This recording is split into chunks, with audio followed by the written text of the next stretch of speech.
Chapter 1. Arrival on Earth. In the vast expanse of the cosmos, a diminutive spacecraft soared through the void at breakneck speed. It appears I have successfully evaded Frisia. My luck seems to be holding, Cassius mused, exhaling a sigh of relief upon realizing his surroundings. At that moment, Cassius's heart was a tumult of emotions. He never anticipated that a mere act of climbing over a wall would result in such a whimsical crossing. Was this not a trifle too absurd? At the very least, one might expect some sort of transit station in the realm of dimensional travel, perhaps accompanied by a system or protocol. Yet he found himself unceremoniously cast into this new existence. Just as Cassius continued his inner lament, the slumbering Sun Wukong had awakened.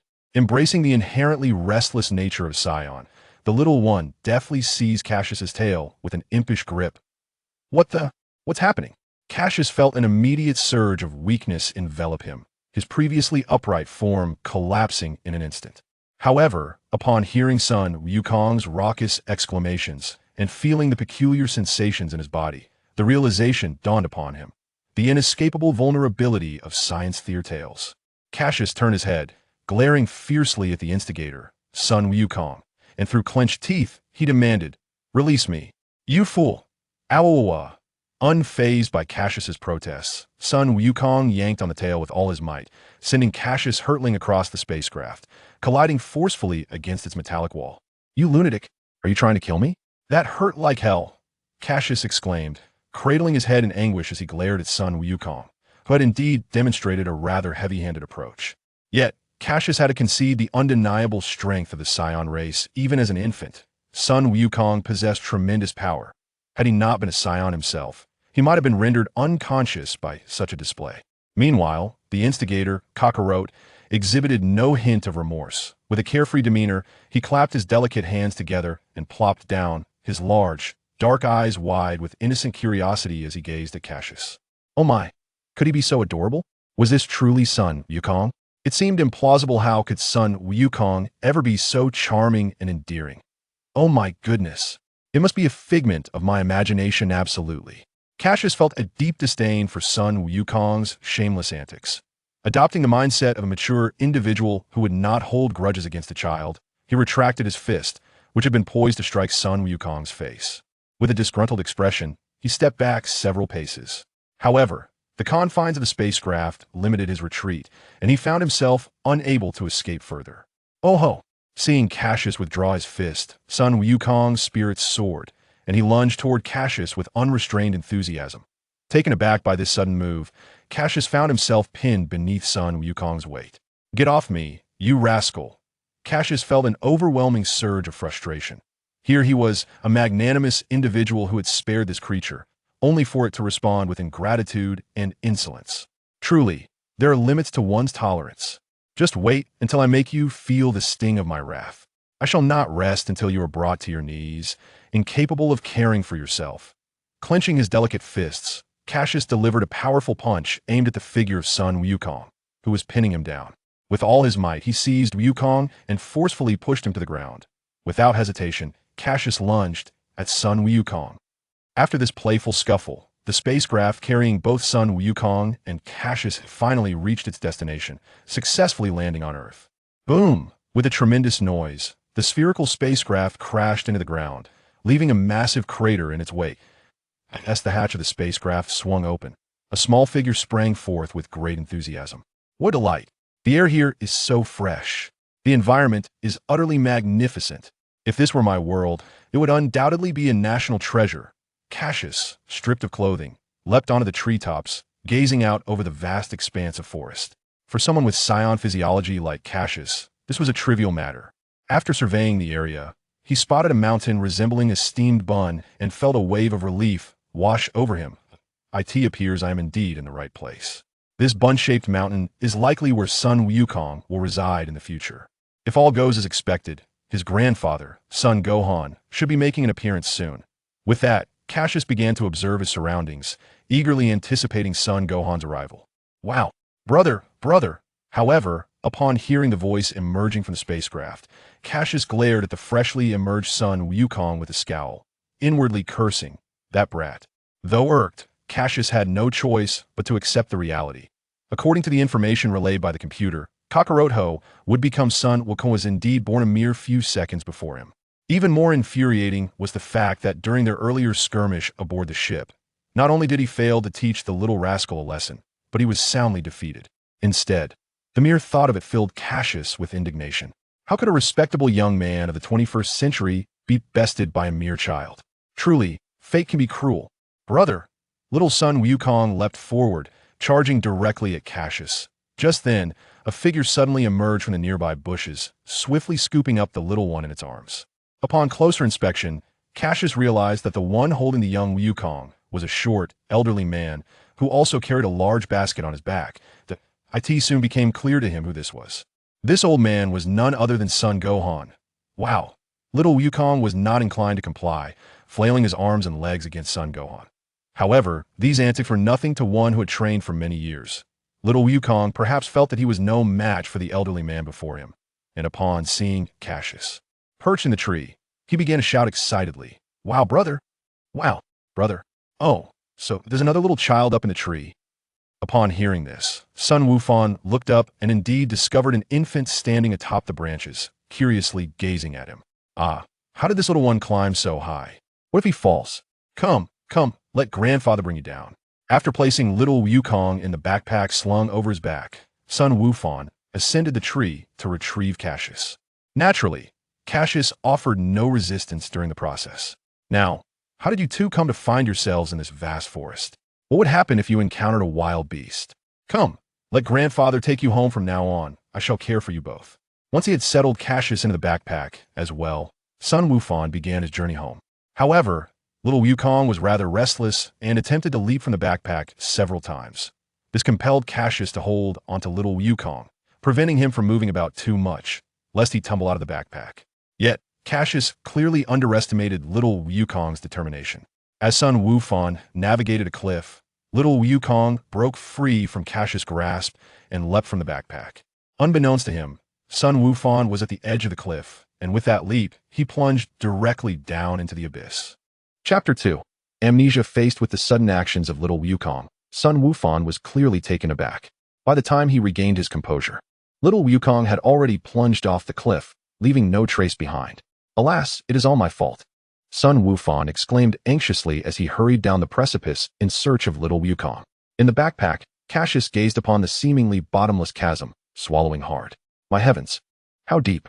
Were it not for my prior knowledge of the narrative, I would genuinely believe that this little rascal Sun Wukong had met his demise. At merely a few months old, the resilience of a scion's body is indeed remarkable. Impressive. Sun Wukong's fearless leap deeply astonished Cassius, prompting him to silently commend the young warrior in his heart. After an exhaustive day of searching, Sun Wukong finally discovered the battered little Wukong at the base of the cliff.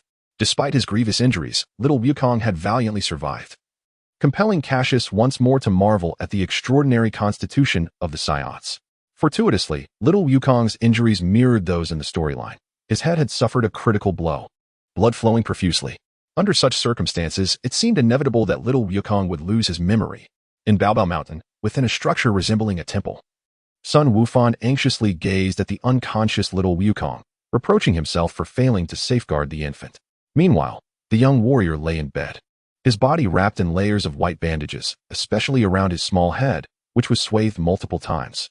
He appeared remarkably serene in slumber, his chubby face flushed, exuding an undeniable charm. As for our protagonist, what was Cassius up to?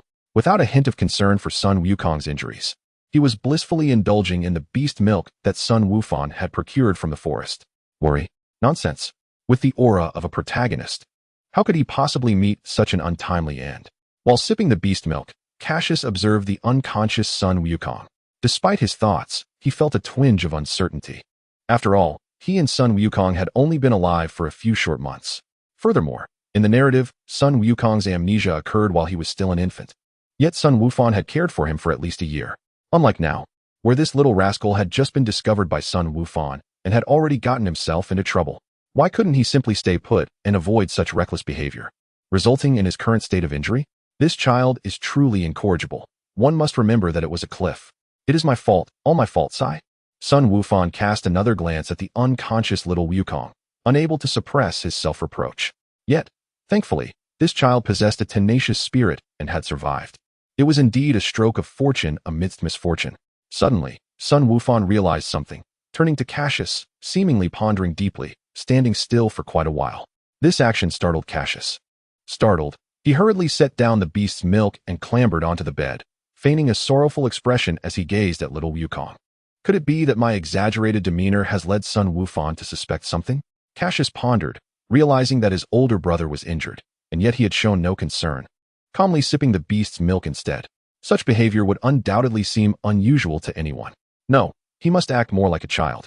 He must master the art of being adorable and endearing.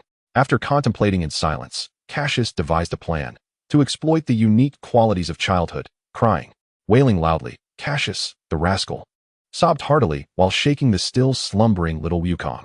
Upon hearing Cassius's cries, Sun Wufan snapped back to reality, quickly rushing to the bedside to lift Cassius up, initiating the delicate task of soothing the child. Don't cry, he reassured. Your brother will be fine. He shall awaken shortly. As he spoke, he began to make various silly faces in an attempt to amuse Cassius. Witnessing this, even Cassius, with his thick skin, could no longer maintain his pretense of tears. Swiftly wiping away his tears, he tugged at Sun Wufan's hair, then pointed at little Wukong, and finally gestured towards the beast's milk behind him, indicating that Sun Wufan should feed some to little Wukong. Understanding Cassius's intentions, Sun Wufan quickly retrieved the beast's milk, feeding it to little Wukong, while exclaiming, "Oh dear, I nearly forgot. After being unconscious for so long, this child must be hungry." However, constantly referring to them as children felt somewhat inappropriate. How about I give you both names? After feeding little Wukong a bowl of beast's milk, Sun Wufan affectionately patted Cassius on the head. Wow. Cassius nodded in agreement, signaling his approval. Let me think. I have the surname Sun, and since you are my grandsons, if we follow my surname. After feeding little Wukong, Sun Wufan continued, your older brother shall be named Sun Wukong, and you, my dear, shall be named Sun Wutian. What do you think? Is that acceptable? Upon hearing this, Cassius immediately rolled his eyes. What? Sun Wutian? Isn't that the name of Wukong's son? As an uncle, how can I possibly appropriate the name of my future well-behaved nephew? Absolutely not, he thought vehemently. With a determined tug, Cassius yanked on Sun Wufan's hair, pouting in discontent. Feeling the pinch, Sun Wufan attempted to soothe Cassius, yet he couldn't help but smile awkwardly at Cassius's evident displeasure. Cassius. Cassius pointed at himself and then at little Wukong, declaring, Cassius. Sunday. Sun Wukong. Sun Wufan, unperturbed by Cassius's unclear words, responded, are you saying that your name is Cassius and your brother's name is Sun Wukong? Sun Wukong pointed at little Wukong and then turned his gaze towards Cassius. Appearing somewhat uncertain, Cassius promptly nodded and feigned a baby-like speech impediment, babbling a stream of incoherent sounds. Very well, you shall be called Cassius, and your brother shall be known as Sun Wukong. Both of you are my dear grandchildren, and from this day forth, your grandfather will take good care of you little rascals. Sun Wukong did not dwell on the peculiar nature of Cassius's name. With a smile, he settled upon their names. After all, this was not Cassius's original world, where such formalities were unnecessary, and naming did not require the adherence to family surnames. Chapter 3. Unfairness. As the first rays of dawn gently caressed the earth, the elderly Sun Wukong returned home, bearing fresh beast milk. For him, the daily chore of collecting beast milk, though arduous, was rendered bearable by the joyful smiles of his two grandsons, which filled his heart with profound satisfaction. He glanced down at the small wooden bucket cradled in his arms, a look of resignation crossing his face. His grandsons' appetites had grown increasingly voracious. Thankfully, the abundant wildlife of Bowsy Mountain provided ample milk. Otherwise, he would be at a loss for what to do. Could he possibly trek to the market? The distance to the market was no trivial matter. It stretched out over hundreds of kilometers, requiring a considerable amount of time for a single journey. If that were the case, his grandsons would have perished from hunger long ago, especially his eldest grandson, Sun Wukong, who consumed with an insatiable appetite, downing bowl after bowl of beast milk without a hint of hesitation. Sun Wukong found himself somewhat disheartened, pondering how such consumption could be possible for a mere infant. His grandsons were indeed remarkable. In truth, Cassius and little Wukong could already forego beast milk, although they were still young. Their scion physiology allowed them to consume solid food like any normal child. After all, why would scions send their infants on missions to lower-tier planets without provisions? Surely, they would not risk their offspring starving. Such a notion was utterly implausible. Thus, one could reasonably conclude that scions might be capable of eating like ordinary humans from birth. Consequently, Cassius and Sun Wukong welcomed whatever Sun Wukong prepared, be it crocodile or wild boar meat. However, perhaps out of concern for their digestion, Sun Wukong restricted their intake of such game, ensuring that their staple remained beast milk. Despite the exhaustion that accompanied his daily forays into the forest, Sun Wukong bore no complaints. After all, they were his grandsons. If he did not care for them, who would? Would he simply abandon them in the forest, expecting them to fend for themselves? Nonsense. Such a scenario was unfathomable. Shaking his head, Sun Wukong quickened his pace. Why did he suddenly feel so burdened? Was it a result of overeating? Suddenly, he felt something wet flowing over him. What was happening? At that moment, the previously slumbering Cassius opened his eyes wide, his face instantly adorned with dark lines of frustration. Little Wukong was sprawled across Cassius, his large, curly hair resting on Cassius's thigh, mumbling in his sleep and drooling. Cassius's forehead began to pulse with veins. "You little rascal, don't drool on my thigh. What are you doing? Don't lick my leg. Let go, let go. Chicken, chicken, chicken leg. Delicious." Then, under the gaze of someone nearly engulfed in despair, Sun Wukong opened his mouth, revealing his gleaming silver teeth, and took a mighty bite. No. In an instant, a piercing scream echoed through the forest. "You scoundrel, do you not realize your mistake?" On the bed, Cassius, with a dark expression, rubbed his thigh, then glared at the small Wukong, whose eyes brimmed with tears as he clutched his head. Gazing at the indented red and white bite mark on his thigh, Cassius felt as though his heart was bleeding. That rascal Sun Wukong. Treating my thigh as a pillow is one thing, and I can overlook that. I am magnanimous. But good heavens, there must be a limit. Why would you bite me like a chicken leg? Furthermore, biting with such force, do you wish for me to be incapacitated? Truly, this is intolerable. Ultimately, our little Wukong was successfully counterattacked by his brother, receiving quite the reprimand. In truth, this was a result of little Wukong's injury. Not only was he quiet and amnesiac, but he also became exceedingly obedient, his thoughts remarkably simple. Without his previous fierceness, our young son Wukong found himself unable to contend with the great villain Cassius. "Does it hurt, brother?" Little Wukong clutched his head, his large eyes still glistening with remnants of tears, blinking innocently at Cassius. "My heavens, resorting to cuteness when you cannot win? I must say, as a future cosmic overlord, could you not exhibit a touch of grace? This is nothing but the most disgraceful behavior." Witnessing this scene, Cassius felt utterly defeated. Ignoring little Wukong's antics, Cassius began to survey the house. Upon not finding son Gohan, he realized that Gohan had undoubtedly gone to fetch beast milk for himself and little Wukong once more. Cassius was deeply touched by Gohan's daily efforts to gather beast milk before dawn for them. Thus, in his heart, he was increasingly resolute that he must never allow little Wukong, transformed into a giant ape, to harm Gohan. The Dragon Ball narrative does not specify the exact age at which little Wukong inadvertently caused Gohan's demise, but from Cassius's perspective, it was likely around 7 or 8 years old. After all, it wouldn't have been too early, if it were. Little Wukong might not have retained such vivid memories of his grandfather. Otherwise, how could he have reacted so strongly in the storyline when Bulma merely picked up the relic left by Gohan, the 4-star Dragon Ball, not only shouting angrily at Bulma, but also assaulting her backside?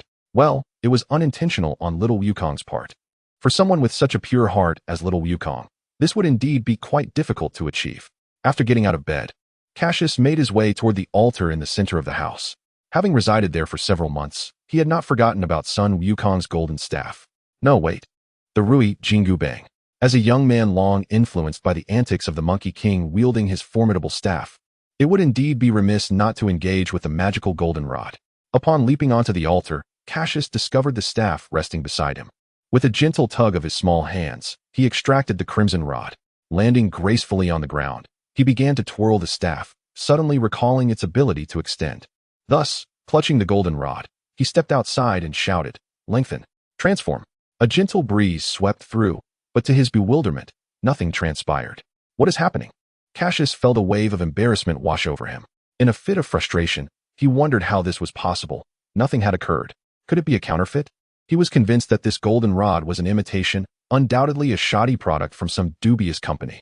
Angrily, he tossed the rod to the ground and climbed onto a nearby stone, his expression one of discontent.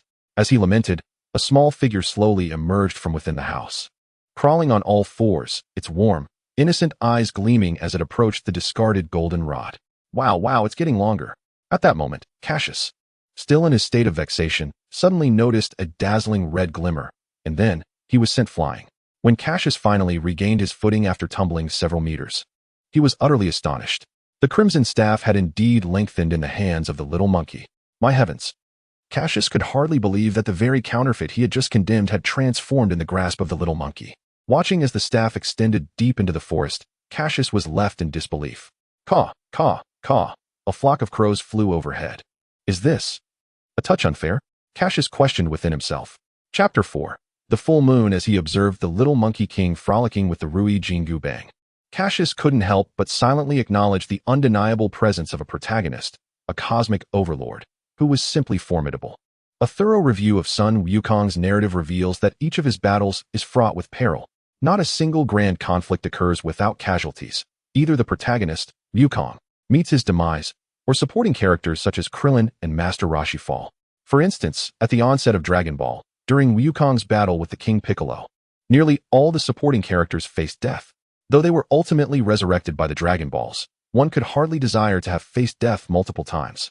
During the fierce battle against Raditz, the protagonist perished, while the side character Piccolo was gravely injured, leading to the emergence of Wukong's son, Gohan. Subsequently, during Wukong's clash with Vegeta, Kaiatsu lost his life. In his confrontation with Frieza, Krillin met his end, while Sun Wukong awakened his Super Saiyan form. In his battle against Cell, the protagonist once again sacrificed himself to empower his son, Gohan. During the conflict with Majin Buu, there were again several near-fatal incidents. It can be asserted that every time a significant event begins or concludes, a few lives are invariably lost. The mere thought of this sent shivers down Cassius' spine. He feared that he might be the next to perish. With regard to Sun Wukong's inherent penchant for self-sacrifice, Cassius felt a deep-seated trepidation. The prospect of facing future adversaries filled him with melancholy. Who said that those who traverse worlds are always shielded by divine artifacts, radiating with unparalleled charisma. Such claims are nothing but fabrications. Arriving in this realm, apart from possessing a scion physique, he had nothing else to his name. And here he was, in a world teeming with death, where protagonists and supporting characters alike frequently met their ends. It was infuriating, exceedingly so. However, after a moment's reflection, Cassius realized that the Dragon Ball universe was abundant with peculiarities, and Earth's culinary delights were boundless. As a former Epicurean who had been deprived of gourmet experiences due to financial constraints, he found a semblance of satisfaction in this new existence. The prospect of indulging in limitless feasting was exhilarating. Did you inquire about financial limitations? Such notions are non-existent. What purpose does a science physique serve if not for indulgence? What is the World Martial Arts Tournament for, if not for glory? Moreover, as long as he followed little Wukong, encountering the affluent Bulma, he had no reason to fear a lack of delectable dishes. The Dragon Ball universe is replete with diverse life forms, dinosaurs, saber-toothed tigers, and countless other creatures. The mere thought that they would become Cassius' sustenance made his mouth water uncontrollably. He even momentarily forgot the treacherous future that lay ahead, lost in a reverie of culinary delights. This was not hell, it was a paradise for food lovers. If other transmigrators were present, they would undoubtedly berate Cassius for his foolishness. With such a formidable physique, is his only aspiration to indulge in culinary delights? What of the beautiful maidens of the Dragon Ball universe? What of the formidable powers that abound? Has he truly sunk to such a lack of ambition? In response, the predecessors of time travelers would undoubtedly murmur, "Ah, youth. Perhaps it is best for you to take your leave, lest you bring shame upon the noble ranks of our kind. Little Shios, why have you wandered out again? What is the meaning of this puddle of drool at your feet?" The grandfather remarked, "Surely my return is not too late. How could you be so ravenous?" Upon hearing the commotion, Cassius turned to behold Sun Wukong approaching with a small wooden bucket in hand. Oh dear, what mischief is this? Young Wukong has taken the Rui Jingu Bang to play with. What if he injures himself? Such impish behavior cannot be tolerated. As soon as Sun Wukong was spotted brandishing the Rui Jingu Bang, Son Gohan hastily set down the wooden bucket and swiftly retrieved the magical staff. He then lifted little Wukong into his arms and, after placing him atop his head in a playful manner, finally grasped the bucket filled with beast's milk with his sole free hand. Time passed swiftly, and in the blink of an eye, 7 years had elapsed. Throughout these years, Cassius and little Wukong not only trained in martial arts under Son Gohan's tutelage, but also dedicated their spare moments to acquiring knowledge alongside him. However, little Wukong displayed a remarkable lack of interest in academics, quickly succumbing to fatigue whenever it was time to study, yet exhibiting boundless energy during martial training. Although Son Gohan found this rather exasperating, he refrained from imposing strict educational expectations on his beloved grandson. Recognizing the perils that the future held, Cassius approached his martial training with unwavering diligence, devoting both day and night to his practice. He even took the extraordinary step of binding several pounds of iron weights to his limbs and waist. While Son Gohan was initially puzzled by this, as a seasoned martial artist, he soon grasped the rationale behind it. He understood that his grandson was striving to enhance his strength and speed, thereby holistically elevating his capabilities. "Grandfather, what shall we dine on tonight?" queried a certain spiky-haired youth, clutching the Rui Jingu Bang from the offering table and addressing the elder seated nearby. "Silly brother. Why pose such an absurd question? Grandfather is advanced in years. He surely requires a lighter fare," interjected a small dark-haired imp who suddenly appeared from the rafters, hanging by his tail. "Ah, Cassius, I see. I shall go catch some fish to prepare a lovely soup for grandfather," proclaimed Sun Wukong. Before noticing Cassius's peculiar hanging posture and curiously inquired, "Cassius, why do you always suspend yourself from the rafters in such a manner? Why concern yourself with such trivialities? I will explain once I return with the fish," Cassius replied. His unusual method was not without purpose. Cassius was acutely aware of the Scion's vulnerability. Grasping their tail would render them momentarily defenseless, and he wished to eradicate this weakness before it could be exploited by foes. Only by overcoming this flaw could he aspire to greater strength. "Ah, I understand. I shall go catch the fish now. But do promise to tell me all about it upon your return." Listening to the adorably naive tone of little Wukong, Cassius could not resist the temptation to tease him. After several hours had passed, and they had enjoyed a meal of fish caught by little Wukong, Cassius revealed the reasoning behind the latter's actions. Little Wukong, however, was skeptical, prompting Cassius to demonstrate right then and there. He seized little Wukong by the tail, causing the little fellow to collapse on the ground, utterly devoid of resistance, rendered as helpless as a fish at the mercy of a predator. Consequently, as Cassius elaborated on the myriad advantages of overcoming this vulnerability, little Wukong felt an overwhelming urge to immediately begin training to conquer his weakness. Following this incident, Cassius produced the 4-star Dragon Ball and commenced his practice of Ki in the forest. As for Ki, Cassius adopted the methods taught by Son Gohan to Son Goten and his future wife as depicted in the narrative, meditating to attune himself to the energy coursing within his body. It must be noted that Son Gohan's technique proved to be remarkably effective. Within less than a year of training, Cassius not only mastered the art of flight, but also successfully harnessed the power to unleash energy blasts. However, this prowess was limited to the Dragon Ball universe, for Cassius had once naively endeavored to train in his original world, with rather tangible results. Seated upon a stone, he focused intently on the energy flowing within him, gradually immersing himself in the realm of Ki. At this moment, he remained blissfully unaware of the impending calamity that loomed on the horizon. Tonight marked the full moon. Yet, lost in the world of Ki, Cassius was oblivious to the night sky above him, where the radiant moon cast its pearlescent glow all around. Not far away in the forest, little Wukong observed his brother Cassius with a curious expression, scratching his head, his gaze inexplicably drawn upward. Chapter 5: The Great Ape as Night Enveloped the Land. The radiant moonlight cascaded generously upon the earth, rendering the dense forest an exquisite sight adorned with silvery glimmers. Seated atop a large stone, Cassius suddenly felt a constriction in his heart, an instinctive warning from the Scion lineage within him. Danger was imminent. What was this unsettling sensation? Could it be that an adversary had arrived?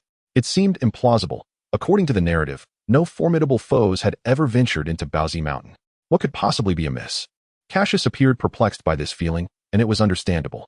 Ever since he had mastered certain applications of Ki, he had never sensed any peril within this forest.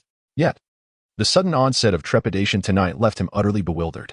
Although Cassius initially wished to dismiss it, the warrior instincts of a Scion compelled him to acknowledge that danger was indeed present. Could it be that his arrival had altered the course of events, prompting foes to arrive prematurely, and at Baozi Mountain no less? The butterfly effect of narrative changes could be substantial and should not be underestimated. Roar. Just as Cassius grappled with his confusion, a thunderous roar abruptly jolted him from his reverie. Was that a great ape? A gorilla? The full moon? Cassius gazed in astonishment at the colossal gorilla that had emerged from the depths of the forest. Instinctively, he looked skyward, seemingly in search of confirmation. This was bad? How could I have forgotten? I am also a pure-blooded Scion. Upon seeing the moon above, Cassius realized the gravity of the situation. He had intended to turn away from the moon, but he found himself rendered immobile. The moon in the night sky seemed to possess a sort of enchantment. compelling him to widen his eyes and gaze unblinkingly at the luminous orb suspended above. Goku, Goku, what has happened to you? Wake up, stop this. I am your grandfather. Please halt, Goku. Meanwhile, Gohan, holding some freshly grilled meat, intended to treat his two beloved grandsons to a late-night snack. However, as he stepped outside his home, he was taken aback to witness his eldest grandson, Goku, undergoing a transformation, growing larger and sprouting fur. In the blink of an eye, he had morphed into a monstrous gorilla towering over 10 meters, his visage grotesque and terrifying. Yet, the most distressing aspect for Gohan was that his grandson had lost all semblance of reason, wreaking havoc upon everything in sight.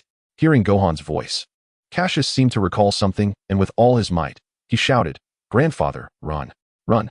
Don't worry about us. Just get away. The farther, the better. Faster." Cassius roared, his eyes tinged with crimson as his body began to resonate with the moonlight overhead. "Cassius, my child, what is wrong? What has happened?" Upon hearing Cassius's voice, Gohan chose not to flee immediately. Instead, he approached Cassius's side. "Grandfather, do not concern yourself with trivial matters. Hurry, run faster." As Cassius observed Gohan disregarding his urgent plea and instead rushing over to express his concern, he felt an overwhelming surge of joy. Yet, the haunting specter of his grandfather's demise in the narrative filled Cassius with dread. He sensed his body beginning to undergo a transformation, anticipating that he would soon become a mindless, destructive beast akin to a merciless gorilla. Thus, before that fateful change could take hold, Cassius knew he must ensure Gohan's safety, preventing him from meeting the same tragic end as in the story. "Cassius, what has transpired? Please, tell your grandfather. I can help you." Gohan gazed at his beloved grandson, whose eyes were now ablaze with crimson, tail erect, and body sprouting fur, causing his heart to race with anxiety. In that moment, Cassius seemed to have an epiphany, urgently exclaiming, "Grandfather, please, my tail. I need you to, roar." Before he could finish his sentence, his form began to undergo the transformation into a great ape, accompanied by a thunderous roar. His body expanded at a visible pace, fur erupting in a wild frenzy. In an instant, a colossal gorilla, indistinguishable from Son Goku, emerged, bellowing and pounding its chest. "See, Cassius. My Cassius has turned into a gorilla?" Gohan stood in shock before the imposing figure before him. Feeling the immense power radiating from Cassius, Gohan realized his own body was trembling. With a resounding roar, Cassius unleashed a primal cry, causing the already transformed Goku to cease his rampage and fixate his blood-red gaze upon the familiar giant. Suddenly, Cassius clutched his gorilla head. Anguish etched across his face, pleading, "Grandfather, you must flee. If you do not leave now, I fear I shall completely lose my sanity and destroy everything in my path. I might inadvertently harm you. Please hide." Listening to his grandson's desperate roars, Gohan fought against the fear welling within him, regaining control over his body. Sweat pouring down his brow, he dared not linger any longer, heeding Cassius's warning, and propelled himself away with a powerful leap, racing into the distance. However, perhaps due to the prolonged duration of the transformation, Goku, now a giant ape, had already zeroed in on Gohan. The monstrous beast opened its maw, glowing with crimson light, and unleashed a powerful energy blast that pierced through the air, targeting Gohan. Despite his training as a martial arts master, Gohan's instincts, honed through years of combat experience, allowed him to evade the oncoming attack. Nevertheless, the sheer force of the energy blast was formidable, and he could not completely escape its wrath, being sent hurtling through the air by the violent shockwave it generated. Son Gohan, having aged considerably, found his once formidable strength long diminished. When he fell heavily to the ground, his frail body struggled under the burden, making even the simplest act of standing a tremendous effort. The notion of escape was utterly beyond him. Even walking proved to be an arduous task, let alone evading the wrath of the gigantic, transformed Goku. Upon realizing that Gohan still clung to life, the colossal Goku instinctively felt his authority challenged. With a powerful stomp, he leaped into the air, landing beside Gohan. Raising his enormous hand, Goku prepared to strike down mercilessly. As Gohan felt the rush of wind generated by the descending palm, he froze momentarily, gazing at both Goku and Cassius with a bitter smile, resigning himself to fate. "Goku, should I perish by your hand, know that I harbor no resentment. I only hope that when you discover this, you will not mourn or blame yourself. I love you and Cassius dearly." Just as Gohan braced for impending doom, the gorilla-like Cassius charged toward Goku, forcefully colliding with him and sending him sprawling. "Cassius!" Gohan gasped, relief flooding through him. However, after this act of defiance, Cassius lost all semblance of rationality. The primal instincts of a scion overwhelmed his mind, transforming him into a creature consumed by the desire for destruction.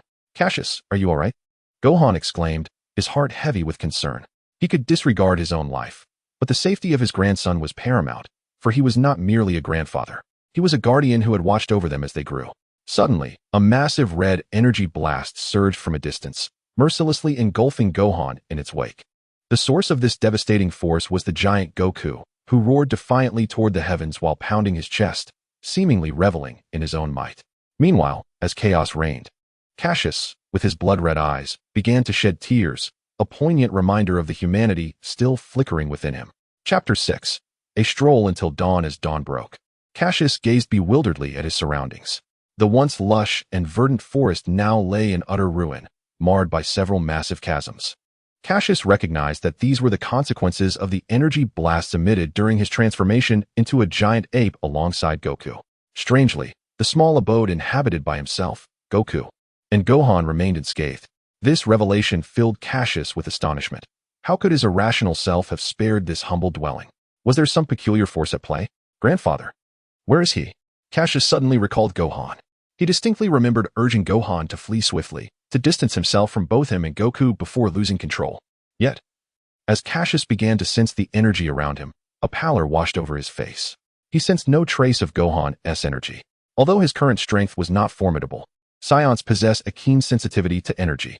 Otherwise, during the storyline, Goku had been able to detect the location of Demon King Piccolo from a considerable distance after consuming the ultra-divine water.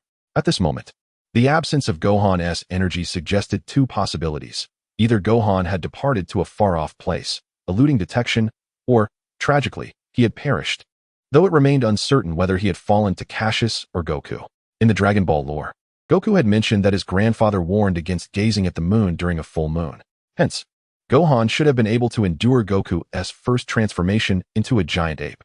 However, Cassius feared that his arrival had inadvertently altered Gohan's fate. "Brother, what has happened? How did everything become like this? Where is grandfather?" Little Goku awoke not far from Cassius, rubbing his eyes in confusion, and upon spotting Cassius, inquired with a look of bewilderment. "Dolt, you're the one who caused this mess." Cassius bellowed. "Me? No way. I can't recall anything." "Are you sure it was me? I don't possess such destructive power." Goku replied, his expression innocent, wide-eyed, and utterly perplexed. Ignoring little Goku, Cassius began to ponder the events of the previous night. He was confident that, despite having lost his sanity in his gorilla form, some memories still lingered. Although it would be a daunting task, observing his brother's silence, little Goku set about tidying the ravaged surroundings. It is worth noting that at this moment, both Cassius and little Goku are entirely unclothed. As Cassius reminisces, the events of last night begin to piece themselves together in fragments.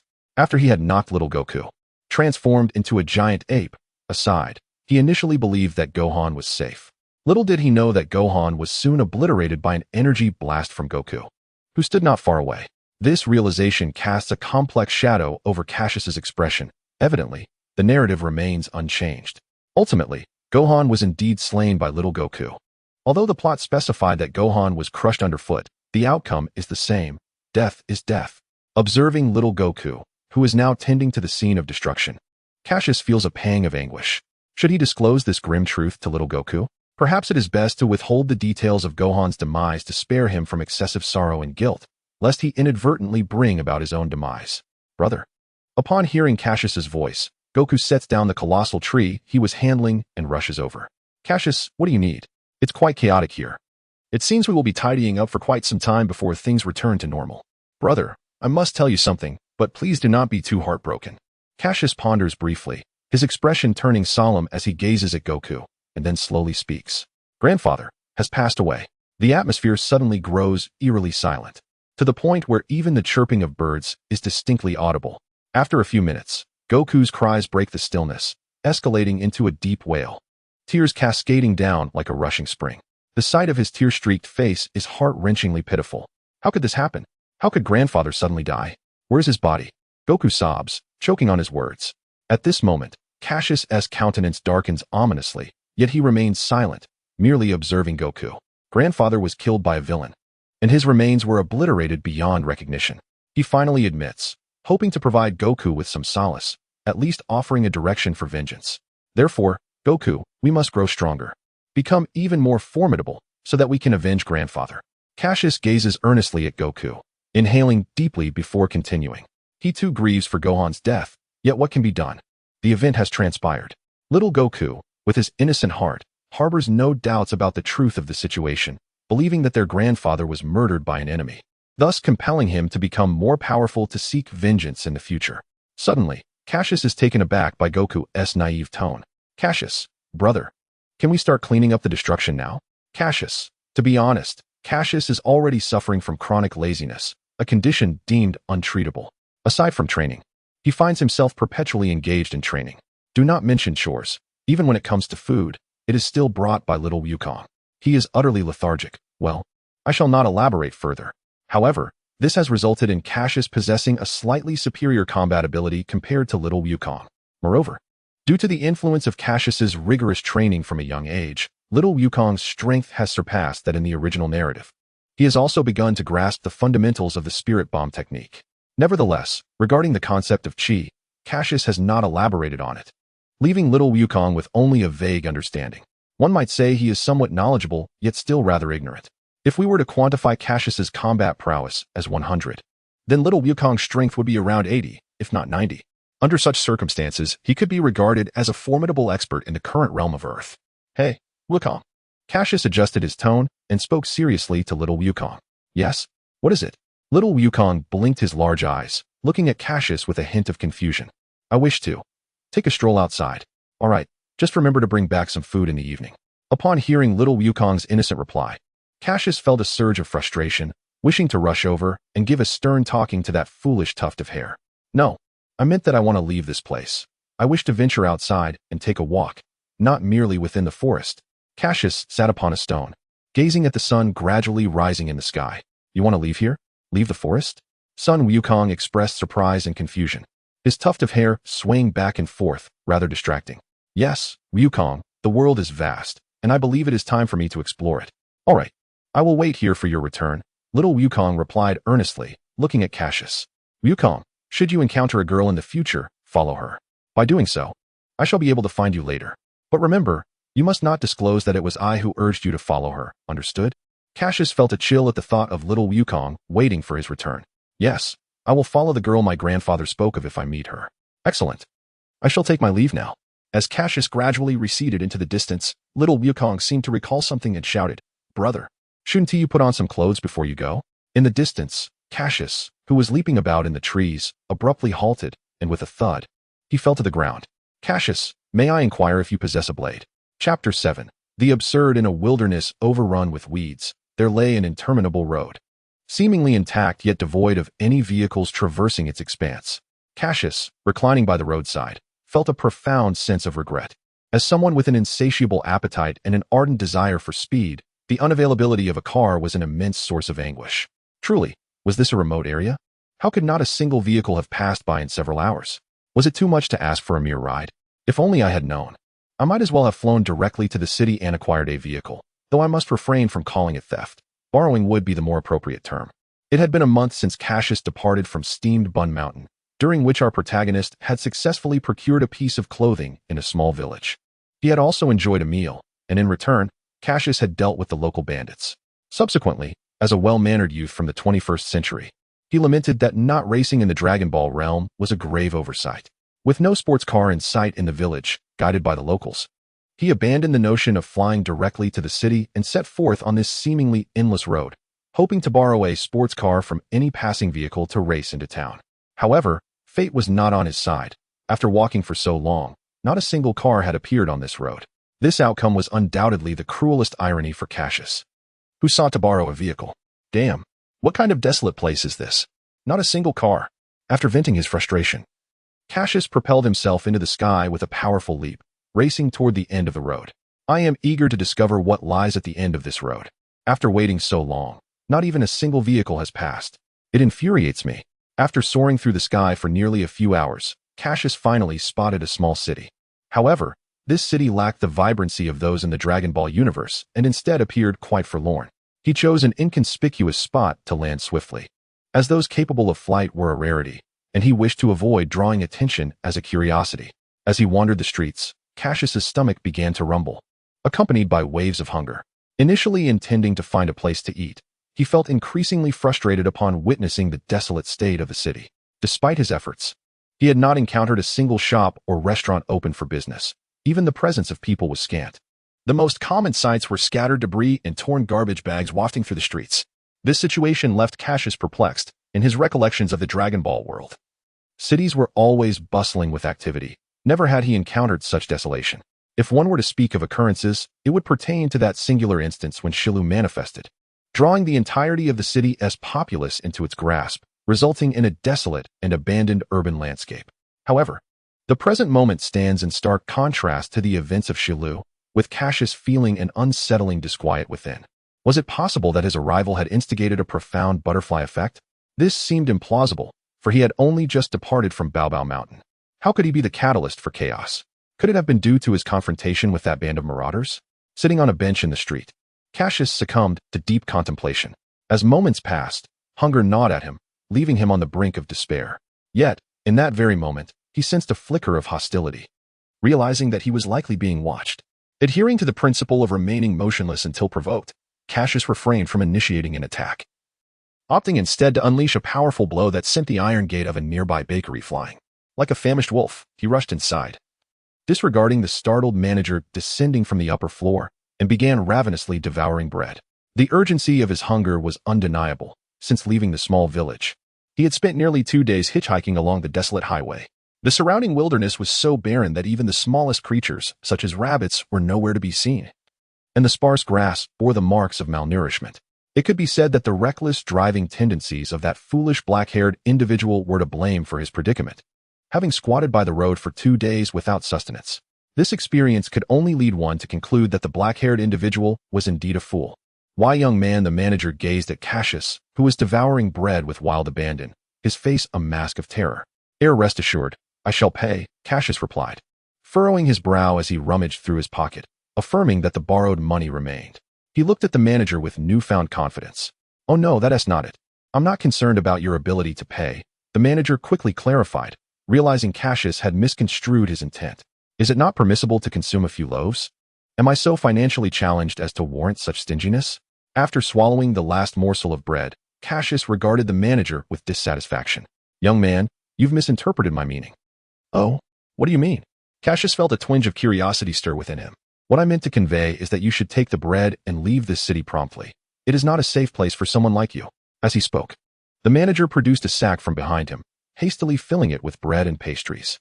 Manager, what is the meaning of this? Cassius inquired, increasingly intrigued by the unfolding situation. Young man, take these provisions for your journey, and do not ask too many questions. Just make haste and depart from this city. It is not a place for outsiders such as yourself. Leave quickly and do not return. The shopkeeper filled a small portion of a sack and handed it to Cassius. Refusing to accept any payment, and with an expression of considerable displeasure, he urged Cassius to leave. Wait, shopkeeper, please. Despite being unaware of the unfolding circumstances, Cassius, adhering to the principles of a good citizen, swiftly retrieved a stack of banknotes from his pocket and offered it to the proprietor. The expression on the shopkeeper's face made him feel as though he were being extorted, akin to a bank teller coerced by armed robbers to stuff cash into a bag. Though I am unaware of the events transpiring here, I understand that taking something without compensation is improper, so please accept this money. Fine, I will take it.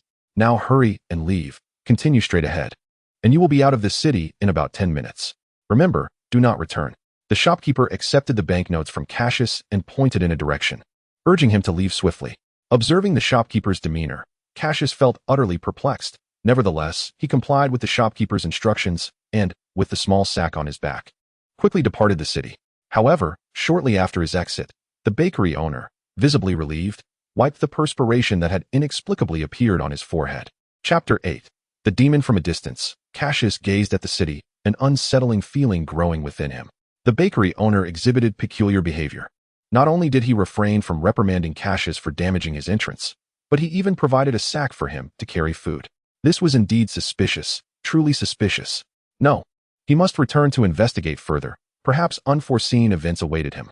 Little did the bakery owner know, his actions only piqued Cassius's curiosity instead of prompting him to leave. In truth, Cassius was not averse to departing at the bakery owner's behest. However, he sensed a menacing aura in the city that had intensified rather than diminished. It felt as though the source of this murderous intent lurked nearby, poised to strike with lethal force, compelling Cassius to uncover the identity of the one harboring such animosity towards him. Even after leaving the city, this presence seemed to pursue him relentlessly. At that moment, a glimmer of determination flashed in Cassius's eyes. He swiftly waved his hand in a particular direction, unleashing a white energy blast that surged forth. Boom! The energy blast collided violently with a nearby boulder, scattering debris and raising a cloud of dust. Ha ha ha. Not bad, little one. I didn't expect you to sense my presence. Emerged a silhouette wielding a blade from the dust. Cassius was taken aback upon recognizing the figure. He had unexpectedly encountered a demon. Indeed, it was a demon, its body of vivid crimson, clad in denim pants, and bare-chested. Most notably, it possessed 2 wings on its back, wielded a large cleaver, and bore a 3rd eye upon its forehead. Little one, I see you possess considerable strength, especially that shockwave you just unleashed. How about joining our demon army? Fear not. Once you join us, your esteemed Pikachu will report to the Dark Lord, securing you a position of ample rewards and minimal tasks. Do consider this. Eternal life awaits you among our ranks. Many seek it, yet few find it. Cassius raised an eyebrow, regarding Pikachu with disdain. Join your demon army for a share of the spoils? Do you think I lack funds? I could easily strip you of everything you possess. Eternal life? Believe me, a single energy blast could obliterate you to mere ashes. Furthermore, if it's immortality you seek, why not gather Dragon Balls and wish for it? I have no desire to resemble your grotesque form. It is simply too hideous. I still aspire to marry one day. And who would want a visage as unsightly as yours? Will you compensate me with a wife? Eternal life, you say? Honestly, dear Pikachu, I am quite intrigued by the prospect of immortality. After all, who is not afraid of death? Wouldn't you agree, dear Pikachu? Despite Cassius's desire to eliminate this individual, his curiosity compelled him to seek the truth behind the happenings in the city. Pikachu, sensing Cassius's wavering resolve, eagerly interjected, Indeed, you are right, my young brother. Who does not fear death? However, upon joining our ranks of demons, the Dark Lord shall bestow upon you eternal life. Before that, allow me to escort you to meet our Dark Lord, residing in the city you previously visited. In the basement of the mayor's residence, there lies a gateway to the demon realm, from which our demonic army emerges. It can be said that this city is now our territory, and our magnificent Dark Lord makes his abode within the mayor's home. The people there are but slaves to us demons, and you shall have the freedom to do as you wish. At this point, Pikachu flashed a mischievous grin at Cassius. And what is your intention, Pikachu? With that large machete in hand, Cassius inquired, a smirk gracing his lips, unabashedly addressing him as brother. Do not take it to heart, my dear brother, Pikachu replied, scratching his head, a bit embarrassed. You see, ever since we took control of the city, some of the slaves have been disobedient, attempting to escape.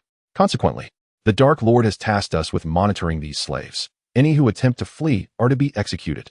Listening to Pikachu's nonchalant tone, Cassius felt a pang of sorrow for the citizens of the city, pondering if he might be able to assist them. As for following you, my young brother, it is as such. Our Dark Lord has declared that our strength is not yet formidable enough to expose ourselves too openly. Thus, anyone entering this city shall be slain. Therefore, once you set foot in the city, we had our eyes on you. But rest assured, since you have expressed a desire to join us, we are now kin and shall not harm you. Cassius couldn't help but find humor in Pikachu's concern for him, treating him as one of their own. When had he ever agreed to join them? Moreover, would that not make him a traitor? No, even worse than a traitor. A traitor merely betrays their nation, whereas this would be a betrayal of all humanity. The gravity of such an act was unparalleled, a matter of utmost shame against all of humankind. Then, I must express my heartfelt gratitude to you, dear Pikachu, Cassius replied. Well said, well said. Come, I shall take you to meet our Dark Lord and introduce you. Pikachu, now assured of Cassius's inclination to join the demonic ranks, felt a surge of joy, proudly envisioning himself as a recruiter for such a formidable ally for their Dark Lord.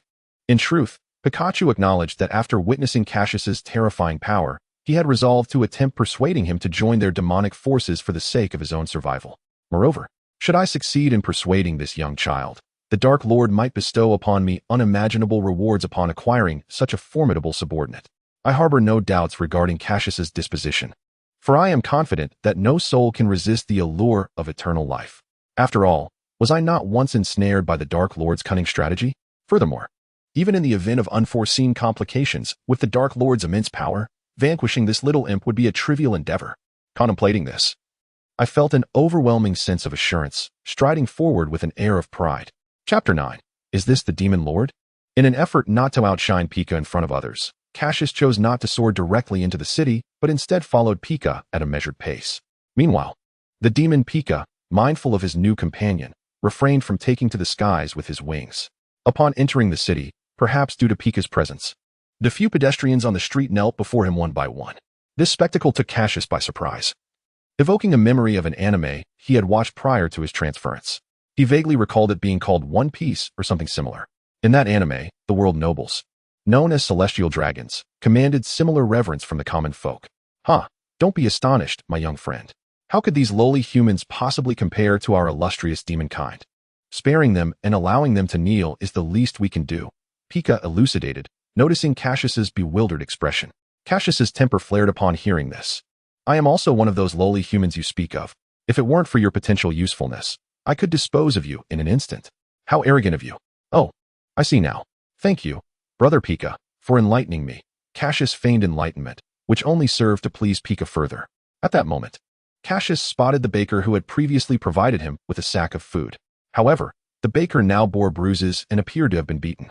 Cassius realized that the baker's punishment must have stemmed from his generosity towards him, and though anger flared within him, he quickly composed himself. Once he encountered the Demon Lord and discerned its true strength, he vowed that there would be consequences for this injustice. Hey, Pika, why did you bring back a human brat with you? A demon with purple skin, wielding a spiked club and lacking wings, emerged from a nearby alley. Haha, Rio. Don't underestimate this young brother. He is quite formidable. Even I may not stand a chance against him, Pika remarked, patting Rio on the shoulder while gesturing towards Cassius. Rio's surprise was palpable. He was well aware of Pika's prowess. Even 10 of him would not withstand a single blow from Pika. Otherwise, the Demon Lord would not have appointed Pika as the captain of the patrol team. The very notion that Pika claimed this young boy might surpass him filled Rio with astonishment. Pika, if he is truly that powerful, then why bring him here? Is there something we should know? Rio whispered, pulling Pika aside and subtly mimicking a beheading gesture. Pika found himself both amused and exasperated by Rio's antics. Rest assured, Rayer, this young brother is one of us. There is nothing to worry about. I intend to take him to meet our Lord Demon King.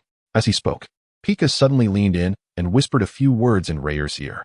Instantly, the once vigilant Rayer, who had been on guard against Cassius, relaxed his defenses and gazed at Pika with admiration. However, their conversation was clearly audible to Cassius. Having lived in the forest for an extended period, Cassius possessed hearing far superior to that of an ordinary person. Thus, every word exchanged between Pika and Rayer reached his ears without omission. In truth, Pika had not said much. He merely recounted how he had defeated Cassius and remarked on his impressive strength, using immortality as leverage to persuade him to serve the Demon King. Young brother, indeed, strive diligently. I believe that one day you will become as formidable as Lord Pika, Rayer said, casting a lingering glance at Cassius before offering a few encouraging words and departing with his wolf fawn club in hand. Haha, dear Cassius, do not take offense. Rayer speaks his mind. However, once you truly become one of us, your strength will undergo a profound transformation. The power bestowed by the bloodline of demons is extraordinarily potent. I, too, was once an ordinary commoner until our Lord Demon King granted me the demon bloodline, leading to my current strength. Now, I shall not bore you with further tales. Allow me to escort you to meet our Lord. Pika hummed a tune, his expression brimming with pride as he led the way. Do I truly need to rely on your so-called demon bloodline? My scion bloodline far surpasses yours by several streets. Cassius thought to himself, suppressing his irritation. He began to follow Pika onward. After walking with Pika for a while, Cassius arrived before a separate residence. Young brother, please wait here while I report to our Lord Demon King. Hey, Pika, hold on a moment. Pika, who was about to enter the villa, paused, looking at Cassius with confusion. Well, Pika, I noticed that the villa is quite desolate, with hardly anyone around. I was just curious, doesn't our esteemed Lord Demon King require servants for protection? Observing the emptiness around him and sensing no powerful aura, Cassius couldn't help but inquire. It was particularly concerning that he could not detect any formidable presence, as those capable of concealing their energy on Earth typically possessed a battle power of at least 100. In contrast, Cassius was merely a novice with a battle power that had just reached 100. Oh, I see. Our Lord Demon King prefers solitude and dislikes being served by others. Thus, he had the surrounding residents cleared away, Pika explained, thinking it a trivial matter before entering the villa. Dislikes being served? Prefers solitude? What an intriguing demon king. Wait, could he have some peculiar preferences? My goodness. Upon contemplating this, Cassius felt a twinge of fear. After all, the antagonists in both animations and novels often possess peculiar quirks. As Cassius was lost in thought, Pika emerged from the villa and exclaimed, "Congratulations, Cassius. The Dark Lord is quite pleased to hear of your desire to join us. I was summoned to escort you inside to meet him. It seems your immortality is assured." Cassius expressed his gratitude to Pika. "No need for thanks, come along with me." Pika replied, waving his hand as he led Cassius into the villa. Upon entering the villa and traversing several corridors, Pika brought Cassius to a door. "Brother, the Dark Lord awaits you inside. You shall proceed on your own from here," Pika said before swiftly departing, leaving Cassius alone. Gently pushing the door open, Cassius stepped into the room. To his surprise, the space was remarkably clean and bright, contrary to his expectation that the Dark Lord's lair would be shrouded in darkness. "Are you Cassius?" A melodious voice resonated in Cassius's ears. Upon closer inspection, he was taken aback to find a plump young girl seated on the bed, clutching a plush toy and gazing at him with wide, curious eyes. "This is the Dark Lord? It can't be," he thought, utterly bewildered by the sight of this adorably enchanting girl who, against all odds, was the Dark Lord. Cassius's mind spiraled into chaos. Chapter 10. The old hag pretending to be young despite Cassius's reluctance to accept it. The truth was undeniable. The Lord of the Demons, who ruled over this city, was an exceedingly adorable little girl. "Are you truly the Demon Lord?" Cassius inquired, still struggling to believe, as he gazed at the charming young girl before him. "Indeed. I am the one who governs the demon realm," she replied with a playful smile. "What is wrong, young man? Do you doubt me? Oh my goodness. How can I possibly harm such a delightful demon lord?" Cassius suddenly felt the world was cruel. "God, please strike me down with a bolt of lightning. I am utterly despairing of this world." "What? You don't believe me?" Seeing Cassius lost in thought, the little demon lord pouted in dissatisfaction. Upon witnessing her expression, Cassius's eyes sparkled with intrigue, akin to a wolf fixated on its prey. "By your demeanor, I can tell you are skeptical. How about this? Once I transform you into a demon, you will have no choice but to believe I am indeed the demon lord." The little demon lord jumped off the bed, her cheeks puffed up in indignation, and to Cassius, she appeared irresistibly cute. "Wait, little demon lord, let us not be hasty. Let us sit down and have a proper conversation," Cassius said, suddenly alarmed at the prospect of becoming one of those grotesque beings. "Isn't that why you are here? By joining my kin, you shall gain eternal life. What are you hesitating for? Do you not wish for everlasting existence?" The little demon lord, frustrated by Cassius's indecisiveness, once again tempted him with the allure of immortality. From Pikachu, the little demon lord learned that Cassius not only possessed formidable strength, but also wielded a unique ability to unleash devastating energy blasts from his hands. Thus, her desire to recruit Cassius intensified. In her eyes, every human harbors an insatiable yearning for eternal life. She believed that by exploiting this desire, she could rapidly increase the ranks of her demons. She was convinced that humans are inherently greedy. Once their desires are met, they will obediently comply like dogs. However, this time, the little demon lord's plan was destined to fail, for Cassius harbored an intense aversion to demons. Even the promise of eternal life or the power to dominate the universe would not sway Cassius. Little demon lord, there's no rush. Shall we first sit down, sip some tea, and have a chat?" The more the little demon lord urged Cassius to become a demon, the more he sensed something amiss. Cassius initially intended to subdue the little demon lord outright, but after sensing her aura for a considerable time, he found no trace of her energy. It was as though her presence had vanished, akin to Goku and his encounters with androids, compelling Cassius to tread with utmost caution. However, when the topic of artificial beings arises, the first image that springs to mind for Cassius is not the formidable boss, Cell, but rather the charming and proud android. Number 18. It seems that after Cell's demise, she married the bald-headed Lin and even gave birth to an adorable little sister. "Cassius, please maintain a modicum of respect." "A little sister? I am a great being who has lived for millennia. Do not address me with such a petty term. Should there be a next time, I shall not hesitate to obliterate you." The little demon lord, upon noticing Cassius lost in thought, felt her cheeks flush with anger, her eyes flashing with a murderous intent, as if she would not hesitate to unleash her wrath upon Cassius should he dare to disrespect her further. Great demon lord, please do temper your anger. I have just emerged from the mountains and am not well versed in etiquette. I beg your forgiveness." Upon sensing the slightest hint of hostility, Cassius swiftly extricated himself from his daydream. He recognized that the little girl before him was indeed on the verge of fury, and it would be wise for him to retreat gracefully, lest he provoke her further and find himself unable to contend with her power. However, should this little girl transform him into a demon, Cassius would undoubtedly be devastated. Becoming that grotesque form would be far more unbearable than death itself. I have lived for thousands of years and encountered all manner of experiences. I shall forgive you this time. Yet, remember this, should there be a next time, I will assuredly eradicate you. At that moment, a formidable aura enveloped Cassius, nearly compelling him to kneel. The combat power exuded by the little girl was at least 200, if not more. Under her oppressive presence, Cassius rapidly gauged her strength and confirmed that she was indeed a formidable opponent. To his astonishment, he had only just emerged and already encountered such a powerful adversary. It seemed truly unjust. Cassius understood that he stood no chance against her. After all, he was not like Sun Wukong, blessed with the halo of a protagonist, capable of overcoming any deity or Buddha. For the sake of his own life, he might have to strategically retreat, waiting until he grew stronger to return and teach this little girl a lesson. Great demon lord, I am willing to become a magnificent demon. However, prior to that, I have a question that I hope you might be able to answer. Cassius began to scrutinize the room for any weaknesses, discreetly gathering his energy, ever ready to flee. Oh, a question? No problem, ask away. I shall answer anything within my knowledge, the little girl replied, her satisfaction evident upon hearing Cassius's willingness to become a demon. Well, since you have lived for so long, great demon lord, why do you still manifest in the form of a child? This perplexes me greatly. I am merely inquiring. I hope you are not angered by my question. Fearing the little girl might become indignant, Cassius quickly adopted a submissive demeanor. Oh, is that all? Upon hearing this, the young girl smiled faintly and disdainfully remarked, I thought it was something significant. Well, the illustrious Cassius had just finished speaking when the young girl interjected. In truth, I have long since matured. I simply find this form more aesthetically pleasing and entertaining. Therefore, unless I am in a state of battle, I maintain this appearance. Cassius, upon hearing this, was utterly taken aback.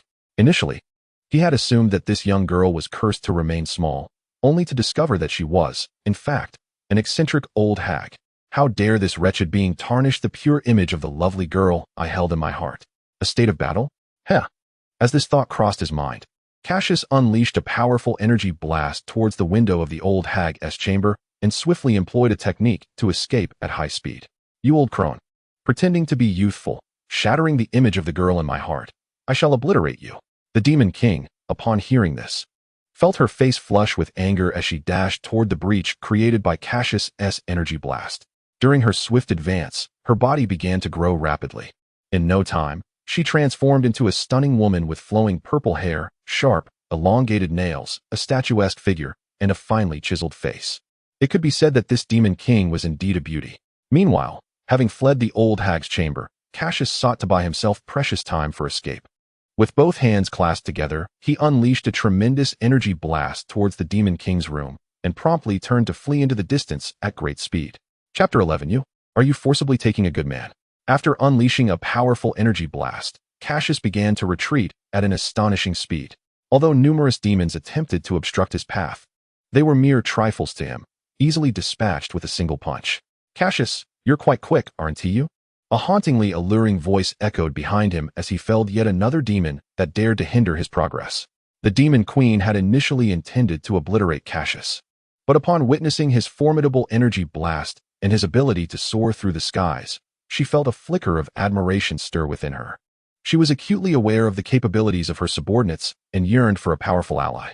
Cassius's emergence was fortuitous for her desires. I expected you to be somewhat injured by my energy blast, yet here you are, unscathed and pursuing me with such speed. It seems I underestimated you, old hag, Cassius retorted, hastily creating distance between himself and the demon queen. Undeterred by his insolence, she gracefully flapped her wings, maintaining her poise.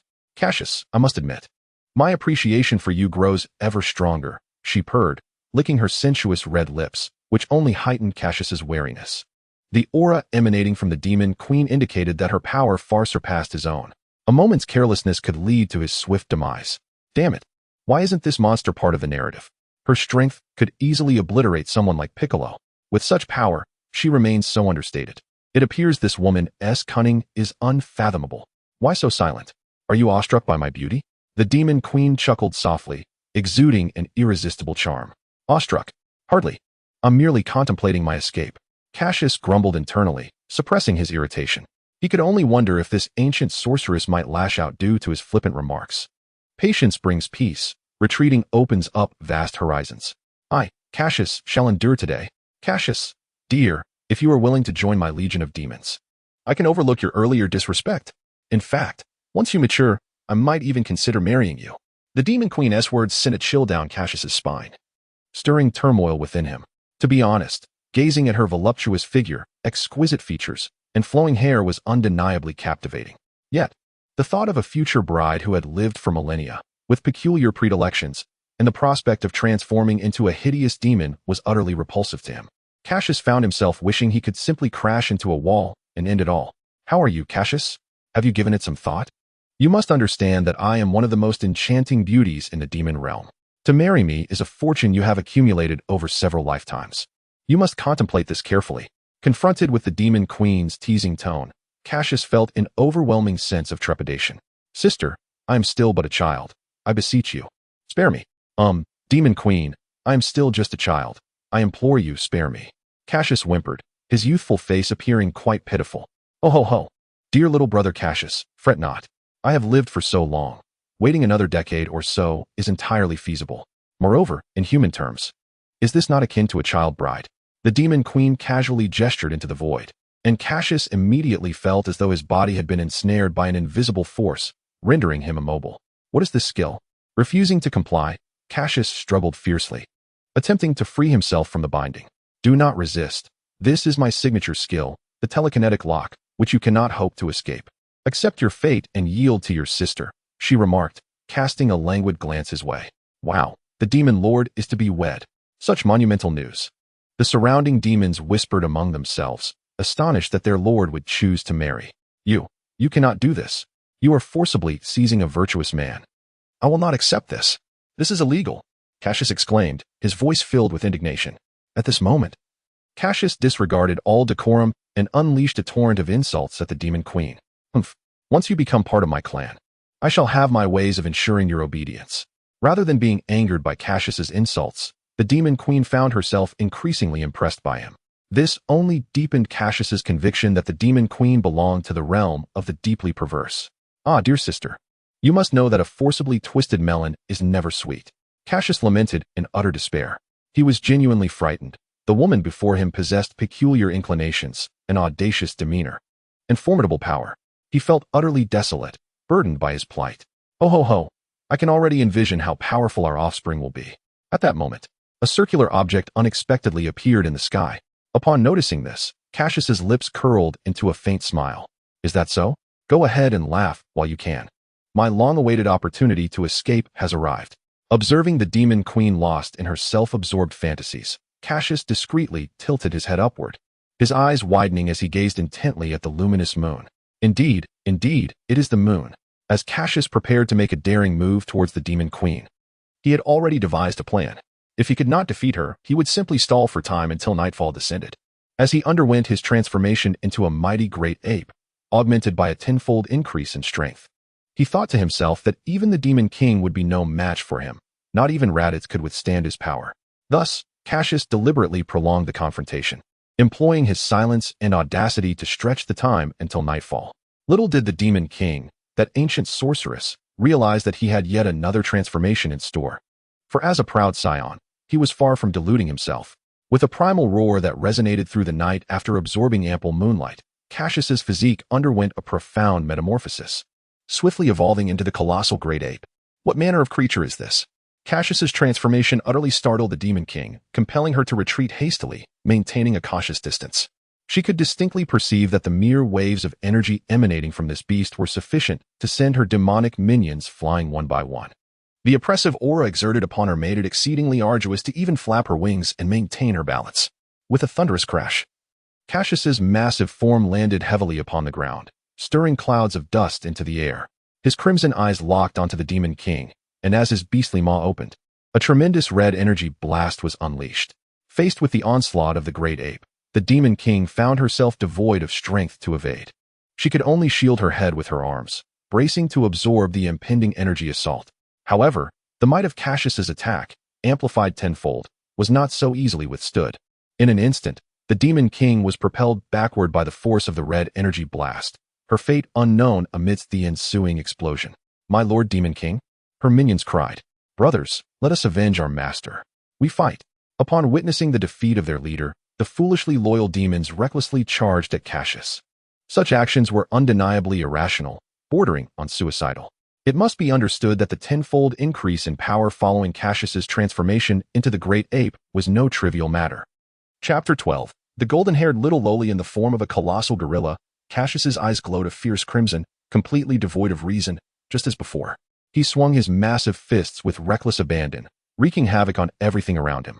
The red energy blasts erupting from his mouth obliterated the surrounding buildings one after another. In that moment, the anguished cries and desperate pleas of the people filled the air. "Such power! Cassius, who on earth are you?" Amidst the rubble, the demon lord, a regal figure, struggled to rise, gazing at the rampaging behemoth with palpable terror. "My lord, I am relieved to see you unharmed. We feared you had." A silhouette descended slowly beside the demon lord. Casting a glance, she recognized it was Pika and momentarily lowered her guard. "Pika, tell me, what manner of creature is this?" Before him, I find myself utterly defenseless. I have never felt so vulnerable. With a delicate wave of her hand, the demon lord interrupted Pika, her gaze complex as it lingered on Cassius. "In my eyes, my lord, you are the strongest." Upon hearing this, Pika felt a twinge of jealousy and turned anxiously toward his superior. "Pika, there is no need for consolation. I am acutely aware of my own limitations. To speak frankly, I cannot contend with Cassius. Previously, I lacked even the courage to confront him directly, merely watching as that formidable energy beam struck me. Though I stand now, my body bears grave injuries. Had it not been for the tenacity of a demon's life force, I would likely have already reported to the King of Hell." The demon lord sorrowfully traced the multitude of wounds adorning her body, her once proud confidence now a distant memory, leaving only a creeping despair. To think of conquering the world? How laughable. I cannot even best a mere child. What a pitiful state I find myself in. With a self-deprecating smile, she began to stride forward into the distance. "Pika, summon all the demons. We shall return to the demon realm." This voice, filled with both resignation and indignation, cast a shadow over the demon lordess figure. "My lord, yes, I understand," Pika replied, though he had intended to say more. Yet upon witnessing the energy blasts erupting from Cassius's mouth, he seemed to grasp the demon lord's intentions. As the morning sun bathed the earth, the people gradually began repairing the damaged homes. The once desolate city now brimmed with vitality and renewed hope. The glaring sunlight streamed through the windows, illuminating a child lying on the bed. This sunlight is indeed blinding. Wait, why am I lying in bed? And why am I still dressed? This is odd. Normally, after transforming into a colossal gorilla, I should be lying naked amidst the ruins, shouldn't I? Cassius looked around in confusion, slowly realizing that this room seemed familiar, especially the shelf outside and the bread. Bread? Goodness, isn't this the bakery I've visited before? What a remarkable coincidence. Little brother, are you awake? At that moment, the baker, who had once generously assisted Cassius, entered with a jug of milk in hand. "The baker? What brings you here?" Cassius inquired with curiosity. "It is I. The residents here owe you a great deal of gratitude. Under the weight of your formidable power, the demons have fled, returning to their realm through the portal." The baker replied as he handed the milk to Cassius. "Departed? The demons have truly left?" Cassius appeared incredulous, his expression one of astonishment. "Indeed. After you transformed into a mighty gorilla and vanquished that horde of demons, even the Demon King was gravely injured by your hand. Interestingly, when I discovered you, there were shards of the portal nearby, and you were unconscious beside it. I brought you back," the baker elucidated. "I cannot thank you enough, dear baker," Cassius said, sipping the milk gratefully. "Oh, it's nothing. You saved our city, after all. It is but a small matter." After glancing out of the window, the baker stood and said, "You should rest well. I will go lend a hand outside." "Very well." After watching the baker depart, Cassius began to reflect upon his experiences. This encounter had been perilously close. Had it not been for the full moon transforming him into a gorilla, he might have become a plaything for that old witch. It seemed he had been overly arrogant. The hidden masters on Earth possessed strength far beyond what he could currently contend with. He was no Sun Wukong, shielded by the aura of a protagonist. Each step he took required utmost caution, and he must fortify his own power. It would be ideal if he could become a super scion. Then he could stride forth with confidence much earlier in his journey. His tail also posed a dilemma. Although he had relied on his great ape transformation to navigate this crisis, he needed to exercise greater caution on nights of the full moon. While the gorilla form granted him tenfold strength, until he could master that transformation, he should refrain from assuming such a guise again. What if he harmed his own kin? His grandfather, Gohan, was the perfect example of the perils involved. This issue must be addressed thoroughly. Eureka! A spark of inspiration ignited within Cassius. How foolish of me. This is the world of Dragon Balls. If I cannot resolve this issue, I can seek the Eternal Dragon for assistance. How utterly naive I am. After reprimanding himself in his thoughts, Cassius began to contemplate how to gather the Dragon Balls. However, Bulma was likely still just a child, like him, and had not yet invented the Dragon Radar. Without the radar, locating the scattered Dragon Balls across the globe would be an arduous task indeed. What was he to do now? At that moment, a sweet and melodious voice, akin to that of a lark, pierced the air, though its tone was unmistakably haughty. Hey, why are you still in bed? Why are you so lazy? Cassius lifted his head and beheld a golden-haired little girl clad in a white dress, standing by the doorway with an expression of discontent directed at him. Although she was diminutive, it was evident that she would blossom into an extraordinary beauty in the future. Her golden tresses reminded Cassius of the illustrious saber from the legends of King Arthur. Well, I did save you, so isn't it a bit unreasonable to be so lazy? Cassius remarked languidly, casting a sidelong glance. Before he could finish his sentence, the little girl, gritting her teeth, retorted, "Less chatter. So what if you saved us? Who asked for your help? Besides, you broke down my door last time, and I have yet to settle that score with you. You're quite the arrogant one. Push your luck further, and I swear." What do you mean? Speak plainly. Get up and help already." As she interrupted Cassius once more, her gaze intensified with a fierceness that suggested she was ready to pounce and take a bite out of him at any moment. Faced with such an assertive little girl, Cassius felt a pang of despair, while other travelers encountered innocent and charming girls. Why was he confronted by this headstrong and haughty one? Oh, how the fates seemed unjust. The heart of the baby ached, but the baby chose to remain silent. Chapter 13. As long as you are happy under the pressure of the golden-haired little girl, Cassius reluctantly rose from his slumber. However, it soon became apparent that trouble was looming. "What is it, little sister? Did you wake me merely for this? Are you truly certain that I can accomplish it?" Cassius scowled at the flower in the basin. Beside him lay several basins already split in two. "Enough of your chatter. This is destruction of private property, and you'll have to compensate for it. But judging by your appearance, I can surmise you are devoid of funds, so the amount will be added to your previous debt," the golden-haired girl remarked, counting the broken basins while scribbling notes on a piece of paper with a pen of unknown origin.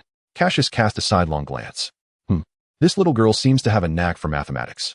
As this thought crossed his mind, Cassius immediately felt a surge of frustration. Damn it. Now is not the time to praise her. Also, do not call me little sister. Aren't you merely a child yourself? How dare you address me so? Do you believe I won't retaliate? As she spoke, the golden-haired girl raised her fist, which resembled a sandbag, in a mock display of threat. However, to Cassius, her stance seemed somewhat comical. I am at least a decade older than you little brat." Yet, there was something amusing about her angry threats. He couldn't help but wonder how she would look if she cried. Cassius found himself shamefully contemplating certain notions. Such an adorable little girl. It would indeed be a pity if she did not shed tears. At that moment, a youthful yet indifferent voice interjected, "The oven is ready. You too need to hurry. You are so slow, it's truly bothersome." Cassius turned to see a young boy with short black hair, dressed in black children's attire, leaning against the wooden door. His dark eyes radiated a hint of coldness, exuding an aura that kept others at bay. There's no choice. Someone's efficiency is just too abysmal. Not only have they broken the basins, but they haven't even kneaded the dough, the little girl remarked, casting a disdainful glance at Cassius, prompting him to quickly lower his gaze, fearing he had offended a certain young lady. "You go check the oven. I will finish here as quickly as possible." The little girl took a basin from the side and began kneading the dough alongside Cassius. "Then do it swiftly, and please do not create any more trouble. Today it is my turn to clean, and I detest complications," the young boy stated, preparing to leave. However, his gaze suddenly lingered on Cassius. Upon seeing the several broken basins, his sharp eyes fixed on the flustered Cassius. "Humph." With a slight snort, the cold young boy departed, clearly dissatisfied. "I didn't do it on purpose. Controlling my strength is exceedingly difficult," Cassius muttered under his breath. How should I address you, little sister?" Cassius had not finished speaking when a discontented voice suddenly interrupted, startling him into silence. Just call me Mana. That was my twin brother. You can refer to him as Nazca. Mana placed the kneaded dough on the countertop, her small hands moving deftly as she began to shape the cake. Her earnest demeanor compelled Cassius to steal a few more glances at her. Achieving such skill at her age surpassed the vast majority of her peers. At Cassius's age in his previous life, he might still have been playing in the mud, seemingly aware of Cassius's gaze. Mana's little face flushed slightly as she shot him several fierce glares, saying, "What are you staring at? Go knead your dough. If you don't make the cake, how will you earn or repay? If you waste any more time, do you believe I won't feed you tonight?"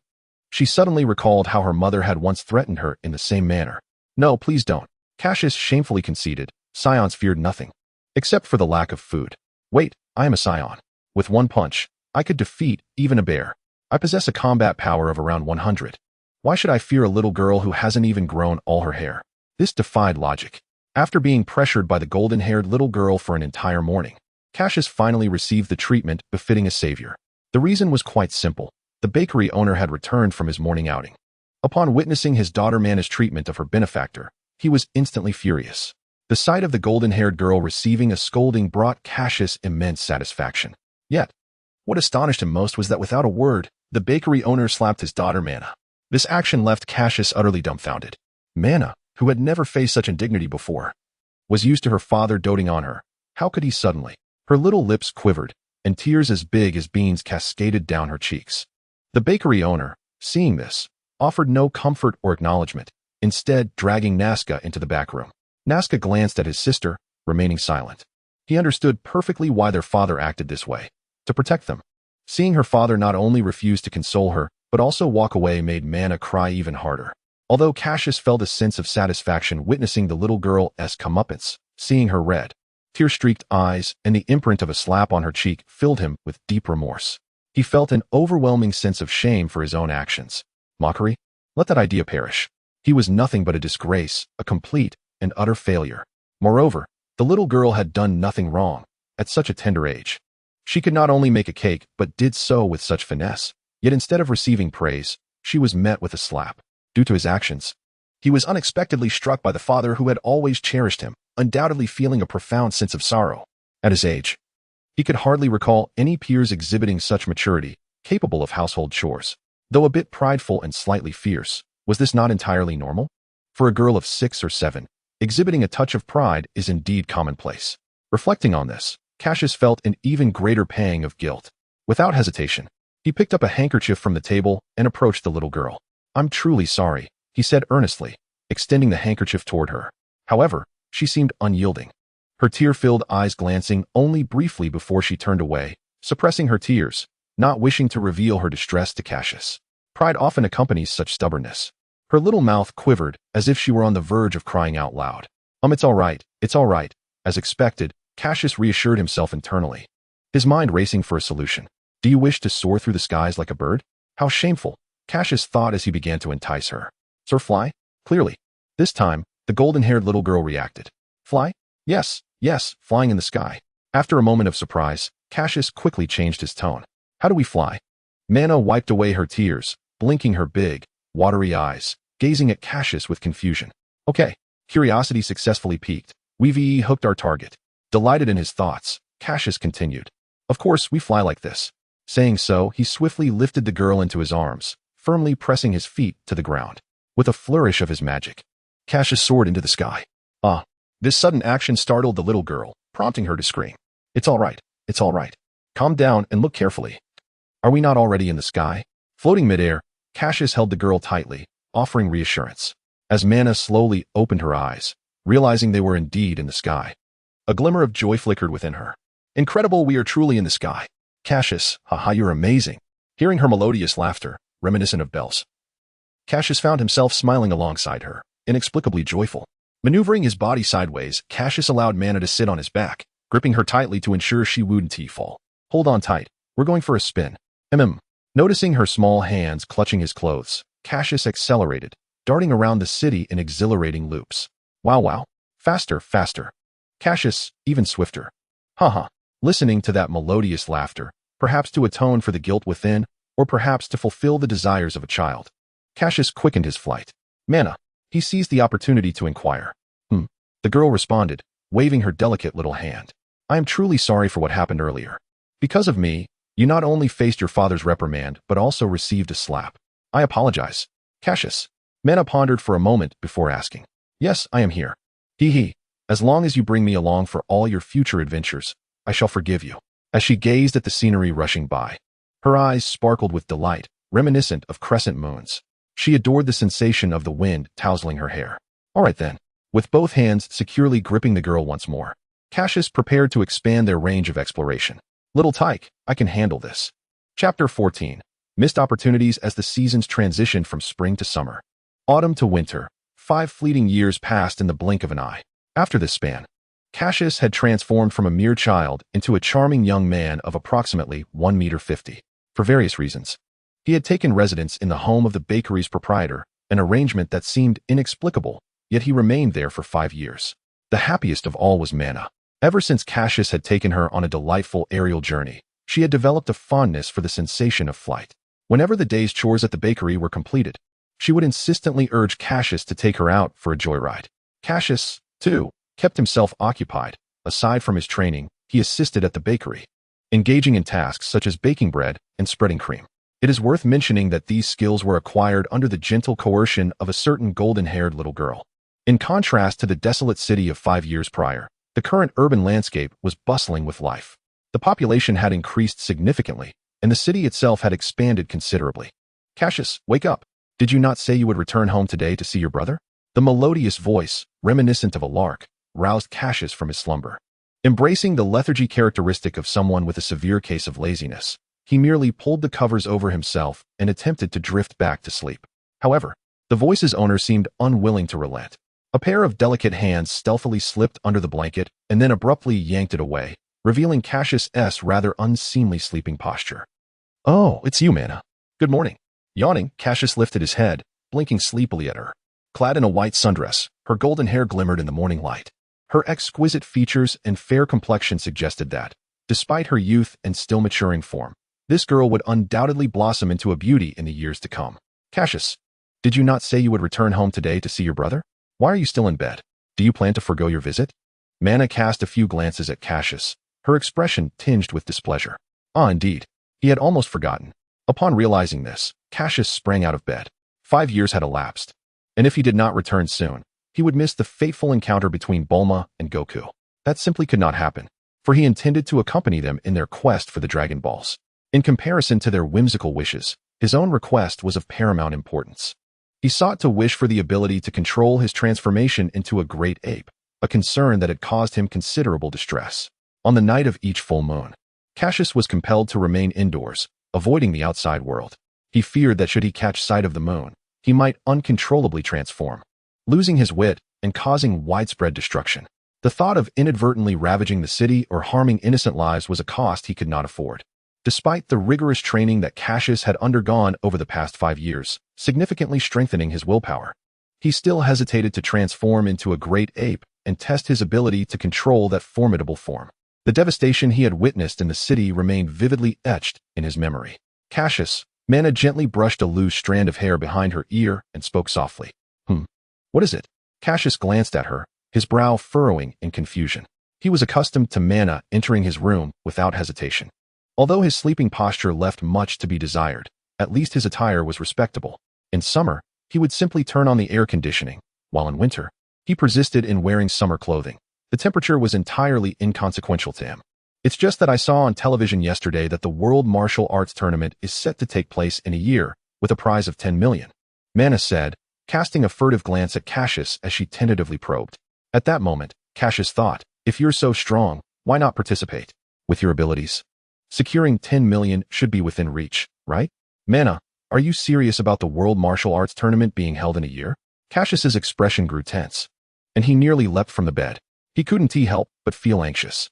If the tournament was indeed to be held in a year, then Sun Wukong should currently be training with Krillin at Master Roshi's. This implied that Sun Wukong had already encountered Bulma, and the dragon had made its appearance.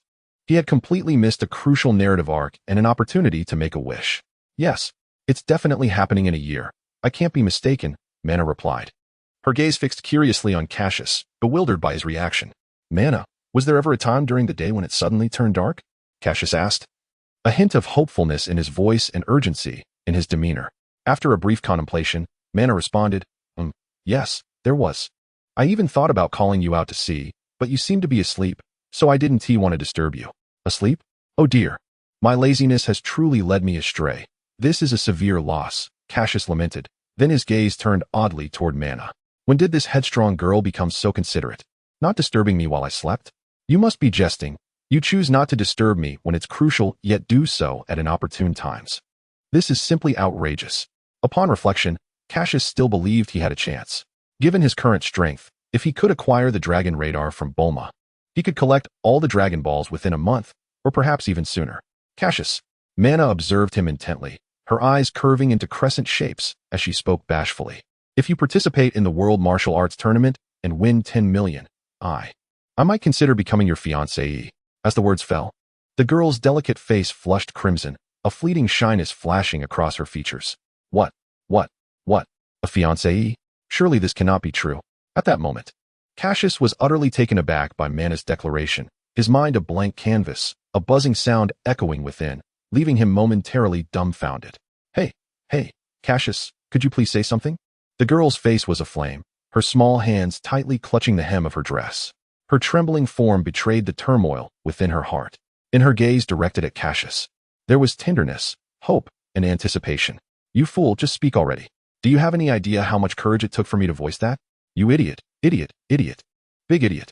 After a prolonged silence, Cassius sincerely uttered a statement that nearly sent Mana into a fit of rage. Do you think I would believe you? What a joke. Clearly, you're after my money, aren't you, Mana? This remark incensed the golden-haired girl greatly. Her tiny fists clenched tightly, her entire body quivering, and then, with a swift motion, she landed a punch on Cassius's stomach, followed by a kick that sent his head crashing against the wall. You imbecile. Tears welled in her eyes as Mana covered her flushed face, sobbing as she fled the room. Could you not be a bit gentler? Could you not be more understanding? We're nearly 12 years old. Can't you act a little more mature? Strangely, Cassius found himself uttering these words. What business is it of yours? Outside the room, an angry roar mixed with sobs erupted.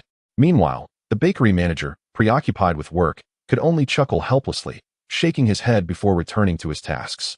The young man with black hair nearby cast a casual glance at the commotion in Cassius's room, wrinkled his nose in disdain, and muttered, what a hassle. Chapter 15. The encounter. Gazing out at the sun now hovering high in the sky, Cassius was lost in thought. He glanced at the tail wrapped around his waist and let out a deep sigh, contemplating within himself. Given the circumstances, all he could do was patiently await the passing of a year. Nevertheless, the prospect of participating in the Grand Martial Arts Tournament was indeed enticing. A prize of 10 million was at stake, and as someone devoid of funds, he could not afford to miss this opportunity. Indeed, the mere thought of money ignited a dazzling spark in Cassius's eyes. Was this the awakening of his avaricious nature? To clarify, Cassius's lack of funds stemmed from the Scion's inherent large appetite, which led him to overindulge while staying at the shopkeeper's residence. Furthermore, during his earlier employment, his inability to control his strength resulted in a few tools being damaged quite severely, compelling him to forfeit all his possessions in compensation, yet still falling short of settling his debts. The shopkeeper, however, merely smiled at Cassius, reassuring him that there was no need to dwell on such trivial matters, as long as he remained cheerful. In stark contrast, the lovely golden-haired little girl, Mana, was far less forgiving. Under her fiery gaze, Cassius could only bow his head and endure the reprimand. Consequently, our protagonist, Cassius, was honorably entrusted by Mana to assist with work at the shop. Fortunately, during his time working there, the shopkeeper imposed few restrictions on him, allowing Cassius to indulge in play, food, and training. Of course, he occasionally faced disdain from the aforementioned little girl. Returning to his senses, Cassius realized he had strayed from the narrative and devised a plan. With Goku currently training under Master Roshi, it was time for him to seek out his friend. Resolute in his decision, Cassius set forth. After a brief tidying of his belongings, he bid farewell to the shopkeeper, citing his intention to participate in the Grand Martial Arts Tournament and pursue the 10 million prize. Upon hearing of Cassius's quest for the prize, the shopkeeper, fully confident in Cassius's abilities, retrieved 10,000 from the cash register to provide as travel expenses. He was acutely aware of how harshly Cassius had been exploited by his precious daughter. Without sufficient funds, it was inevitable that Cassius would encounter difficulties on his journey. Initially, Cassius had planned to borrow a bit of money from someone along the way, but under the shopkeeper's subtly knowing gaze, he gratefully accepted the money offered. As he was about to depart, Cassius playfully ruffled the hair of the aloof young man, NASCAR. Though NASCAR protested vehemently, his strength was such that resistance was futile.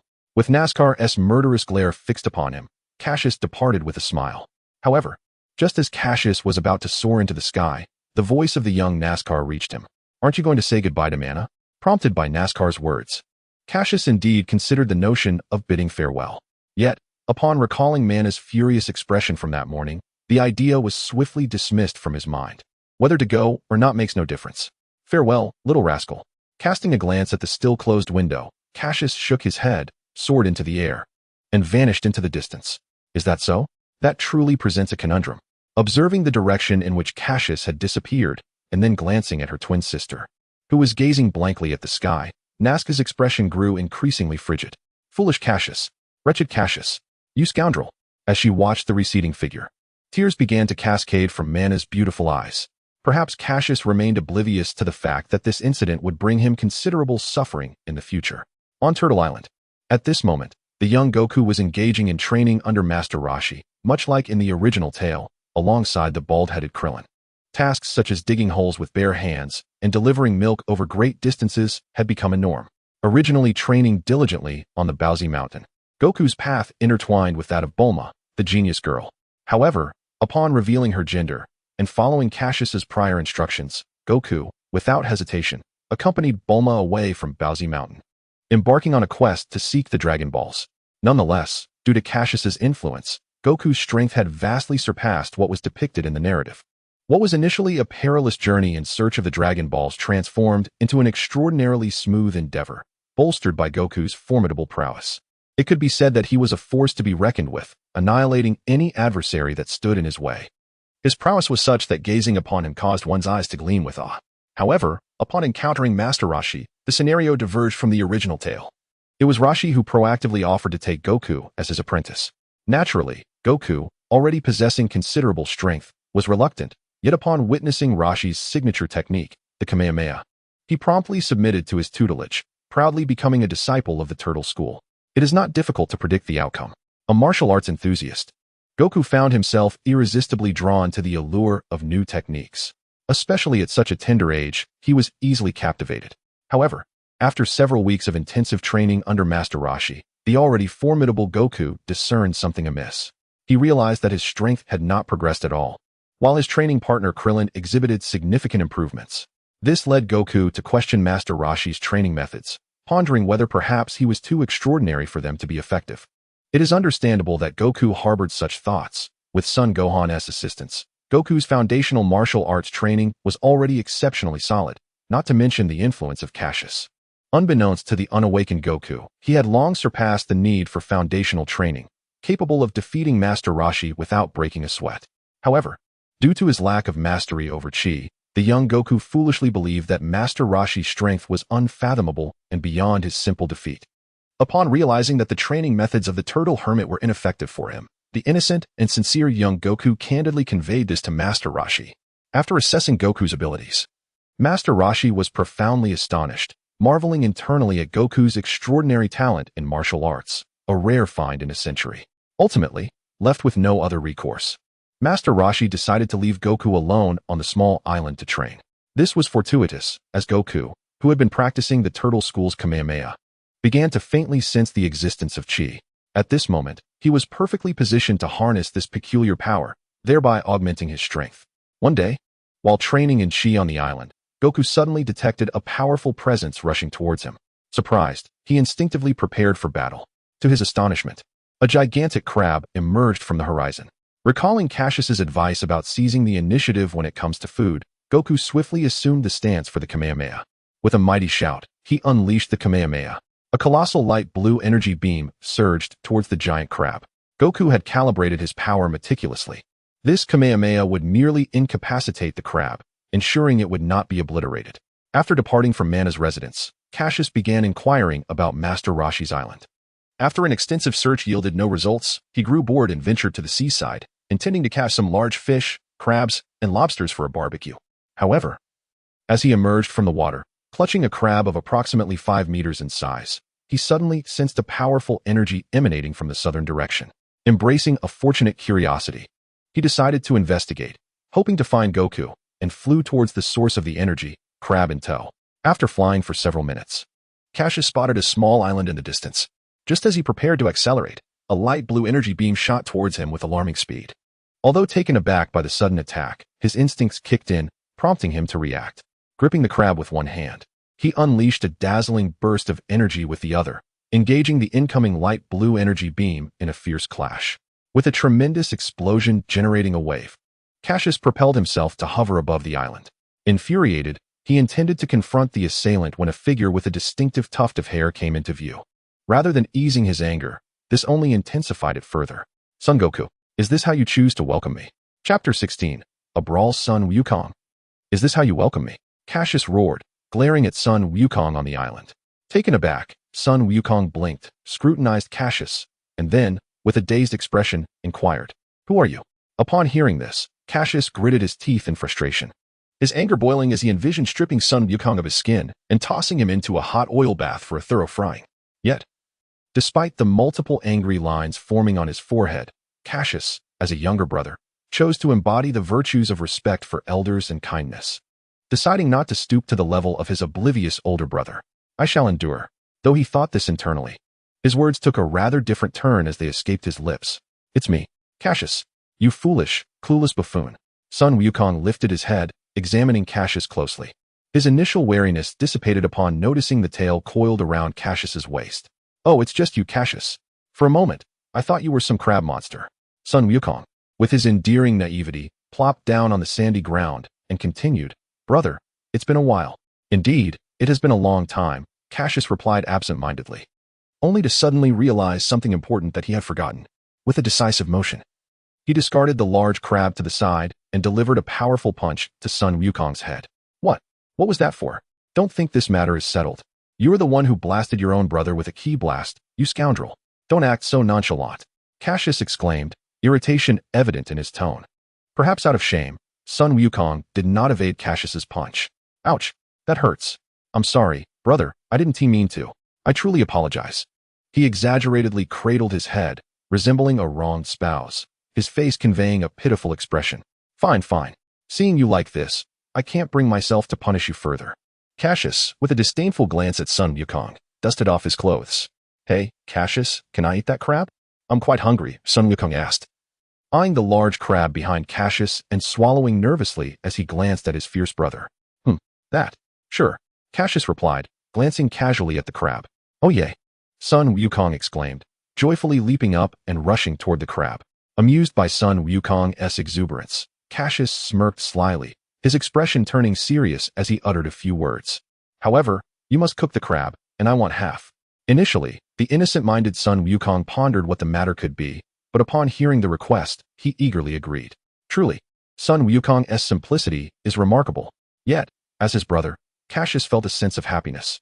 At least he didn't have to toil over cooking or engage in fights himself, as Son Wukong joyfully tended to the large crab.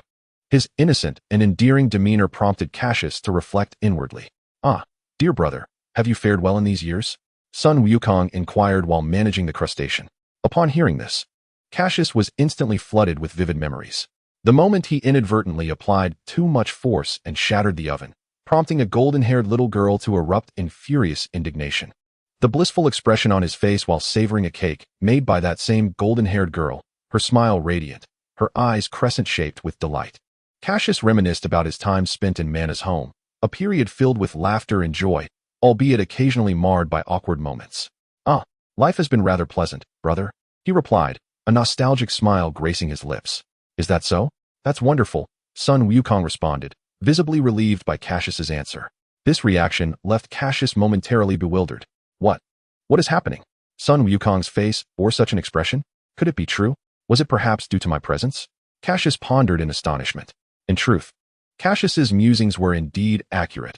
His existence had significantly influenced Son Wukong's transformation.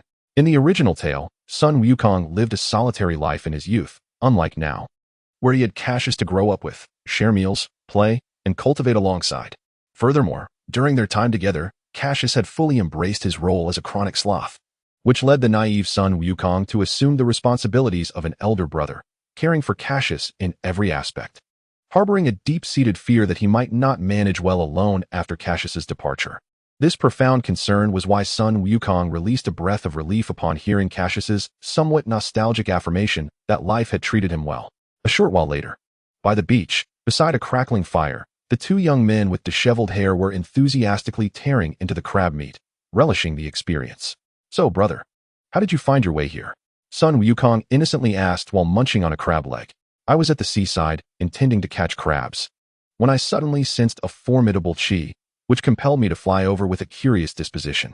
Then, you greeted me with your energy cannon." Cassius replied after tearing off another morsel of crab meat, casting a sidelong glance at Sun Wukong. Haha, Sun Wukong chuckled awkwardly, having noticed Cassius's gaze. "What do you mean by chi? Is it related to those peculiar energies within you?" he inquired, curiosity piqued by Cassius's mention of chi. "Peculiar energies? Have you begun to sense them yourself?" Upon hearing Sun Wukong's inquiry, Cassius was somewhat astonished. He had not anticipated that Sun Wukong had already sensed the existence of chi at this moment. Previously, Cassius had believed it would take several more years before Sun Wukong would discover it. Truly, one cannot underestimate Sun Wukong. Indeed, that peculiar force, when I unleashed the Kamehameha, it seemed to move in tandem with it. "Ah, brother, that is chi. With chi, one can become significantly stronger. It appears that my arrival has indeed granted young Wukong an early encounter with the essence of chi. However, this is a fortuitous development. The greater Sun Wukong's strength, the more secure our future will be. So that is chi. Until now, I had been perplexed as to what it was. Your explanation has illuminated my understanding." After hearing Cassius's words, Sun Wukong displayed an expression of sudden realization. Soon after, a spark of inspiration flashed in young Wukong's mind, and he exclaimed, "Cassius, if I master this chi you speak of, will I be able to soar through the skies like you?" Truly, Sun Wukong possesses an astute combat intuition. It is indeed formidable. Inwardly astonished, Cassius could not help but admire Sun Wukong's unparalleled perceptiveness. "Yes, that is indeed the case. If you wish to learn, I can teach you, my esteemed brother." Casually discarding the crab shell, Cassius rose from the beach. "However, Cassius, I am now quite curious. After 5 years, how strong have you become?" At this moment, Sun Wukong, having finished his meal, stood up, eyeing Cassius with a vigilant expression. "Haha, since you are so eager to know, let us commence." With that, Cassius accelerated, instantaneously appearing before Sun Wukong, delivering a powerful punch. The speed of his strike produced a sharp whooshing sound, indicating the immense power behind it. Yet, Sun Wukong, ever prepared, was not intimidated. He clenched his fist and met Cassius's blow head-on. Boom, boom, boom. The two figures continuously flickered across the island, accompanied by the resounding sounds of their clashes. This is the unique post-meal activity of the Sun family, engaging in combat. No, it should rather be termed as a martial arts sparring session. Chapter 17. Battling Sun Wukong on the tranquil island where Master Roshi resides. The air reverberated with the sounds of intense collisions. Cassius and Sun Wukong engaged in a fierce exchange of blows, their combat escalating in intensity. However, as time elapsed, it became increasingly apparent that Sun Wukong was gaining the upper hand over Cassius. This left Cassius in a position where he could only defend himself, lacking the opportunity to counterattack. As Cassius found himself locked in battle with Sun Wukong, he felt a growing sense of trepidation and admiration for his opponent. Wukong's innate talent was indeed unfathomable. With a surge of anxiety, Cassius feigned a punch, using the momentary distraction to create distance between himself and Sun Wukong. He had never anticipated that Wukong could enhance his strength so rapidly, even without mastering the use of ki. Despite Cassius's deliberate concealment of his own abilities, the match was fiercely contested, leaving him astounded. Who could say whether Sun Wukong was also holding back his true strength? In the original tale, Sun Wukong revels in the thrill of combat, often withholding his full power at the outset, savoring the experience of battling his adversaries. However, this tendency of Wukong's not only consumed precious time, but also placed him in peril on numerous occasions. Indeed, Cassius, you are formidable. It has been quite some time since I have enjoyed a match like this. Sun Wukong exclaimed, taking several steps back, his eyes gleaming with excitement. You are no weakling yourself, Wukong. Come at me with all your might. Let us see who is stronger. Cassius replied, locking his gaze onto Sun Wukong, his demeanor shifting to one of seriousness. This time, he was determined to discern whether he had grown stronger over the years or if Sun Wukong surpassed him. All right, With a sudden, powerful shout, Sun Wukong unleashed a formidable aura that surged towards Cassius. In a moment of distraction, Cassius found Wukong's fist looming before him, accompanied by a sharp, piercing sound as it sliced through the air. Realizing he could not evade this blow, Cassius steeled himself for the impact. Adopting the mindset of exchanging injury for injury, he balled his right hand into a fist and struck back with an equal ferocity towards Sun Wukong. Seeing Cassius's swift decision, Sun Wukong felt a pang of concern and instinctively became more cautious. He recalled their childhood skirmishes, where he often emerged victorious. Yet his acute battle instincts told him that Cassius had not fought with his full strength. With a resounding thud, their fists collided against each other's chests, the tremendous force sending both brothers hurtling backward. Yet, the battle did not conclude there. Each executed a backflip to regain their footing before launching themselves at one another with the force of cannonballs. Feeling the searing pain in his chest, Cassius was not deterred. Instead, he grew increasingly exhilarated. It seemed that the scion blood coursing through his veins yearned for battle, igniting a fervor within him. The more they fight, the stronger they become, born for battle, destined to perish in combat. This encapsulates the essence of the scion. Bang, bang, bang. The thunderous sounds of fists colliding echoed as neither combatant yielded an inch, both unleashing their full might upon each other. In an instant, a tempest roared, shaking the ground beneath them. The air surrounding them crackled with a palpable intensity, resonating with explosive reverberations. The space seemed to ripple as if calm waters were disturbed by a colossal stone. Master Wu Tian, look! There's a fierce battle unfolding on that island. The sound of their fists clashing is so intense that we can hear it from this distance. Just imagine how thunderous it would be up close. Not far from the island, on a motorboat, stood two bald figures, one old and one young. They were Master Wu Tian and little Krillin, who had just returned from their training. The young Krillin had been the one to speak. Standing on the boat, Master Wu Tian, donning his signature sunglasses, gazed intently at the fighters on the island. As their boat approached, he could sense two formidable auras emanating from the atmosphere. Krillin, feeling the weight of these overwhelming pressures, collapsed onto the boat, struggling to move. Krillin, stand up and observe closely. This is your chance to grow stronger. It will be crucial for your future martial path. Master Wu Tian declared with fierce determination, his eyes gleaming with intensity. Understanding the gravity of the situation from his master's serious demeanor, Krillin gasped for breath and fought to rise. Hey, are those two monsters? It seems that little Goku has far surpassed me in martial prowess. Just the energy they exude while battling is so potent. I wonder how long I could last against either of them. He lamented, truly, the student has surpassed the master. Alas, I feel my age catching up with me. Meanwhile, the fierce duel between Cassius and Sun Wukong continued unabated, oblivious to the presence of Krillin and Master Wu Tian. Their focus remained solely on one another, ready to capitalize on any slightest opening with a tempestuous onslaught to secure victory. At that moment, Cassius, already adept in the art of energy manipulation, suddenly sensed Master Wu Tian's presence. His mind briefly stirred. Sun Wukong, keenly aware of Cassius's distraction, seized the opportunity and landed a powerful punch squarely on Cassius's chest, suppressing him in the process. The impact was tremendous, causing Cassius's chest to cave in, and he was sent hurtling through the air, crashing through several trees before finally splashing into the water below. Witnessing this spectacle left Krillin utterly astonished, filled with profound admiration for Wukong. Wukong, you are truly incredible, he exclaimed. Not yet finished. Don't lose focus. Teacher Takeda's reminder jolted Krillin back to reality. Is this not over yet? He had already been thrown into the sea. Krillin tugged at his own cheek, trying to awaken himself a little more. Moments later, a dark spot suddenly appeared on the surface of the ocean, rapidly enlarging until boom. Cassius emerged from the water, looking utterly disheveled. He anticipated that a mere moment of distraction would result in being knocked into the sea by Sun Wukong. If it weren't for his mastery of the flight technique, he would have surely met his end. Wiping the blood from the corner of his mouth and glancing at his now-healed chest, Cassius's gaze turned increasingly menacing, his focus sharpening. Sun Wukong's punch had indeed inflicted genuine harm. On the small island, Sun Wukong felt a wave of relief wash over him as he witnessed Cassius bursting forth from the sea. He knew that his brother couldn't swim, and for a fleeting moment, he feared that Cassius had perished in the depths. I knew you wouldn't be so easily defeated, brother. I must say, dear brother, your strikes are quite fierce. You nearly knocked me out with a single blow. What a perilous situation. With a devilish grin, Cassius floated towards Sun Wukong. At that moment, Teacher Takeda and Krillin had already reached the shore by boat. However, upon overhearing the exchange between Cassius and Sun Wukong, their eyes widened in disbelief. their mouths agape as if they could fit a football inside. What? Wukong is actually that person's brother? Their siblings? Not only Krillin, but even teacher Takeda was left astonished. Upon hearing Krillin's voice, son Wukong finally noticed the return of Takeda and Krillin, greeting them with his usual playful demeanor. Oh, it's teacher Takeda and Krillin back already. My apologies, we were so engrossed in our fight that we didn't notice. Haha. Cassius looked at son Wukong, who was scratching his head in confusion, utterly speechless. He realized that this battle would not be fought today. It seemed that this was where it would come to an end. Chapter 18.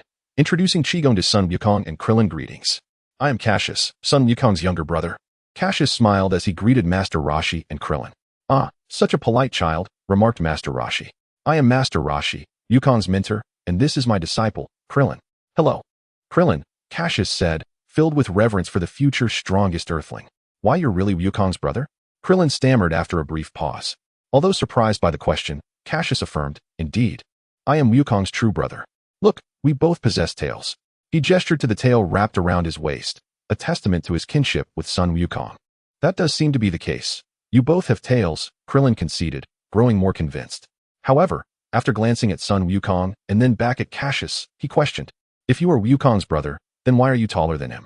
Little bald head, you've caught me off guard with that question, Cassius admitted, scratching his head. To be honest, I have no idea why I'm taller than Wukong. Perhaps it's because I indulged too much in the cakes made by a certain little girl over the past 5 years. Upon hearing Krillin's comment, Wukong immediately became defensive. I really am Cassius's brother. Why would you doubt that? He protested, feeling wronged. Wukong, I'm sorry, I didn't mean anything by it. I was just curious as to how your brother is taller than you. Please don't take it to heart. Krillin quickly apologized, gesturing for Wukong to dismiss the matter. Well, I don't know either. I remember 5 years ago, Cassius was the same height as me. I'm baffled by how quickly he has grown taller, Wukong said, scratching his head in confusion. Perhaps there is no need to delve deeper into this, Cassius said with a slight, awkward smile. Yes, Master Roshi chimed in. By the way, with half a year remaining until the world's martial arts tournament, Wukong, we brothers must secure that prize money, Cassius declared, his expression turning serious as he clenched his fists. Absolutely. The prize money is ours. Wukong enthusiastically raised his hand in agreement.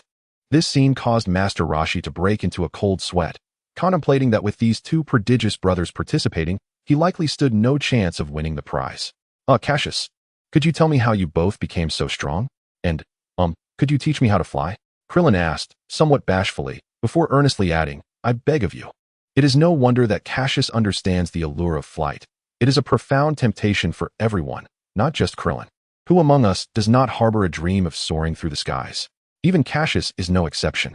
Upon gaining the ability to sense the presence of energy, his first endeavor was to master the art of levitation. The allure of flight is simply too potent. Brother, I too wish to learn how to fly, chimed in the young Goku. But Goku, do you not possess the Nimbus Cloud? Krillin interjected, unable to contain himself.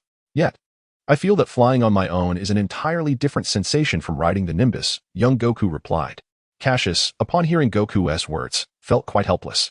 I must say, brother, your combat prowess nearly rivals mine. How can you not fly? What sort of logic is that? It seems the flaws he had inadvertently created were rather significant. However, since these flaws had emerged, he might as well allow them to grow even larger. At that moment, Master Roshi glanced at the sky, his expression suddenly changing, as if he were on the verge of missing something of utmost importance. To be honest, even I am feeling a bit tempted. However, being of my age, I shall not intrude upon your youthful endeavors. I will take my leave to return indoors. With that, Master Roshi dashed into the house. Clearly, he just wants to watch women's gymnastics. Krillin muttered to himself. Cassius could only respond with an awkward smile. This truly is characteristic of Master Roshi. Very well, I can teach you the art of levitation, Cassius finally agreed after a moment of contemplation. He had his own plans in mind, to enhance their abilities promptly so that when the events of Dragon Ball Z commenced, they would not fare too poorly. That period had indeed been dismal for him, with either the protagonists or the supporting characters meeting their demise. Fortunately, the eternal dragon of Namek was present, otherwise, those supporting characters who had perished twice would have been utterly lost. Nevertheless, the death of the protagonist was necessary, for the King Kai's Kaioken technique was quite remarkable. It is a miraculous tool that exponentially enhances one's strength, capable of overpowering anything. If one can persist, they must not relinquish that opportunity. If learning is possible, it must be accomplished. Then, let us hasten to learn. Upon hearing Cassius' willingness to teach him and Goku to fly, Krillin was already brimming with excitement. Yes, yes. Please teach us quickly. Little Goku joined in the enthusiasm. Well, in that case, let us first tidy up this mess before I teach you the art of levitation. Cassius remarked, surveying the chaos around them. Krillin. Little Goku.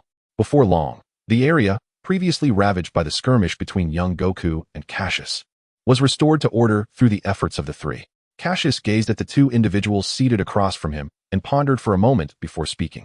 Firstly, to learn how to fly, one must first master the control of chi. What is chi, Cassius? Krillin inquired. Well, how should I explain it? Chi is a mysterious force that resides within the human body, akin to the Kamehameha wave utilized by Master Roshi. It is an attack method that involves gathering chi and then releasing it, Cassius replied after a brief contemplation. I don't quite understand, Cassius, Krillin said, his face betraying a look of confusion. It was no surprise. Krillin had never experienced the Kamehameha wave like Goku had, rendering him unfamiliar with the concept of chi. Please wait a moment, Cassius requested, bringing his hands together and gradually concentrating his spirit, drawing the chi forth into his palms. Soon, a faint glimmer appeared at his joined hands, which then erupted into a radiant glow. This is chi, he explained, gently displaying the emanating energy before Goku and Krillin. Upon witnessing this, both Goku and Krillin leaned in, eager to feel the presence of chi up close. So this is chi, Goku mused, nodding in understanding. Meanwhile, Krillin fell silent, seemingly deep in thought. However, Cassius sensed a trace of desolation and insecurity emanating from him. Cassius chose not to comment on this. Krillin's reaction was quite natural. After all, not everyone possesses the protagonist's aura like Goku. Even Cassius had taken several days to barely grasp the essence of chi. And that was with deliberate effort on his part. Now, why don't you both take some time to experience chi? Once you can control it, I will teach you how to fly, Cassius encouraged, aiming to uplift Krillin's spirits. Goku's rapid understanding stems from our previous training experiences. I, too, took quite a while to sense chi for the first time. It's all right. I believe you will succeed as well. Thank you, Cassius, Krillin exclaimed, his previously dim eyes now sparkling with renewed hope. Yes, I should have confidence in myself. This is not something one can master easily. Cassius himself mentioned it took considerable effort to attain control. With a newfound determination, Krillin resolved to believe in himself, convinced that he too would succeed. Indeed. Chapter 19. The Grand Martial Arts Tournament. Time flies swiftly, and in the blink of an eye, less than a month remains until the Grand Martial Arts Tournament.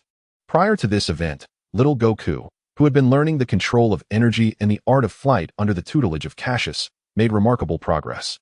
For Goku, it took less than 3 days to grasp the concept of energy and successfully master the art of flight. Subsequently, he either sparred with Cassius or practiced alone each day, achieving rapid advancements that left Cassius astounded. As for our future Earth's strongest, Krillin, his progress was somewhat slower.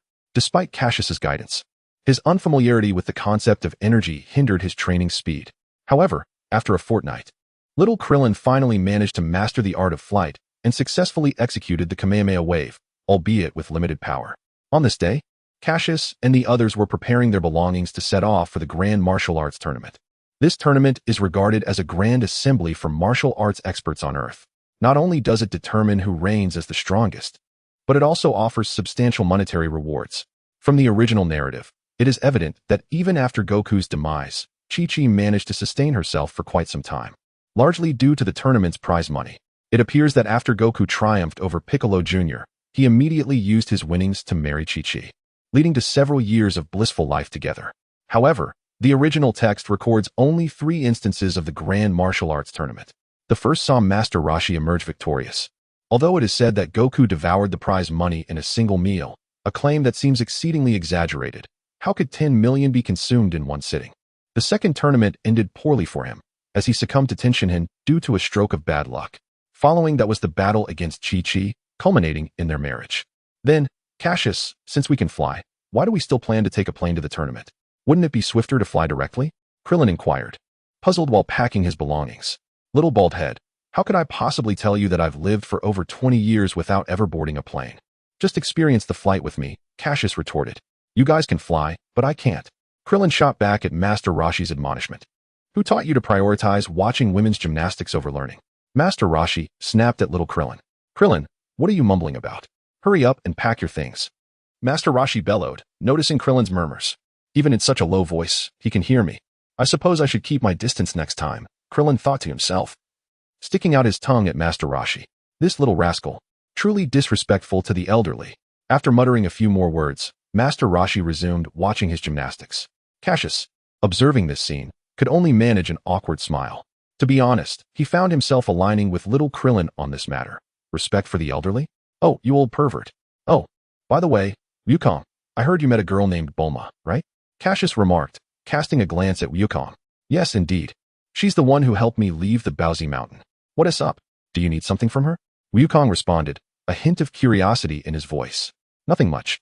I'm just intrigued by her dragon radar, Cassius replied. Oh, I see. I suspect she will attend the World Martial Arts Tournament. You might want to ask her then. Wukong said, seemingly recalling their parting conversation with Bulma and the others, uncertainty lacing his words. Understood, Cassius nodded. Let us gather our belongings. All right, it's quite lively here. Wukong, Cassius. Noticing Krillin's wide-eyed expression, Cassius merely chuckled. For the World Martial Arts Tournament, which gathered the finest martial artists from Earth. The current crowd was but a mere fraction. Wow, isn't that Bulma and Yamcha ahead? Wukong exclaimed, pointing forward with excitement. Bulma. Cassius felt a surge of interest in this talented young woman, who not only created the dragon radar at such a young age, but also possessed an extraordinary courage, venturing alone into the unknown in search of Dragon Balls. In Dragon Ball Z, she even accompanied Gohan, Cassius' future nephew, to Namek in pursuit of the Dragon Balls. Indeed, Bulma was one of Cassius' favorite characters from his past life. Hey, Wukong, you guys are here too. Bulma and Yamcha, having noticed Wukong and the others from a distance, greeted them with warm smiles. At that moment, Cassius finally beheld Bulma. With her azure hair, delicate features, elegantly arched brows, and expressive, twinkling eyes, she emanated a youthful charm that rendered her utterly captivating despite her tender age. As soon as the turtle hermit caught sight of Bulma, he immediately approached her. Do you remember me, little girl? When shall we play that game together? You know, the one where you go bang, bang, he said, gesturing lewdly while chuckling inappropriately. Ugh, you old lecher you. You're doomed, good luck with that. Cassius silently prayed for the turtle hermit. As expected, Bulma's cheeks flushed crimson, and in a fit of indignation, she wielded an enormous hammer seemingly out of nowhere and sent the turtle hermit flying. Hello. I am Cassius, Wukong's younger brother. Cassius introduced himself as he stepped forward. Upon hearing Cassius's introduction, Bulma and Yamcha exchanged glances, each harboring their own thoughts. So, he is Wukong's brother? But he is quite handsome, Bulma mused internally, her heart fluttering as she assessed Cassius. It was no surprise, Cassius possessed a striking visage, standing at a height of 6 feet, radiating a youthful and vibrant aura that was utterly enchanting. Wukong's brother. Yamcha's expression shifted slightly, a hint of surprise crossing his face. Since he is Wukong's brother, his strength must be formidable. It appears that yet another competitor has emerged for the prize. However, how could Wukong's brother differ so greatly from him? As Wukong's sibling, he seems to surpass Wukong in height significantly, which is truly astonishing. Cassius, this is Bulma. And this is her boyfriend, Yamcha. Little Wukong pointed to Bulma and Yamcha before introducing them to Cassius. Is Cassius also participating in the World Martial Arts Tournament? Of course. The allure of a 10 million prize is quite tempting, Cassius replied. Since Cassius is Wukong's brother, he must possess considerable strength, Bulma inquired. Indeed, Cassius is quite powerful. Little Wukong interjected before Cassius could respond. Well, you must give Yamcha a chance, Bulma said, covering her mouth, feeling a bit embarrassed. Hey, Bulma, I don't need that. Cassius exclaimed, realizing he was speaking of her boyfriend. Haha, I'll do my best, he awkwardly replied. After their introductions, Cassius and the others successfully registered for the tournament. Naturally, they faced some skepticism from the officials, but once Krillin mentioned that they were disciples of Master Roshi, the officials readily accepted them. Following their registration, the preliminary rounds commenced. For Cassius and his companions, this was undoubtedly a mere formality. Coincidentally, Krillin encountered a former rival who had once humiliated him. In a swift turn of events, Krillin delivered a decisive punch to the bald opponent, eliciting cheers from the audience. Chapter 20. Wukong battles Krillin. Due to the overwhelming strength of Wukong and his companions, the preliminary rounds of the World Martial Arts Tournament concluded swiftly. The individuals who advanced to the finals were Jackie Chan, also known as Master Wu Tian, Little Wukong, Cassius, Little Krillin, the water-deprived Nam, the monster Kira, Yamcha, and a barbarian. That evening, after a hearty meal at a restaurant, Cassius and his companions retired to their respective rooms to rest. Of course, Owing to the prodigious appetites of Cassius and little Wukong, they nearly consumed all the food available at the establishment. Ultimately, it was Bulma who, amidst the bewildered gaze of the restaurant owner, managed to drag Cassius and the others away. Time flew by, and in the blink of an eye, the night had passed. When everyone arrived at the tournament venue, they took to the stage, awaiting the host's address. Good evening, esteemed spectators. We are now ready to draw lots to determine the order of appearance for these contestants. As a few staff members brought forth the lottery box, the host, donning sunglasses and sporting golden hair, announced, "Contestants, please proceed to draw your lots." Before long, each contestant had drawn their lot and awaited the commencement of the matches. "Now, allow me to announce the order of the contestants," the golden-haired host said after clearing his throat. "In the first match, our contestant Cassius will face Yamcha. In the second match, Sun Wukong will compete against Krillin.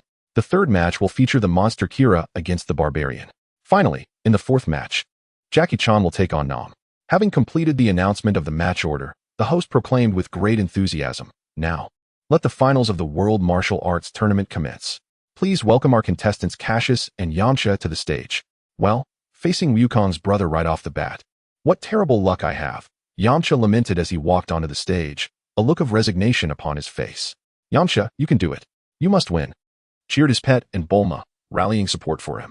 In stark contrast, Cassius found himself without any familiar faces to cheer him on. It was understandable. As the competitors preparing for their matches were still backstage, little Wukong and Krillin had not had the opportunity to converse with Cassius. "Although you are Wukong's brother, I will not hold back. Come at me with all your might," Yamcha declared, bracing himself. "Young man, from where does your confidence to challenge me so boldly stem? If I unleash my full strength, I fear you may not endure the impact. However, out of respect for Bulma's request, I shall refrain from making your defeat too humiliating." With a resolve firmly set in his heart, Cassius stood still, awaiting Yamcha's move. "What? Are you not going to attack? If that is the case, I shall take the initiative," Yamcha exclaimed, unable to contain himself as Cassius remained motionless. In truth, the individual with the dark hair contemplated that denying someone even a single opportunity to showcase their skills before prematurely eliminating them is an exceedingly impolite act. Thus, Cassius resolved to grant Yamcha a bit more presence. "Behold my technique, the Wolf Fang Fist." With a mighty shout from Yamcha, he surged forward toward Cassius with astonishing speed. The flurry of punches, so swift they appeared as mere afterimages, accompanied by the whooshing sound of wind, demonstrated the sheer power of his attack. However, it was unfortunate that he faced Cassius, a scion born for battle, destined to face defeat. "Ah, quite strong, I see, but this is where it ends." Feeling the force emanating from Yamcha's strikes, Cassius was somewhat taken aback, curious to see what else his opponent could offer. Yet, after dodging a few of Yamcha's assaults, Cassius quickly lost his desire to continue the fight. The opponent was simply too weak. "Farewell," he said, vanishing from sight. When he reappeared, it was already behind Yamcha. With a gentle extension of his finger, he flicked Yamcha lightly, sending him soaring off the stage. The spectators around were left in a state of shock, while Bulma and Yamcha's pet stared in disbelief. Clearly, Cassius possesses formidable strength, achieving victory with such ease, the announcer remarked, slightly adjusting his sunglasses. "I declare this match a victory for Cassius. Now, let us commence the next bout, featuring contestants Goku against Krillin." "Go for it, Krillin." "Goku." Cassius greeted the two as they entered the stage before retreating backstage. "Goku, though I am aware that our strengths differ greatly, I will give my all. Come on, Krillin. Let us engage in a thrilling battle." As their words faded, the sound of fierce collisions resonated across the arena. Kamehameha. Krillin, having pushed Goku back with a punch, gathered his energy and unleashed a Kamehameha wave. The pale blue energy surged from Krillin, racing towards young Goku. With a significant natural talent and an understanding of ki, Krillin, aided by Cassius, had mastered the Kamehameha wave with remarkable speed. "Come on, Krillin." Young Goku, eyeing the approaching wave, adopted a serious expression. With a powerful shout, he unleashed an intense aura. Out of respect for Krillin, he resolved to withstand the Kamehameha wave head-on. He slammed his hands against the energy wave. But the Kamehameha wave was not so easily countered. Krillin's attack had significantly boosted his combat power. Young Goku found himself gradually pushed back, beads of sweat forming on his brow, indicating the strain he was under. "Goku!" Krillin shouted again, unleashing a spiraling vortex of energy that amplified the Kamehameha wave's output. At this moment, Goku could no longer hold back. His entire being radiated with fierce energy, the veins on his arms bulging as muscles tensed. With a resounding stomp of his right foot, he created a deep crater in the arena, accompanied by a powerful roar. He cast his hands upward with great force, forcibly altering the trajectory of the Kamehameha wave. With a resounding explosion, the figure of little Goku materialized on the arena. At that moment, his face was not only drenched in sweat, but he was also gasping for breath, his legs trembling as if he might collapse at any instant. As for Krillin, after exerting all his strength to unleash the Kamehameha wave, he had completely exhausted himself, relying solely on an indomitable will to persist. However, upon witnessing Goku withstand the full force of his Kamehameha wave, he could no longer hold on and fell flat to the ground. At that moment, in the background, Cassius glanced at the anxious Jackie Chan before swiftly appearing before Krillin, gently lifting him up. Cassius intended to take Krillin for medical attention. Goku, once you engage in battle, you must leave no remnants. With your strength, you ought not to be in such a disheveled state.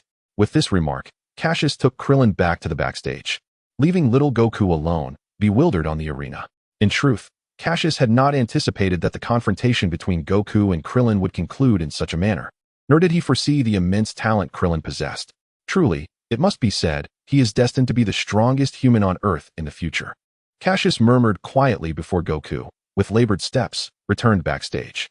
The audience, stunned by Krillin's Kamehameha wave, erupted in resounding cheers. How magnificent! How exhilarating!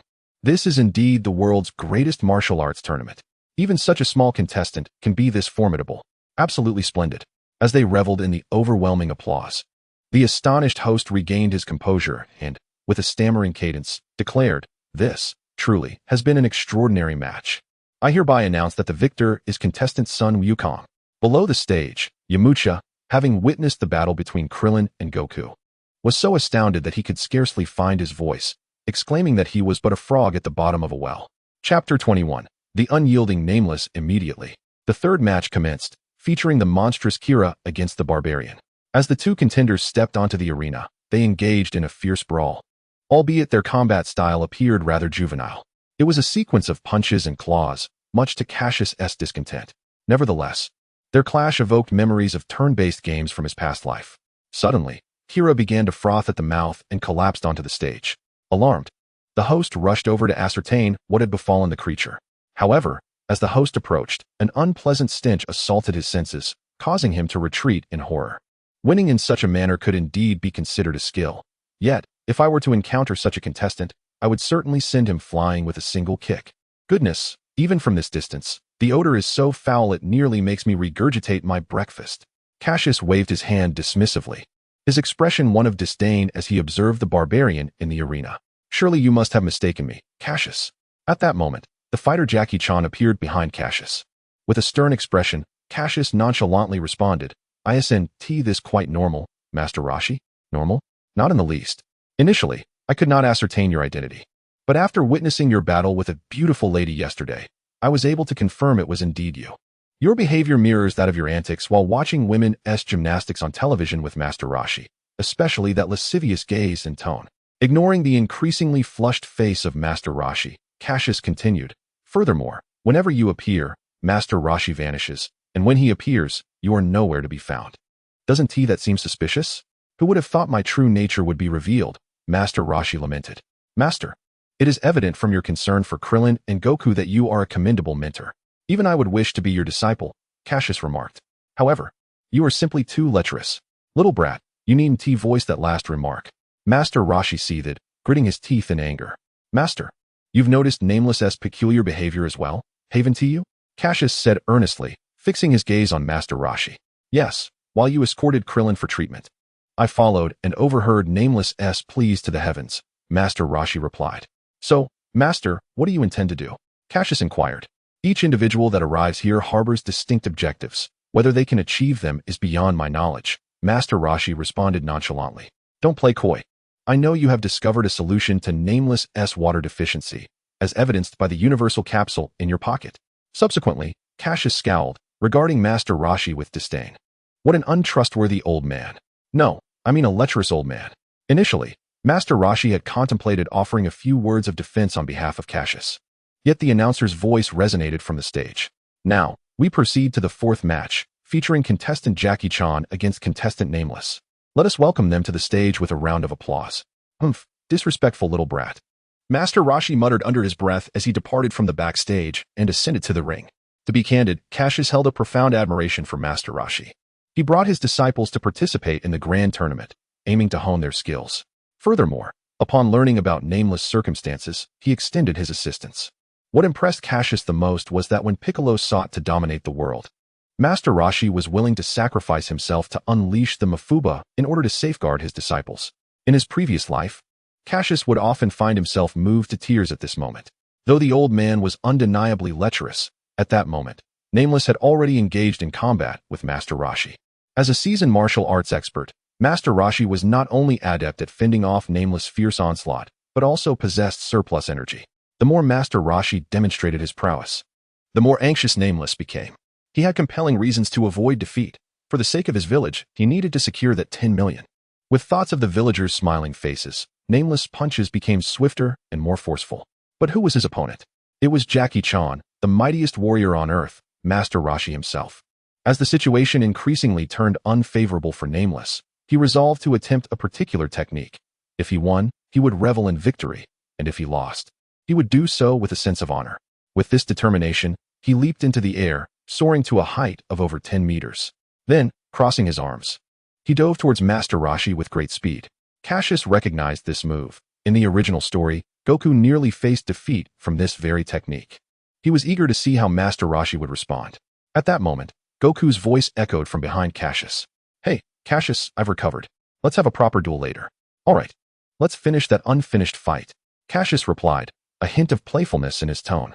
"I've held a grudge against that punch of yours, my dear brother," he added, not turning around to face him, while observing the ring with a smirk. "Hee, it wasn't intentional. What are you looking at so seriously?" Goku chuckled awkwardly, scratching his head. "It's the fourth match," Cassius replied nonchalantly, continuing to watch the contest. Meanwhile, on the stage, as Nameless descended with a fierce attack, Master Roshi's expression turned grave. With a mighty shout, his previously slender frame suddenly expanded, causing his clothes to burst apart under the strain of his powerful muscles. This display of explosive strength elicited gasps of astonishment from the audience. Immediately afterward, Master Roshi, now muscular, vanished at astonishing speed, leaving Nameless momentarily disoriented, unsure of how to proceed. In a moment of utter chaos, just then, Master Wu Tian suddenly appeared in midair, his right fist clenched tightly, aimed directly at Nanwu with a powerful punch. As Master Wu Tian's fist made contact with Nanwu's body, Cassius distinctly observed a faint shimmering aura entwined around the fist.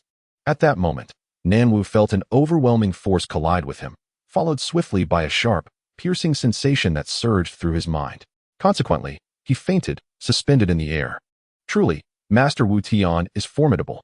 The sheer strength of his blow rendered Nanwu unconscious, yet he managed to control the force, preventing Nanwu from being sent flying.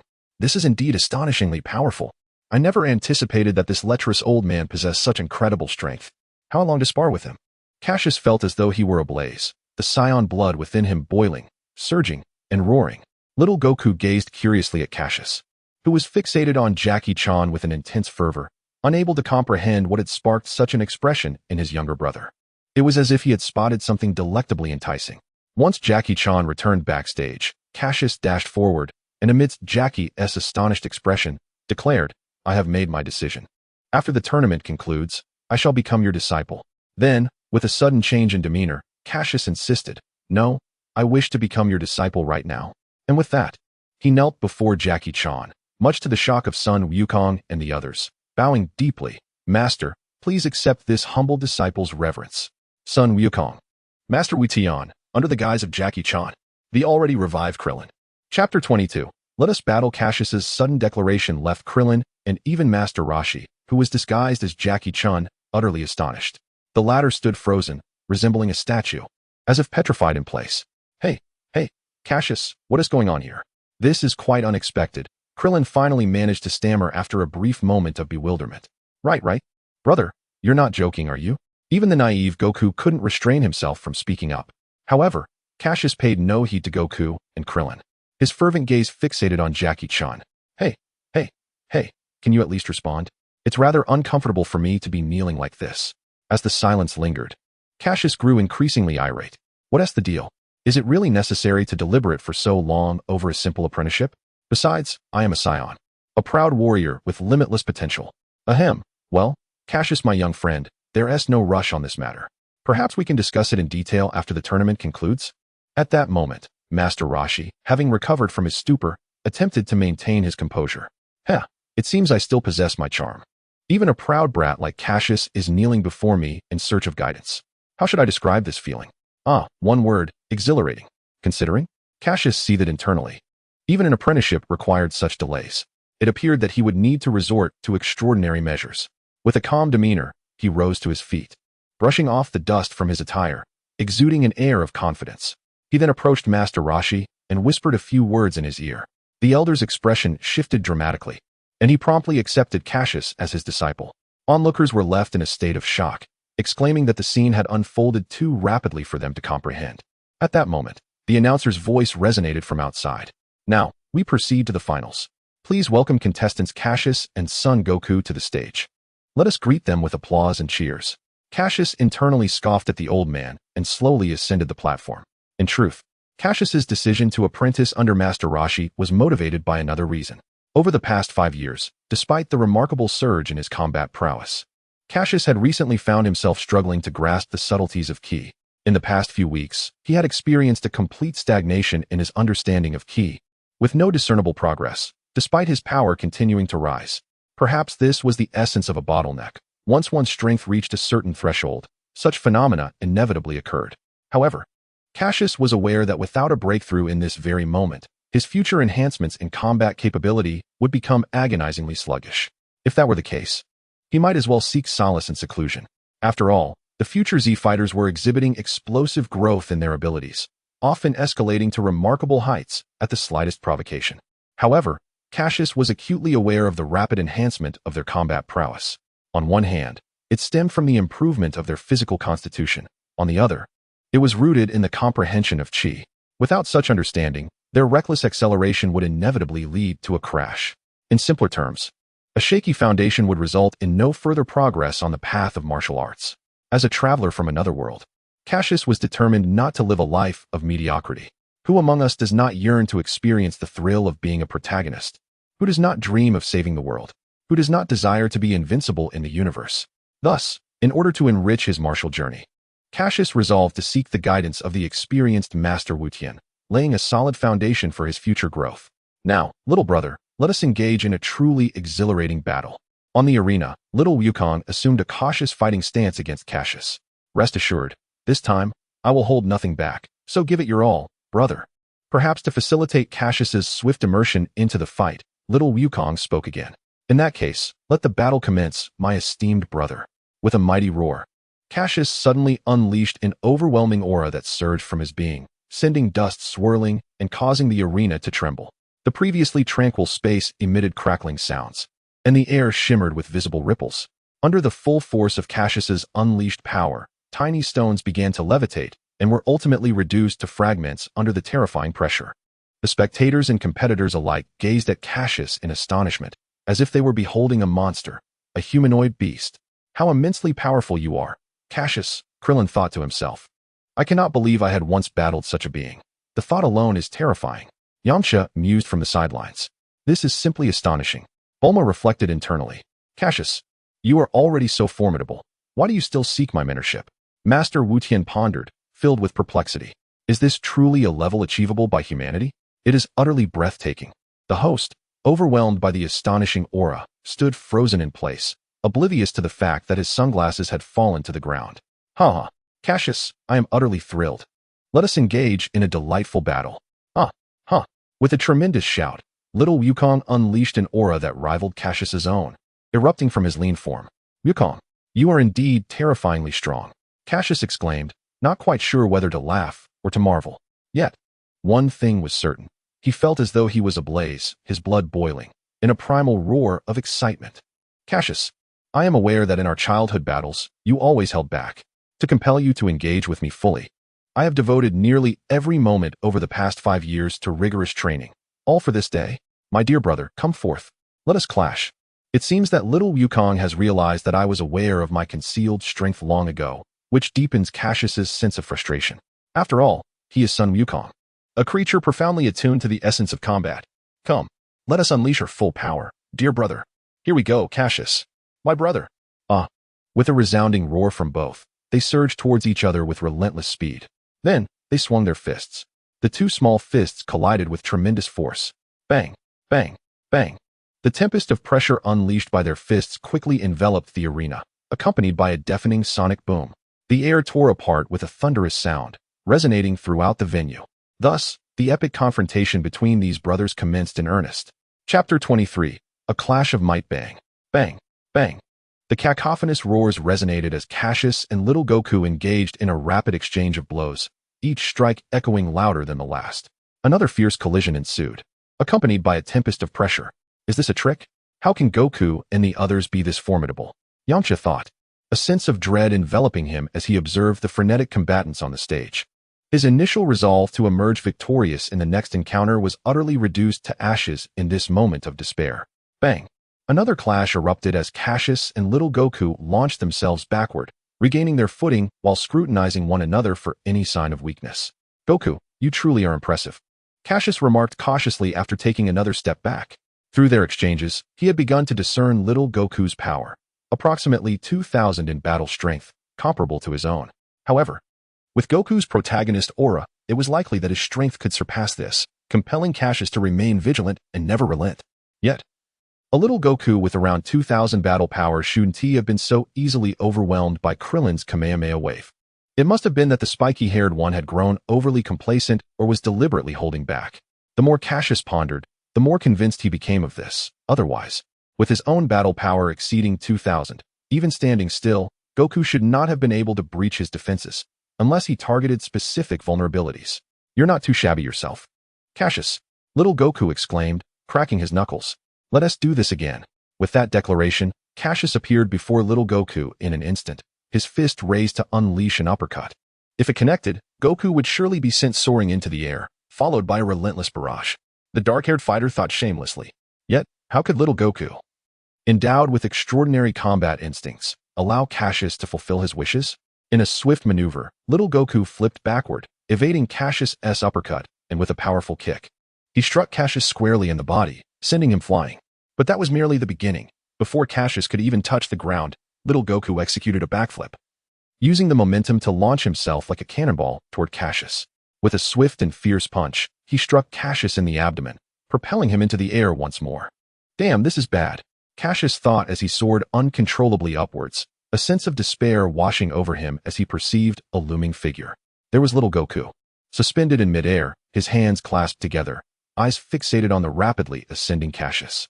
Seizing the opportunity, his hands came crashing down upon Cassius' abdomen, sending him plummeting downward. With a resounding thud, Cassius felt an overwhelming force slam into him, causing him to involuntarily spit out a mouthful of blood, followed by a sharp pain that surged through his mind.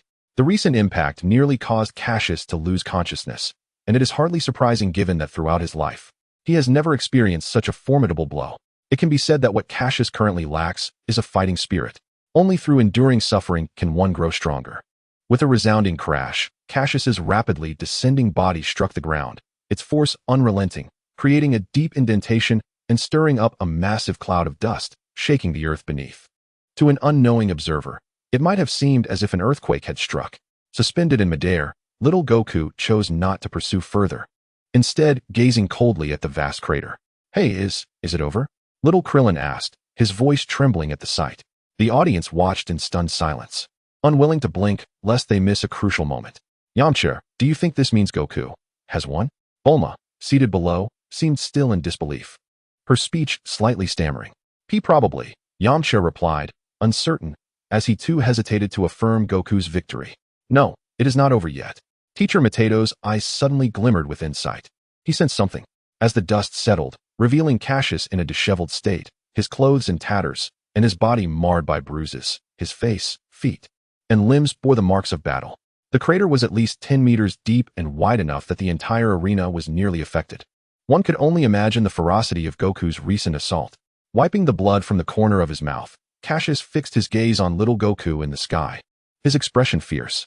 Goku's attack had ignited a fierce anger within Cassius, unleashing the indomitable spirit of a scion, refusing to yield.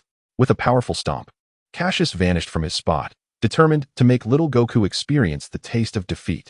In the sky, little Goku was equally resolute, a fierce aura erupted from him, and he too disappeared from sight. What followed was a cacophony of intense clashes and the sound of air being torn apart. Bang, bang, bang. What? They have both vanished? But how can we still hear the sounds of their fierce battle? The bewildered host stared at the empty arena, momentarily stunned. To confirm, he even removed his sunglasses, hoping to catch a glimpse of the action. However, all was in vain. The disparity in combat prowess made it impossible for him to perceive the rapid skirmish between little Goku and Cassius. Not only the host, but most of the audience was similarly perplexed, glancing between the empty arena and the sky, ultimately finding nothing. Yet, there were a few who remained perceptive. Teacher Matato's eyes darted to the heavens, his gaze keenly focusing on the points from which the sounds of collision emanated. Dragon, can you see their battle? Upon noticing Jackie Chan's unusual demeanor, young Krillin inquired with uncertainty. Well, I can barely see it. However, as they engage in this fierce battle with such swiftness, I find myself increasingly unable to keep up. While responding to Krillin's question, Jackie Chan gazed up at the sky. Bang, bang, bang. At that moment, amidst a tremendous collision, the figures of Cassius and little Goku finally materialized in midair. Both suspended above, they panted heavily. Yet their eyes remained fiercely locked on one another. In that instant, it was evident that both combatants were suffering. Their bodies were riddled with wounds, and their clothing lay in tatters. Goku. A furious roar erupted as Cassius swiftly delivered a punch to little Goku's face, contorting it in the process. Remarkably, little Goku did not falter. Instead, he clenched his fists and retaliated with a blow of his own. Slap. This time, little Goku's punch landed squarely on Cassius's face, distorting it as well. Curse you. Cassius, little Goku. Following this, they each struck the other's abdomen with a powerful punch. Damn it. Bang, bang, bang. At this juncture, both fighters abandoned their defenses and commenced a relentless exchange of blows. Each punch followed the last, heavier than the one before, each strike landing with palpable force. It was a battle of attrition. Either one would emerge victorious, or the other would be vanquished.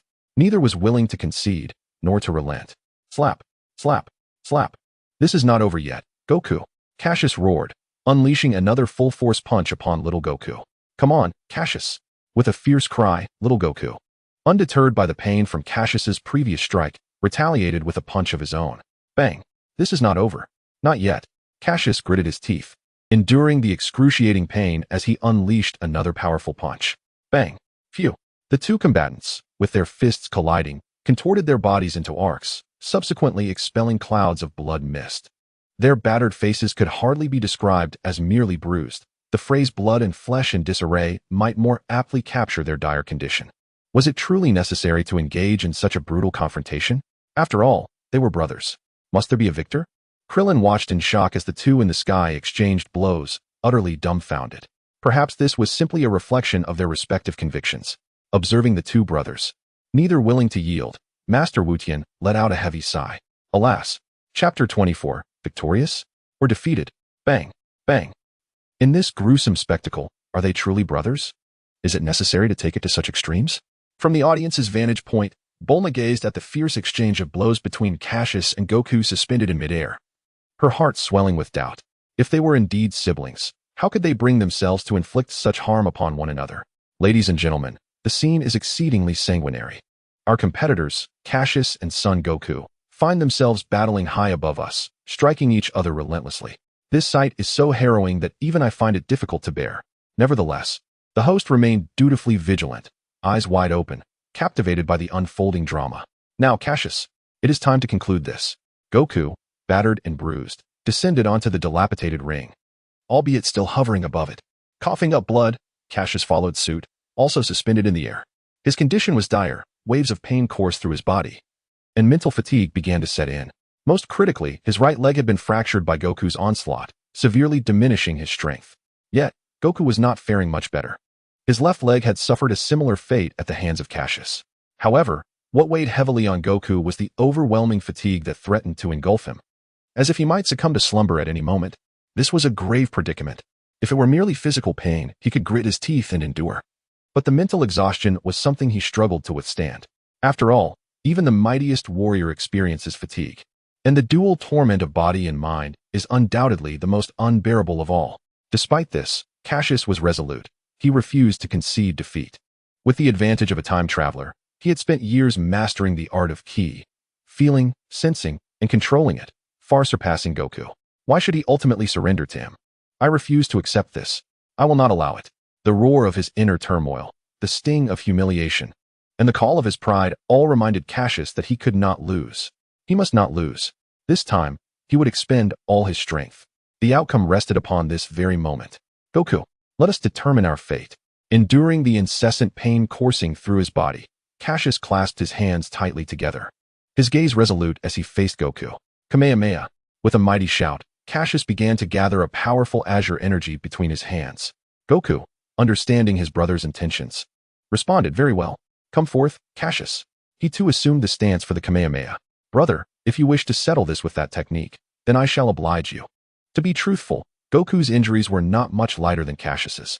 One of his eyes was swollen shut from a punch delivered by Cassius and had yet to open.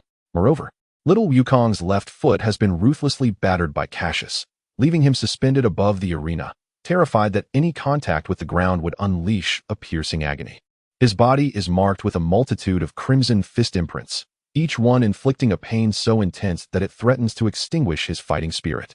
Yet, he perseveres solely through the strength of his indomitable will. Little Wukong understands that he cannot afford to lose. As the elder brother, it is his destiny to emerge victorious. Otherwise, how can he protect his younger sibling? With their grandfather gone, he is resolute in his duty to safeguard his brother at all costs. He never wishes to experience the torment of losing a loved one again. Upon this revelation, he distinctly feels a flicker of strength emerging from his seemingly exhausted body. If Cassius were to comprehend little Wukong's determination, he would surely be moved to tears.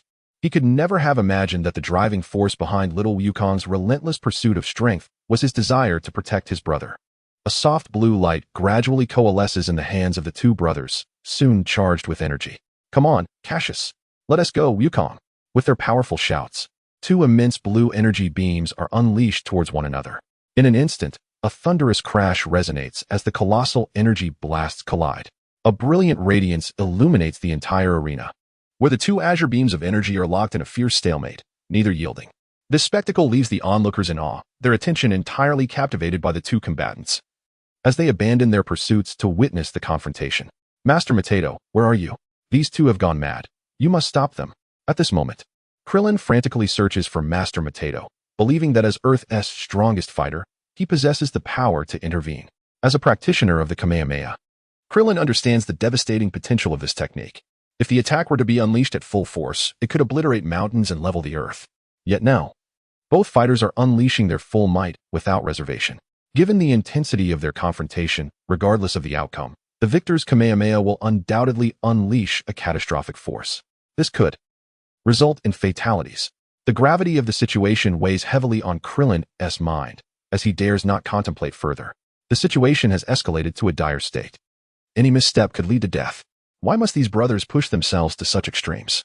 This is a question that eludes Krillin, Yamcha, and Bulma alike.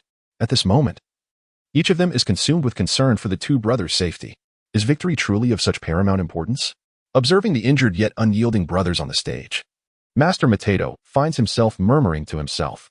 Simultaneously, his body begins to swell with energy. In no time, he transforms, his muscles bulging and radiating explosive power. At this moment, Master Wutian's willpower became extraordinarily focused. He aimed to strike the victorious party's Kamehameha wave the instant a winner emerged from the duel between the two combatants. Otherwise, one of them would undoubtedly face a life-threatening peril. On the arena, the two Kamehameha waves remained at a stalemate. It is not over yet. It is not over yet. I will absolutely not lose. With a roar, Cassius exerted every ounce of strength from his body, amplifying the power of his Kamehameha wave. Cassius, is it? You two are unwilling to concede defeat? Bowing his head, little Goku's voice began to tremble, his conviction wavering. Witnessing his brother's fervent desire for victory, little Goku found himself in a moral quandary. Should he allow his brother to succeed? At that moment, as Cassius strained to extract every bit of strength from his body, the Kamehameha wave that had been at an impasse began to push toward little Goku. Victory appeared to tilt in favor of Cassius. Cassius, my brother Cassius. After whispering a few words, little Goku gradually closed his eyes, surrendering the fight. Goku, you are the elder brother. You must protect your younger sibling. Yes, Grandpa. Goku will protect his brother, the 4-year-old little Goku replied, gnawing on a wild boar leg. Who needs your protection? I can take care of myself. Cassius. also munching on a wild boar leg, cast a reluctant glance at little Goku. Haha, all right. Our little Cassius wants to protect himself. Son Gohan patted Cassius's head, and then little Goku's, his face beaming with joy. Just as the Kamehameha wave loomed ever closer to little Goku, he suddenly opened his eyes. At that moment, they were filled with determination and confidence. I'm sorry, Cassius. With a mighty shout, an overwhelming aura erupted from little Goku, radiating a brilliant light from his hands, tinged with threads of gold. In a flash, little Goku dashed forward to meet Cassius's Kamehameha wave. Feeling the immense force and destructive power, little Goku did not falter. Instead, he became even more fervent. Meanwhile, Master Wu-Tien gathered his hands, preparing to unleash his own Kamehameha wave. With little Goku's roar, his hands met Cassius's Kamehameha wave, veins bulging and muscles straining. In a split second, Cassius's Kamehameha wave was forcibly redirected by little Goku, soaring into the sky. Boom! A deafening explosion resonated throughout the arena. Witnessing this, Master Wu-Tien halted his actions. Did I still lose? As for Cassius, upon seeing his Kamehameha wave sent flying, he murmured a few words before collapsing onto the arena floor, unable to hold on any longer. However, in the depths of his unconsciousness, a voice echoed in his mind, the voice of a certain golden-haired little girl. Well, if you, Cassius, were to participate in the Grand Martial Arts Tournament and return with $1 million, I might consider becoming your fiancée. Mana. Chapter 25. Champion. As Cassius lay unconscious, the once astonished audience regained their composure. A wave of applause erupted, resounding like the tide. Despite his grave injuries, little Goku remained alert, controlling his suspended form as he slowly drifted towards Cassius. The host, now realizing the situation, announced, "Ladies and gentlemen, I declare that the ultimate victor of this extraordinary and thrilling match is contestant Sun Wukong." The applause, which had begun to wane, surged once more, growing ever more fervent. Noticing little Goku's condition, Krillin and Master Roshi hurried from backstage to where Cassius lay in a daze. As Krillin prepared to lift Cassius for treatment, a somewhat youthful voice interjected, "Krillin, let me do it." "But Goku, in your state?" Krillin expressed concern upon seeing little Goku's battered form. Master Roshi glanced at little Goku, and upon observing the determination reflected in his eyes, he shook his head and urged Krillin to step back. "It's all right. Let him do it." Krillin hesitated, wanting to voice his concerns, but upon meeting little Goku's unwavering smile, he swallowed his words. "Thank you, Grandpa. Thank you, Krillin." After expressing his gratitude, little Goku's feet touched the ground, only for him to gasp sharply, his complexion shifting dramatically as he clenched his fists. Biting back the pain radiating from his feet, he hoisted the considerably larger Cassius into his arms, immediately levitating into the air. Once airborne, little Goku's expression visibly brightened. "Hey, Goku!" Krillin suddenly called out. "What?" Little Goku, who had been about to depart, paused at Krillin's voice. "Goku, I don't understand. If you're brothers, why fight to this extent? I just don't get it. You're both such good friends. Why has it come to this? You two fools. It's madness."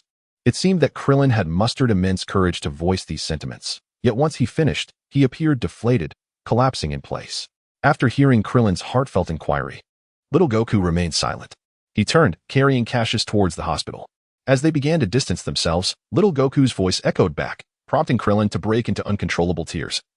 "Regardless of their public setting, it's precisely because we're brothers that we fight like this. Aren't you also our brother, Krillin?" Master Roshi, disguised as Jackie Chan, nodded appreciatively upon hearing this. The harmony among brothers was precisely what he cherished most. After little Goku transported Cassius to the hospital, Krillin, having cried enough, promptly followed suit to the hospital. The backstage personnel of the world's premier martial arts tournament began to restore the venue that had been ravaged by Cassius and little Wukong. Due to the extent of the damage, the restoration took approximately an hour. During this time, even little Wukong managed to return to the tournament site after tending to his wounds. Once the arena was repaired, the battle between Master Wu-Tien and the Barbarian commenced. The Barbarian, exuding a foul stench, posed a significant challenge even for Master Wu-Tien. The noxious odor was so overpowering that approaching within 5 meters of the Barbarian would instantly overwhelm anyone with its nauseating scent. Capitalizing on his repugnant advantage, the Barbarian grew increasingly emboldened. In fact, with each step he took, Master Wu-Tien found himself forced to retreat. Soon enough, the Barbarian had driven Master Wu-Tien to the very edge of the arena. The stench was unbearable. "I simply cannot endure this any longer." Ultimately, Master Wu-Tien, unable to withstand the foulness, transformed and delivered a powerful punch that sent the Barbarian flying out of the arena. However, upon the barbarian's fall, the previously raucous crowd swiftly cleared a space approximately 5 meters long and 5 meters wide around the landing site, accomplishing this in less than 5 seconds. Now, I declare the winner of this match to be contestant Jackie Chan. The host raised Jackie Chan's hand to announce the result. Backstage, little Krillin watched little Wukong with a worried expression. Wukong, can you continue to compete? Not only is your strength severely compromised, but in your current state, bound as you are, it would be quite challenging to fight. Perhaps it would be best to forfeit. At this moment, little Wukong was not only wrapped in bandages, but resembled a mummy. Fighting was out of the question. Even walking was problematic. Indeed, little Wukong was currently using the technique of levitation to remain suspended above the ground. Ahem. I believe contestant Krillin has a valid point. Son Wukong, you should forfeit. Master Wu Tian, under the alias Jackie Chan, gently coughed and stated, how could I? We've come this far. I cannot concede. Regardless of the circumstances, I must fight. Little Wukong replied, his face filled with determination. Despite being ensnared like a mummy, he refused to abandon the contest. It seemed that this particular character was remarkably stubborn in this regard. Wukong, even if you participate in the match, in your current condition, you cannot possibly defeat contestant Jackie Chan. You should forfeit. We can return in 3 years, all right? Seeing little Wukong's obstinacy, little Krillin could not help but plead. Wukong, please listen to me. Just forfeit, and we can participate again in 3 years. Little Krillin's gaze was filled with earnestness. How about this, son Wukong? If you forfeit the match, I will share the prize money with you equally. What do you think? At that moment, Master Wu Tian could no longer remain silent and spoke up. Half for each? Little Wukong asked, somewhat surprised. Yes, as long as you forfeit, we will split it evenly. What do you say? Noticing little Wukong's wavering resolve, Master Wu Tian reiterated his offer. Deal. Little Wukong joyfully acquiesced to Master Wu Tian's proposal. To be honest, little Wukong harbored no particular concern for money. The significance of wealth, whether abundant or scarce, eluded him. However, he accepted Master Wu Tian's suggestion for a different reason. While on Kame House, a certain dark-haired individual had persistently instilled in a certain dim-witted companion the notion of competing in the tournament solely to garner prize money. Consequently, upon hearing of the monetary reward, little Wukong promptly agreed to Master Wu Tian's proposal. Surely, when Cassius awakens to discover such a substantial prize, he will be overjoyed. Just the thought of it caused the certain dim-witted companion to break into a broad grin, a sight that could only be described as foolishly endearing. Thus, with little Wukong's acquiescence, Master Wu Tian, under the alias of Dragon, emerged victorious in this year's World Martial Arts Tournament. Upon receiving the title of champion, the host presented Master Wu Tian with a prize of 10 million. Despite his reluctance to part with such a sum, Master Wu Tian remained true to his word and generously bestowed 5 million upon little Wukong. Chapter 26. The desire for speed. So, we now have 5 million? In the hospital, Cassius lay on the bed, bandaged like a dumpling, his eyes wide with disbelief. Indeed, Cassius, it was the esteemed Mr. Jackie Chan who generously split the prize money with us. Little Wukong nodded, his expression adorably naive. What? Goodness, it seems that this old turtle has a kind heart. Cassius mused silently, a look of mild astonishment on his face. In truth, it was little Wukong's unwillingness to forfeit the competition, insisting on participating despite his severe injuries, that led Mr. Chan to offer half of the prize money to persuade him to withdraw. Seeing Cassius in silence, little Krillin began to explain. Upon hearing Krillin's clarification, Cassius cast a few knowing glances at little Wukong, a sly smile slowly creeping onto his lips. This made little Wukong feel uneasy, prompting him to quickly avert his gaze. So that is how it is, but still, this is quite splendid. At the very least, I can finally buy a sports car. This time, I shall speed with abandon. Whoever dares to obstruct me shall be vanquished. Little Krillin looked at the two brothers, utterly speechless. Oh, by the way, where's the pervy old man? Cassius suddenly inquired. Oh, you mean Master Wu Tian? I recall he visited you once and then sneaked away. However, judging by that lecherous grin on his face, I suspect he was off to engage in some mischief, Krillin explained. Sneaking away? Lecherous grin? Oh dear, I completely forgot that this old man has 5 million. What a lecher! Terminally afflicted with lust, truly hopeless. Then, driven by an inner desire, Cassius gazed at little Wukong with fervent eyes. Brother. Since you've received such a fortune, surely you could spare me a little? Cassius's demeanor was calm, completely oblivious to the concept of shyness, as if this request were entirely reasonable. Of course, if Cassius wants it, I'll give it all to you, little Wukong replied without hesitation. Cassius raised an eyebrow, momentarily taken aback, before returning to his usual composure. Why am I so astonished? Isn't this perfectly normal? When has Sun Wukong ever had a concept of money? If it weren't for marrying Chi-Chi, he likely would never have entertained thoughts of earning a living. Meanwhile, little Krillin was far less composed than Cassius. His face a mask of disbelief. Hey, that's 5 million. Wukong, you're just giving away 5 million like that? Even brothers keep clear accounts. I truly cannot comprehend these two characters any longer. No, you don't need to give me so much. 2 million will suffice. The rest, keep it for your future wife. Cassius chuckled awkwardly at Krillin's shocked expression. Oh, then I'll keep a bit. Hey, Krillin, do you want some? After a moment of dazed contemplation, little Wukong turned to Krillin and asked. No need.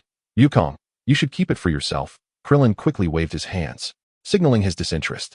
At this moment, a vivid image flashed through Cassius's mind, depicting himself, little Goku, and little Krillin racing in a sports car along the highway. He chuckled to himself. That's right, it's you. Turning to Krillin, Cassius exclaimed, Krillin, now that we have some money, we must embark on a grand endeavor. Yet, despite his enthusiasm, Krillin hesitated, but the money isn't ours. He glanced at Cassius and then at little Goku, his voice weak. What are you saying? We three are brothers.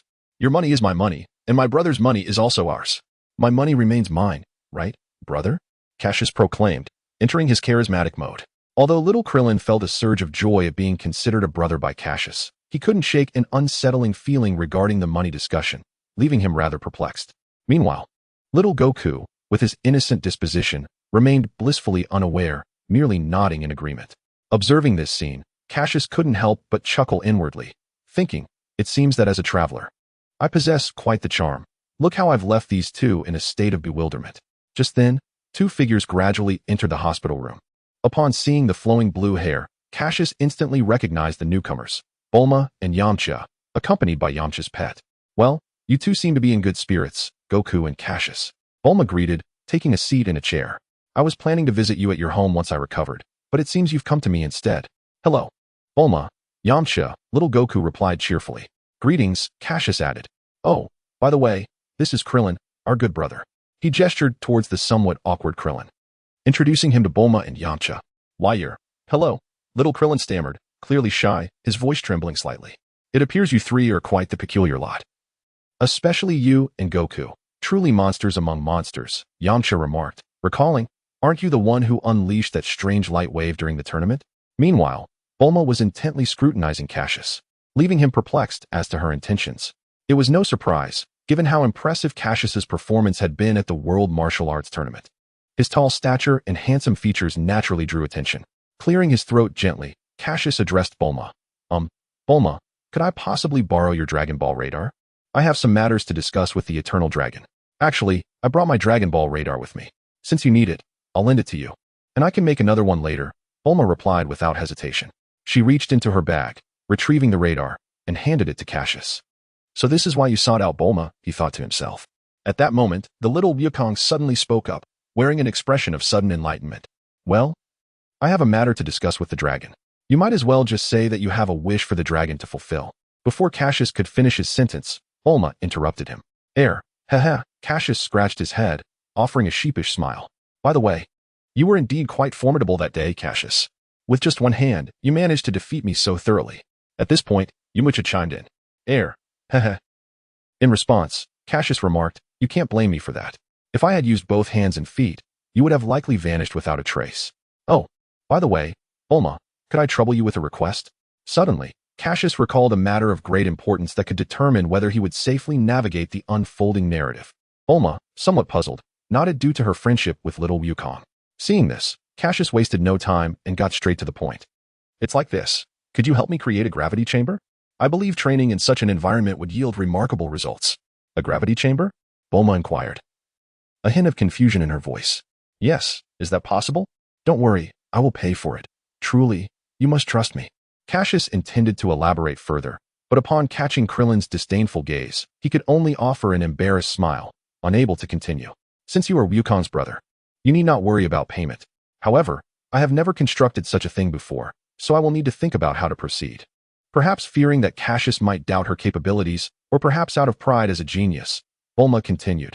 Well, you don't need to be overly concerned. How about this? Come to my house in 3 months, and I will show you the gravity chamber I've built. I truly appreciate it. Chapter 27. Season Driver. Third update. The midday sun blazed down like an inferno, exuding an unbearable heat. Wisps of visible vapor began to rise from the earth, and even the birds in the sky sought refuge, vanishing without a trace. Stretching across the boundless wilderness was a lengthy, serpentine highway, its surface searing due to the oppressive heat. Suddenly, a cacophony of screeching car horns echoed along the road, growing increasingly closer and louder. With a thunderous roar, a sleek black sports car streaked past like a gust of wind, piloted by a child wearing sunglasses, a wild grin plastered across his face. Hot on its heels was a heavy mini motorcycle, driven by a bald-headed boy, also adorned with sunglasses. "Wait for us! Wait for us!" they called out. Following closely behind was a red sports car, containing Sun Wukong and an elderly bald man. The old man glared furiously at the speeding motorcycle and sports car ahead. "Grandpa, step on it. Hurry," Sun Wukong urged, his hair bobbing rapidly as he implored the elderly driver to accelerate. At that moment, the trailing group noticed the black sports car's driver, Cassius, extend his hand out the window, giving a thumbs up, just as they assumed he was complimenting them. The thumb slowly turned upside down. With a roar of the engine, the black sports car vanished into the horizon, leaving only a trail of exhaust in its wake. "Cassius, you wait for me." Klein felt his teeth clench in frustration. He slammed the throttle of the mini motorcycle, which belched out a cloud of black smoke as it surged forward. These little brats, do they understand the concept of respecting their elders? Racing ahead like this is clearly intended to frustrate me. Teacher Wu Tian felt a pang of dissatisfaction as he watched the vehicles ahead disappear from view. It was all Cassius's fault. Ever since he was discharged from the hospital, he insisted on racing and stubbornly dragged them along. Yet, these two boys truly were prodigies. Within just a week, they each obtained their driving licenses. Klein, being shorter, could only manage to get a motorcycle license, while Cassius, with his height advantage, successfully acquired a license for a sports car. As for Sun Wukong, it was needless to say that he had destroyed 10 training vehicles within just 3 days, prompting the instructors to give up on him entirely. "Grandpa, accelerate." Sun Wukong was consumed by impatience, wishing he could push Teacher Wu Tian aside and take the wheel himself. Nevertheless, the only option for Teacher Wu Tian was to grit his teeth and step on the gas to give chase. Meanwhile, the instigator, Cassius, was at a nearby gas station, sipping a drink while fueling his beloved sports car. These two are certainly not seasoned drivers. I am nearly finished with my second bottle of drink, yet they have failed to catch up. How slow they are. After refueling the sports car, Cassius sat inside, donned his sunglasses, and awaited the arrival of Krillin and the others. The investment of 1 million is truly worthwhile. The speed is exhilarating, absolutely thrilling. This journey through time has not been in vain. Ah ha ha ha. Then, someone burst into laughter. This body is indeed a testament to the fighting spirit of the warrior race, the Scions. The recovery ability is remarkable. After just a week, I have fully healed. I couldn't help but marvel internally. Not only is the recovery astonishing, but Cassius also sensed that his strength had significantly increased compared to before. Perhaps this is the most extraordinary trait of the Scion physique. Every time they sustain serious injuries, their power experiences tremendous leaps. When battling Frieza, wasn't Goku's strength also propelled to new heights under similar circumstances, allowing him to match Frieza? Although in the end, that single-minded individual was defeated by Frieza's transformation. He had his moments of glory. Touching the Dragon Ball radar in the car's compartment, Cassius felt an ever-growing anticipation for the dragon. Once I resolve my transformation issues, my life will be complete, and I can enjoy the moon and mooncakes like an ordinary Chinese person. Just the thought brings me immense joy. Subsequently, Cassius glanced at the time on the dashboard and murmured, "By my calculations, Krillin should be catching up soon." Just as those words left his lips, the roar of a heavy motorcycle engine echoed. Then, a bespectacled bald head made a striking entrance. "Hey, Cassius, you're speeding way too fast. Even at full throttle, I can't keep up with your car's rear," Krillin exclaimed as he parked. "Of course, that's to be expected. With your mere 200,000 vehicle, how could it possibly outrun my $1,000,000 beauty? Young man, don't be foolish."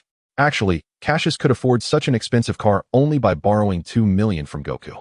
After purchasing the sports car, obtaining his driver's license, and covering medical expenses and other assorted costs, Cassius was left with a hefty sum of 200,000. As for Krillin, he too borrowed 150,000 from Goku, but unlike Cassius, he wasn't so extravagant, having bought little besides his motorcycle. Now, he likely still has around 1 million left. As for Master Roshi's sports car, the old man was so stingy that he only spent a mere 100,000 on a second-hand vehicle. Cassius couldn't help but look down upon this decision. After another thunderous roar, Master Roshi finally drove up in his sluggish, second-hand red sports car. As soon as he arrived, Goku couldn't help but complain. It's all Grandpa's fault for driving so slowly, making us take so long to catch up. And Cassius, Krillin, why are you speeding without any reason? In regard to this scene, Master Wu-Tien expressed, I remain silent. I shall not speak. Cassius and Krillin exchanged a light-hearted laugh. So what are your plans now? Cassius suddenly inquired of the group. Everyone seemed to comprehend Cassius's intent and began to share their aspirations in turn. As for me, I intend to accompany Master Wu-Tien to Kame House to continue my training. Krillin was the first to articulate. I plan to embark on adventures across the globe. Striving to become even stronger, little Goku declared. Well, you are already the strongest on Earth, my dear brother, Cassius mused silently in his heart, though he refrained from voicing it. And what about you, Cassius? Master Wu-Tien asked at that moment. Me? I will first gather the Dragon Balls. Then visit Bulma to check if the gravity room is ready. Cassius cast a meaningful glance at Master Wu-Tien and continued, ultimately, I shall return to Kame House to learn the ways of martial arts from you. I see. Krillin and I shall await your return, Master Wu-Tien replied. Now, we shall part ways here. I and Master Wu-Tien will take our leave. After their farewells, little Krillin mounted his motorcycle and departed with Master Wu-Tien in a sports car. Little Goku, having scrutinized Cassius for a moment, spoke. Well, I shall take my leave, brother. Farewell. Just as little Goku ascended into the sky, preparing to accelerate away, Cassius suddenly called out, Brother, when we meet again, you must be even stronger. I shall challenge you, and you must not lose. I will, Cassius. Little Goku replied solemnly before transforming into a shooting star, vanishing into the horizon. Farewell, my Goku. Chapter 28. Wishes upon the sulphurous slopes of the volcano. Cassius scrutinized the Dragon Ball radar in his grasp. With the aid of this remarkable device and his formidable strength, he had successfully gathered 6 Dragon Balls in less than a month. Now, he found himself in pursuit of the elusive 7th Dragon Ball, which the radar indicated was nearby. For convenience, his luxurious sports car had been stored within a multifunctional capsule, a thoughtful gift from Bulma. Yet, the way Bulma gazed at Cassius was quite unsettling. Could it be that the Dragon Ball lies submerged within the molten lava? If that is the case, how could I possibly retrieve it? My physique is nowhere near capable of enduring such searing temperatures. The mere thought cast a shadow of despair across Cassius's handsome visage. This final Dragon Ball certainly seemed mischievous, presenting him with an apparent dilemma. Truly, one might question whether I should simply obliterate this volcano. However, as he glanced at the lush forest below, he quickly dismissed such a drastic notion.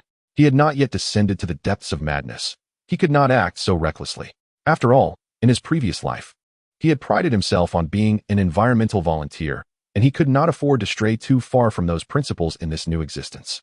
Suddenly, a realization struck him. Was the Dragon Ball moving? What could be the cause of this phenomenon?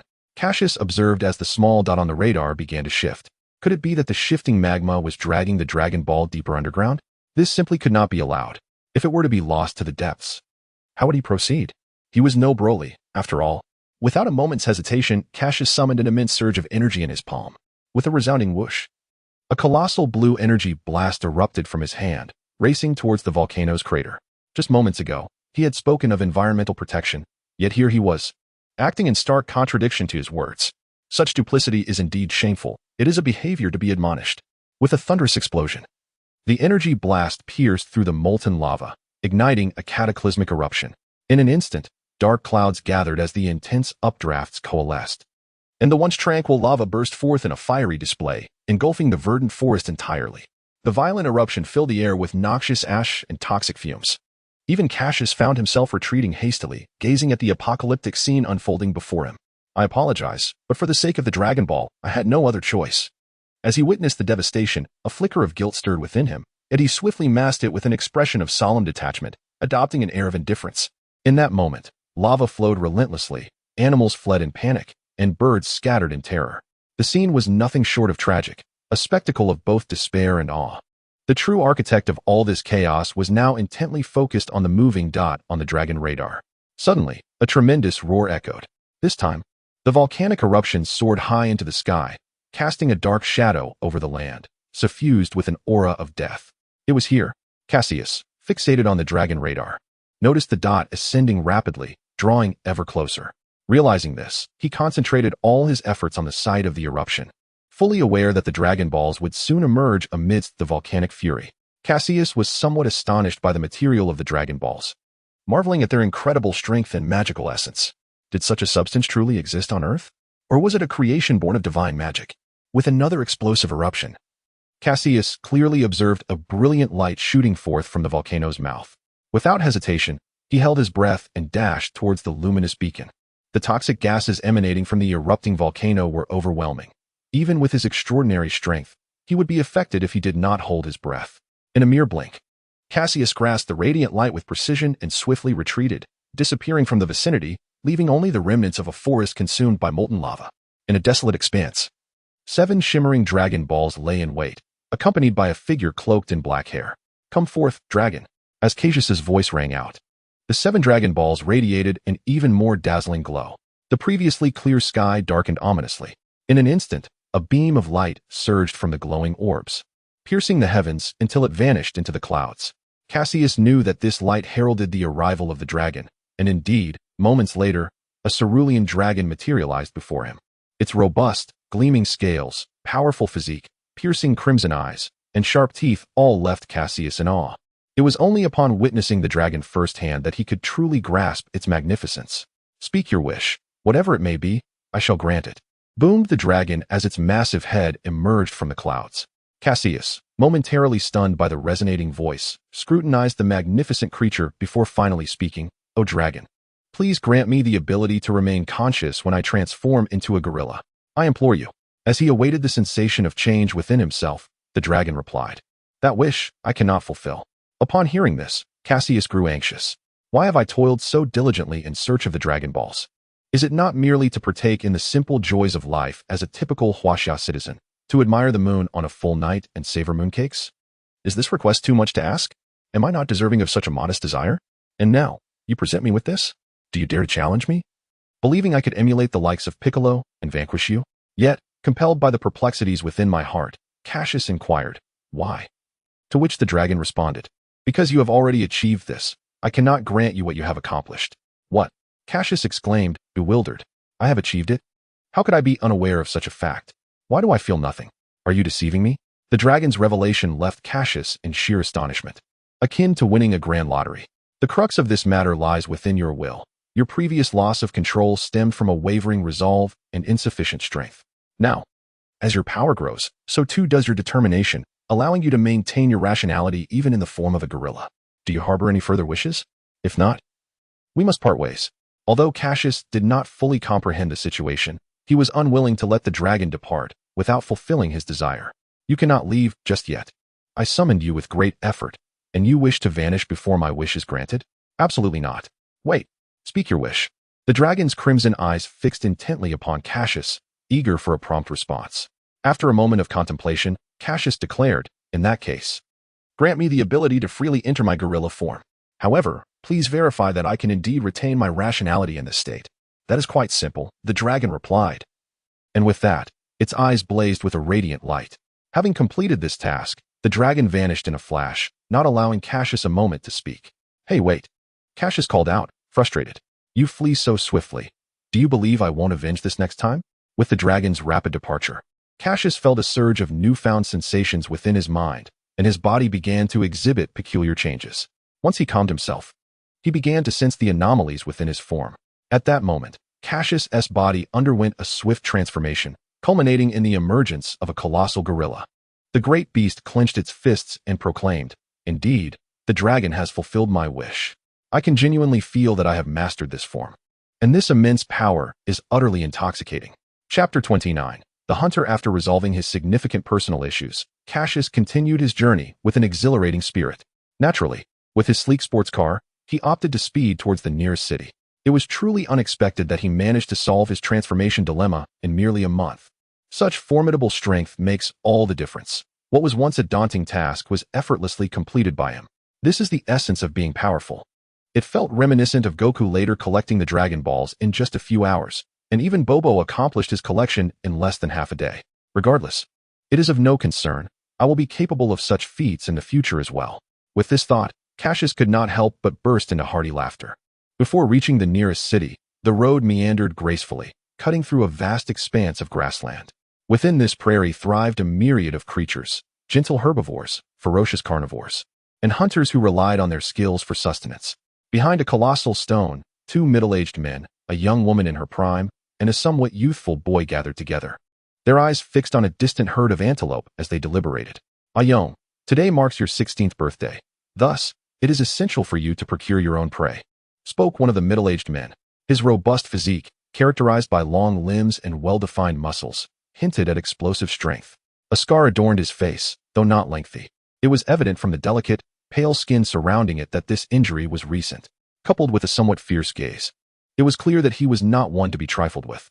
"Fear not, father. This time, I will certainly catch a fine quarry," replied the only young woman among the group, her voice filled with confidence. With a finely shaped face and alluring yet graceful eyes, her complexion, though not as fair as others, radiated a healthy wheat-like glow. Her every gesture exuded an extraordinary charm, and at this moment, her lips curled into a smile as she looked at the boy beside her. "Indeed, brother, rest assured, with Ayong's skills, you will undoubtedly secure a good catch today. You may have complete faith," chimed in another middle-aged man. Unlike the first, he bore a leaner build, yet the calloused hands revealed that he was also a formidable character.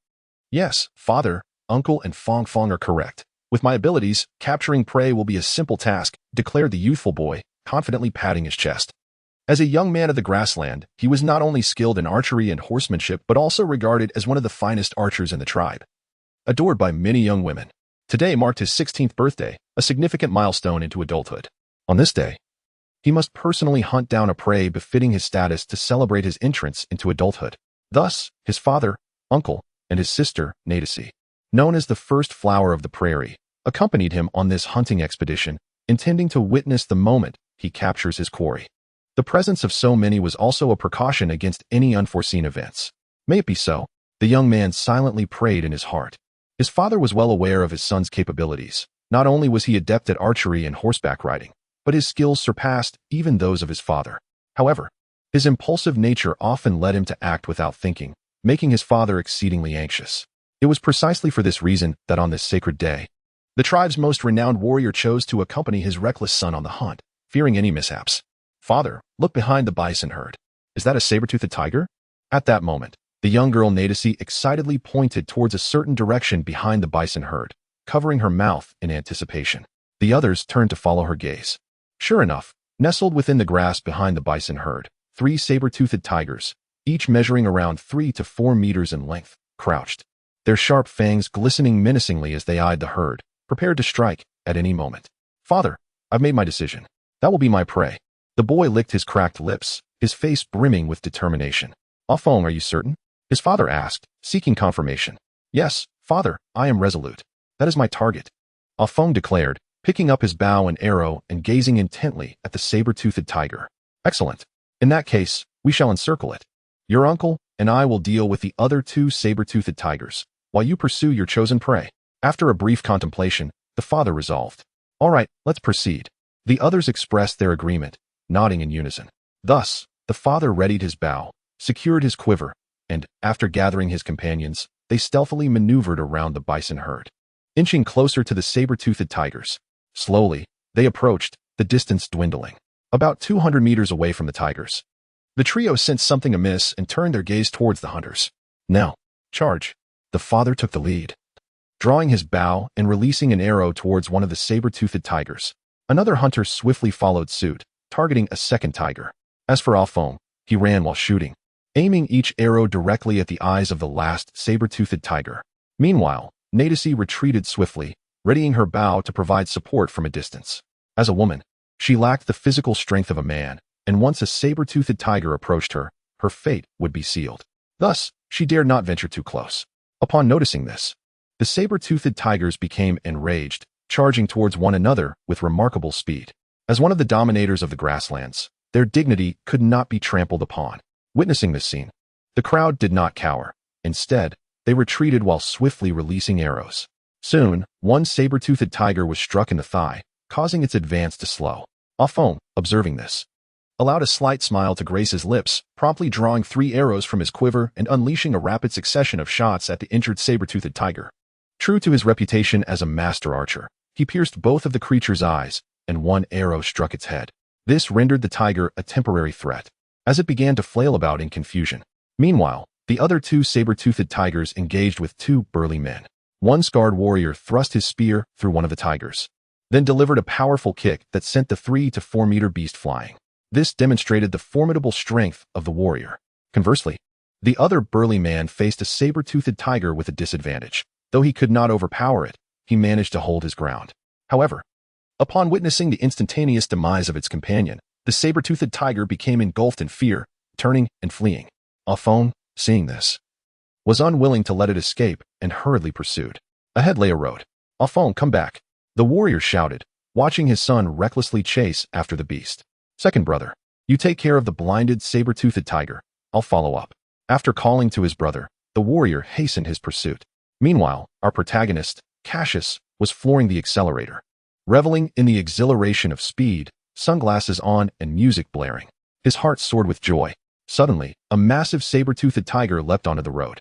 At Cassius's current speed, a collision was imminent in mere seconds. Oh no. Chapter 30. Did you think you could scare me off? Part 3. Alas. Faced with this sudden turn of events, Cassius could not help but utter an exclamation of disbelief. However, as a seasoned driver, how could he allow his beloved sports car to meet its demise so easily? In mere moments, he devised a plan.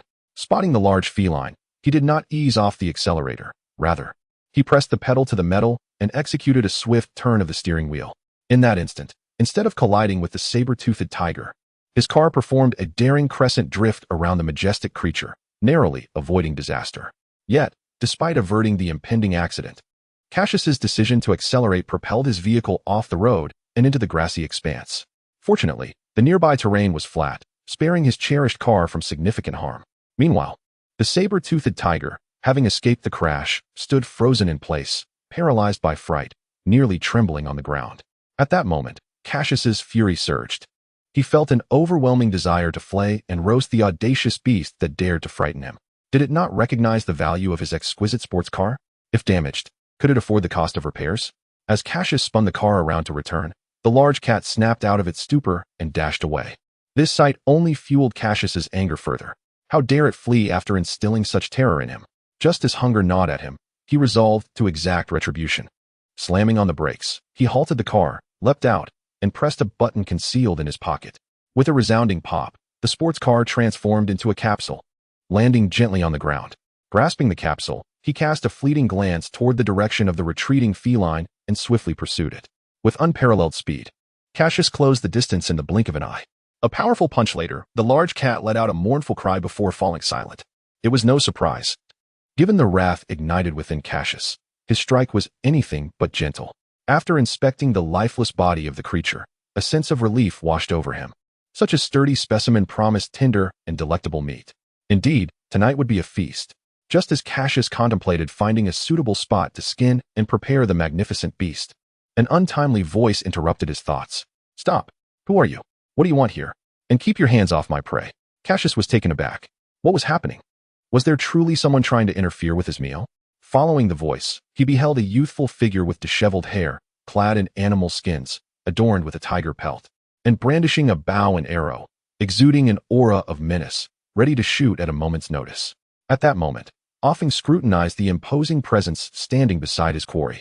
With long bangs cascading down, he donned a designer jacket paired with high-end jeans, complemented by a pair of unremarkable sneakers. At a glance, Afong could discern that this fellow was a city dweller. Yet, what irked Afong the most was that this scoundrel was, in fact, more handsome than himself, presenting an unmistakable visage of a pretty boy.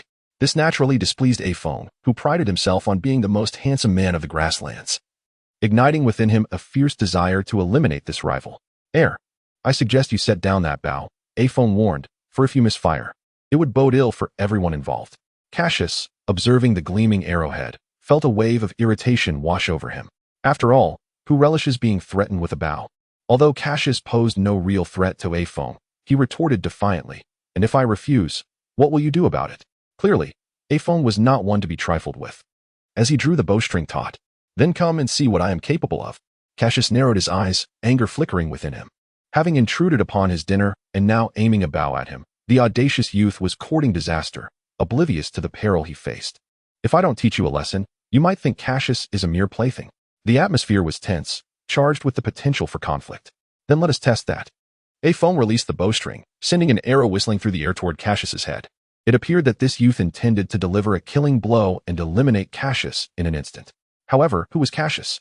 A scion with a combat power exceeding 2,000. Easily capable of dispatching A-Fong, whose strength barely reached 10. In a flash, Cassius extended his arm and seized the speeding arrow, effortlessly appearing before A-Fong in the blink of an eye. With a swift motion, he grasped A-Fong's head, lifting him effortlessly off the ground. This action took less than a second. A-Fong, still lost in his fantasies of triumph, could scarcely comprehend how he had been subdued so swiftly. Initially intent on resisting, the mounting pressure and pain radiating from Cassius's grip sapped his strength, rendering him as feeble as a lifeless dog, suspended in midair. TSK, such weak power. And yet you flaunt such arrogance, Cassius remarked coolly, observing A-Fong's complete surrender. Never mind. I have no intention of killing this fellow. A little intimidation should suffice to teach him a lesson before I let him go. What a waste of my dining time. Just as Cassius contemplated releasing A-Fong, a deep voice resonated from the surroundings. I implore you, young sir, spare my son's life. Suddenly, Cassius noticed a burly man, dressed similarly to A-Fong, emerging from the underbrush. This man was notably more robust, his muscular physique evident beneath his attire. We are hunters from the vicinity, and we bear no ill will towards you, young brother. If we have inadvertently offended you in any way, we sincerely hope for your understanding. The burly man halted approximately 5 meters from Cassius and explained, Hunters, are you aware that your son nearly took my life? Upon hearing this, Cassius narrowed his eyes slightly as he gazed at the man. Hunters? What of it? Does being a hunter grant one the right to wield a bow and arrow indiscriminately? It is a misunderstanding.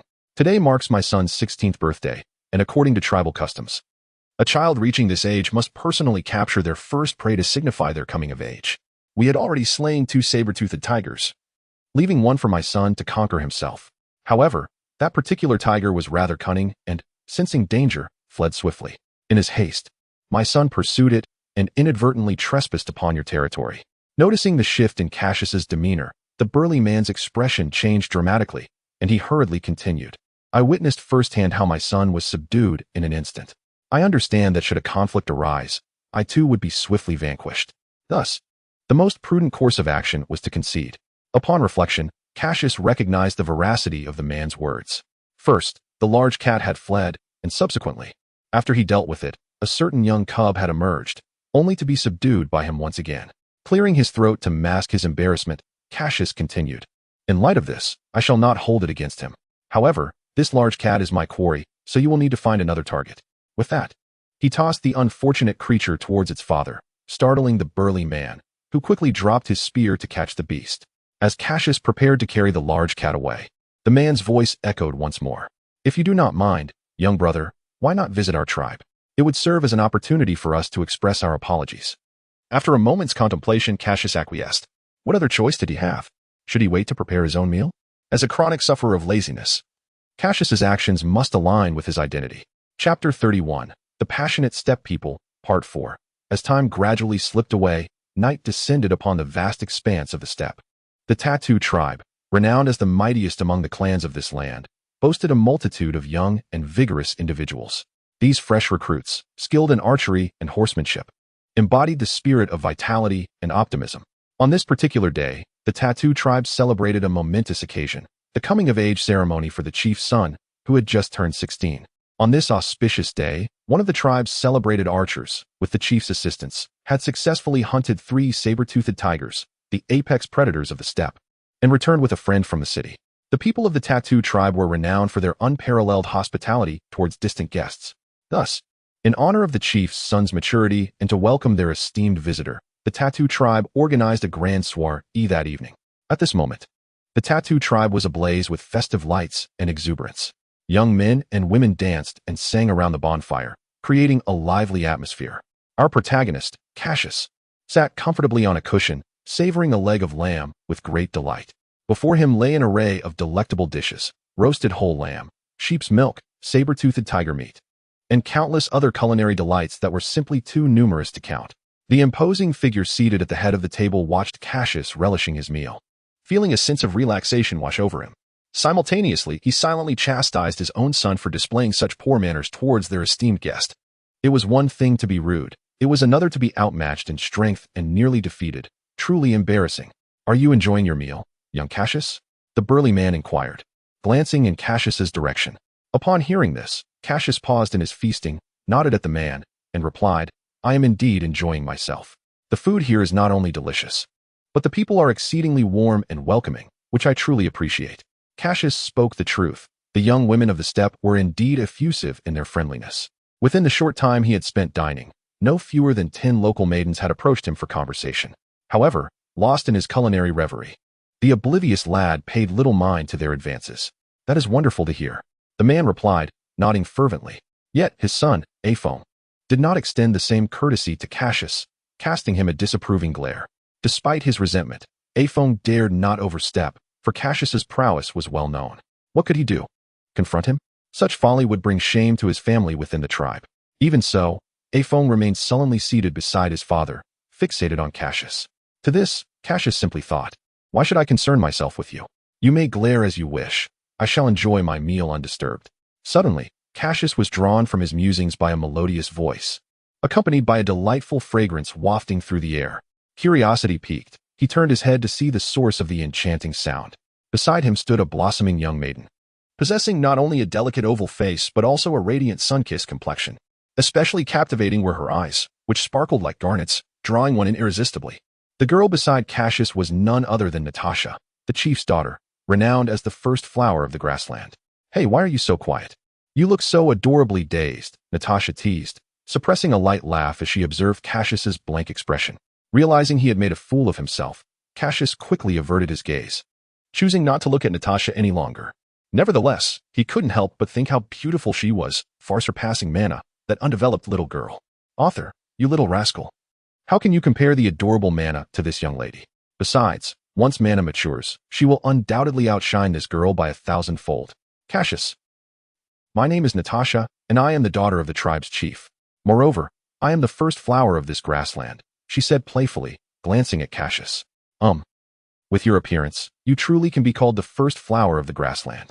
However, dear lady, why do you have such a frightening gaze? It terrifies me. Cassius replied, feigning surprise. Wow, does that mean there are many young men pursuing you? Cassius pretended to be astonished. Of course. There are plenty of suitors for me, Natasha instinctively responded, but then a thought struck her. This was not the expected narrative. Sister? What do you mean? Did you just call me sister? How old are you? You can't be younger than me, right? Cassius exclaimed, taken aback. Natasha suddenly felt a pang of fear. Upon hearing her father mention how Cassius had swiftly subdued her brother, she had developed a curiosity about him. But upon seeing his handsome face, she found herself deeply enamored. After all, there were few boys who were both charming and capable. Miss, I will turn 13 after this year, Cassius replied awkwardly. However, he noticed that when he mentioned his impending 13th birthday, Natasha's eyes brightened momentarily. Then, he heard her mumble softly, 13 is not too young, I'm only 15 myself. Realizing the implications of his words, Cassius began to seek an excuse to leave. Dear lady, I am feeling a bit full, so I shall take my leave and rest now. Just as Cassius turned to flee, he distinctly felt a delicate, soft hand grasp his. Following that, a melodious voice reached his ears. Cassius, come dance with me. Before he knew it, he was forcibly led to the bonfire by this enchanting maiden.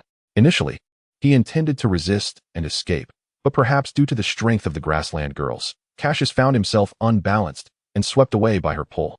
As he was on the verge of stumbling, a spirited maiden from the prairie pulled him to the warmth of the bonfire.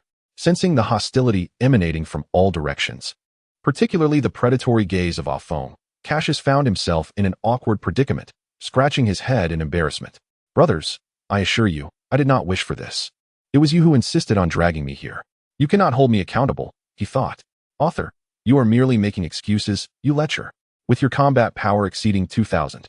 How could you be led away by a girl with a mere strength of less than 10? Hey, Cassius, why are you just standing there? Come join me. Perhaps noticing Cassius lost in a daze, Natasha grasped his hands and began to dance with him.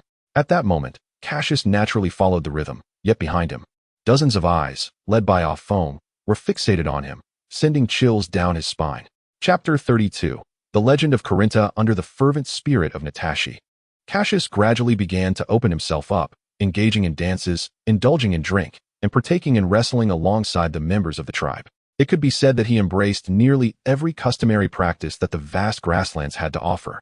observing Cassius mingling seamlessly with the tribesmen. The most delighted was the burly man, followed closely by Natashi, who beamed with joy as he witnessed the tribe's warriors succumb to Cassius's prowess. Natashi's eyes curved into crescent moons of happiness, while Afong, standing nearby, felt an increasing sense of unease. His gaze towards Cassius grew ever more menacing. Had he been a match for Cassius, Afong might have already torn him to shreds. This damned scoundrel, arriving here and whisking away my sister. How infuriating. Cursed rogue.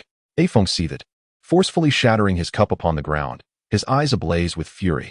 This scene did not escape the notice of the burly man, who, perhaps out of concern for his son or a desire to guide him, approached Afong and gently ruffled his hair. Father. Afong was taken aback by his father's gesture. Do you know what day it is today? The burly man asked, his gaze filled with paternal affection.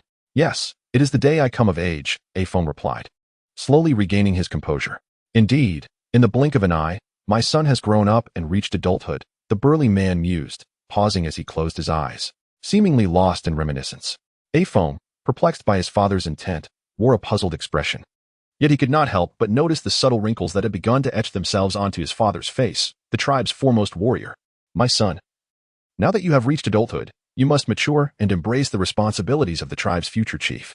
The burly man opened his eyes, his countenance grave as he regarded his son. Father, I do not understand. Afong responded, bewildered. Your father is growing old, and soon. You shall take my place as the trusted leader. At that time, the fate of the entire tribe will rest in your hands. Every action and word of yours will wield great influence over the tribe's destiny. Therefore, my son, cease your capriciousness and mischief. I implore you, as a man, to truly understand your duties. After all, you must realize that my strength is not boundless. I cannot shield you from every challenge that arises. As he spoke, the burly man's gaze gradually dimmed. Father. Afong looked at his father in astonishment, the mightiest man on the grasslands, unable to fathom such words from him. In Afong's mind, his father had always been a towering hero, an idol he aspired to emulate. Yet on this night, the towering figure he revered was seeking his understanding, pleading for him to mature, and urging him to shoulder the responsibilities of a man. At this moment, Afong's heart felt as though it had been overturned with a medley of emotions, his countenance reflecting profound bitterness. Father, is it because of Cassius? He ventured to inquire tentatively. After all, Afong was no fool. It was evident from their earlier conversation that his father had been consistently emphasizing the significance of his actions and responsibilities, casting furtive glances towards the direction of Cassius. Afong, have you ever heard the legend of the immortal in Kalinta? The burly man gently adjusted his son's attire and asked, Father, what do you mean by that? It was clear that Afong was familiar with this tale. Listen to me, my son. The man nodded and continued. Kalinta lies to the southeast of our tribe. If you ride a horse, it takes about 3 or 4 days to reach it. In my youth, I once journeyed to Kalinta and even ascended it. Then, Father, did you meet the immortal? The man's words had undeniably piqued Afong's interest, prompting him to ask eagerly. The man waved his hand, signaling Afong to contain his excitement and allow him to speak at his own pace. Well, at that time, I brought plenty of food and water, and it took me over a month to climb Kalinta to meet the immortal. Do you know how elated I felt upon meeting the immortal? But, upon discovering that the immortal was merely a cat, his father, being young and naive at the time, had been overwhelmed by the cat's imposing presence. A cat? You were overpowered? Afong was clearly astonished. His father's strength was formidable, yet he had been subdued merely by the cat's aura. Moreover, he could hardly fathom that the immortal atop Kalinta was, in fact, a cat. This revelation utterly shattered his worldview, rendering it utterly incredible.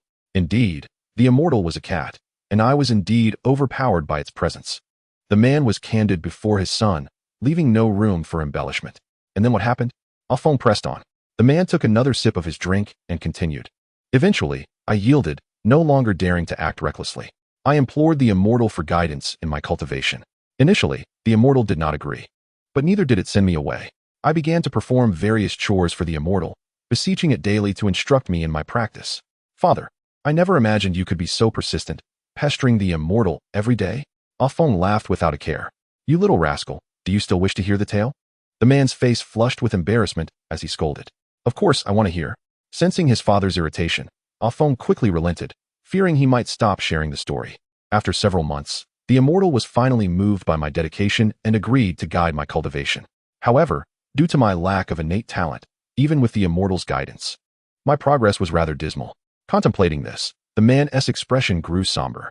Father. Afong looked at his father's despondent face, unable to suppress a comforting utterance. It is no wonder, after toiling diligently to ascend Kalinta and fervently beseeching the immortal for guidance in my cultivation, I find myself unable to grasp the profound teachings due to my inherent limitations. This, undoubtedly, is a tremendous blow to me. Yet, fear not, Afong. For although I have not acquired the true skills of the immortal, he has graciously imparted upon me a singular ability to evade formidable foes in the future. The man smiled at Afong and continued, What ability? Afong inquired eagerly. The ability to perceive the strength of others, the man explained, which is known as chi. In truth, I too am not entirely versed in it. I can merely sense the chi of others, and beyond that, I am at a loss. The man replied with a hint of frustration. Chi, Afong exclaimed, his curiosity piqued by this novel term. Indeed, this is also why I treat Cassius with such deference. The man nodded and elaborated. Father, could it be? At this moment, Afong stood up in astonishment, his face a canvas of disbelief. The man nodded again and continued. Yes, Afong, do you comprehend? Cassius possesses a chi that far surpasses that of the immortal. What? Chapter 33, What is happening? What? After hearing his father's words, Afong could no longer maintain his composure, his face awash with shock. Indeed, my son, from my perception, Cassius possesses an aura far more formidable than that of an immortal. The burly man extended his hand, pressing his son down, signaling him to refrain from spreading the news. My son, I understand your disbelief. Initially, I too found it hard to accept.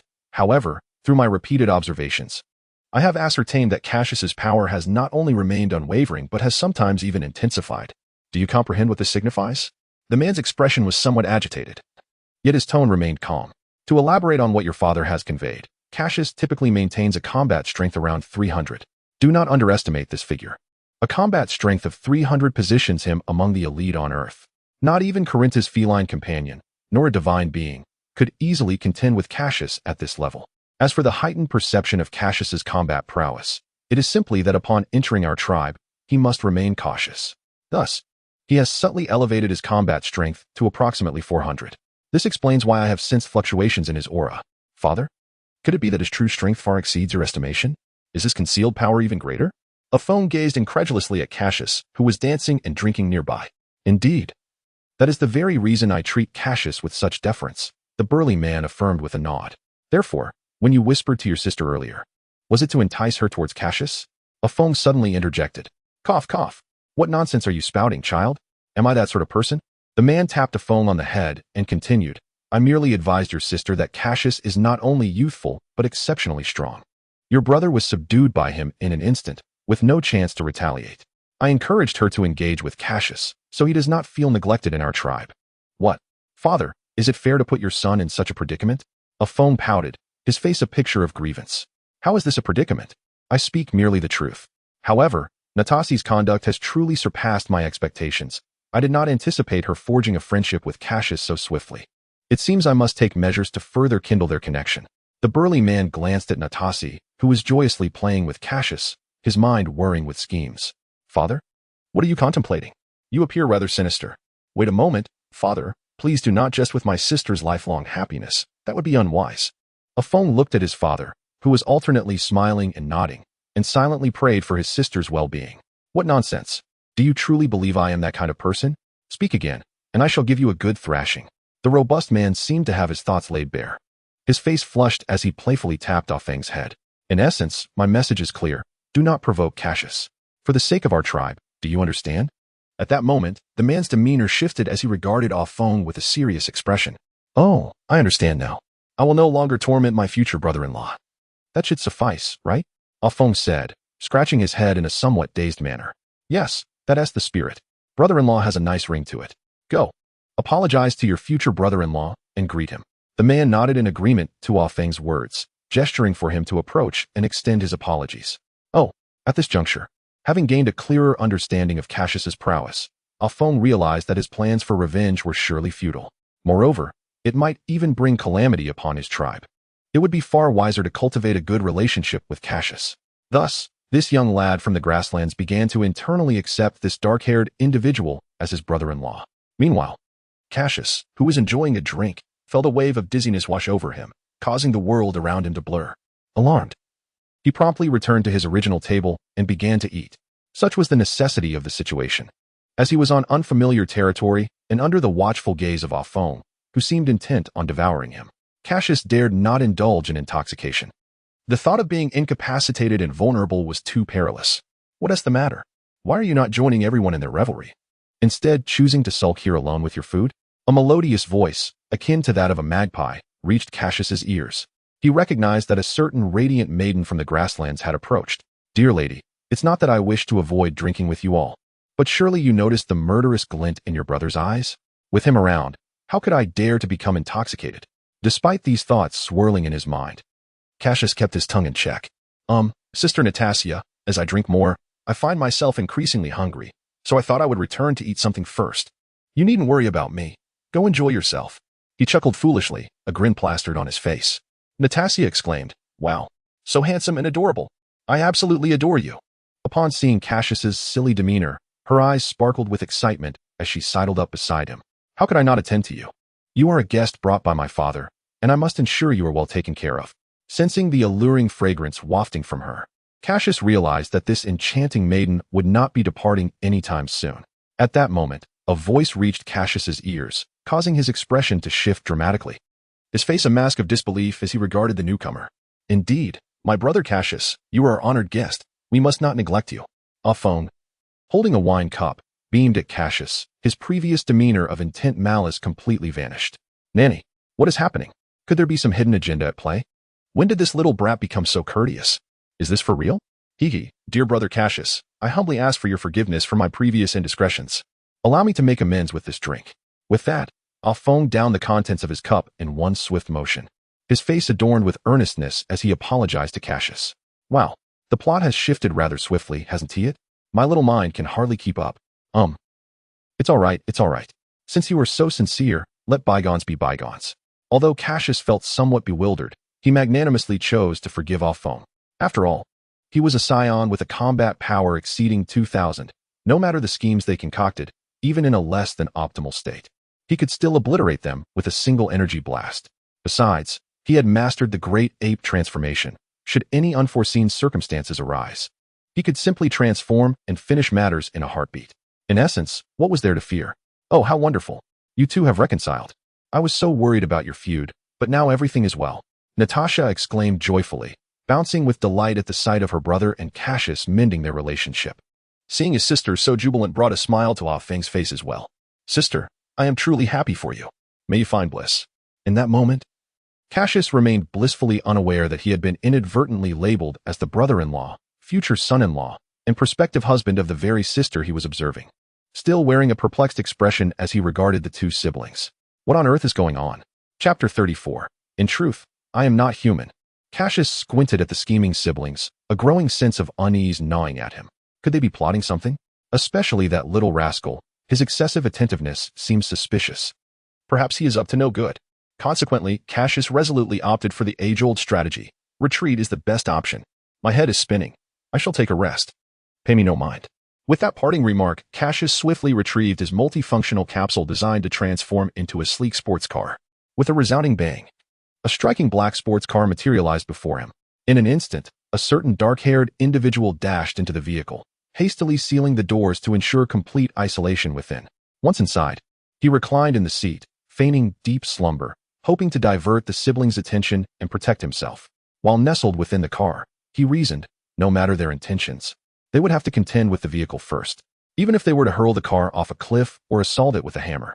Cassius was confident that the cacophony would awaken him from any slumber, attributing this instinct to his scion heritage. However, it was evident that the sister had no intention of letting Cassius escape easily. Knock, knock, knock. The sound of rapping on the car window pierced the air. Cassius, upon hearing it, merely rolled over and continued to feign sleep, dismissing them entirely. After all, they could not perceive his actions within. As anticipated, the knocking ceased when Cassius chose to ignore it. Outside, Natasha and Ah Feng exchanged glances, both astonished that Cassius would resort to such tactics. With the appearance of the sports car, a multitude of curious clansmen began to gather, drawn to the enigmatic vehicle. Brother, is it possible that Cassius dislikes me? Natasha inquired. Her expression tinged with sorrow as she looked at her brother. Natasha, that is unlikely. He must simply be tired and in need of rest, Afong reassured her, unable to resist offering comfort upon witnessing her distress. But if he is tired, he could sleep in our tent, where there is a bed. Why choose to sleep in the car? Does this not suggest he harbors some disdain for me? Natasha gazed at the sports car, tears welling in her eyes. Natasha. Afong sighed, glancing at his sister with a look of resignation. He understood the rationale behind Cassius's actions. He was guarding against potential harm from Afong himself, fearing that he might inadvertently threaten him during slumber. All the fault lies with me, he lamented. Why could I not have spoken more kindly? Why did I insist on pointing my bow at Cassius, which has now led to his heightened wariness of me, and in turn, has affected my sister? I truly am a source of trouble. At that moment, Natasha made a gesture that left both Afong and Cassius feeling exasperated. Cassius, if you don't come out, do you believe I will cry right before your eyes? In the car, Cassius, who had intended to indulge in a deep slumber, was suddenly jolted by this threatening yet melodious voice, feeling a wave of frustration wash over him. Have I wronged you in any way? I merely wish to rest. And yet you disrupt me. Do you dare challenge me with my psychic blast? Cassius glared at the immobile sports car, while Natasha, feeling utterly wronged, pouted her lips and burst into tears. When have I ever been so humiliated? When have I ever deigned to lower my status?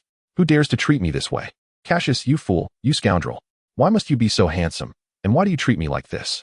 The more Natasha reflected on her grievances, the more tears streamed down her cheeks, as if they were flowing freely without restraint.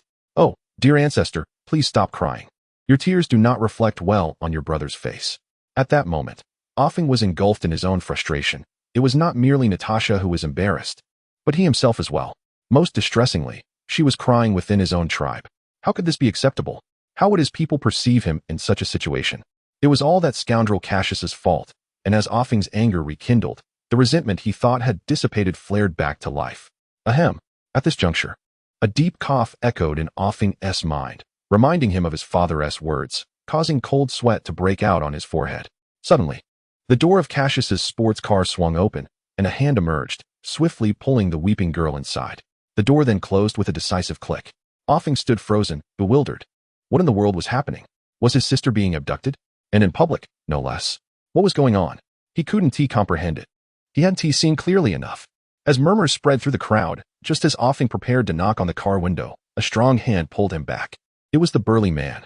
Afong watched as his father shook his head and then dragged him away, a resonant voice echoing throughout the tribe. All right. Cassius is merely intoxicated. Let us not disturb him. I will ensure Natasha looks after him. After saying this, the burly man clapped Afong on the shoulder with a beaming smile, laughing heartily. What a wonderful daughter. I was just contemplating how to stoke the flames of your passion. And here you are, bringing honor to your father without my intervention. Truly, what a remarkable daughter. It seems our tribe is about to gain a formidable ally. Father? What is the meaning of this? Afong looked at the burly man in confusion. Enough chatter, do not disturb them.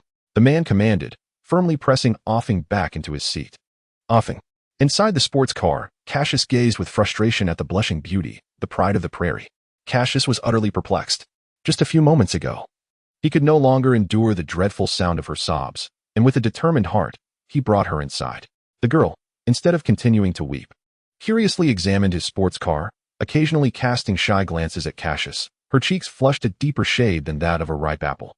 Well, since you are no longer crying, I suppose I shall send you on your way, Cassius finally spoke, observing the increasingly bizarre atmosphere. However, the moment he uttered those words, her tears began to cascade once more, leaving Cassius in a state of indecision, feeling both helpless and agitated. What exactly do you want? At last, Cassius, with his dark hair, erupted in frustration. Yet, the tempest of his anger dissipated just as swiftly as it had arisen, vanishing entirely with the utterance of her words. I like you. Will you marry me? She gazed at him with eyes brimming with affection, sparkling with unshed tears. Oh my. A confession? What should I do? Should I refuse? But she looked so adorable. No. I am still young. I cannot entertain this. I must decline. A resolute rejection. After a tumultuous whirlwind of thoughts, Cassius finally managed to articulate a response. I'm sorry, but I am not human. With that, his tail began to emerge, bouncing excitedly behind him. Chapter 35. I am still young, I apologize. In truth, I am not human.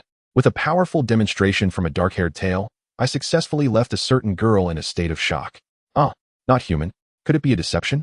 Is he perhaps transformed from another creature? No wonder he is so handsome. It's no surprise that he remained unresponsive to my advances. I thought my charm had waned. However, if he is not human, does that mean we cannot be together?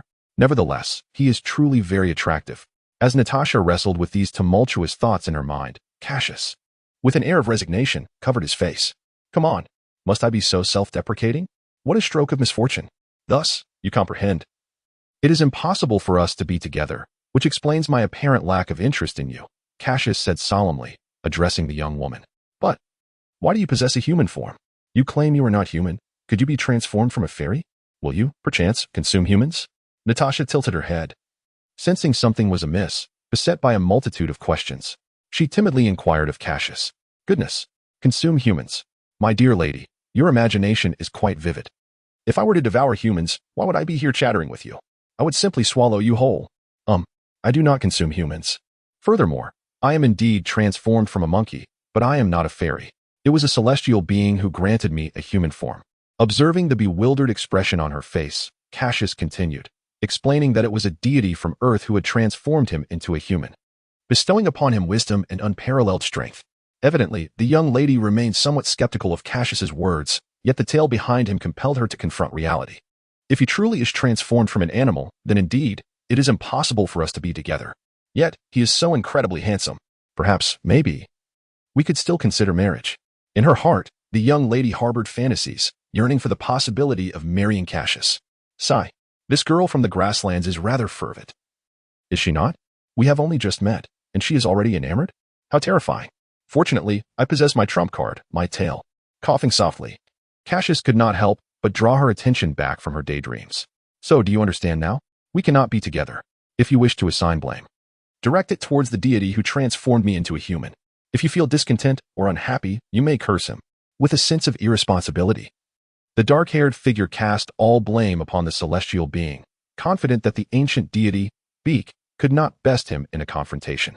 Should he dare seek retribution, Cassius would swiftly remind him of his humanity. A deity?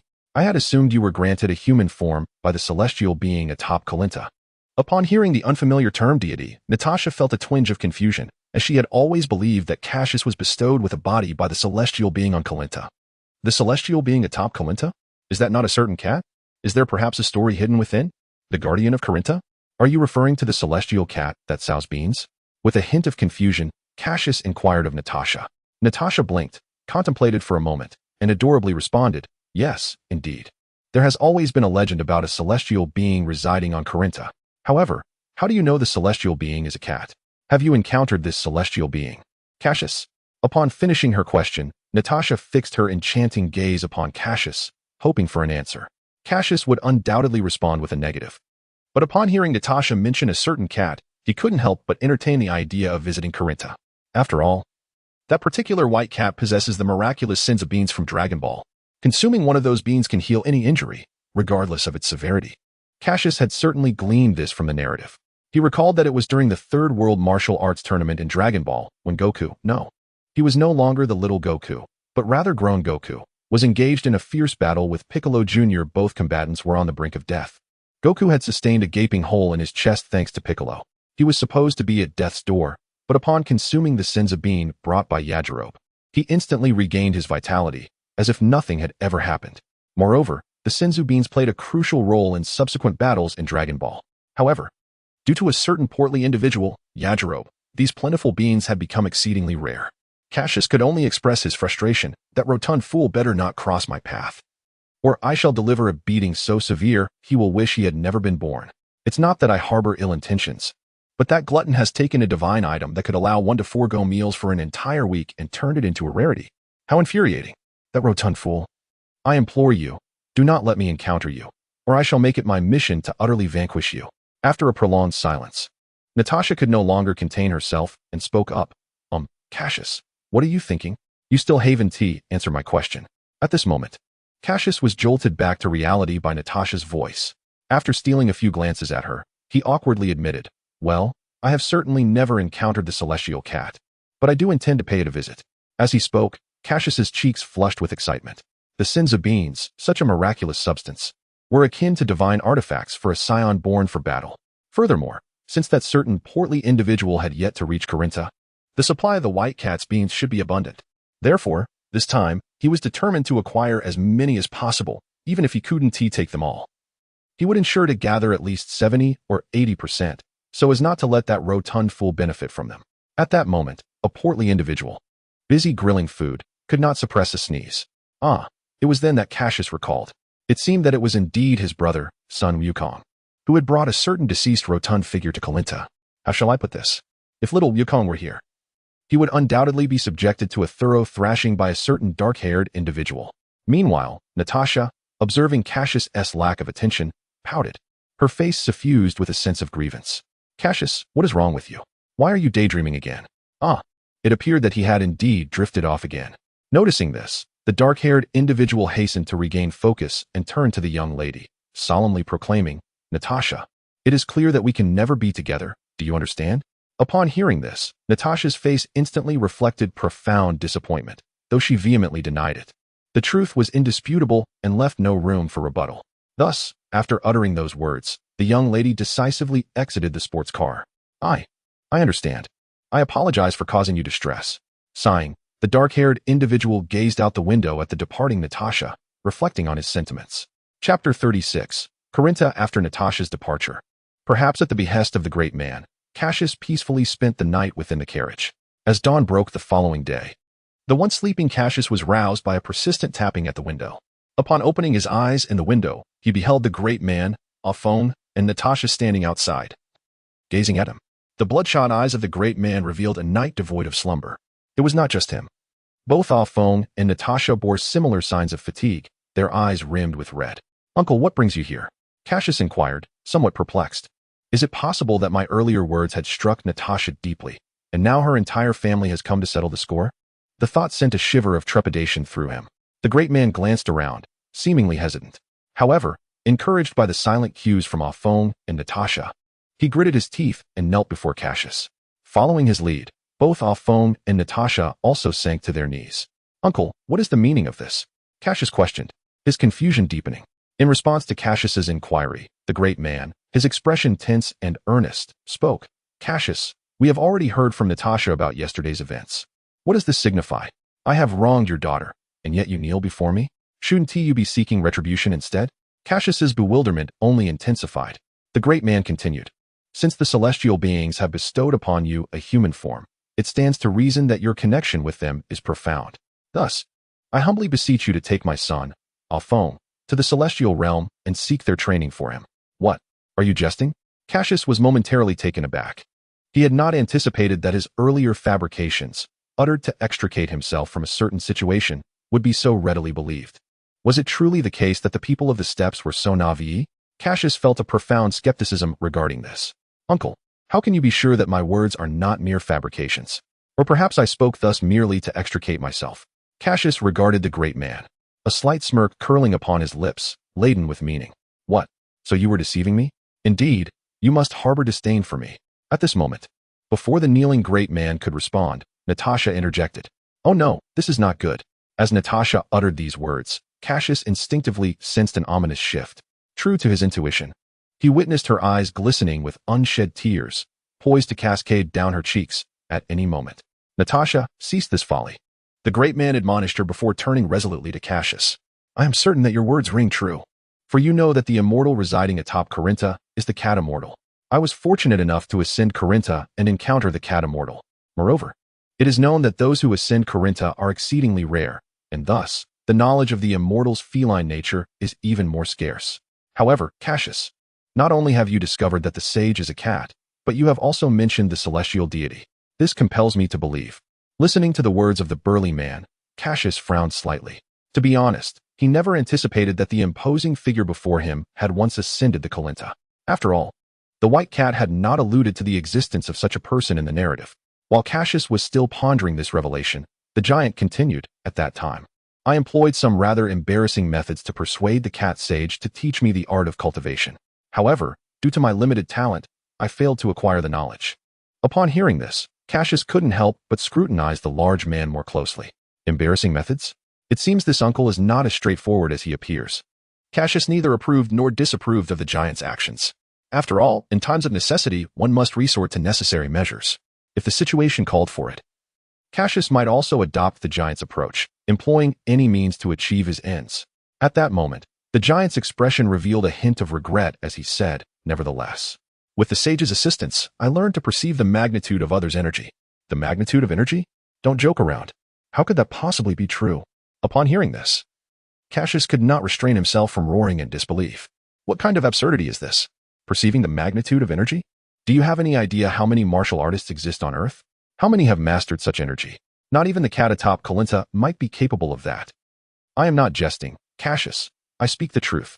It is through this method that I discern you possess a power surpassing that of the sage.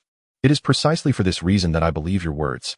Perhaps influenced by Cassius, the giant's voice began to rise in volume. If that is the case, then come and experience it for yourself. See if this is what you refer to as energy. Stepping down from the vehicle and storing the sports car in a universal capsule, Cassius slowly retreated a dozen steps under the gaze of the onlookers.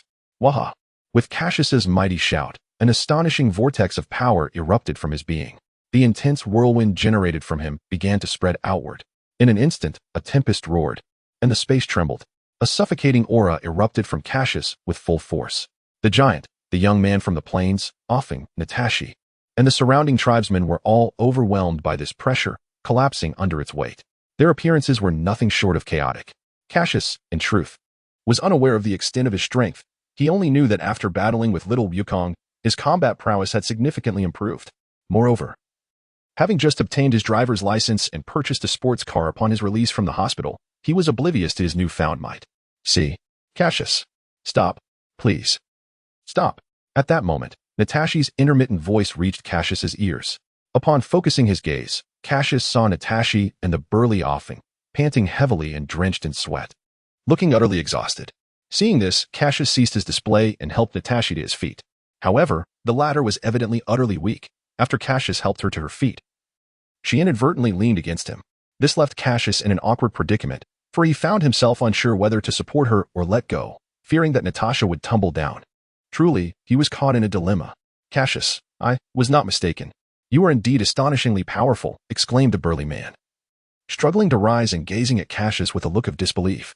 Thus, I implore you once more, I beseech you, take my son to the abode of the divine, or to the sage of Carinta, and allow him to receive guidance in his cultivation. I beg of you. In that moment, the man disregarded the presence of others around him and knelt before Cassius, bowing his head in reverence. Father, a Feng lay on the ground, tears streaming down his face as he beheld the man, his own father. Father. At that moment, Natasha gently called out to the burly man, raising her head and looking at Cassius with her beautiful eyes filled with sorrow. Observing the fine beads of sweat adorning Natasha's brow and feeling the warmth of her youthful body, Cassius let out a sigh and nodded. Upon seeing this, the girl summoned an unknown strength to embrace Cassius tightly, and then she planted a kiss upon his cheek. High above, at an altitude of at least 2,000 meters, Cassius gazed at the towering column that pierced the clouds, letting out a slow sigh. Surely, that was the dwelling place of the feline creature. Alas, it seemed he truly had a penchant for courting trouble. At that moment, Cassius held the prairie youth, a Feng, in his right hand, who, on the day of his 16th birthday, had departed from home, left his tribe, and bid farewell to the great grasslands. Following Cassius, he had arrived at Carinta to learn the martial arts. Chapter 37. Is it really that simple? Ah, Cassius, oh Cassius, beware of women. They are trouble. Henceforth, keep your distance as far as possible. Do not let yourself be ensnared by their charms. Sighing quietly to himself, Cassius hoisted the prairie boy, often disregarding his cries, and charged towards Calinta with unrelenting determination. Reflecting on the events of the previous day sent a shiver through Cassius. The scene shifted back to yesterday. After agreeing to escort Muchifing to seek out the cat sage or the celestial deity for apprenticeship, the burly man revealed the general direction of Calinta to Cassius. He intended for Cassius to rest for a day before embarking on their journey. Ah, yes, Muchifing, which is the full name of the prairie boy, was something Cassius learned from Natasha during their conversation. Speaking of Natasha, that brings about an awkward situation. Cassius initially planned to carry the exhausted Natasha back to her chamber and leave quietly. However, upon entering her room to lay her down for a rest, he was taken aback to find a certain prairie maiden already asleep in his embrace. No matter how he tugged, she refused to relinquish her grip. Even in slumber, she clung to him tenaciously, rendering him utterly helpless. The frustration welled within him. How could she fall asleep so swiftly, just 5 minutes after he entered her room? Was this a jest? It felt utterly preposterous. Clearly, she had ensnared him in her predicament, despite his considerable sacrifices. He had even lamented his own predicament, and yet she still demanded more from him. Dear lady, what more could you possibly want from me? What compounded his distress was the fact that her garments were thoroughly soaked with perspiration. The burly man, upon noticing this, casually remarked that sleeping in wet clothes could lead to illness, and thus requested Cassius to assist in changing his daughter's attire before hastily fleeing the scene. What irked Cassius further was that not only did the man abandon him, but he also sent away everyone else outside. Was this not infuriating? Did he trust him so completely? Was he truly so irresponsible? Did he not fear for his daughter's safety? Goodness!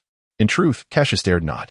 Gazing at Natasha, who clung to him with unyielding grip, his face betrayed his frustration. Ultimately, with no other recourse, Cassius steeled himself, gritting his teeth as he painstakingly pried her fingers apart. In a flash, he escaped her grasp and dashed away. However, no sooner had Cassius fled than the once soundly sleeping maiden began to stir. Her eyes fluttering open after exiting Natasha's room, Cassius sought out the burly man. Upon learning the direction of Kalinta, he swiftly lifted the prairie boy and employed his aerial techniques to hasten his journey. He aimed to make his escape while the maiden still slumbered peacefully. As Cassius soared into the air, lifted effortlessly off the ground, the burly man gazed intensely in the direction from which Cassius had departed, his eyes burning with fervor. Meanwhile, Cassius, clutching Muchifing, ascended rapidly and suddenly beheld a structure resembling a flying saucer atop a tower. In an instant, his aura erupted, causing him to vanish, only to reappear atop the saucer-like summit. Hey, we've arrived. Let go, stop holding on to me. It's inappropriate for men to be so close. Release me. With a slight shift of his feet, Cassius entered the saucer. His expression soured as he observed a certain individual, eyes tightly shut, clinging to him tenaciously. I won't let go. If I do, I'll fall. It's too high, I could die. Muchifing, convinced that Cassius intended to cast him down, kept his eyes closed. Gripping Cassius as if he were a lifeline, he clung like a stubborn leech, impossible to shake off. Listen, I said we've arrived. Open your eyes and see where you are. If you keep holding me, I swear I'll drop you. Cassius was exasperated. Initially, he had admired this fellow for his backbone, but after being intimidated by Cassius's overwhelming presence the day before, Muchifing had turned into a compliant puppy, obeying every command.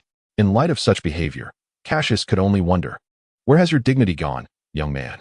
After a minute, a certain white cat, no, a celestial white cat, materialized before Cassius. Its expression one of amused curiosity as it regarded both Cassius and the clingy Muchifing. Goodness! Cassius exclaimed as he unceremoniously cast aside the metaphorical leech and warned the latter against any further actions, threatening to drop him immediately. He then scrutinized the cat with great interest. Coincidentally, the cat was also observing Cassius. It seemed there had been little change. It remained as animated as depicted in cartoons. Aside from a slightly glossier coat. You are Cassius, aren't you, young one? The cane-wielding cat sage interjected before Cassius could speak. Oh, you know me? Cassius asked. His curiosity piqued. That shouldn't be possible. How could this cat be aware of my existence? Could it have overheard my remarks from the night before? Naturally. I know of you. I am fully aware of your battle with your brother, Sun Wukong. I must say, aside from your brother, you are now the strongest on the entire planet, the cat sage remarked, licking its pristine white fur.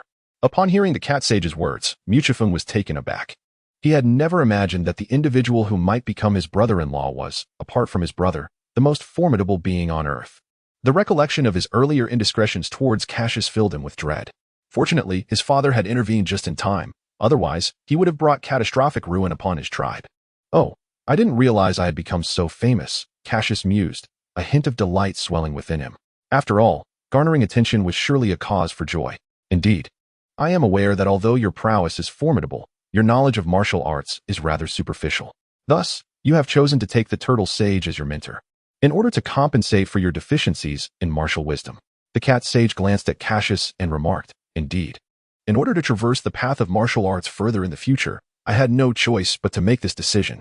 Moreover, I do not harbor any disdain for taking the turtle sage as my teacher. On the contrary, I hold great admiration for him, for he is an exceptional instructor and master. Cassius did not dispute this, nodding in agreement as he continued. Indeed, the martial heaven is a commendable master. The cat sage evidently concurred with this sentiment. Now that we have discussed so much, it is time to address the matter at hand, Cassius said, casting a glance at Mofu Peak before turning to the cat sage. At that moment, Mofu Peak's expression flickered with a hint of concern and desire. You wish for me to instruct him, don't you, Cassius? Just as Cassius was about to speak, The cat sage observed Mufu-Peak closely and suddenly interjected. Indeed, I recognize that this request may be somewhat excessive, yet I implore you to contemplate it. Cassius spoke with a poised demeanor, settling down against a nearby wooden structure. Oh, I can assist you in teaching him, but I shall not take him as my disciple. Additionally, Cassius, I require you to promise me one thing, the cat sage said, stepping forward to face Cassius. Oh, what is it?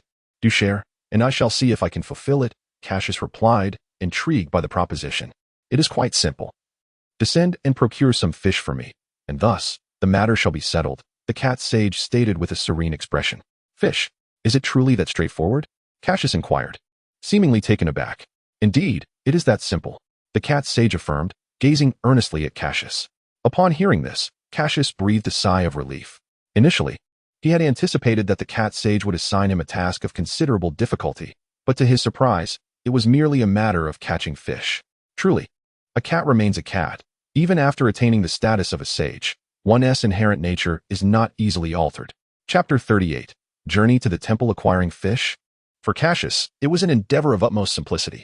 Given his swiftness, it would take merely a few hours, or even less. After spending 10,000 coins to procure a heap of fish, a certain dark-haired individual successfully presented them to the cat sage, Mufu-Peak. I have fulfilled my part as promised, he stated. Now, you ought to honor your vow and provide guidance to this fellow. Leaning against a pillar, Cassius spoke in a nonchalant manner.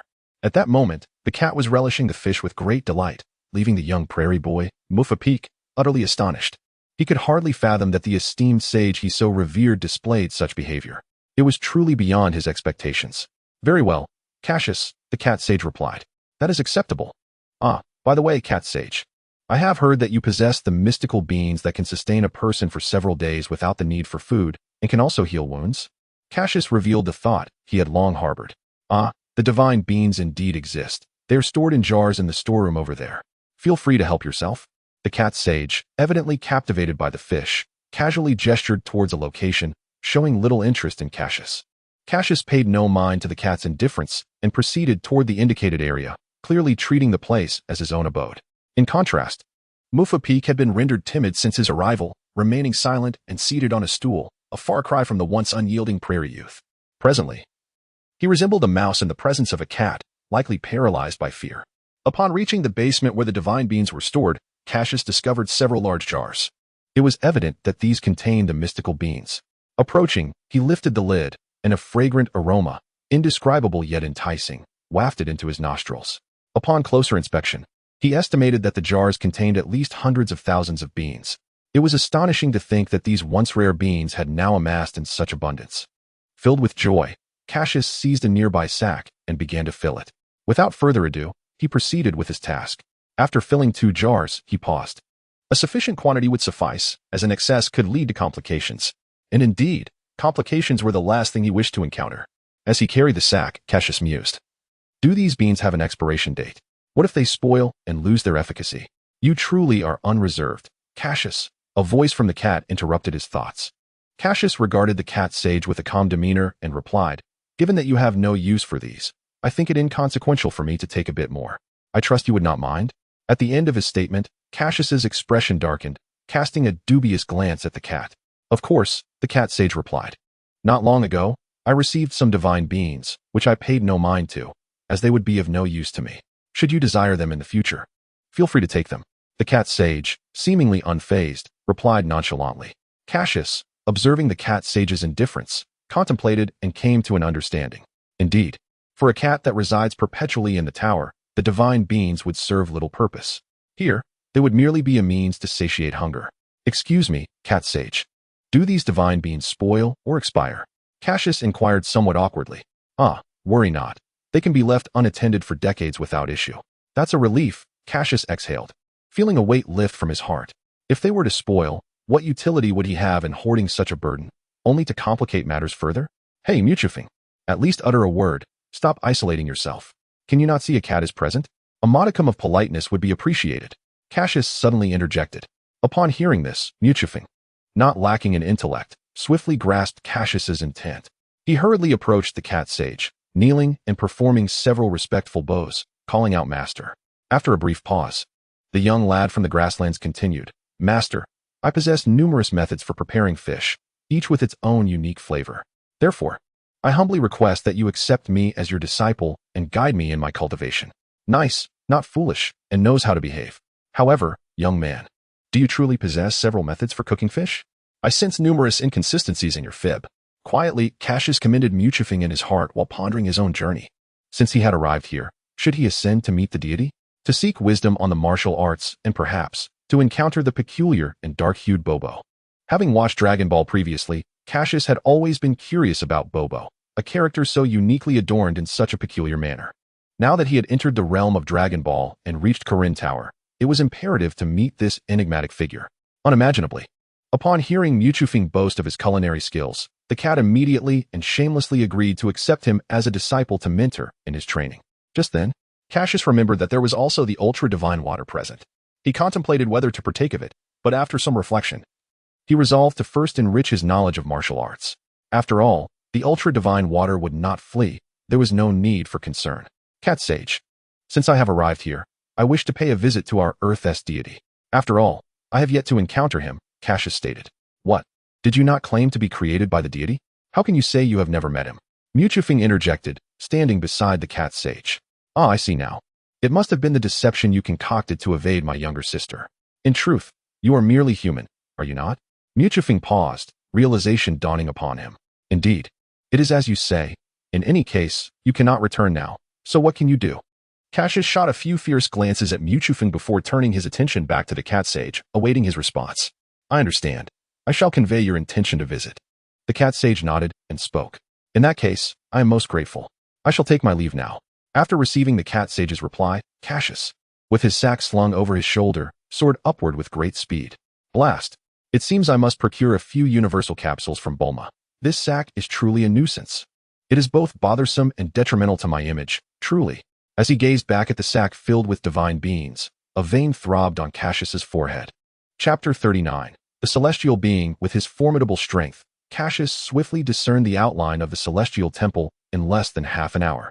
In the blink of an eye, he accelerated and vanished. Moments later, a figure with dark hair appeared atop the temple. Strolling within the precincts of the temple, Cassius surveyed his surroundings. The environment mirrored that of the anime, with trees lining the pathways, though he could not identify the species. Continuing along the path led him to the abode of the Celestial Being. However, at that moment, on the steps adjacent to the temple, a portly, dark-skinned individual clad in traditional Arab attire was present. If his assumptions were correct, this was the divine attendant Bobo. Upon spotting Bobo, Cassius's eyes sparkled with excitement. Reminiscent of a child encountering something delightful, brimming with curiosity and interest. Wow, if I am not mistaken, you must be the divine attendant Bobo. I was always so intrigued by you while watching the anime, especially when you effortlessly consumed Goku's Kamehameha wave. How incredibly cool. With wide eyes, the dark-haired youth reached out his hands towards Bobo, attempting to touch him in a playful manner, causing Bobo to step back several paces, alarmed by the unexpected advance. Bobo regarded Cassius with a peculiar expression, as if to say, "Young man, I am not interested in such pursuits. Perhaps you should seek companionship elsewhere." Despite not fully grasping the peculiar words of the dark-haired youth, Bobo maintained a courteous demeanor and replied in a gentle tone, "You must be Cassius, as the Celestial Being is already aware of your arrival. However, he is rather occupied at the moment, so he has sent me to attend to you. Should there be any shortcomings in my hospitality, I kindly ask for your understanding." His expression was warm and his tone calm, truly embodying a blend of politeness and strength befitting a divine attendant. "Oh, it's quite all right. In truth, my interest lies primarily in you. Meeting the Celestial Being is merely a secondary delight." Cassius nodded enthusiastically. Nonetheless, Bobo was clearly unsettled by the last remark. Upon hearing this, Bobo felt a surge of dread. Did this young man truly intend to spare him no mercy? Even if he could not match Cassius in strength, he could not allow himself to endure such humiliation. If all else failed, he might have to take matters into his own hands. At that moment, Cassius remained blissfully unaware of Bobo's inner turmoil and continued to regard him with the curiosity of a child. "Hey Bobo, do you possess the ability to consume energy blasts with your mouth?" Cassius inquired. Though Bobo was perplexed as to how the young man had knowledge of his abilities, he retained his amiable disposition and replied, "Indeed, I do have a technique that allows me to absorb energy blasts with my mouth. However, it is contingent upon my strength exceeding that of my opponent. Otherwise, recklessly attempting to absorb a stronger attack could result in severe injury, if not death." Wow. Is that so? Nonetheless, that technique is incredibly impressive. Please, teach me. Please, I implore you to teach me. I would be immensely grateful. Upon hearing that Bobo possessed such a remarkable ability, a certain dark-haired individual was instantly captivated, desperately beseeching Bobo for instruction. While I would not refuse to teach you, there are conditions. What are your demands?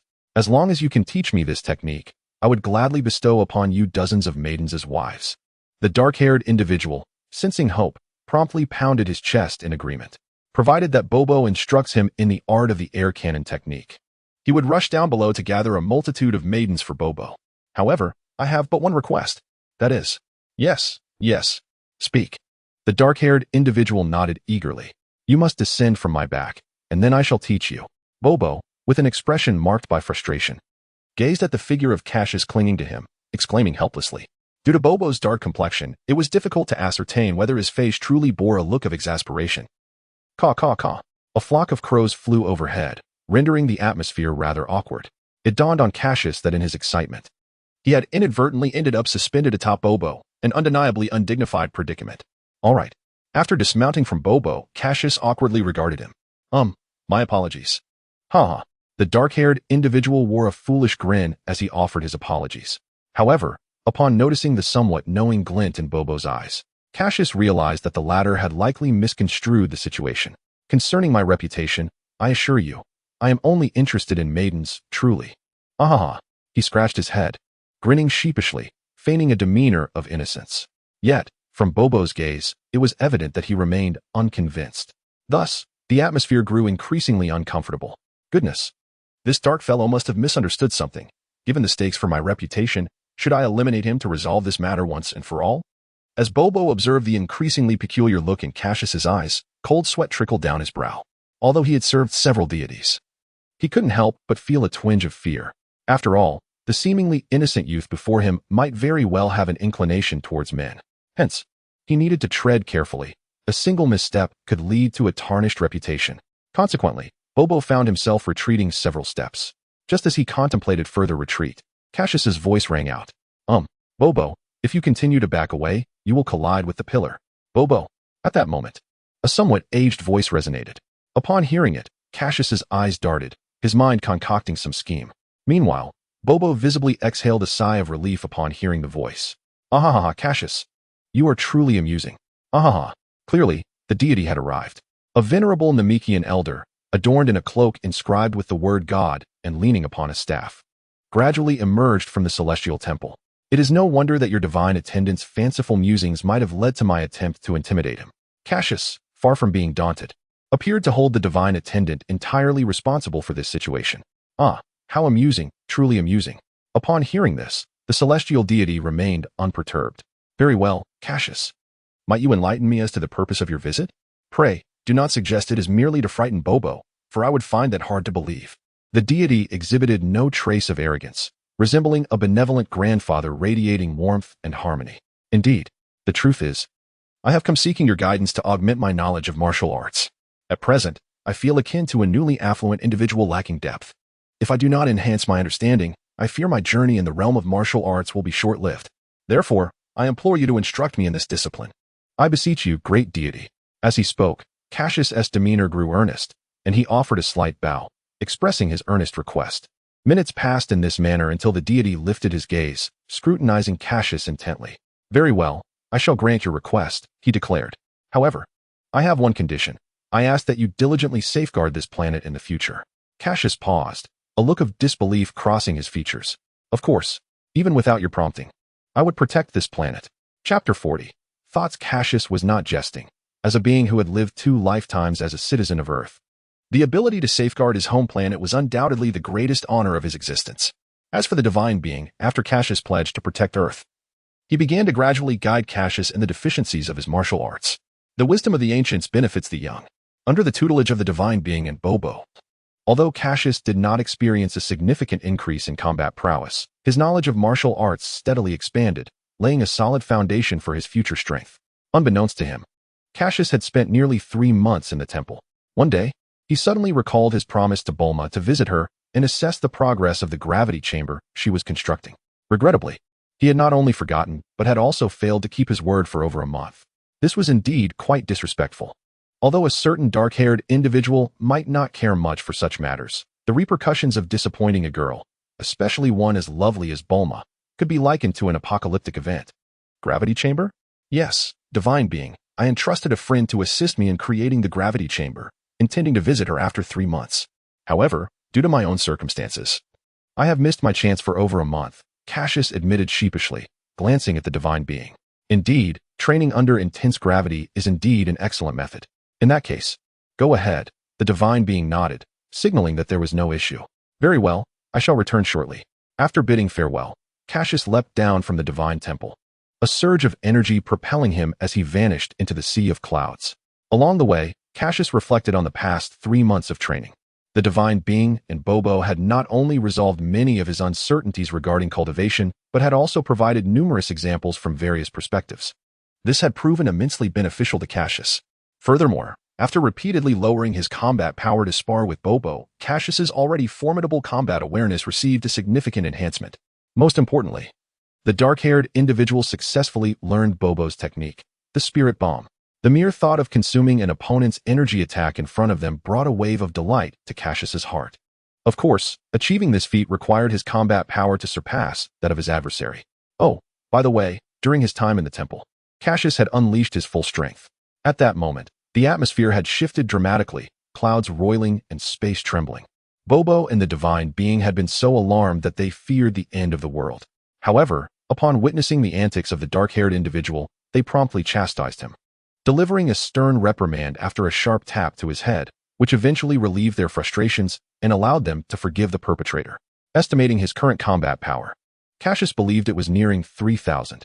Although his progress was somewhat gradual, he was confident that as long as his martial arts foundation remained solid, his combat prowess would undoubtedly soar in the future without any adverse effects, a purely natural and untainted high-quality product. However, upon reflecting on this, Cassius couldn't help but think of Frisia, the Cosmic Emperor. This individual, after his resurrection, ascended to the form of Golden Frisia merely 3 months later, managing to contend evenly with Super Saiyan Blue. Although much of this was due to Goku's leniency, it is undeniable that Frisia is indeed a prodigy. The thought of eventually facing a Frisia with a power level of 1 million filled Cassius with trepidation. It is crucial to note that fierce battles are anticipated to arrive within the next decade. Considering his current power level, which has yet to reach 5,000, Cassius felt a wave of uncertainty wash over him. Would he be able to elevate his strength sufficiently within 10 years to defeat Frisia? Otherwise, he feared he would merely become a bystander in the ensuing chaos. Regardless, the most pressing matter for him was to solidify his foundation and train vigorously in the gravity chamber. He aspired to transform into a Super Saiyan at the earliest opportunity. Once he succeeded in this transformation, self-preservation during the Frisia saga would be assured. However, the transformation into a Super Saiyan necessitated an overwhelming surge of rage. At present, Cassius was not entirely satisfied with this requirement. Ever the carefree spirit, aside from Goku, he had little regard for anyone else. Did he need to eliminate Goku to incite the necessary fury for his transformation? Such a notion was clearly implausible. Goku's own transformation had been triggered by the death of Krillin, his childhood companion. Nevertheless, being well-versed in the storyline, Cassius believed that his triggers for anger surpassed Goku's by a considerable margin. Perhaps fate is indeed equitable.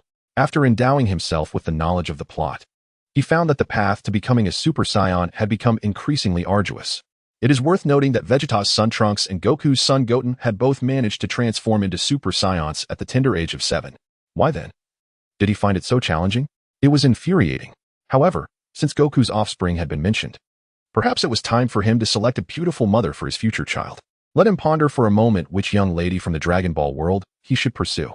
Bulma? Perhaps not. Though she was undeniably beautiful and possessed a genius intellect, he decided against it to avoid disrupting the future narrative. Little did a certain dark-haired individual know, he had already altered the storyline significantly.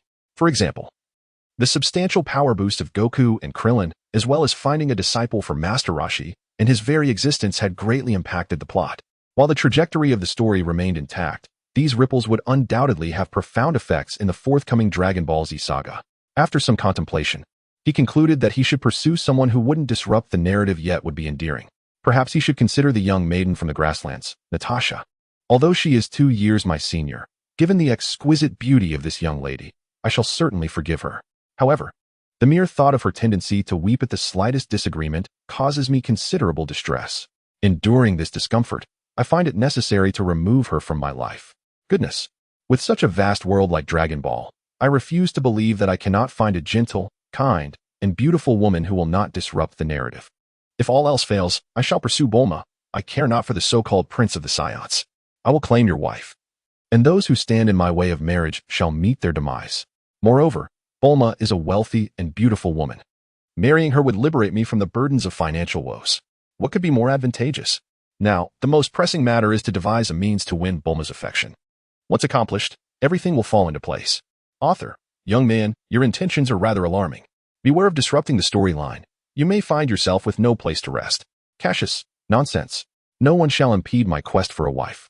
I will slay gods and Buddhas alike. Author, fear not. Your future will undoubtedly be bright. I assure you. Ahaha. Cassius, that smile of yours is quite frightening.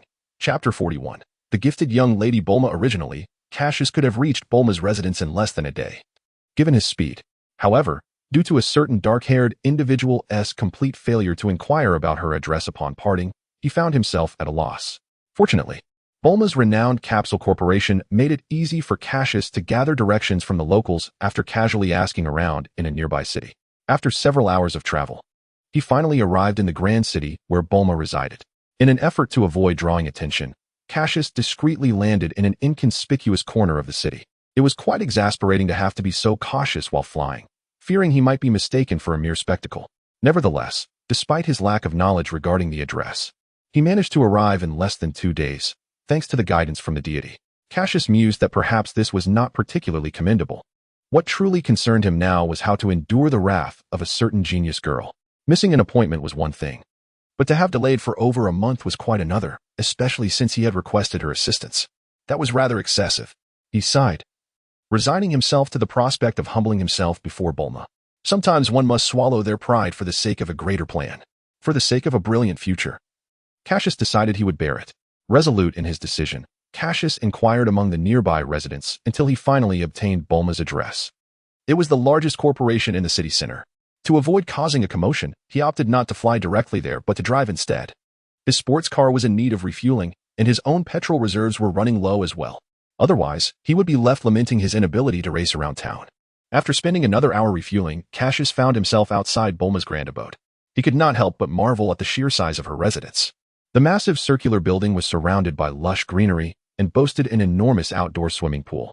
To his astonishment, as he gazed from the entrance, he suddenly heard a resounding explosion emanating from the direction of the backyard, swiftly followed by plumes of black smoke rising into the air. At that moment, curiosity overcame him, and he disregarded the notion of knocking on the door. Instead, he swiftly employed his flight technique, vanishing from his previous location. "Excuse me, who are you?" Cassius inquired, standing amidst the chaos on the grass, addressing a man covered in soot from the explosion. Judging by his appearance, he seemed to be a young man, perhaps just a few years older than Cassius himself. "Are you Cassius?" The man suddenly spoke. "Yes, that is correct. How do you know me?" Cassius responded, taken aback. It was surprising that this stranger recognized him, as he recalled that aside from Bulma's father, there were hardly any men present in the Dragon Ball narrative. Ah, indeed. Vegeta makes his appearance later on. This does not count. What the? Cassius, it is I, Yamcha. We encountered each other at the World Martial Arts Tournament not long ago, and I even exchanged blows with you. It has only been a few months, and you fail to recognize me. The disheveled man, now resembling a figure of ash and darkness, gazed at Cassius with an expression of utter dismay. "Oh, so you are Yamcha." At that moment, Cassius suddenly recalled the existence of such an individual. In the early days of Dragon Ball, Yamcha indeed shared a bond with Bulma, so his presence at her residence was hardly surprising. Concerning this oversight, Cassius could only shake his head in resignation. It is inevitable. The frequency of this fellow's appearances in the latter stages was so scarce that it led to a momentary lapse in recognition. Yes, I am Yamcha." Upon seeing that Cassius acknowledged him, Yamcha said with heartfelt sincerity, "I apologize for not recognizing you at once." Following his slight apology, Cassius surveyed Yamcha's disheveled state and inquired, "What on earth happened to you?" At that moment, Yamcha's face was smeared with soot, and his hair stood on end, resembling, how should I put it? Like a peacock displaying its feathers. Moreover, his attire was in tatters, a true testament to his unfortunate plight. Well, his pants, apart from a few gaping holes, remained relatively intact. Sigh, do not mention it. Today, Bulma insisted on testing the stability of the spacecraft and requested that I demonstrate by operating it myself. Perhaps I inadvertently triggered something, and the self-destruct sequence engaged, resulting in this calamity. Yamcha lamented, sighing deeply, his expression increasingly reflecting his helplessness. And Bulma? At this juncture, Cassius could not suppress his curiosity. After all, he had come in search of Bulma, and her whereabouts were of paramount importance. I am right behind you. At that moment, a melodious and enchanting voice resonated from behind Cassius. Despite its beauty, he sensed an undercurrent of menace within it. Cassius, fully aware that Bulma had arrived, turned promptly with a cheerful smile directed at the young lady. In truth, Cassius was pondering this. As the old adage goes, one does not strike a smiling face. He thought he should be safe. However, Bulma was no ordinary girl. She was the very one who dared to confront even the god of destruction, Beerus. What was Cassius in comparison? Did he truly believe that a warm smile would shield him? Such notions were mere folly. Inevitably, Bulma, regardless of Cassius's friendly demeanor, unleashed a punch that connected squarely with his head, causing him to crumple to the ground, clutching his forehead, which bore an inexplicable bruise. What the? This defies the laws of physics. I maintain a combat power of 300 under normal circumstances. How could I so easily be bested by a girl? This is utterly excruciating. Observing the pained expression on the black-haired individual's face, Yamcha could not help but draw in several sharp breaths. This fellow was indeed a monster. It was astonishing that he had been so effortlessly vanquished by Bulma. Bulma, how perilous she is. The more Yamcha pondered, the more his gaze towards Bulma filled with trepidation. As Bulma's boyfriend, facing a partner possessing the strength to eliminate Kakarot in an instant, it was disingenuous to claim he felt unafraid. Do you realize your presence here? He exclaimed. Are you aware of how impolite it is to stand up a lady? Because of you. My plans to swim at the beach and bask in the sun have been utterly dashed. Do you understand? Bulma's eyes, brimming with lethal intent, were fixed unwaveringly on the black-haired figure, and even Yamcha could sense the immense resentment radiating from her. At that moment, the black-haired individual shamelessly resorted to a certain fool's tactic, a silly grin. He feigned vulnerability and innocence, gazing up at Bulma with tearful eyes, and pitifully remarked, I apologize. You see, I got lost. Chapter 42. The Gravity Chamber confronted with Cassius's shameless and pitiful excuses. Bulma let out a deep sigh. She then tugged at the dark-haired man's ear and exclaimed, Do you take me for a fool? That starting point on the Dragon radar is my home. I specifically set it there because I feared you might not know where I live. Why choose such a flimsy excuse? What? Cassius was momentarily taken aback. He never anticipated that Bulma had even considered his potential confusion about directions. At that moment, he couldn't help but silently commend her brilliance, as she truly lived up to her reputation as a genius. So, do you have any explanations? Speak up. I wouldn't want you to claim I didn't give you a chance. Bulma cast a disdainful glance at Cassius, raising her head with an air of superiority. You think you can deceive me? Try again in your next life. Cassius found himself at a loss for how to respond to this scene. Since feigning vulnerability was futile, he decided to take a more assertive stance. I have no explanations. Whatever you wish to do to me, I will accept it all. After declaring this, he subtly enhanced his combat power, hoping to mitigate any potential assault from Bulma. Bulma, he's a monster. Don't act impulsively. Yamcha hurriedly approached her, whispering a caution in her ear. However, for someone who dared to tease Vegeta and confront deities, Cassius was hardly intimidating. Moreover, Bulma was in a stage of youthful bravado, unafraid of any threats. Ignoring Yamcha's warning, she glided gracefully toward Cassius, locking her gaze onto his. I might let you off the hook. Really? Cassius responded with excitement. Observing his exhilaration, Bulma rolled her eyes and added, However, I have one condition. What condition? If it's within my power, I will certainly comply. Cassius eagerly agreed, thinking it a trivial matter. His immediate goal was to acquire the gravity chamber. Only if you can do it? No, you must. Bulma said, her dissatisfaction evident as she firmly insisted, Must you? That seems a bit excessive. Cassius was slightly taken aback.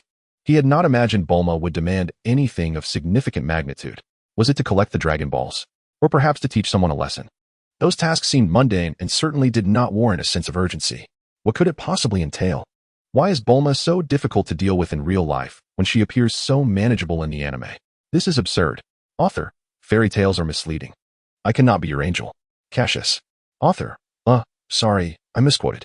I return once more. The world of anime is nothing but deceit, and I cannot fully place my trust in it. Cassius, get lost. Just get out of my sight. What? You refuse? Then let us consider the matter of your gravity chamber closed. After a prolonged wait, Bulma raised her delicate brows slightly, expressing her discontent. Yamcha was taken aback by Bulma's words. This is a monster, Bulma. You must remain calm. He tugged at Bulma's sleeve again, desperately conveying a warning through his gaze. Yamcha's actions were clearly unnecessary.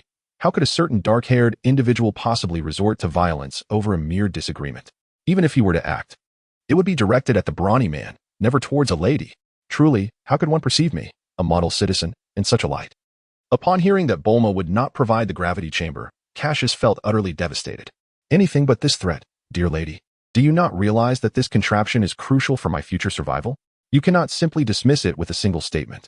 Do you understand the number of lives that could be lost due to your actions? Of course, Cassius would never voice these thoughts to Bulma.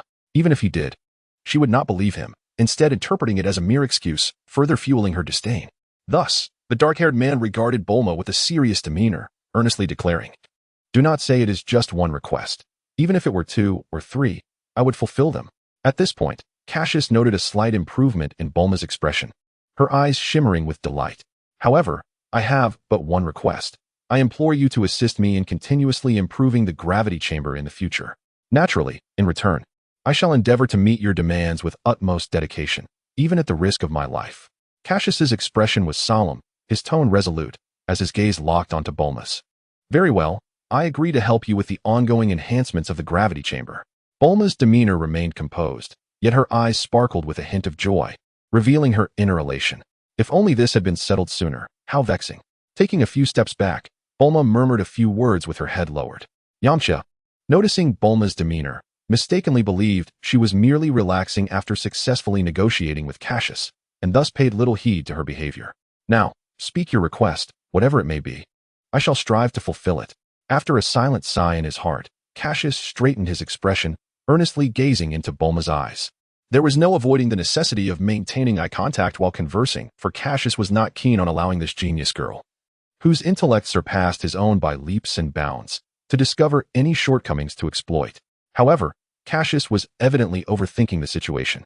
Bulma, meeting his gaze, felt a slight flush rise to her cheeks before awkwardly turning her head away. Then, a playful and melodic voice chimed in. "I haven't settled on anything yet. Once I have, I will let you know." Following that, another sweet and clear voice emerged, though it was tinged with evident dissatisfaction. "Now, come with me to inspect your so-called gravity chamber and assess the results, lest you regret it later and deny your commitments." Cassius sighed helplessly and followed along. Casting a puzzled glance at Yamcha, who accompanied him, stealthily, he inquired, "Brother, has your girlfriend's relative come to visit? Why is she being so difficult with me today?"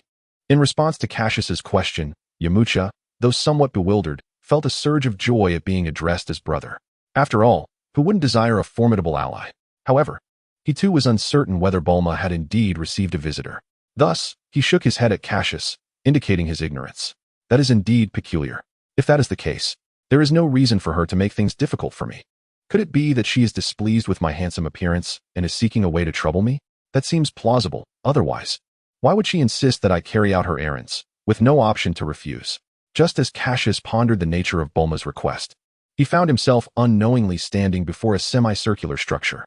Bulma stood at the entrance of the building, watching with exasperation as Yamcha and Cassius lagged behind.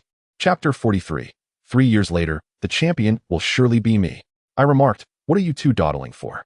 Honestly, 2 grown men cannot keep pace with a single girl. It is utterly pathetic. Standing before the entrance of the gravity chamber, Bulma cast an irritable glance at the sluggish Cassius and Yamcha, expressing her dissatisfaction. "Here they come. Here they come." Upon hearing Bulma's urging, Cassius instinctively quickened his pace. It was unthinkable to be mocked by a girl, especially a beautiful one. This matter transcended mere embarrassment. It had escalated into a matter of dignity.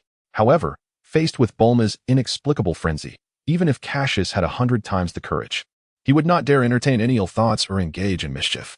At that moment, his inner thoughts reflected his desire to act subserviently to this woman, who was clearly experiencing a hormonal surge. It was in his best interest to comply with her wishes and avoid unnecessary trouble.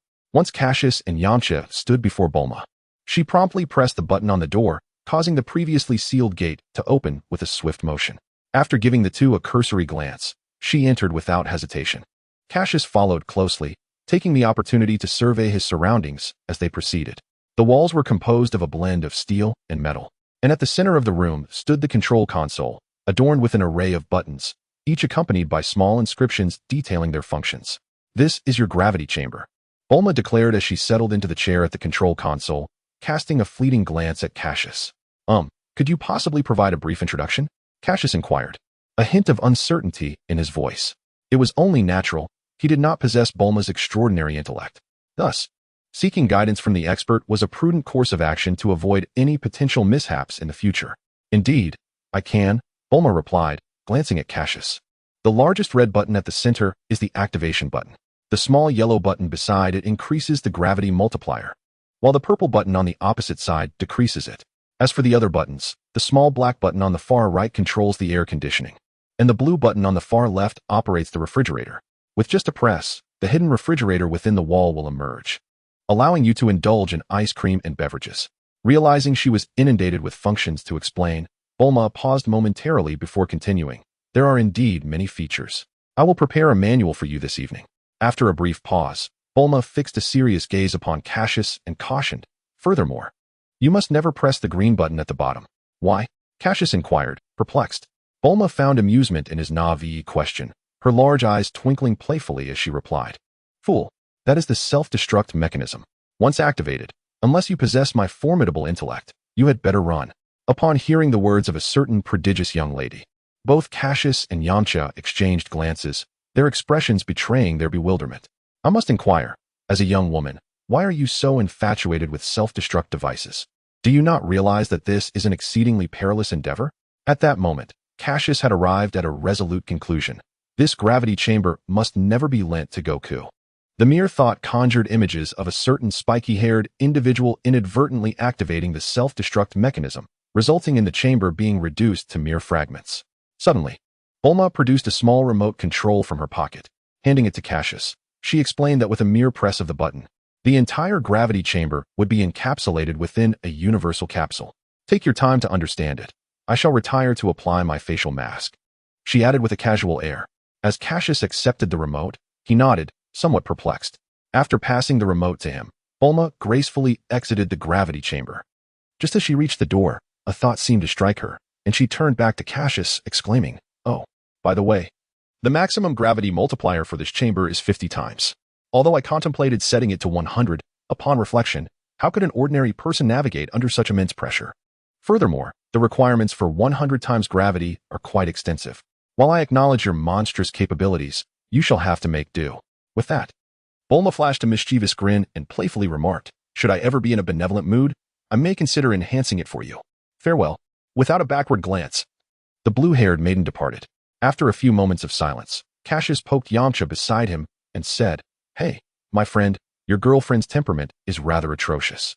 This left Yamcha feeling awkward, and he forced a smile while attempting to defend. "Well, Bulma's personality is actually quite pleasant. We get along famously." "Seriously? That blissful expression on your face is quite exaggerated," Cassius observed, incredulous at Yamcha's sudden transformation into a lovesick fool. It was evident that these two were indeed a peculiar pair.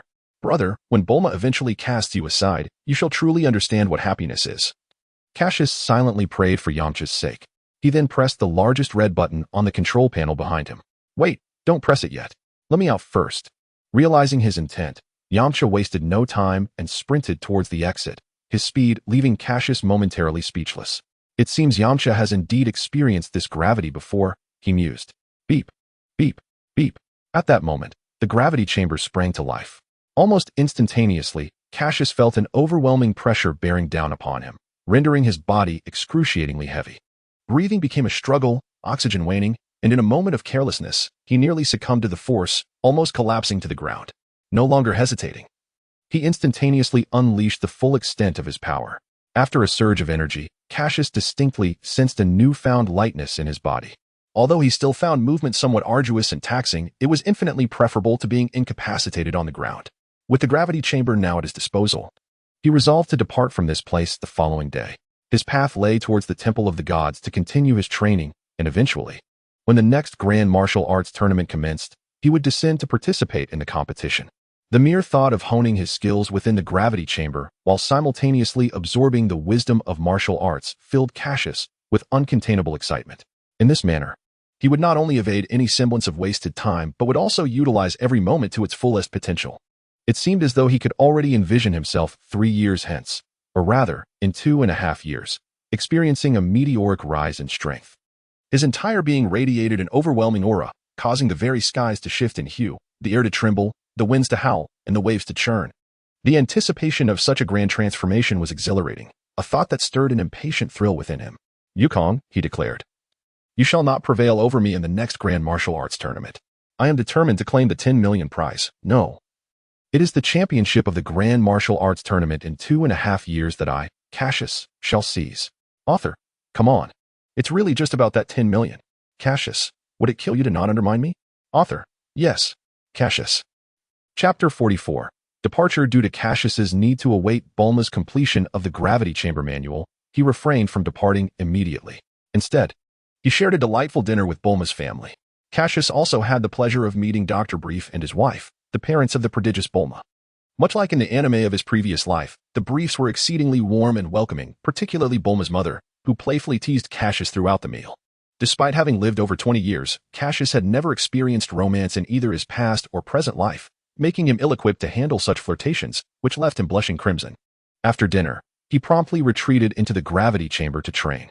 Bulma, while somewhat displeased by his abruptness, did not express her feelings overtly.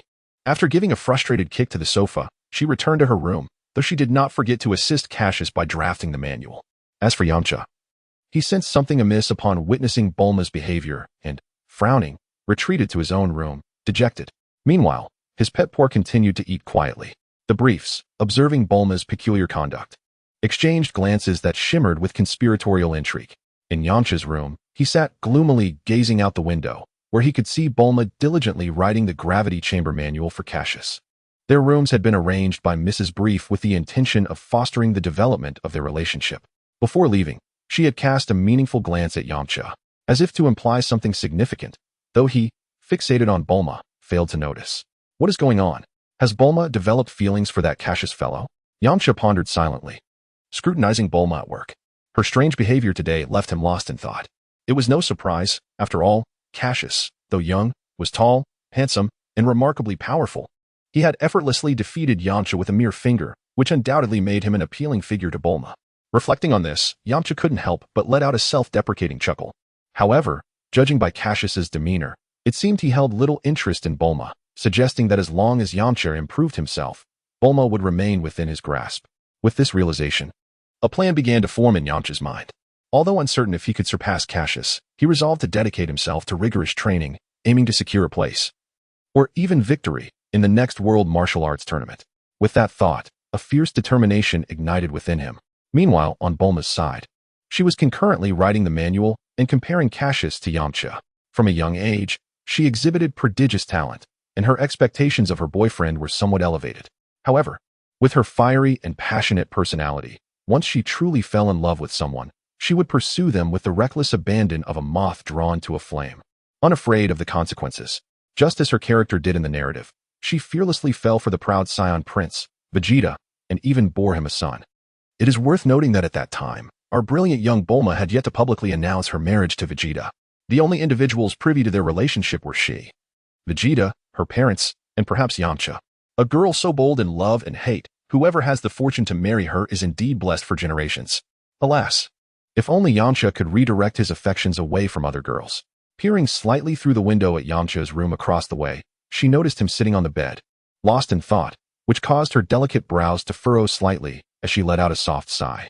Lowering her head, she resumed drafting the manual for the gravity chamber for Cassius. On the other hand, Cassius's surroundings were rather lively. The Briefs couple, who had been dining, were now curiously engaging in conversation with Cassius. Initially, Cassius had planned to train in the gravity chamber for the entire evening. However, the arrival of the Briefs necessitated a change in his plans. Oddly enough, after the Briefs had conversed with Cassius for a mere 10 minutes, the sound of a bell signaled their hasty departure. The abruptness of this shift left Cassius somewhat bewildered. Subsequently, he returned to his original intent and trained in the gravity chamber throughout the night. Little did he know, during his training, a figure lurked in the shadows, quietly observing him. Soon, the dawn of the next day arrived. After enjoying breakfast, Cassius stowed the gravity chamber into the multifunctional capsule and settled onto the sofa in the living room, awaiting Bulma's arrival. Strangely, it was not until noon that Bulma finally made her entrance, prompting Cassius to suspect that the blue-haired maiden might be deliberately avenging his earlier absence. "Here is your manual," she said, as she approached Cassius and handed him a thick stack of papers, at least several dozen pages in length, before yawning in his presence. Cassius gazed at the hefty manual with a perplexed expression, filled with questions. "Hey, is it really necessary for it to be this thick, just to explain some functions?" Perhaps sensing the confusion in Cassius's eyes, Bulma, after a few more yawns, replied, "I included some simple repair methods in case you accidentally break something. As long as you can read, it shouldn't be too difficult for you." With a hint of skepticism in her tone, she added, "Don't tell me you're illiterate like Goku." That's impossible. Of course I can read." Cassius responded with a somewhat awkward smile. "That is well and good. Since that is the case, I shall retire for the night. Crafting this piece has indeed consumed a considerable amount of my time." After a brief expression of exasperation, Bulma turned to depart. At that moment, she suddenly glanced back, a playful glint in her eye, and remarked, "Oh, by the way, there's no need to inform me when you leave. After all, a girl ought not to be disturbed while in slumber. Otherwise, humph." Hearing this, Cassius felt a surge of emotion within him. He had not anticipated that Bulma had sacrificed a night of sleep for the sake of his manual, and he could not help but feel a twinge of guilt. After watching Bulma walk away, Cassius had intended to exchange pleasantries with Yamcha before taking his leave. However, for reasons unbeknownst to him, he had not caught sight of Yamcha's presence since this morning. Even his pet, Puar, was nowhere to be found. Perhaps he is preoccupied with some matter. Cassius mused quietly to himself before dismissing the thought. After bidding farewell to the briefs couple, Cassius ascended into the sky. Chapter 45. Oh Mana. Long time no see. After departing from Bulma's residence, Cassius wasted no time, elevating his energy to its zenith and soaring towards the heavenly temple with utmost speed. However, fate played a curious hand. Much to Cassius's astonishment, after approximately an hour of flight, a familiar city materialized before his eyes. Indeed, this was the very city where he once clashed with the demon lord, and where the golden-haired little girl, Mana, resided. No, she has grown up now. It is more appropriate to refer to her as the golden-haired maiden. Hovering above the city, Cassius contemplated whether he should return for a visit. After all, he had lived there for 5 years, making it his second home. Moreover, there existed a golden-haired maiden who had promised to marry him if he emerged victorious in the grand martial arts tournament. After a brief moment of reflection, Cassius resolved to pay a visit to that golden-haired maiden.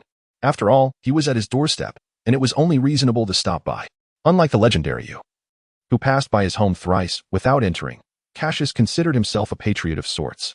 With his mind made up, Cassius no longer hesitated. He swiftly darted into the city, racing towards familiar grounds. Within 5 minutes, he arrived at the doorway of the beloved shop. As anticipated, aside from the shopkeeper attending to the store, the other 2 employees were likely napping. "Welcome. What brings you here?" "You are Cassius." Upon entering the shop, Cassius was greeted by the astonished voice of the shopkeeper. "Ah, yes, I have returned." Cassius nodded at the shopkeeper and casually picked up a loaf of bread from the shelf, unabashedly consuming it in front of him. Witnessing this scene, the shopkeeper refrained from admonishing him. Instead, he gazed at Cassius with a paternal warmth and inquired, "Cassius, how has the world outside been? Have you encountered any dangers?" After 5 years of knowing him, the shopkeeper had come to regard Cassius as his own child. "Well, it has been quite good," Cassius replied after hastily swallowing the morsel of bread. The shopkeeper smiled and reached for a cake from the shelf, handing it to Cassius. "I remember when I first met you, you were much like this, devouring the bread made by Mana and me. But back then, you were in such a pitiful state, resembling a famished specter, in stark contrast to the calm demeanor you exhibit now. Have you made any friends?" The shopkeeper, embodying a parental figure, inquired about his returning son. "Indeed, I have. A little bald fellow, an old lecher, and, well, I've made many friends in total," Cassius responded after a moment of contemplation. "That is wonderful." At that moment, the shopkeeper retreated to the back room, soon emerging with a cup of juice. Then, he handed it to the latter, gesturing for Cassius to have a drink before indulging in the bread. At that moment, a haughty yet youthful voice rang out. It turned out that Cassius had returned. Cassius lifted his head, only to see a young boy dressed in a short-sleeved shirt and denim pants, wearing a displeased expression as he glared at Cassius. "Oh, it's NASCAR. It's been a while. How have you been?" As a well-mannered child, Cassius greeted the aloof young boy with friendliness. However, the haughty boy, after casting a few glances at Cassius, chose not to greet him or speak a word, turning instead to walk into the inner room. In response, Cassius could only offer an awkward smile before burying his head in the bread. NASCAR, that child, not even bothering to say hello, Such rudeness, the shopkeeper remarked, watching NASCAR leave with a hint of disapproval. Yet, the shopkeeper refrained from saying too much. After all, children grow up and are often in a rebellious phase. Speaking too freely might create a rift between father and son. It's fine. After living for so long, I've grown accustomed to it. Cassius replied with a nonchalant smile. So, are you planning to leave again this time? The shopkeeper inquired with a hint of anticipation. He understood that a child like Cassius, possessing such formidable strength, could hardly remain in one place for long. Nonetheless, as a parent, he naturally wished for his child to stay home a little longer. Yes, I must leave. After all, I have promised to train elsewhere, Cassius replied, slightly apologetic as he noted the shopkeeper's eager gaze. When will you depart? After resting for one night. I shall leave tomorrow, Cassius responded just as a melodious voice filled the air, tinged with a hint of arrogance. Oh, is that so? Then why are you back? Cassius instinctively recognized the newcomer and, with some difficulty, turned his stiff neck to face her, managing a somewhat strained smile. Ah, Mana. It's been a while. However, the latter clearly did not acknowledge his greeting. The golden-haired beauty, clad in a princess dress, approached Cassius with light, sprightly steps. Suddenly, a sharp sound echoed, smack. It was clear that the dark-haired boy had been soundly slapped by the golden-haired girl right in front of the shopkeeper. Mana, what on earth are you doing? The shopkeeper had intended to reprimand Mana, but upon seeing her tear-filled, doe-like eyes, the words caught in his throat, unable to escape. The dark-haired boy stood frozen, staring at the gently sobbing Mana, unsure of how to react. At that moment, a vivid red handprint marked his face, swollen and glaringly obvious.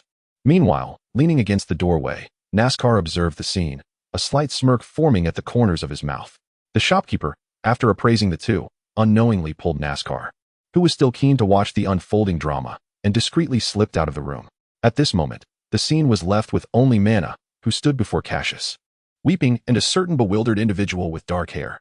Mana, please, don't cry. Cassius stammered, feeling utterly helpless as he gazed at the golden-haired girl shedding tears.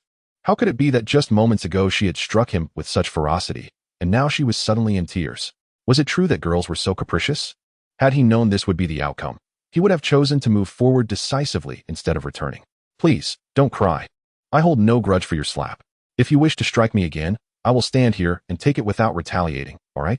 Cassius had intended these words to comfort Mana. However, to his surprise, her initial sobs transformed into a torrent of wails, akin to a flood that had burst its banks. Woo-woo, woo-woo. Hey. Why are you crying even harder, store manager? Nazca, where are you two? Come quickly and help me. In desperation, Cassius began to call for assistance. Yet, no matter how loudly he shouted, the two remained silent, as if they had never existed at all. Damn, those two scoundrels. Though Cassius felt a surge of anger, he was utterly powerless. Was he to abandon the sobbing Mana to confront the two? Clearly, that was not an option. Truly, he was infuriated. This was far more troublesome than a brawl with Goku. Why was it that every girl seemed to revel in tears? Natasha, Mana, was there no respite? Woo-woo. Woo-woo. As he observed Mana's progressively swollen eyes, an inexplicable wave of heartache surged within Cassius. It felt as though something were gnawing at his very being, consuming his soul. Mana, he whispered softly, gazing at the tear-streaked girl before him. Unable to restrain himself, he reached out and enveloped her in a tight embrace. Only after doing so did Cassius realize that his actions had been entirely instinctive. Chapter 46. Whatever you say, goes. Mana found herself somewhat taken aback by Cassius's sudden gesture. Her delicate little face instantly flushed a deep crimson, and her cries gradually subsided into soft sobs. At that moment, Mana's heart raced like a startled fawn, fluttering uncontrollably. However, her slender, alabaster hands naturally wrapped around Cassius's waist, executing the movement with an ease that suggested it had been performed countless times before. As Cassius inhaled the unique fragrance of the young girl and felt her soft body against him, he couldn't help but feel a tumult of emotions. Particularly, when he sensed her instinctively embracing him in return, his heart grew even more conflicted. According to Cassius's assumptions, a certain blonde girl should have responded with a swift slap at this point, shouldn't she? In truth, by the time Cassius realized he was holding Mana, he had already resigned himself to the possibility of being struck. Yet, to his astonishment, not only was he not slapped, but he was also embraced by her instead. Could it be that this blonde girl had harbored feelings for him all along? Goodness, what a clitch plot twist. How could it possibly happen to me? No, I must test this further, to discern whether this is reality or merely a dream. And so, a certain dark-haired lad slowly placed his hand upon the golden locks of the blonde girl, gently caressing them. There was an explanation for Cassius's actions. The golden-haired girl in his embrace was exceptionally protective of her hair. As a general rule, anyone who dared to touch it would face dire consequences. Cassius had once made the mistake of touching it and had received a rather painful kick in return. Not only Cassius, but even Mana's younger brother, Nazca, would have met the same fate. Yet, to his utter disbelief, Mana did not retaliate with a slap or a kick. Instead, she merely clung to Cassius's waist, as if fearing he might vanish from her sight. As Cassius continued to stroke Mana's flowing golden hair, her body began to tremble slightly. Could it be? Has this beautiful blonde girl truly developed feelings for me? The dark-haired boy's mind momentarily short-circuited as he held Mana tightly, rendered speechless and unwilling to let go. Meanwhile, by the door of the inner room, two pairs of eyes were fixed intently on Cassius and Mana. Unsurprisingly, these two were none other than the shop owner and Nazca. Did you see that, Nazca? Cassius and Mana are already embracing, exclaimed the shop owner, his face alight with excitement. Look at these two fools. This is quite the spectacle. The younger boy muttered discontentedly, though his gaze remained glued to the couple. I should start preparing your sister's dowry. Once they turn 18, we shall arrange their marriage, the shop owner stated with a serious expression after a moment's contemplation. A dowry? Oh, Nazca did not utter a word, merely casting a gentle glance at Cassius. For him, the notion of his sister marrying Cassius was undoubtedly the best outcome. For these two individuals were the closest to him. At that moment, Cassius released Mana, softly murmuring, however. Yet, despite Cassius's withdrawal, it did not signify that a certain blonde maiden was willing to let go. She continued to embrace Cassius's waist, lifting her gaze with a tender expression directed at him, akin to a gentle wife awaiting her husband's words. With her large, watery eyes blinking softly, she responded with a mix of tenderness and shyness. The atmosphere grew palpably infused with an air of intimacy. At this moment, Cassius felt an astonishment that rivaled the end of the world. Goodness! Must you gaze at me with such tenderness? Must you be so obedient? Oh my! It was no wonder Cassius was taken aback. In his recollections, Mana had always presented herself with its sundry demeanor. How unlike her current gentle and bashful gaze aimed at him, which undoubtedly shattered the worldview of a certain dark-haired individual. I say, have you two had your fill of this? Cassius suddenly turned, bellowing towards the inner room. Given his heightened combat prowess, it was impossible for him not to sense the presence of those two rascals. Had it not been for the blonde maiden weeping sorrowfully, he would have long since confronted them for a heartfelt discussion. The two individuals hiding behind the door, upon hearing his voice, ceased their evasion and stepped out. However, the store manager, upon emerging, casually remarked that the flour had run out and that he was off to procure some, before swiftly darting out of the shop. As for Nazca, that rascal was even more excessive. Without uttering a single word, he merely cast a disdainful glance at Cassius before striding past him and exiting the store. Goodness! Are these two rascals really this outrageous? Cassius's heart brimmed with intense fury at this moment. Well, Mana suddenly spoke up from Cassius's embrace. What is it? Did you win the championship at the Grand Martial Arts Tournament? Mana asked, a hint of embarrassment coloring her cheeks. Yet, she quickly added, even if you didn't win, it's not a big deal. After speaking, her already rosy face became even more flushed, appearing utterly kissable. As it happens, a certain dark-haired individual did indeed take such an action. He gently lifted the delicate face of the blonde maiden and, under her astonished gaze, pressed his lips against her soft mouth. At that moment, her eyes widened in disbelief. However, she soon wrapped her slender arms around his neck, closed her eyes, and tears streamed down her cheeks. On a street corner, two figures stood dumbfounded, watching this scene unfold. Yet, a small figure quickly regained composure. In an instant, he retrieved his phone from his pocket, and with a series of clicks, he captured the moment flawlessly. At that moment, the larger figure reacted, smiling and giving a thumbs up in response to the smaller one's flurry of actions. Subsequently, the duo embarked on a comprehensive and meticulous covert photography operation. After dinner, a certain dark-haired individual sat vacantly on the upstairs sofa, silent and contemplative. Beside him, a golden-haired girl cheerfully peeled fruit. As for the store manager and NASCAR, they departed after their meal. However, before leaving, the manager cast a meaningful glance at Cassius and Mana, leaving Cassius with an expression of helplessness, while Mana's face flushed crimson as she shyly lowered her gaze. Mana, Cassius gently called out at that moment, his gaze still tender, his tone equally soft. I will be leaving tomorrow. After a brief contemplation, he spoke. Must you leave? The last time you departed, you didn't even say goodbye. Mana's voice, once gentle, now bore an edge of reproach. Cassius could only manage an awkward smile in response.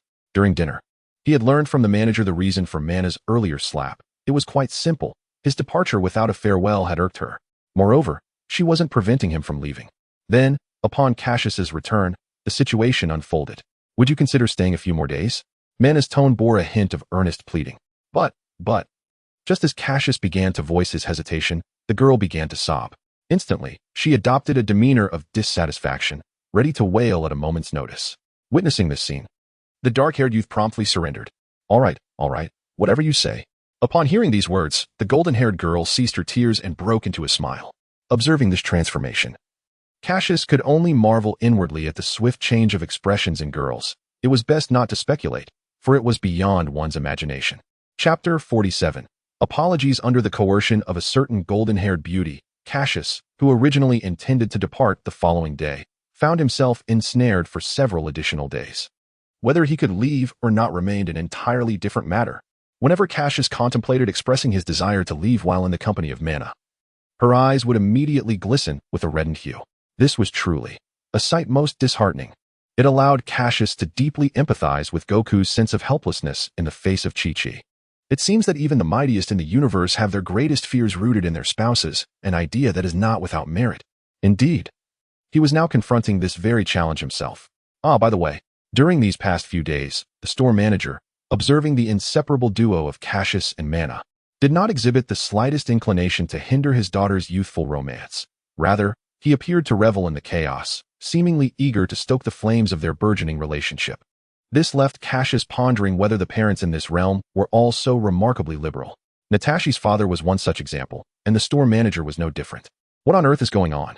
Cassius reflected on his previous life, where merely holding a girl's hand had resulted in a long lecture from her parents and his own. Yet here, not only was there no reprimand, but encouragement seemed to abound. This thought made Cassius feel an overwhelming sense of frustration. Ultimately, after a certain young boy's unexpected remark, Cassius found himself branded with a label. With the two of them constantly entwined, why not simply get engaged? This would prevent a situation where his sister would appear as if mourning a death when he eventually left. Upon Natashi's utterance of these words, Cassius noticed a spark of excitement ignite in the store manager's eyes. Furthermore, Mana, one of the parties involved, blushed a delightful crimson, looking exceedingly charming. Then, the golden-haired girl covered her rosy cheeks with her hands, tossed her long golden hair, and dashed into her room, too shy to face anyone.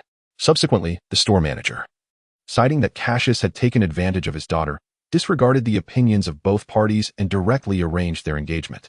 From that moment onward, a certain dark-haired youth found himself with a fiancée.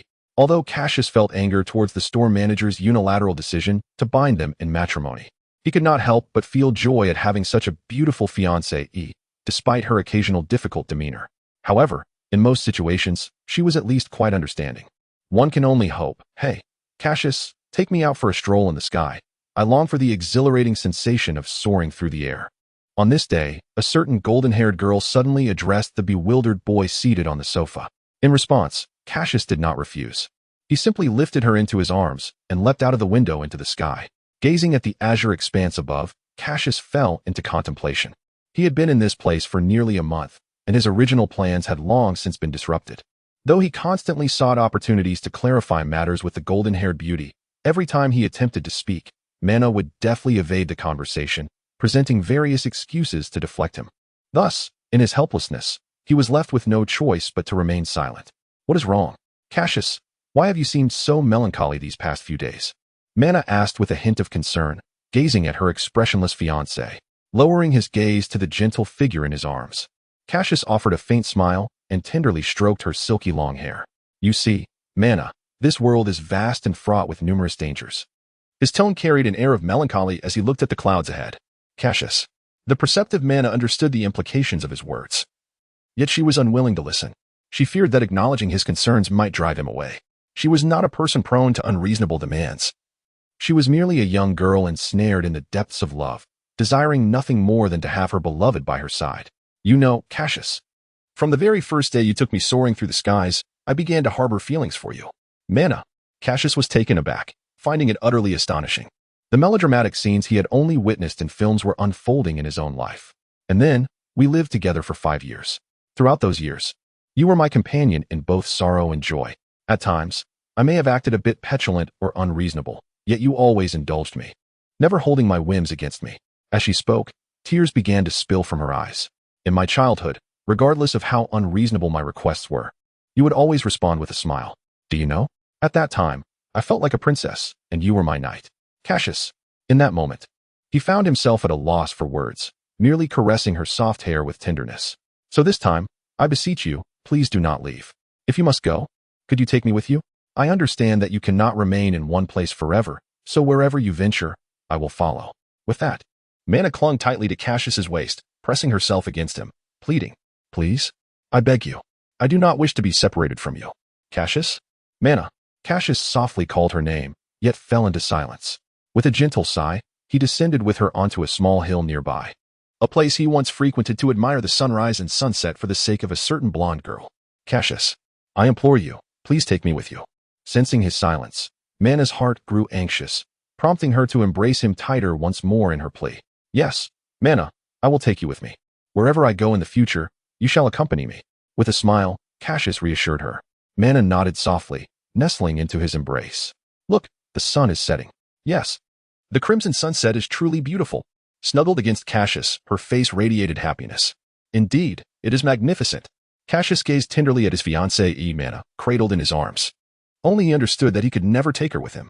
Having become the brother of Sun Wukong, he was bound to accompany him on his journey, step by step. With his current battle power of merely 3,000, if he did not strive diligently to cultivate, he would undoubtedly meet his demise against formidable foes. Though he could retreat into seclusion and leave everything to Sun Wukong, allowing him to vanquish each adversary, what significance would his journey have if he chose that path? What purpose would cultivation serve? Cassius was unwilling to resign himself to becoming a mere bystander, a passive observer. The Scion blood coursing through his veins urged him not to embrace mediocrity. It ignited within him a fervent desire for battle, a yearning to grow stronger, a longing to fight. Who does not harbor a dream of heroism? Who does not wish to be a savior, to rescue the world? As night fell, Cassius hovered beside the window, gazing at the peacefully slumbering Mana, his heart heavy with guilt. He never anticipated that he would leave in such a manner. Forgive my sudden departure. I am sorry, but I cannot allow Wukong to face the impending threats alone. I promise, when I return, I shall marry you. In the blink of an eye, Cassius vanished into the night, unaware that a pair of eyes from another window watched him intently. Chapter 48. Commencement of training. Cassius floated in midair, gazing silently at the city where Mana resided. Eventually, he shook his head and transformed into a streak of light, racing away into the distance, vanishing completely into the night sky. After merely 2 hours of travel, Cassius beheld Kalinta. Without pausing, he unleashed his aura and surged rapidly toward the divine temple. In a swift dash, Cassius arrived at the divine temple in just a matter of minutes. As it was still night, the dawn had yet to break, and he did not encounter Bobo or the deity. Upon reaching a nearby clearing, Cassius retrieved the gravity chamber, preparing to commence his training. When dawn finally arrived, he opened the chamber's door to find Bobo and the deity curiously examining the gravity chamber. Both Bobo and the deity were astonished, having awoken to discover an unfamiliar structure in the clearing of the divine temple. Intrigued, they approached to investigate. To their surprise, as they stood before the chamber door, Cassius emerged from within, startling them. Ah, Bobo, deity, good morning. Cassius greeted them with a smile upon recognizing their presence. I thought it was someone else. It turns out to be you, Cassius. Good morning. Bobo responded. Cassius, is this your room? It has appeared out of thin air. It must be a universal capsule, right? The deity, despite rarely wandering the earth, was somewhat knowledgeable about earthly matters. Indeed, it is a universal capsule. But do not underestimate this remarkable device. It is a gravity chamber, and I intend to use it for training. Cassius replied with a smile as he stepped out of the chamber. A gravity chamber? Both the deity and Bobo expressed their confusion. Yes, it is an extraordinary artifact that can rapidly enhance one's strength, Cassius explained. Rapidly enhance strength? Bobo inquired. Indeed, Bobo, deity. Consider this. If we train in an environment with extreme gravity, both our bodies and minds will endure tremendous pressure, leading to substantial improvements over time, Cassius elaborated patiently. Gravity training? How enlightening. I must say, Cassius, your method truly opens my eyes, the deity acknowledged after a moment of contemplation. Right? Cassius agreed enthusiastically. By the way, does this device require electricity to operate? You must realize, we have no electricity here, Bobo suddenly asked. Cassius's expression turned troubled. Oh no, what a blunder, he exclaimed. Operating the gravity chamber required electricity, and the higher the gravity, the more power it consumed. Much like a sports car where the faster you drive, the more fuel you expend. What will we do? It indeed requires electricity, Cassius lamented. How could I forget that there is no electricity in the divine temple? Indeed, this is rather outdated, isn't it? Can we still enjoy ourselves under such circumstances? Well then, Cassius, I shall venture to the surface to procure some generators. After pondering for a moment, Bobo expressed his idea aloud. Bobo, do bring some wires as well. We ought to install wiring here. After all, we must keep pace with the times. The god of heaven interjected suddenly. Given that, I will head to the surface now to gather supplies. Farewell, god of heaven, Cassius.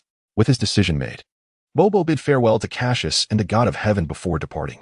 Ah, I do apologize for the trouble, god of heaven, Cassius chuckled awkwardly, realizing that the presence of electricity here was, in fact, due to his own influence. No matter, we would need to install it sooner or later. As a deity of earth, it is not befitting to be so antiquated. The god of heaven waved his hand dismissively, indicating it was of no concern. Cassius smiled in response, feeling a sense of relief within. Fortunately, the energy Bulma had prepared for him would last several months. Otherwise, by the time Bobo returned with the generator and the wiring was installed, his training progress would have been significantly hindered. Let us resume our training, god of heaven. Cassius was eager not to squander any more time, as he was eagerly anticipating the World Martial Arts Tournament in 2 years. He certainly did not wish to lose to a certain character with a peculiar hairstyle. Once he claimed victory, he would promptly return with the 10 million prize to seek forgiveness from Mana. If she remained upset, he would kneel on a washboard. He could hardly believe that kneeling on a washboard would not earn him her forgiveness. Patience, Cassius. Before that, I wish for you to answer a question. The god of heaven suddenly spoke. What question? Cassius inquired, somewhat perplexed about what the god of heaven wished to ask. Cassius, I sense a deeply malevolent force emanating from the tail entwined around your waist. Can you tell me if this tail has ever caused you to lose your reason, compelling you to act against your will? The god of heaven approached Cassius, pointing at the tail with his staff, his expression grave. Upon hearing the question, Cassius understood. It was indeed due to his tail, akin to the tail of the original text. The god of heaven had previously addressed son Wukong regarding his tail, and Wukong had recounted a series of misdeeds stemming from it. Ultimately, with Wukong's consent, the god of heaven had sealed away his tail, ensuring it would never regrow. However, Cassius would not be so foolish as to allow the god of heaven to seal his tail. He had only just mastered the ability to transform into a gorilla. Harnessing that formidable power, there was no way he would allow it to be sealed away. Cassius recalled that in Dragon Ball GT, transforming into a Super Saiyan 4 required a tail. Therefore, he was even more resolute in protecting his tail from any misfortune. Thus, a certain black-furred being addressed the deity, confessing, "Indeed, I have once lost control due to my tail. On that occasion, I lost my beloved grandfather, who cherished both me and my brother. In the past, I had often lamented the existence of such a tail. Had it not been for that, perhaps my grandfather would still be alive." The mere thought of the kind visage of Son Gohan filled Cassius with a deep sense of melancholy. It was on the night of the full moon that he should have severed his tail and swiftly departed with his grandfather during Goku's transformation. Contemplating this, Cassius found his spirits sinking into despair. "Then allow me to assist you in sealing it." The deity observed Cassius's change in demeanor and gently suggested. Upon hearing this, Cassius's mood lifted, and he regarded the deity with a serious expression, saying, "I appreciate your kind offer, but after years of training, I have learned to control this power and will no longer succumb to irrationality." "Then I shall rest easy," the deity replied, not pressing further. "If you doubt me, I can demonstrate." With that, Cassius's form began to rapidly transform into a colossal ape. Soon, a towering gorilla with crimson eyes, robust limbs, and dense fur emerged. Witnessing this spectacle, the deity felt a twinge of fear, causing him to instinctively retreat. "Fear not, I can maintain control," Cassius, now in his ape form, reassured the deity as he observed the latter's apprehension. "Ah, yes, as long as you can manage it," the deity responded, wiping the sweat from his brow with a tremor. There was no denying that in his giant ape state, Cassius's power was immense, increasing tenfold. This meant that his current strength was 30,000, a staggering disparity for the deity, akin to an ocean separating them. Moreover, Cassius, in this form, could not freely adjust his battle power, despite his efforts to suppress his aura. The pressure he inadvertently exuded was overwhelming for the deity. Noticing the sweat beading on the deity's forehead, Cassius reverted back to his human form. "Are you all right, my lord?" he inquired with concern as he approached the deity. "I'm fine," merely taken aback. The deity waved his hand dismissively, indicating he was unscathed. Yet within, he was profoundly astonished. He never anticipated Cassius would possess such formidable strength. It seemed that even when Piccolo eventually broke free from his seal, there would be someone capable of subduing him. Truly, it was splendid news. Chapter 49. Fleeting moments. Time passes swiftly, and in the blink of an eye. 2 years have slipped away. 2 years may not seem long, yet for Cassius, it undoubtedly represents an opportunity to prove himself. The long-awaited World Martial Arts Tournament is about to commence after a 3-year hiatus. Today, he intends to bid farewell to the deity and Bobo, setting off for the tournament venue to compete. Have you made your decision, Cassius? Indeed, I have resolved to do so. This time will serve as a testament to the fruits of my training over the past 2 years.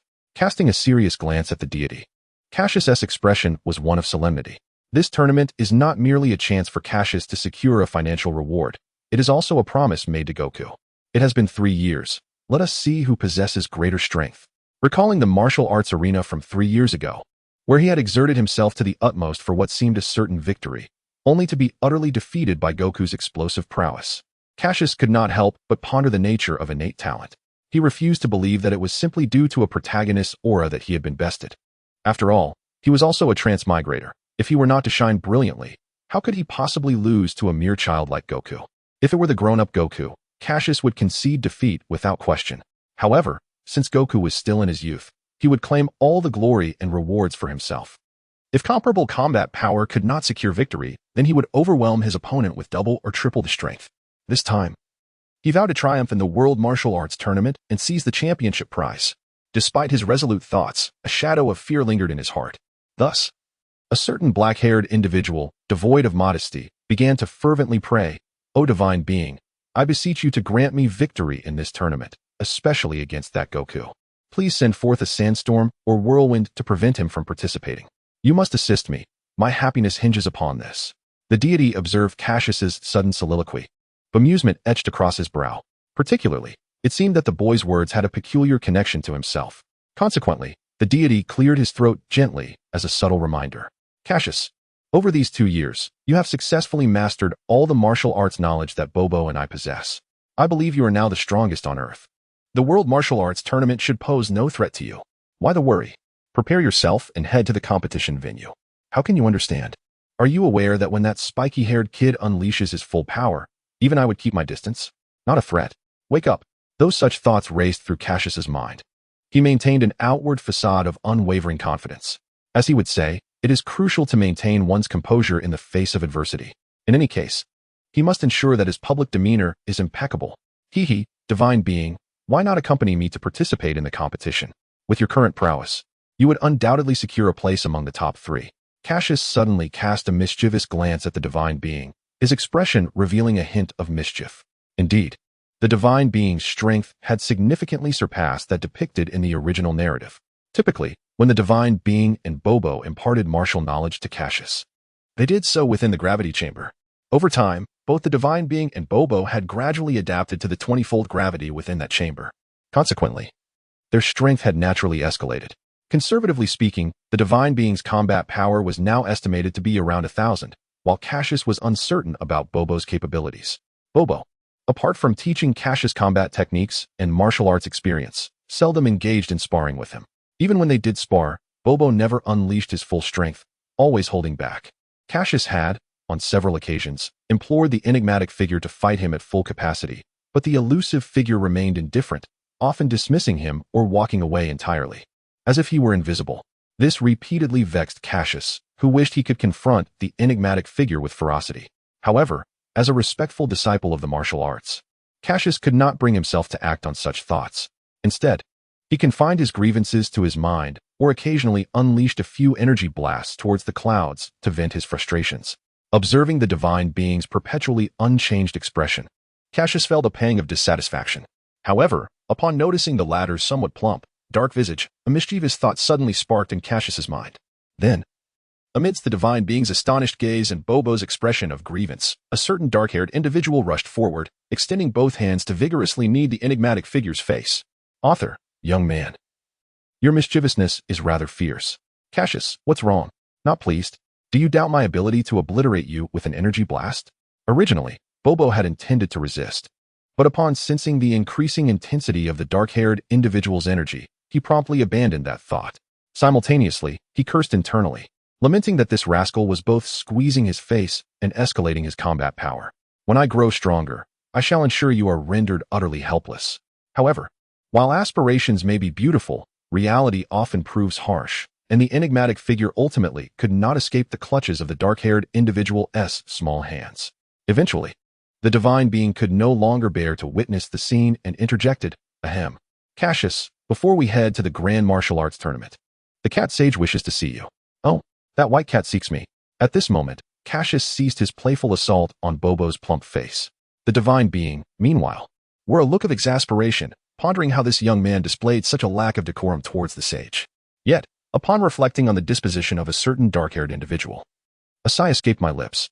"Indeed, it seems there is a matter for which I must seek your assistance," the celestial being remarked with a nod. "Ah, very well.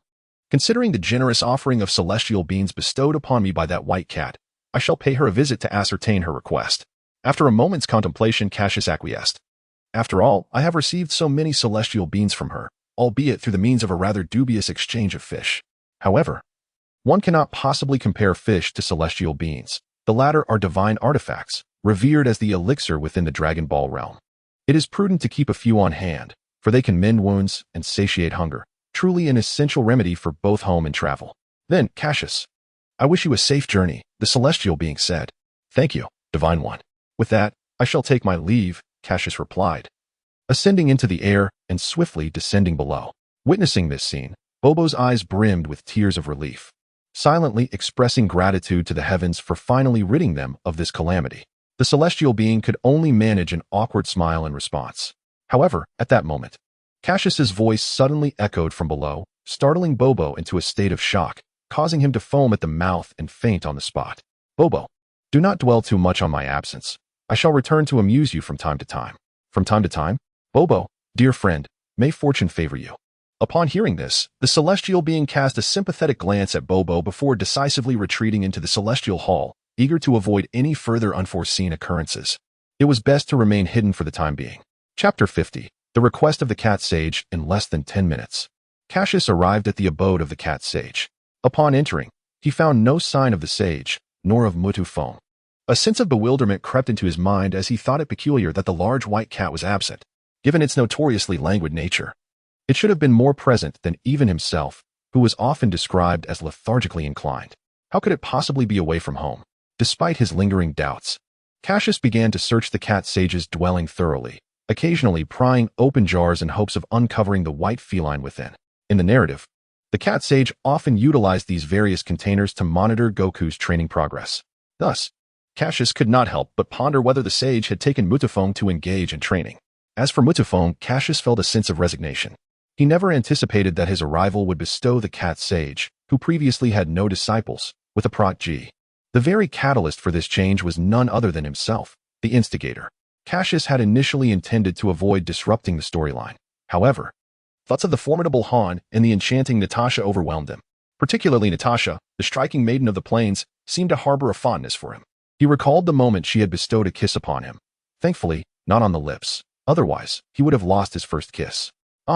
It seemed he had already lost it, as he suddenly remembered that his first kiss had been given to a certain blonde girl. Yet, it was inevitable. In a moment of desperation, coupled with Mana's irresistible charm at the time, anyone would have succumbed. Moreover, it was not entirely a misfortune. Bestowing his first kiss upon his fiancée was, in fact, a delightful outcome. At that moment, a lid from one of the jars in the room suddenly popped open. A white cat, wielding a cane, leaped out, followed closely by the plains youth, Mutufong, who clutched the cane. "Oh, it's you, Cassius. Long time no see," greeted the cat sage, noticing Cassius. "Indeed, it has been a while, cat sage. It seems you are faring well," Cassius replied with a smile, playfully teasing the sage. "Long time no see, Cassius," Mutufong chimed in, grinning as he greeted Cassius. At this juncture, Cassius took a moment to assess Mutufong. The once youthful plains boy had undeniably matured. Though still clad in a short-sleeved shirt and shorts, Cassius could now perceive an aura of strength emanating from him. With well-defined muscles, an imposing height nearing 2 meters, and a resolute visage, Mutufong exuded a presence that compelled Cassius to regard him with newfound respect. If the former Mutufong had resembled a mere kitten, he now resembled a tiger poised for the hunt. Judging by his aura, this lad must possess a battle power of around 50. Despite still being relatively weak, he does not possess the formidable scion physique like Cassius. He is not a mere supporting character in the narrative, but rather an entirely inconsequential passerby. To reach this stage after 2 years of diligent training is indeed commendable. As Cassius scrutinizes Muchufeng returns the gaze, observing the enigmatic figure before him, the man who has remained a mystery since 2 years ago. At this moment, Cassius stands approximately 6 feet tall, having grown considerably since their last encounter. His appearance has become even more handsome than before, with long bangs framing his face. Clad in a black t-shirt and black jeans, he sports a pair of unknown brand sneakers. Notably, the aura he exudes is palpable. Muchufeng can feel an invisible pressure emanating from Cassius, compelling him to submit.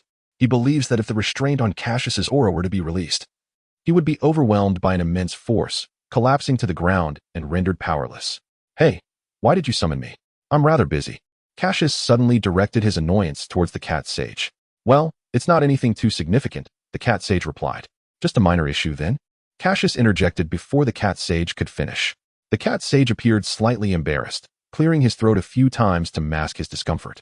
You see, Ah Feng has been training with me for 2 years, and I think it's time for him to return home for a visit, he stated, glancing at Muchufeng. So, you want me to escort him home? Cassius queried. Master, you're not abandoning me, are you? Muchufeng, overhearing, grew anxious, fearing he was to be expelled from his training.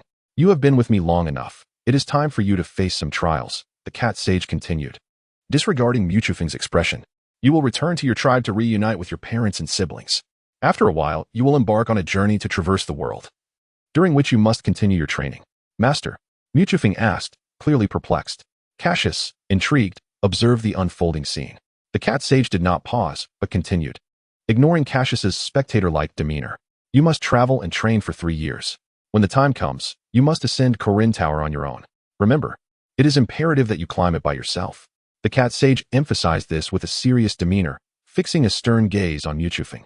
Cassius was genuinely taken aback by the cat sage's seriousness. He had not anticipated such gravity from the creature before him. It was no wonder Cassius thought this way, as the cat sage typically exuded a nonchalant air, appearing unperturbed by worldly affairs. Once you have ascended, I will guide you through the next phase of your training. Do you understand, Muchufeng? In this moment, the cat sage did not address Ah Feng with a friendly tone, but rather with a serious demeanor, calling him by his full name, Muchufeng. The significance of this matter was immediately apparent. Upon hearing this, Muchufeng understood that it was a test from his master and refrained from further discussion.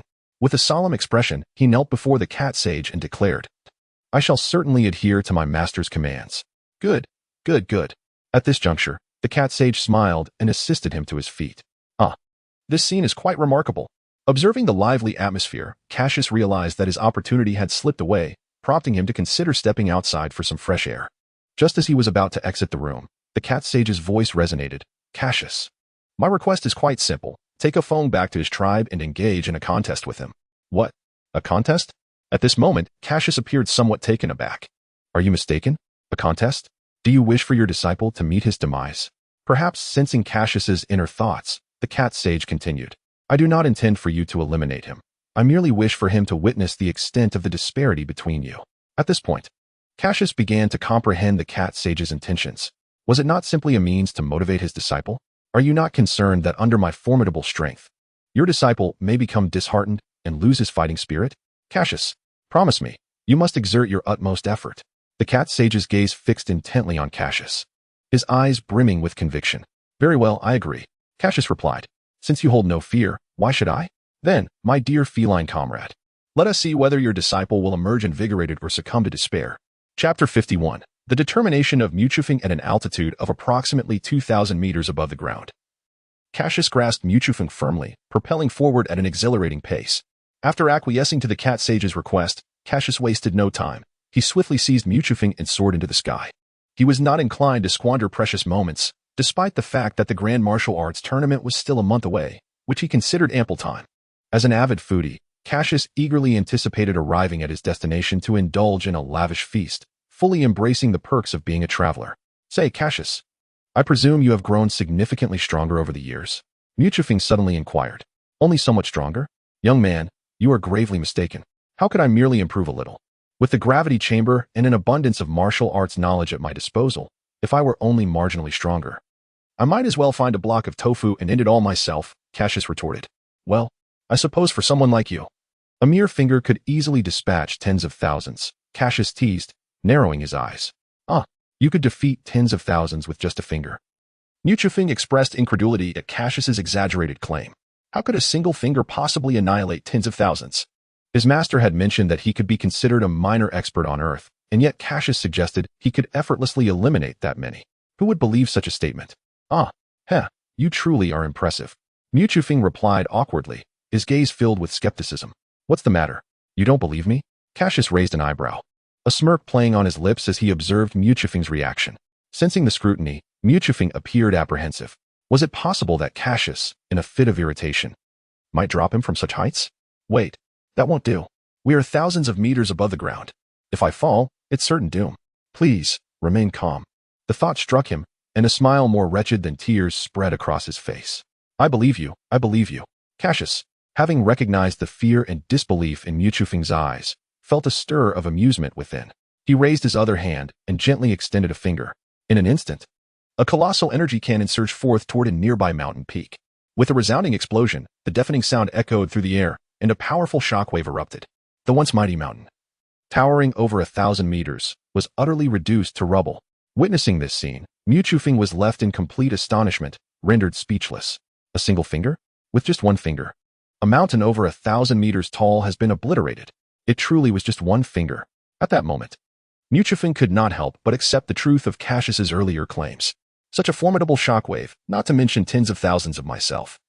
Even if there were hundreds of thousands, it would all be utterly obliterated. Ignoring the gaze of Muchufeng, Cassius surged forward with fervor. What a joke. At this moment, I am extraordinarily powerful. What do tens of thousands of you matter? Even if there were billions, I could reduce you to mere fragments. Let it be known that we Scions, just 5 in number, dare to conquer monstrous planets. Youth, you are still too young. This world is vast. And your journey is long. Keep striving. See Cassius. That shockwave just now, what was it? How could it be so powerful? At this moment, Muchufeng clearly had not yet recovered from the stunning scene. Even his voice trembled uncontrollably. Oh, you mean the Kamehameha? How about it? Isn't it impressive? Aren't you in awe of me? Cassius's tone was laced with playful mockery. Well, I've seen narcissism, but this is a whole new level of vanity. Although Muchufeng inwardly refused to admit it, the evidence was glaring behind him. The mountain that had vanished in an instant was the best proof. He understood that the man before him indeed possessed unparalleled strength. He might spend a lifetime trying to catch up, yet he might never even glimpse his shadow. He was no longer the frog at the bottom of the well. Having trained under Master Cat for nearly 2 years, he had begun to grasp the vastness of this world, a realm teeming with formidable beings. Kamehameha? What is that? Despite 2 years of training, he had never heard a whisper of it from Master Cat. Curiosity filled him regarding this newly introduced term. He felt as though a door brimming with power awaited him to open it. As long as he could step through that threshold, he believed his life would transform. His achievements, his path, could soar higher and stretch longer. How to put it? At this moment, Cassius hesitated, uncertain how to explain this concept to Muchufeng. After all, it was still too distant for the latter. Not everyone possesses the capacity to comprehend or enter this realm. Cassius was unaware whether Muchufeng had the qualifications to join this world of the strong. Is it difficult to explain? Hearing Cassius's hesitant tone, Muchufeng felt a twinge of disappointment. Indeed, how could he disclose such a powerful thing to me? After all, if it were me, I wouldn't casually share it with others either. Here, a certain boy from the grasslands was mistaken. Cassius was never afraid to divulge such knowledge. Even if he told you, what would it matter? In Cassius's eyes, you would merely be a grasshopper, slightly stronger than an ant. To eliminate you, a mere finger would suffice. It isn't exceedingly difficult to explain, but compared to your current self, it remains too far away. Cassius observed the increasingly despondent youth before him, feeling an inexplicable twinge of compassion within. Very well, I shall offer you a glimmer of hope. He decided to share his knowledge. Upon hearing this, Muchufeng's eyes instantly filled with gratitude, and a radiant smile blossomed on his face. Really? Faced with this sudden revelation, the young boy from the grasslands appeared somewhat incredulous. Once you return to Carinta, I will have the celestial beings enlighten you on the essence of Qi. Noticing Muchufeng's growing confusion, Cassius understood that the latter was undoubtedly perplexed. With the concept of the Qi canon still unclear, now another notion of Qi was introduced. It was a lot to comprehend. Qi is the force that enables you to unleash the Qi canon, empowering you to grow stronger. Stronger? Muchufeng murmured in disbelief, his skepticism evident. It was no surprise, for he was merely an ordinary boy from the plains, fortuitously encountering Cassius. thus gaining a rare glimpse of the broader world. Indeed, it can elevate your strength, even allowing you, as I demonstrated, to reduce a mountain to rubble in an instant. Although Cassius was uncertain whether Muda-Fong could grasp this concept, he believed it was essential to offer him an inspiring vision. A harsh reality seldom serves as the best approach. Cassius, I understand now. I shall grow stronger. I will rise above all others, standing at the pinnacle. Muda-Fong's demeanor shifted dramatically as he regarded Cassius with newfound seriousness, determination shining unmistakably in his eyes. The spirit of the young warrior was now ablaze. In that case, follow in my footsteps. One day, when you can conquer the celestial beings, I will guide you to even greater heights. At this moment, Cassius felt himself influenced by the fervor of the youth, unable to suppress his own voice. Agreed. It shall be so. Muda-Fong responded resolutely. Ah, young one, do you not realize that there are indeed two celestial beings, one of whom continues to grow ever stronger? Your journey is still long. Chapter 52. Cassius's dream. Cassius was taken aback by Muda-Fong's unexpected resolve. Perhaps he had underestimated the latter's tenacity. Perhaps you truly can journey even further. He mused inwardly, reflecting upon himself.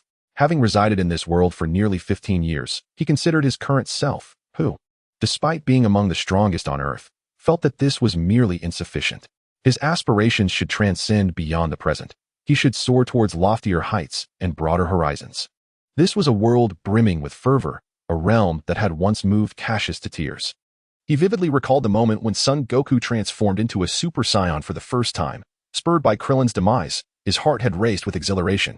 He remembered the poignant battle against Cell, where Goku ultimately sacrificed himself to thwart Cell's self-destruction, an act that evoked profound emotions.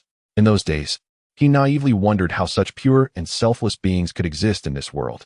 He also reminisced about the climactic confrontation between Goku and Majin Buu, a battle that sent ripples across the universe, fraught with tension yet exhilaratingly thrilling. It was a spectacle of unparalleled intensity, a fight executed with artistry, leaving no room for regret. Now that he had entered this passionate world, what reason did he have to refrain from making a grand impact? To forge his own legacy? Who wouldn't he yearn to strike Frieza with a fist and kick Cell with a foot? Perhaps this ambition seemed distant for Cassius, akin to the chasm separating him from Muda-Fong. However, he firmly believed that with diligent effort and relentless striving, such dreams could transform into reality. One day, it would become his pride, his glory. In his twilight years, he envisioned sharing tales of his youthful exploits with his son and grandson, boasting of his adventures. He recalled the emergence of Frieza, whose combat power initially exceeded 600,000, surging to nearly 1 billion when fully unleashed.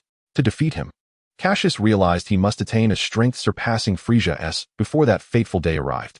At the very least, he needed to achieve the transformation into a Super Saiyan, thus equipping himself with the means to wreak havoc in this world.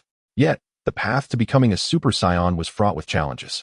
During 2 years of training in the Sacred Realm, Cassius had ventured forth numerous times, only to return disheartened each time. In these moments, he couldn't help but reflect on Trunks and Goten. How could they possibly transform at such a tender age? Was it truly a matter of genetic inheritance? He recalled Goten's transformation during his playful spar with Chi-Chi, ignited by anger. Yet, that seemed too simplistic. Was it truly so easy to transform simply from a few words of reprimand? It felt implausible, almost too good to be true. During his time at the Celestial Temple, the young master once envisioned a grim scenario in which his entire family perished, leaving him subjected to severe humiliation and rendered incapable of self-care. Yet, despite such dire imaginings, he found himself unable to transform successfully, which was evidently due to the experienced individuals bestowing a boon upon the two young Saiyans. Were it not for this boon, achieving transformation and vanquishing Cassius would have been far too facile, a notion that even Cassius himself would find hard to believe. Nevertheless, should the seasoned ones not have intervened, the two young Saiyans would likely have been relegated to mere extras, fading into obscurity. Reflecting on these thoughts, Cassius abruptly realized he had strayed from discussing his aspirations and instead was engrossed in the exploits of two privileged second-generation heirs. The deviation was significant. It seemed to be a malady in need of remedy. On another note, returning with Muda-Fong would inevitably lead to an encounter with a certain enchanting maiden from the grasslands. Alas, the young master knew this was no trivial undertaking. The mere thought of that exuberant grassland maiden filled Cassius with trepidation, especially considering their shared unique skill, tears. The sight of a girl weeping softened his heart, rendering him incapable of harshness. This was true for Natasha, and similarly for Mana. However, compared to Mana, when Natasha cried, he felt only a slight pang of guilt. Whereas Mana's tears struck him with the force of a collapsing sky, inflicting excruciating pain. Cassius declared that after one attempt, he had no desire to repeat the experience. This also implied that anyone who dared to make his future wife cry would face dire consequences. Damn it, do not assume he is an easy target. He was, after all, a fierce protector of his beloved. Anyone who dared to meddle would be met with severe retribution. However, it appeared that he had previously slipped away unnoticed in the dead of night. This time, he would likely face dire repercussions. It was worth noting that the last instance of his quiet departure resulted in a slap from a certain blonde maiden, and that was before they had even become engaged. Now, having entered into engagement, to leave without a word would surely escalate matters. He would not merely face the punishment of kneeling on a washboard, but would likely be confined to bed for a fortnight to appease the wrath of the blonde maiden. Contemplating this, Cassius pondered whether he should return adorned with wounds. Perhaps this would spare him from punishment, and maybe Mana, upon seeing him gravely injured, would not only refrain from striking him, but would also tend to him with utmost care and compliance. Upon reflecting on this, a certain dark-haired individual began to laugh shamelessly. To Mu Tufeng, the expression was as foolish as it could possibly get. What on earth is this person doing? Has he had a mental breakdown? My goodness, what will become of my sister? The thought sent a wave of fear through Mu Tufeng. In truth, it was his own idea to have the cat sage, Cassius, escort him home, all for the sake of his sister. This was driven by his own selfish desires. As his father had advised him that, by any means necessary, he must bring Cassius back to the tribe. Subsequently, he planned to invite the dark-haired fellow to dinner, with the ulterior motive of drugging him, and then, Initially, Mu Tufeng was opposed to this method, but under the imposing gaze of the burly man and nearly 3 hours of persuasion, the young lad from the grasslands found himself compelled to yield. Not long ago, Mu Tufeng had expressed his desire to the cat sage to return home for a visit. He thought convincing his master would require a fair amount of argument. To his surprise, the cat sage not only agreed but also encouraged him to experience the world, stating that he could return only after climbing the Carinta in 3 years. Truly, one reaps what one sows. Nevertheless, as long as he could foster a good relationship with Cassius, becoming stronger would no longer be a mere dream. It was destined to become a reality. However, this did place his sister in a rather difficult position. Wait, on second thought, it seemed she wasn't really at a disadvantage. In fact, it appeared she was rather eager for this outcome. The image of his sister's infatuated expression made Mu Tufeng's lips twitch uncontrollably. Is this fellow out of his mind? Has he perhaps gone mad? At that moment, noticing Mu Tufeng's behavior, Cassius felt a twinge of fear. I've heard that this sort of thing can be contagious. Author, contagious? You've got to be kidding. Ignorance is truly terrifying. Cassius. Chapter 53. I knew this was no good job as Cassius indulged in his errant thoughts. He found himself standing before the gates of the tattoo tribe. Nonchalantly, he discarded a young lad from the plains at the entrance, then suddenly glanced around with a wary eye. Upon confirming the absence of a certain enthusiastic maiden, he exhaled deeply, a gesture of relief that signified his current safety. At that moment, Mo Fu Feng, rising from the ground, regarded Cassius with a peculiar gaze, seemingly perplexed by his actions. Cassius, what is the matter? Are you searching for something? Mo Fu Feng inquired. No. How could I possibly be looking for anything? What could I possibly have to seek? Cassius's response was a jumbled mess, his words disjointed and lacking coherence, perhaps a reflection of his inner turmoil. The more he attempted to conceal his intentions, the more Mo Fu Feng sensed something amiss. In truth, he was well aware of Cassius's apprehension. It was simply a fear of encountering his sister, Natasha. Honestly, such an obvious matter hardly requires subterfuge. Even a member of the tattoo tribe would know, Mo Fu Feng thought. That being the case, Cassius, let us proceed inside. It has been 2 years since my last visit. This time, let us host a grand feast and revel throughout the night. What say you, Cassius? Mo Fu Feng continued as they entered the tribe. Yes, a feast sounds good. Cassius replied, his mind evidently elsewhere, maintaining an air of vigilance, as if ready to flee at the slightest hint of trouble. As Mo Fu Feng and Cassius stepped further into the tribe, the busy members of the community began to take notice of their presence. Soon enough, some recognized Mo Fu Feng, and even Cassius. Everyone, come and see. The young chieftain has returned, and Cassius is with him.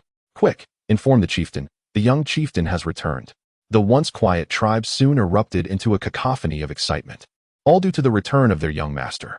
Within mere minutes, a robust figure hurried toward them, guided by the tribe members. Father.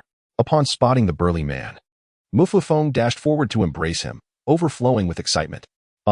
It is good to have you back. My Feng has grown and become quite sturdy. It seems your strength must have increased significantly. The man's eyes sparkled with pride as he nodded repeatedly at Mufu Feng, expressing his heartfelt joy. Of course, under the tutelage of Master Cat Immortal, I have not been idle. I have been diligently honing my skills. Now, I could easily take down a dozen saber-toothed tigers, and even a few mighty grizzly bears would fall before me, Mufu Feng declared, beaming with confidence as he gazed at the man. Excellent, excellent. My son truly excels. It seems that I, as a father, did not misjudge when I entrusted you to Cassius for the guidance of the cat sage. Observing his son, the robust man could hardly contain his satisfaction. As for Cassius, witnessing the joyful exchange between the two, he felt an increasing sense of caution. However, upon noticing the absence of a certain young lady, he breathed a sigh of relief. He casually found a nearby stool and sat down with an air of nonchalance. After all, those two would undoubtedly reminisce for quite some time before noticing him. There was no need to interrupt their moment. Thus, Cassius approached a member of the tribe and gently tapped him on the shoulder, inquiring, "Excuse me, my good fellow, do you happen to have any food? I find myself rather hungry." The tribesman momentarily appeared taken aback, but upon recognizing Cassius, his demeanor transformed into one of exuberance and warmth. "Ah, it's you, Cassius. Greetings. I am indeed your admirer. I still vividly remember that day when your formidable presence left me utterly in awe." Consequently, the tribesman clung to Cassius, engaging him in relentless conversation, leaving Cassius yearning to deliver a swift blow to silence him. Goodness, how exasperating. I merely wished to inquire about food. Must you ramble so? My friend, I simply wanted to ask if you could direct me to where food is kept. I'm quite hungry. Could you guide me there? Despite his inner frustration, Cassius maintained his politeness. Food. Oh yes. Please wait a moment, esteemed Cassius. I shall prepare it right away. Fortunately, this time, the tribesman finally understood, feigning a gesture of carrying something, and hurriedly darted away. Wait, that's not what I meant. I meant for you to lead me there. Cassius's thoughts were a whirlwind of exasperation. At that moment, the robust man and Mufu Feng approached Cassius. The robust man, particularly, grasped Cassius's hand and exclaimed, "Ah, I cannot thank you enough, young Cassius. I am so grateful for your guidance in taking my phone to learn from the cat sage." In response, Cassius could only manage an awkward smile. "Ah, it's nothing, merely a trifling matter. By no means is this a trivial matter. This concerns the swift development of our tribe. It is of utmost importance." The robust man's tone grew increasingly serious, and his gaze toward Cassius became fervent. "Why are you looking at me like that? I prefer men." Noticing the intensity in the robust man's eyes, Cassius felt a shiver run down his spine. "Well, if you say it is a significant matter, then so be it," he conceded with a resigned nod. "In light of this, to express our gratitude to Cassius, let us now commence a grand feast. After all, the evening is upon us. Let us indulge in merriment." At that moment, the burly man clapped Cassius on the shoulder, laughing heartily. "That's the spirit. If only you had said so sooner. I have been waiting for those words." Then, with a jovial gesture, he placed his hand on the shoulder of the burly man and exclaimed, "Indeed, let us feast. Let us revel. Ah ha ha. Yes, let the festivities begin. Fenger, hurry and instruct our kin to prepare food and drink. We shall celebrate tonight." The burly man commanded Mutu Feng. And just as Cassius thought the burly man had finished speaking, he suddenly approached Mutu Feng and whispered something in his ear. Though his voice was barely audible, Cassius still caught the words. A sudden urge to flee welled up within him. The burly man whispered to Mutu Feng, "Your sister is still fast asleep. Go rouse her and encourage her to dress nicely. But she tends to wake up in a foul mood. What if she becomes furious? Fear not. Simply mention that Cassius has arrived." "All right, understood." With a knowing expression, Mutu Feng departed with a mischievous grin. Cassius thought to himself, "Cursed fate. I knew this would not bode well. That wretched cat. One day, I shall stew you." Chapter 54. Let it end as the tattoo tribe busied themselves. Food and beverages were being prepared and brought forth. Seated nearby, Cassius indulged shamelessly, a pig's trotter in his left hand and a duck leg in his right, devouring them with the fervor of one who had been starved for centuries. However, none dared to mock Cassius's voracious appetite, as the memory of his former might loom large. Who would wish to invite misfortune upon themselves? The robust figure remained at the head of the table, with Muchifeng by his side. They sipped fine wine, feasted on roasted lamb, and engaged in casual conversation. "Dear brother Cassius, it has been far too long." At that moment, Cassius was suddenly enveloped by a delicate scent of jasmine, followed by an enchanting voice that graced his ears. He instantly recognized its owner, the premier beauty of the grasslands, Natassi. Cassius's smile faltered, and he turned his head mechanically, donning a countenance more pitiful than tears could convey as he beheld the radiant Natassi. Greetings. Miss Natasi dressed in traditional Tuzu attire, her head adorned with exquisite accessories. Natasi's delicate complexion glowed with a rosy hue, rendering her utterly adorable. The subtle fragrance of jasmine emanating from her was intoxicating, ensnaring a certain dark-haired individual. Hello, dear brother Cassius. After exchanging pleasantries, Natasi enveloped Cassius in a tight embrace from behind, igniting an electric tremor within him. Did you know that I have been thinking of you for the past 2 years? Her voice, filled with allure and sensuality, reverberated deeply within Cassius's heart. Miss, this is inappropriate. You shouldn't be doing this. At that moment, regardless of Cassius's discontent, frustration, or sense of grievance, he found himself compelled to undertake one course of action: to feign ignorance, to remain dazed, and ultimately, to embrace silence. As the saying goes, silence is the most potent weapon. What is the matter? Why are you so quiet, dear brother Cassius? Natasi gently pressed her face against his neck, utterly oblivious to their public surroundings. It must be said that the softness she projected from behind did indeed stir something within Cassius. However, as a well-mannered youth, he resolutely refused to entertain the notion of an early romance. Author, but what about your engagement to Mana? Cassius, can you blame me? That was your doing. I'm not taking the fall for this. Author, even if enveloped in fragrant softness, I, the young master, shall never, under any circumstances, betray my dearest Mana. Absolutely not. Miss, this is inappropriate. Please stop. I fear. It appeared that the grassland maiden was becoming increasingly audacious, her hands wandering in an unseemly manner across Cassius's form. The girl exhibited none of the delicate shyness one might expect. Rather, she was bold and open. This led Cassius to question her nature. Could she perhaps possess Western lineage? How else could she be so audacious and uninhibited? At that moment, Natasi was equally flustered, her heart racing with anxiety and embarrassment. What is going on? Is there something wrong with Cassius? I have exerted so much effort, yet there is no response. What must I do to stir your heart? Oh, Cassius, do you realize how deeply I adore you? It was hardly fair to blame Cassius. After all, his fiancée, Mana, was undeniably more beautiful than this particular girl. After spending an entire month in the company of a golden-haired beauty, it was only natural that he might develop a certain immunity to flattery. Furthermore, what harm was there in a mere touch? Cassius had long since become accustomed to such intimacy with his fiancée. Compared to this girl, it seemed trivial and hardly worth mentioning. However, there was one aspect in which Mana fell short of Natasi: maturity. To put it succinctly, Mana resembled an unripe persimmon, still in its formative stages, while Natasi had fully ripened, ready for the picking, though it remained to be seen whether a certain dark-haired individual would dare to do so. Returning to the present, Cassius suddenly set down the food in his hand, wiping the grease from his fingers with a nearby napkin. He then firmly grasped the mischievous little hand that had been causing trouble and said, "Please refrain from such behavior. It is not beneficial for either of us." In an effort to swiftly resolve the situation, Cassius subtly released a fraction of his aura while speaking, causing the girl from the grasslands to experience a wave of suffocation and even dizziness. The grassland girl felt utterly aggrieved. What is this? Is it wrong to like you? Is it a crime to have affection for someone? Despite her inner turmoil, she maintained her composure as a well-bred princess of her tribe. She understood that the more agitated she became, the more detrimental it would be for herself, Cassius, and her people. After all, the boy before her possessed an awe-inspiring power. A misstep could lead to ruin. I apologize. I know my behavior is inappropriate, but I truly like you. Yet, I sense that you harbor no feelings for me. I am at a loss. I simply do not know how to win your affection. If I have caused you any discomfort, I sincerely apologize. To be forthright, I am already betrothed, thus it is impossible for me to develop feelings for you, let alone consider marrying you. I recognize this may cause you great pain, but for the sake of my fiancée, I must be resolute. Cassius regarded Natasi with an expression of utmost seriousness. At this moment, he was not deceiving anyone. He genuinely cherished the time spent with Mana and held deep affection for his fiancée. The melodious laughter of Mana, akin to the sound of silver bells, enveloped Cassius in a warm embrace, akin to the gentle caress of the sun, comforting and secure. Cassius understood that this must be what it feels like to be at home. A warmth that cannot be replaced. What? You have a fiancée? Cassius's revelation struck Natasha like a bolt from the blue. Cassius has a fiancée? This. Natasha's emotions were tumultuous, her heart brimming with despair.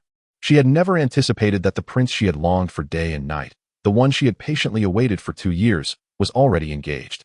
Moreover, the most significant detail was that his fiancée was not her. Oh my! In that instant, Natasha felt herself crumple. Fortunately, Cassius noticed her distress, and caught her before she could collapse to the ground. Cassius, please tell me this. This isn't true, is it? Natasha's disbelief lingered, her eyes glimmering with a glimmer of hope as she looked to Cassius, yearning for some solace from him. At that moment, Cassius understood the wisdom in the saying that indecision could lead to greater suffering. Though Natasha's appearance evoked a deep sympathy within him, he resolutely knew that he could not allow a moment of weakness to entangle them further, as it would ultimately benefit neither of them. Thus, with a serious expression and unwavering gaze, the dark-haired youth addressed Natasha. I appreciate your feelings, but I have already found someone I care for. If there is any blame, let it rest on the timing of our encounter. Let us bring this to a close. After a brief pause, Cassius reluctantly placed Natasha upon the nearby blanket and added softly, I am truly sorry. Chapter 55. A request. Upon receiving this sudden news, Natasha felt as though the world had plunged into darkness, devoid of hope. Had he truly already taken a fiancée? What was to become of me? After waiting for so long, what am I to do? At this moment, Natasha's heart was a tumult of emotions, caught between the fierce love and hate that characterized the Prairie Maiden. She was utterly lost, unsure whether to let go or to persist in her affections. A sense of sorrow washed over her. Despite her reputation as the most beautiful flower of the steppe, she had failed to capture a young man's heart. Was it possible that Cassius's fiancée was far more perfect and beautiful than she? Otherwise, how could she possibly find herself in this predicament? It was well known that suitors lined up in droves on the prairie, with no end in sight. Perhaps she should never have allowed herself to fall for him. Perhaps this was all a grave mistake. If she could not have him, then perhaps it was time to release her grasp. At that moment, Natasha was lost in her thoughts, her heart heavy with conflicting emotions. With a slight sigh, Cassius gently patted her shoulder and reassured her, It's all right. I believe you will encounter someone even better than me. After a brief pause, he continued, Moreover, we can still remain friends. Well, I never imagined that he would utter such words. It's truly moving. In my past life, this was something others would say to Cassius. Never would I have thought I would hear it so candidly expressed now. Transmigration is truly a blessing. At that moment, a certain dark-haired individual felt an immense gratitude for her crossing over and thanked the heavens. With tear-filled eyes, Natasha gazed at Cassius, on the verge of speaking. Yet, as the words formed on her lips, they were abruptly stifled, leaving her unable to voice her thoughts. Tears like pearls cascaded down her delicate features. In response, Cassius could only sigh silently. Meanwhile, the situation had not gone unnoticed by Mufu and the others, who began to direct their attention towards Cassius's seat. However, Cassius was not about to grant them the satisfaction. He shot them a fierce glare that conveyed a clear warning. Dare to meddle, and I shall deal with you.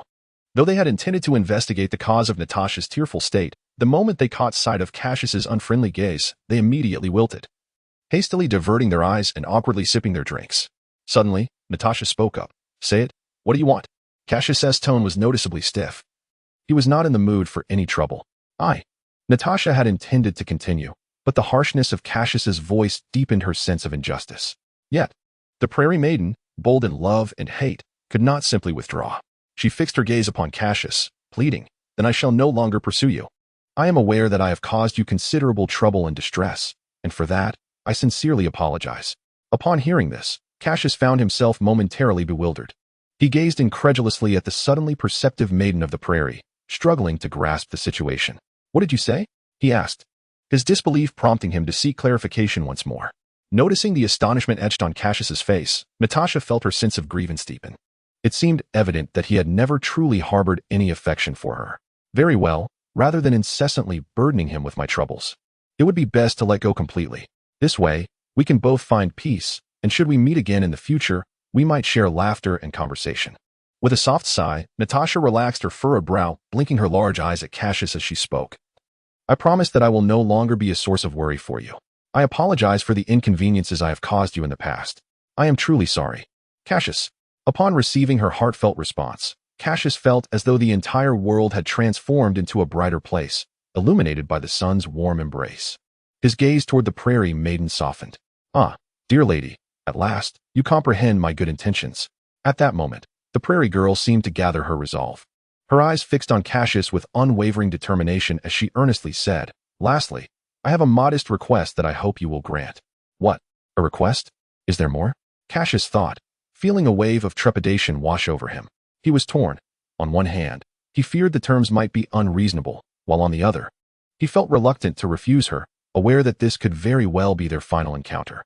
After all, their worlds were destined to diverge, with ordinary lives set apart from the extraordinary paths of the strong.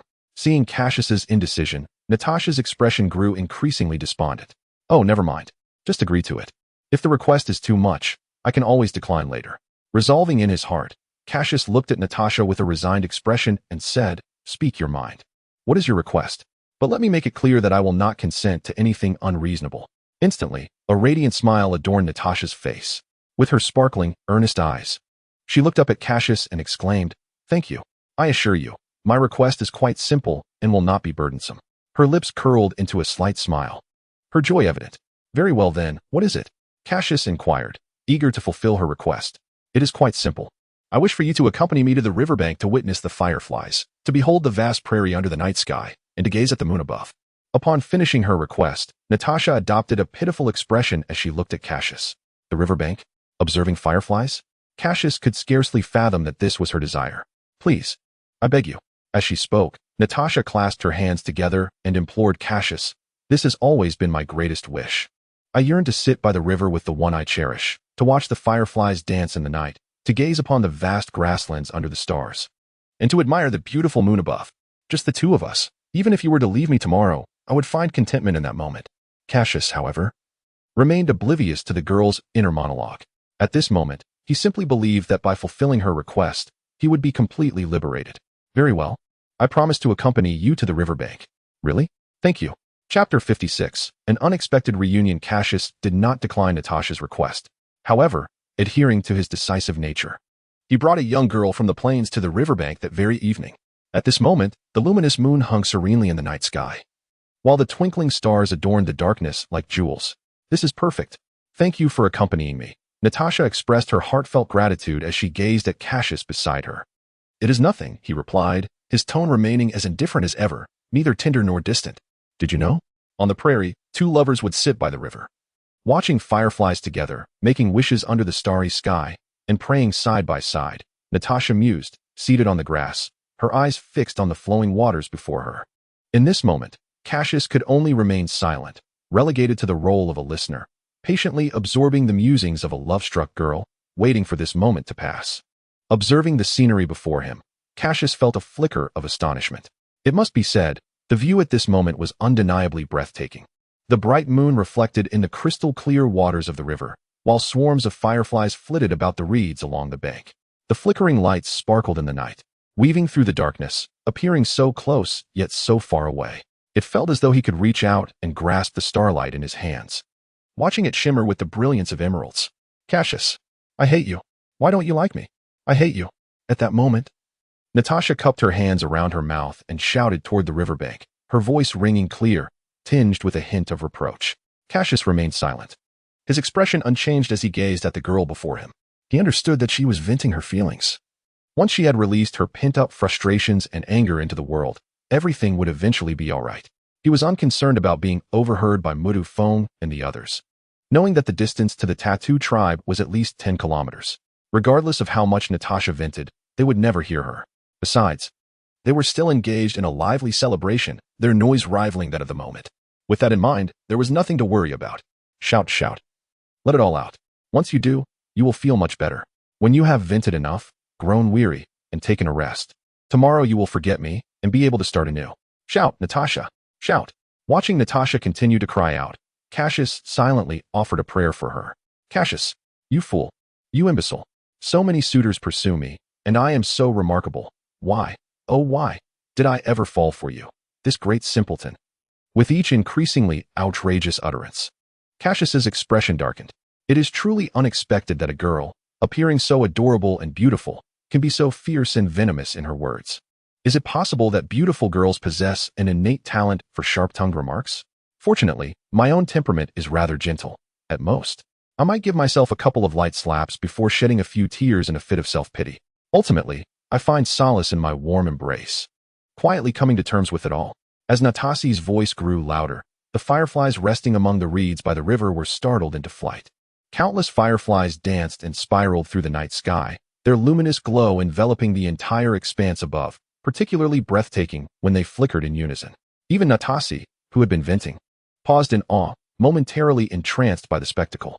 At that moment, Cassius slowly retrieved his phone from his pocket and activated the recording function, capturing this mesmerizing scene. Thus, one was recording while the other stood mesmerized. Silence lingered for quite some time until an unexpected voice broke through. What a stunning sight! Who would have thought we would encounter such beauty on our journey? We are truly fortunate.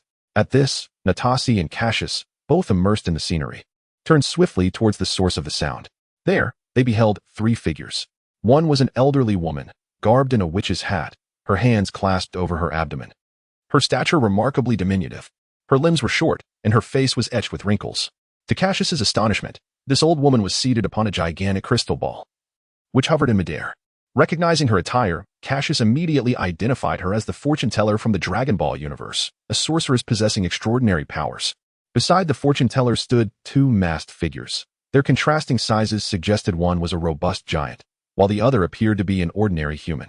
However, it was likely that both were martial artists, as the fortune-teller would not casually accompany an ordinary person. "Who are you?" Natasi inquired, eyeing the sudden arrivals with caution. "Fear not, young lady. I mean no harm," the fortune-teller reassured her with a warm smile. "We merely passed through on our journey, harboring no ill intentions.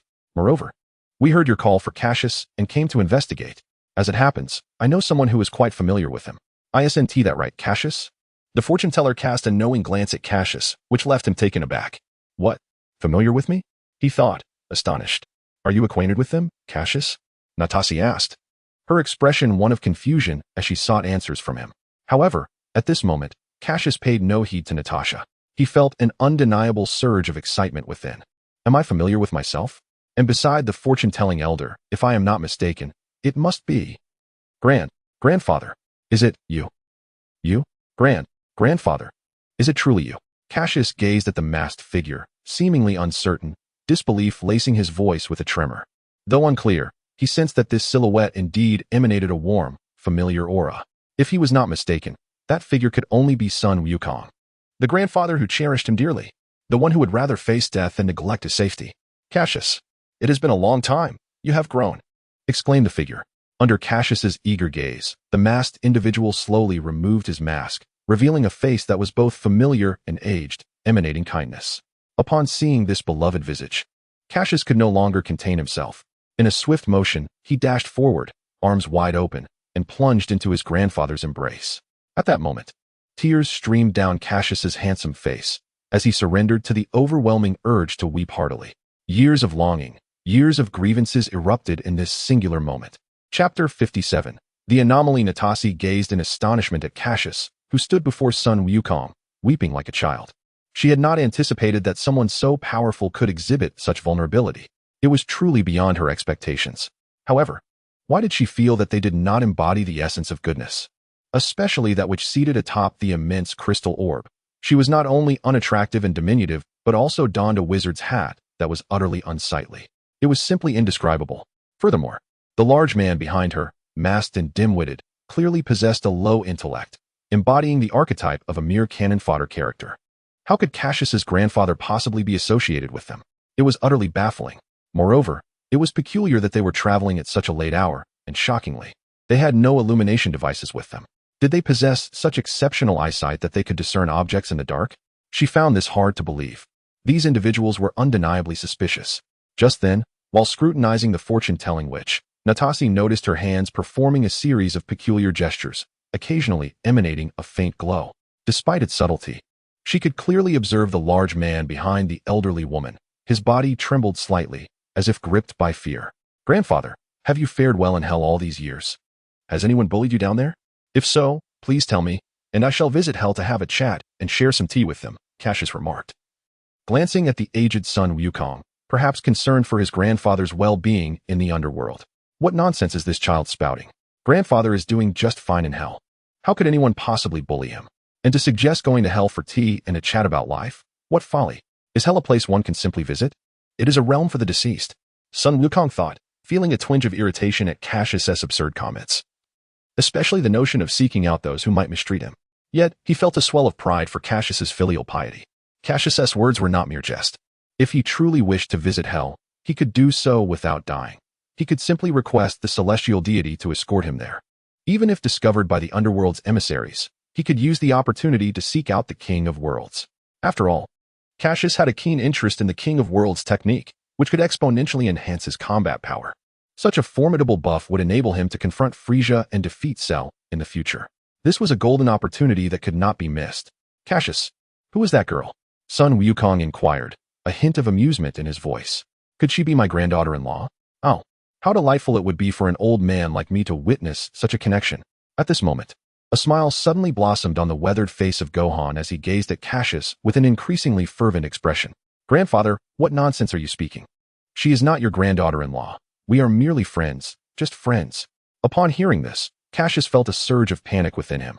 After all, he had only just managed to extricate himself from the entanglements of a certain girl from the grasslands. Grandfather, please do not create trouble for your precious grandson the moment you arrive. Your grandson is timid and cannot bear such burdens. Gohan, unfazed by Cassius's explanation, began to scrutinize the distant figure of Natasha. Observing this, Cassius realized that something unfavorable was about to transpire, and he found himself in a wholly passive position. Come here. Little girl, let your grandfather take a look at you. Gohan's expression softened as he regarded Natasha, his tone gentle and inviting. Natasha, who had been observing the fortune-telling matron, immediately tensed upon hearing Gohan's call. She hurriedly adjusted her attire, ensuring there were no flaws, and cautiously approached him. Natasha understood that this was her moment. If she could win over the elderly gentleman's favor, it would surely secure her future with Cassius. With this thought in mind, she became increasingly mindful of her demeanor. Anxious not to err.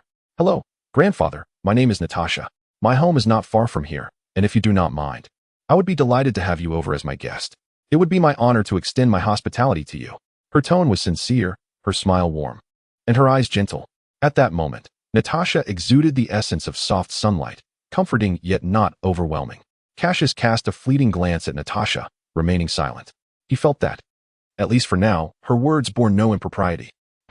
Very thoughtful of you, indeed.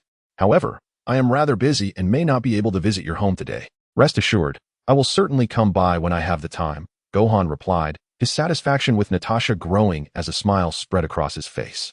Such a pity, then. I truly wish to host you. Natasha feigned disappointment, though she added, regardless of when you come, you will always be welcome. At that moment, Gohan uttered a statement that left Cassius momentarily speechless. Do not worry, it will not be long before I can partake in your wedding feast. Grandfather? What are you saying? She is not your granddaughter-in-law. She is not even here. Cassius felt a mix of helplessness and exasperation. Grandfather, you are mistaken. She is truly not your future granddaughter-in-law. Please refrain from such wild claims. Cassius found himself at a loss for words with Gohan, wondering how he had never noticed this peculiar trait in him before. Was it hidden? Must one meet certain conditions to activate it? Upon hearing Sun Wukong's words, Natasha's delicate face instantly flushed with embarrassment. Despite her shyness, her heart brimmed with sweet joy. However, upon hearing Cassius's explanation, she felt as though the air had been let out of her, deflating her spirit. It seems he truly does not harbor feelings for me. With a weary sigh of frustration, Natasha refused to surrender. She understood that if she could appease the elderly gentleman before her, then Cassius would be unable to escape. From Cassius's previous behavior towards the elder, it was evident that he held deep respect and filial piety for him. Therefore, he would undoubtedly strive to ensure the elder's happiness. Well, enough said, enough said. Sun Wukong observed his increasingly anxious grandson, a smile playing upon his lips. Alas, this truly spells disaster. Cassius cast a helpless glance at Sun Wukong, feeling as lifeless as a defeated dog. At that moment, a frantic voice from the fortune teller suddenly echoed behind Cassius. What is happening? The mirror demon? Just as Cassius pondered the nature of the mirror demon, he was abruptly enveloped by a chilling force, which swiftly bound his limbs, rendering him immobile. In that instant, Sun Wukong unexpectedly struck Natasha away, retreating several steps to create a distance of about 5 meters from Cassius. What on earth is happening? Grandfather? Cassius stared incredulously at Sun Wukong, his face a canvas of shock. Yet, this was merely the beginning. Suddenly, a formation resembling a magical circle erupted beneath Cassius's feet, and tendrils of dark energy swiftly ensnared his limbs, rendering him utterly powerless. Chapter 58. Acquaintances, what is happening? Grandfather? At this moment, Cassius' face was filled with bewilderment as he gazed at Son Gohan with utter confusion. Cassius, how naive you are. Can you not discern the truth even now? At this juncture, the masked giant, who had remained silent behind the fortune-telling old woman, slowly approached Cassius. He felt no trepidation regarding Cassius suddenly lashing out, for this ritual-like entity possessed not only formidable binding powers but also the ability to siphon the strength of others. At this instant, Cassius resembled a lamb awaiting slaughter, utterly vulnerable. "What do you mean? Believe it or not, I will kill you." As he listened to the masked man's roundabout words, Cassius' fury erupted instantaneously. "It seems you still cannot recognize me by my voice, dear brother Cassius. Enough of this trivial chatter. Let us proceed with the ritual at once," Son Gohan interjected. "You, who are you really? Why do you impersonate my grandfather, you despicable scoundrel?" Ignoring the masked giant, Cassius glared fiercely at the impostor claiming to be his grandfather, his eyes ablaze with murderous intent. "Humph, you dare to be so arrogant even at death's door. You little brat, let me reveal the truth. I am one of the demon lords of the demon realm, Mirror Heart Demon." Casting a disdainful glance at Cassius, a dark mist enveloped Son Gohan. When the mist dissipated, a demon with horns and 3 eyes emerged before Cassius. A demon? Witnessing this scene, Cassius felt a wave of shock. One of the demon lords of the demon realm, Mirror Heart Demon? When did I ever offend him? I do not believe I have ever encountered him before. What on earth is going on? Cassius stared at the strikingly handsome face of Mirror Heart Demon, his heart brimming with confusion. "I recall. I do not believe I have ever provoked you, Demon Lord Mirror Heart," Cassius exclaimed. "Never provoked us? Cassius, it seems you are forgetful of your misdeeds. Do take a look at who I am." The masked giant's irritation was palpable at Cassius' bewildered demeanor. He slowly removed his mask, gazing at Cassius with a wicked charm, and spoke. "Is this not a surprise, dear brother Cassius?" In that moment, Cassius comprehended the connection between them. The figure before him was none other than Pika, the demon servant of the demon lord from 8 years ago. "Is it really you? How could you possibly be here? Did you not return to the demon realm with the demon lord?" Cassius was astonished by Pika's presence. "No. The gate to the demon realm was destroyed, was it not? How did you manage to escape?" "Humph. Cassius, do you really believe there is only one entrance to the demon realm? If you think so, you truly overestimate your understanding." Pika glared coldly at Cassius, his fierce gaze seemingly wishing to tear the latter into 1,000 pieces. "The humiliation we endured that day will be repaid in full today, along with that of Lord Demon King." "Cassius, the humiliation of that day? No, I have no recollection of it. I don't think I did anything to you. Are you mistaken?" Cassius held no memory of the events that transpired at that time. He had been in a state of giant ape transformation, acting purely on instinct, devoid of any conscious awareness. Nevertheless, pride swelled within him as a scion. How could he possibly be defeated by such scum? "This time, regardless of whether you are a demon king or a mirror heart demon, I shall send you straight to meet the Grim Reaper." "What? You wish to strike? Dream on.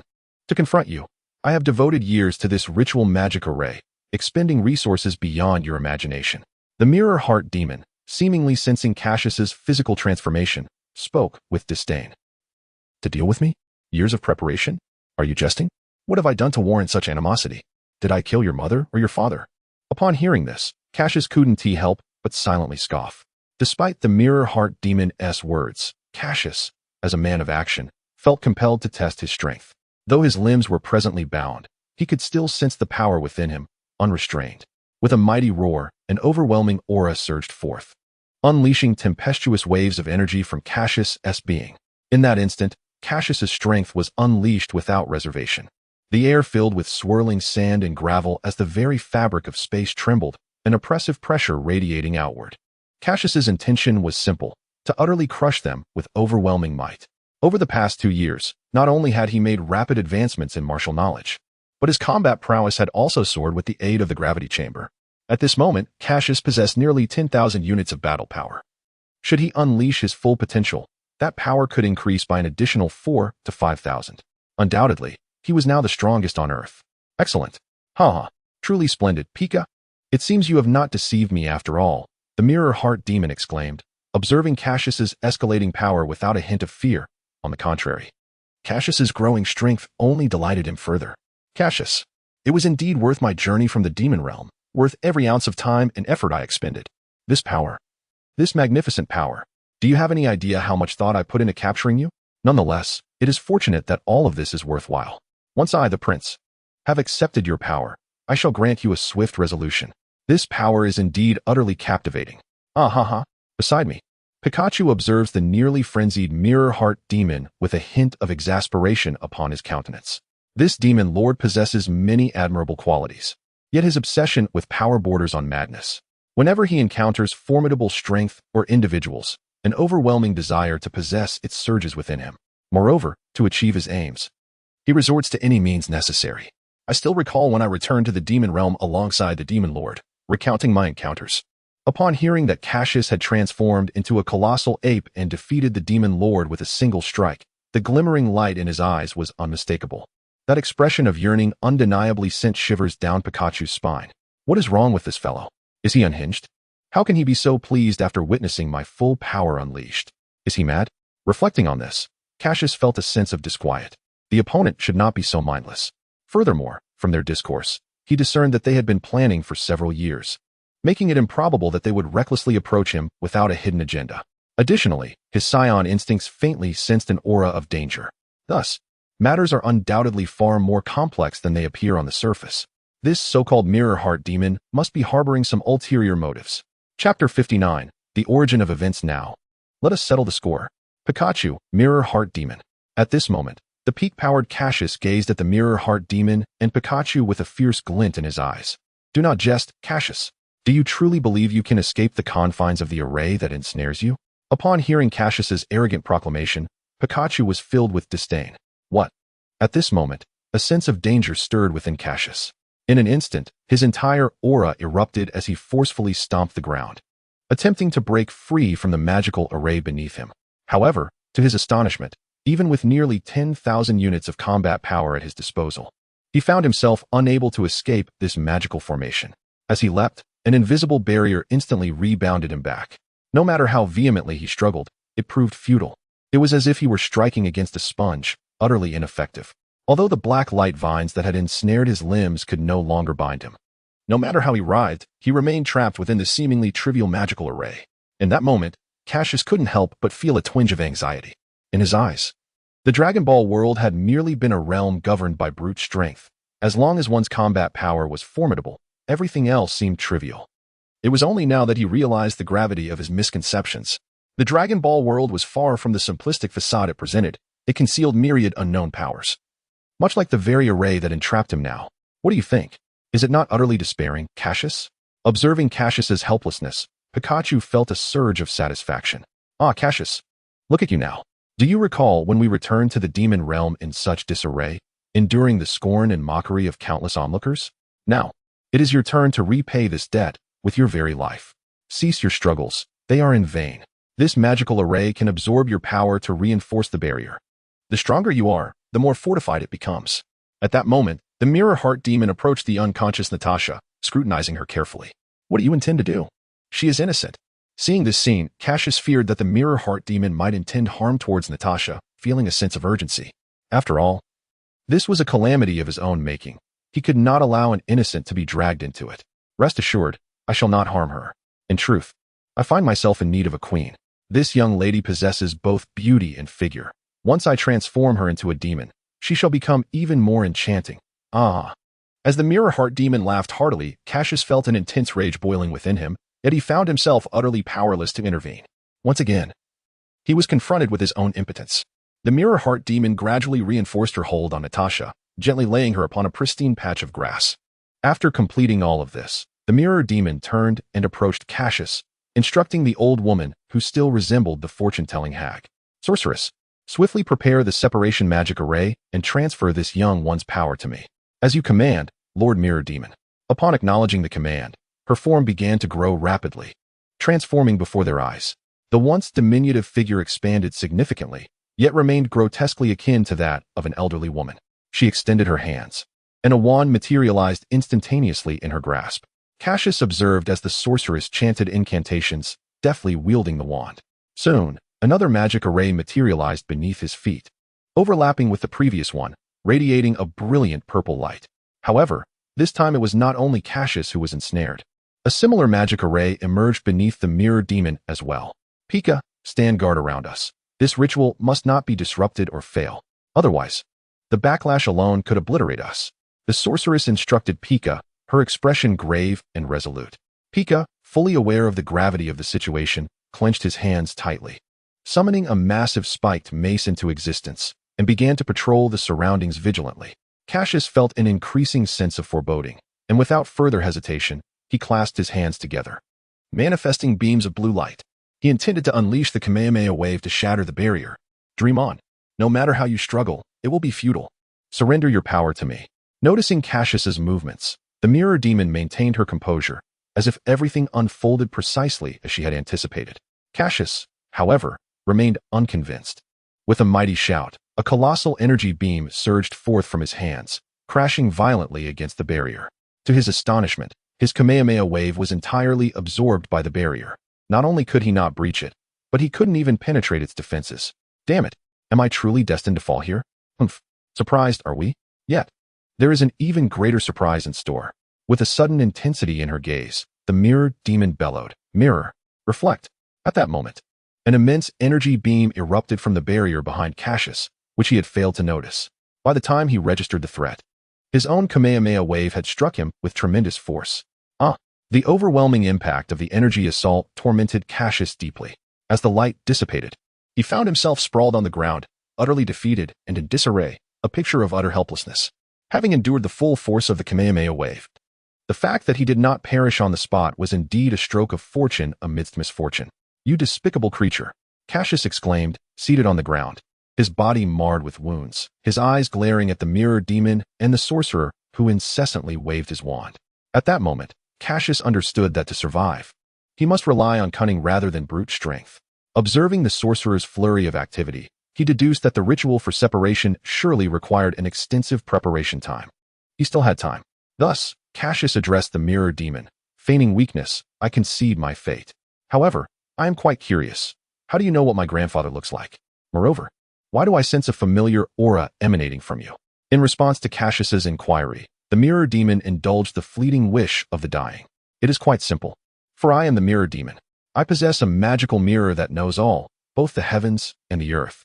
As long as I consult the mirror, I am privy to all about you." Magical mirror? Good heavens, am I to be Snow White now? Cassius could not help but scoff internally. As for the familiar aura you perceive, it is due to replication. Through the mirror's reflection, I can entirely transform into a perfect copy of that individual. Since it is a complete replication, I have naturally absorbed his essence and character as well. Now, for my final question, why did you appear accompanied by the fortune-telling grandmother? This was not truly a question. With the magical mirror, I naturally know the whereabouts of your grandfather. To be frank, your grandfather is indeed with the fortune-telling grandmother and has already met your brother, Sun Wukong. What? Wukong has met grandfather? Cassius was initially taken aback by this revelation, but upon reflection, he quickly reconciled himself to it, acknowledging that it was merely a necessity of the narrative. Furthermore, the fortune-telling grandmother, possessing the ability to summon the dead to do her bidding, made her appearance alongside your grandfather an inevitable trap for you. At this, the mirror demon could not suppress a triumphant smile. Chapter 60. Separation. As Cassius beheld the increasingly smug expression on the face of the mirror heart demon, a surge of anger welled up within him. If only he could escape, he would surely rip you apart. Damnable demon.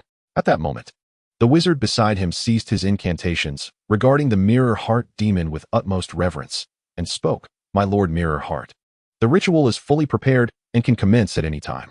"Excellent. Splendid. I have awaited this moment for far too long." Upon hearing the wizard's report, the smile on the mirror heart demon's face broadened.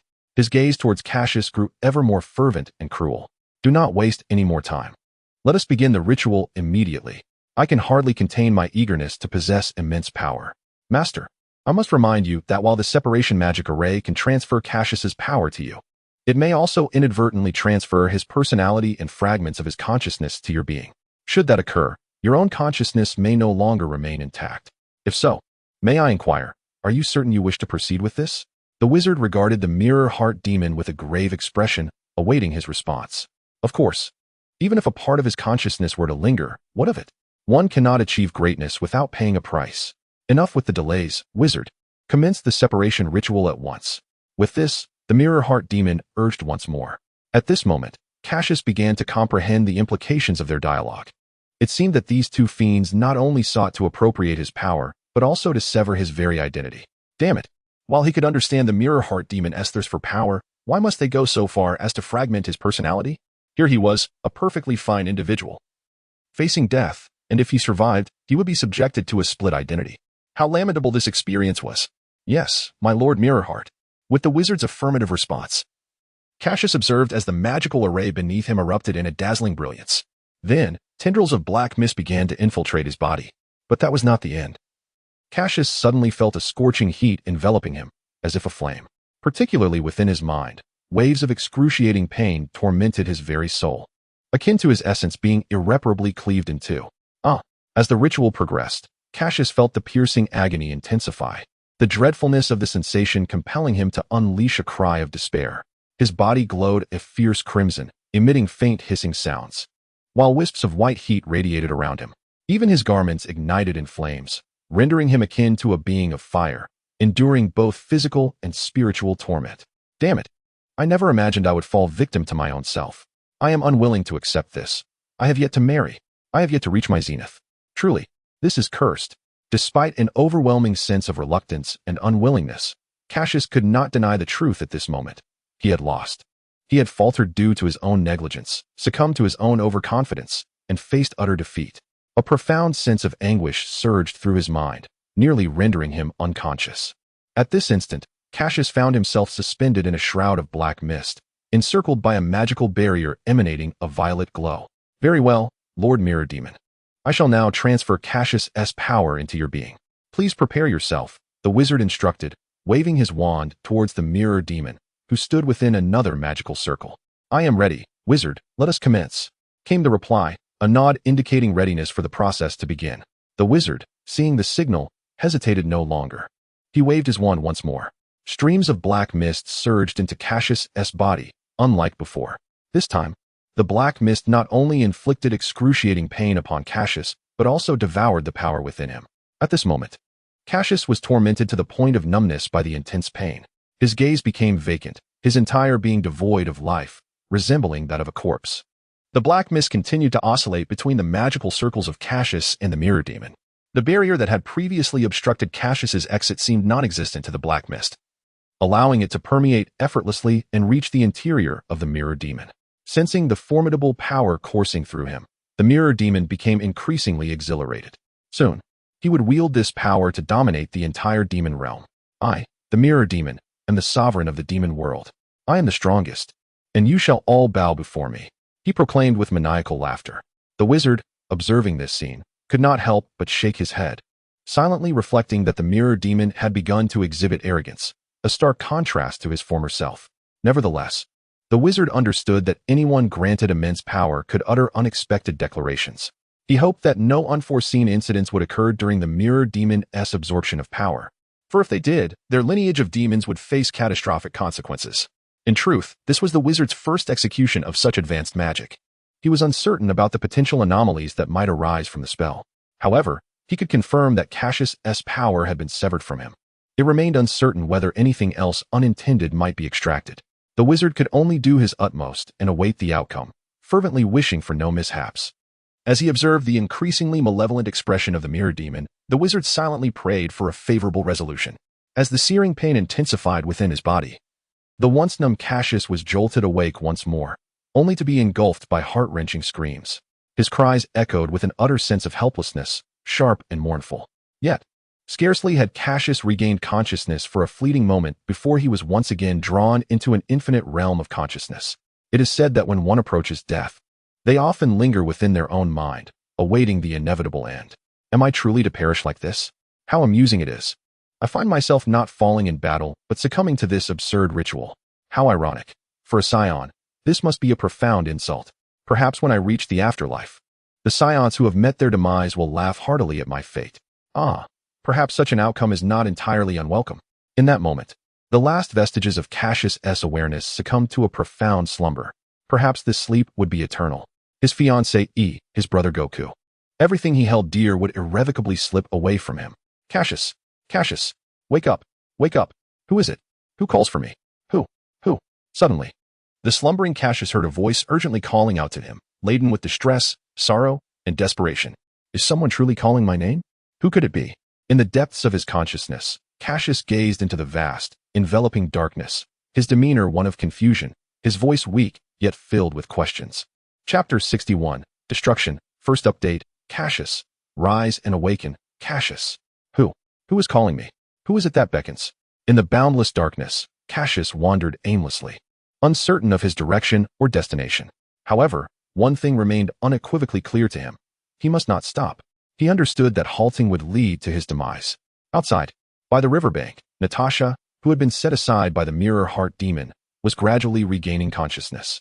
More precisely, it was Cassius's anguished cries that roused her. Struggling to her feet, Natasha rubbed the spot where the mirror heart demon had struck her, then began to survey her surroundings. Upon lifting her gaze, she beheld Cassius ensnared within a magical circle.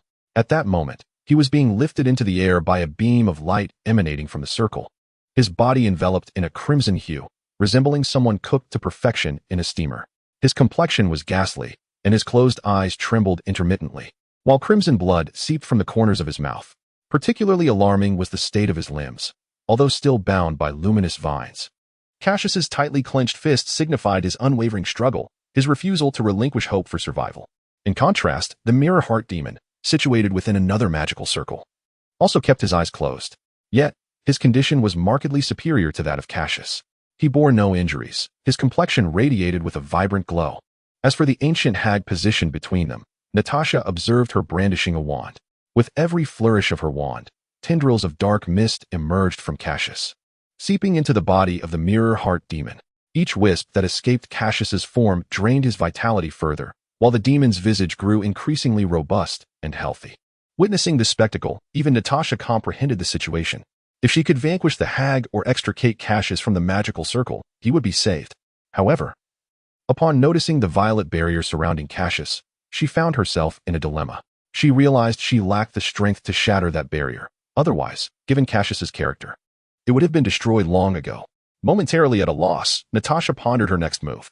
After a brief contemplation, a plan began to form. If she could not breach the barrier, she would eliminate the old hag. Resolute, Natasha seized a sizable stone nearby and stealthily approached the position of the sorceress. As a seasoned hunter, she possessed the expertise to approach her prey undetected, ready to deliver a decisive blow. 1 step, 2 steps, 3 steps. Thus, Natasha cautiously approached the sorcerer, careful not to make a sound. She even removed her shoes to minimize noise. Consequently, the sharp blades of grass pierced her delicate feet, causing her pain, yet she dared not utter a word. She understood that if discovered, not only would she fail to save Cassius, but she might also meet her own demise. Therefore, despite the agony, she resolved to endure. At this moment, the sorcerer was entirely engrossed in the ritual, an intricate magic that demanded absolute vigilance. Especially during the transference of power, any misstep could prove fatal, not only for the practitioner, but also for the subject of the spell. While her own death would be unfortunate, she could not permit even the slightest mishap to befall Lord Jingsenmo. Such an eventuality was utterly unacceptable. Fortunately, Pikachu was patrolling nearby, providing her with a measure of reassurance. Although that fellow lacked significant strength, he was more than capable of handling a few ordinary humans. This ritual had its merits, yet it was excessively time-consuming and fraught with peril. Thankfully, it had reached its final stage, once the power within Cassius was once again separated and transferred to Lord Jingsenmo. The ritual would be complete. She could then return to the demon realm and see her granddaughter. Speaking of which, her granddaughter's birthday was just a few days away. She must procure a splendid gift for her. The pastries and toys from the human world would be delightful. Once she completed her tasks here, she would buy some to bring back to the demon realm, ensuring that the little girl would be filled with joy. Almost there, almost there. As the sorcerer drew nearer, Natasha's focus intensified. At that moment, her vision narrowed to encompass only the sorcerer. The grass and stones faded from her perception. All that occupied her mind was a singular thought: eliminate her. Now is the time. With a final step, Natasha silently positioned herself behind the sorcerer. She raised a stone high above her head and brought it crashing down onto the sorcerer's forehead. With a resounding thud, the sorcerer's eyes went wide, filled with disbelief as they met Natasha's gaze before she collapsed, unconscious. Pikachu, you've thwarted my master's grand endeavor. Seeing the sorcerer bleeding profusely from her forehead, Natasha slumped to the ground, her slender hands repeatedly patting her chest as she gasped for breath, attempting to calm her racing heart. After all, until now, Natasha had only ever slain ferocious beasts. Never had she been so ruthless as to render a human lifeless with a mere stone. Achieving this was no small feat at this moment. With the sorcerer in a state of unconsciousness, the ritual, devoid of any guiding force, began to gradually collapse. The once venting mist surrounding Cassius came to a halt, yet the barrier that confined him remained intact. Nathasai, neglecting her need for rest, hastened towards the magical circle where Cassius lay, continuously calling out his name. Awaken. Cassius, awaken. Rise swiftly. Meanwhile, the black mist within the mirror heart magic circle emitted a wretched cry, surging violently towards the unconscious sorcerer. In the blink of an eye, the dark fog consumed the sorcerer entirely. Yet, this was not the end. After engulfing the sorcerer, the black mist divided into two segments, one racing towards Cassius and the other towards the mirror heart magic. The latter, oblivious to the unfolding chaos, was swiftly enveloped by the encroaching darkness. Soon after, the black mist began to take on a visage, albeit indistinct, but it was unmistakably reminiscent of Cassius's face. The tendril of black fog poised to engulf Cassius suddenly halted, emitting a more anguished sound, laced with tremors of fear. Cassius, awaken. Hurry. Nathasai's heart raced to her throat, her face etched with urgency. With the barrier still intact, she fervently called out to Cassius, hoping he would awaken in time, for otherwise, he would become prey to the dark mist. After a brief pause, the black fog lunged through the barrier, surging towards Cassius. Witnessing this, Nathasai's anxiety escalated. And in that instant, as the black mist approached Cassius, despair engulfed her. She closed her eyes, unwilling to witness the tragic spectacle of Cassius being reduced to naught but ash. Chapter 62. My Defiance, Second Update. A black mist, accompanied by a chilling wail, lunged toward Cassius with ferocity. Had fate not intervened, this assault would have sealed Cassius's fate, sending him to report to the King of Hell. Perhaps the heavens could not bear to witness such a tragedy, for just as the dark mist was about to engulf Cassius, a pair of obsidian eyes sprang open. In an instant, a tremendous surge of energy erupted forth, forcefully dispersing the ominous haze. In truth, Cassius had already regained consciousness at Natasie's call. However, due to the severity of his injuries, he had been unable to open his eyes and assess his surroundings. Although he had awakened at this critical moment, the prior separation ritual had left him utterly depleted. The recent outburst had exhausted his remaining strength, leaving him powerless to avert the impending assault of the black mist. Should it strike again, Cassius would indeed meet his end. Cassius. Natasie, who had initially closed her eyes, opened them upon sensing something amiss. Before her lay the sight of Cassius unleashing his power to repel the dark mist. Overcome with joy, she exclaimed, Cassius, are you all right? Is everything fine? Of course. How could it possibly be fine? Look at how badly I've been battered. I'm on the brink of meeting my maker. Though Cassius internally rejected Natasie's concern, the softness of his gaze upon her grew ever more tender. Despite his own physical incapacitation, his mind remained alert. He retained a general understanding of the events that had transpired. Had it not been for a certain maiden from the grasslands who had incapacitated the sorcerer, disrupting the separation spell, he would have long since faced his demise. Moreover, at the moment when the magical ritual threatened to backfire upon him, her timely intervention had preserved his life, if only for a while. It must be said that Natasie was indeed a benefactor to Cassius in this dire situation. Observing the worried expression on the young woman's face warmed his heart. Thus, he gazed at her with gentle eyes and reassured, Fear not, for I am not yet destined to perish. That's good, that's good. Natasie breathed a sigh of relief upon hearing Cassius's response. But her heart tightened again as she glanced at the swirling black mist in the distance. Suddenly, the dark mist began to spiral and transformed into a streak of light, hurtling toward Cassius. Cassius, it's coming again. Natasie's face filled with dread as she watched the dark mist racing toward him, her heart heavy with worry. She was acutely aware of the mist's formidable power. It had consumed the sorcerer in an instant, splitting into two parts, one racing toward the mirror heart demon, and the other charging directly at Cassius. The part of the black mist charged towards the mirror heart demon instantaneously consumed it, leaving the latter utterly unresponsive. Had it not been for Cassius awakening just in time, he might have met the same fate as the mirror heart demon. By the heavens, I have never believed in fate. I refuse to succumb today. I will not perish here. Cassius fixated on the rapidly approaching black mist, his expression grave. At that moment, he could not conceive of a method to thwart this entity. How could I possibly be vanquished here? I am a transcendent being. The potential of a person is often unveiled under duress. My life is mine to dictate. It is not for you, wretched creature, to claim. My fate is in my own hands, not determined by destiny. With Cassius's defiant roar, a tremor of formidable power erupted from his being, shattering the magical barriers that had bound him. However, the black mist, instead of recoiling in fear, surged with exhilaration. For it, power was the most delectable sustenance. A golden energy burst forth from Cassius, and soon, a radiant golden energy shield enveloped him. The black mist collided violently against it. Creak. The clash of these immense forces reverberated, creating a cacophony that rippled outward like waves, while a fierce energy storm whipped up a tempestuous wind. How terrifying. At that moment, Natasha found herself teetering perilously in the midst of the raging storm, as if she might be swept away at any moment. This was perhaps what people often refer to as divine beings clashing while mortals suffer the consequences. Meanwhile, the other mass of black mist that had previously devoured the mirror heart demon began to undergo transformation. Originally, it had merely conjured an approximation of Cassius's visage. Now, it was fluctuating, contracting, and expanding, sometimes grand, sometimes diminutive, with ever more bizarre shapes. Yet one aspect remained constant. Its portrayal of Cassius's face became increasingly accurate.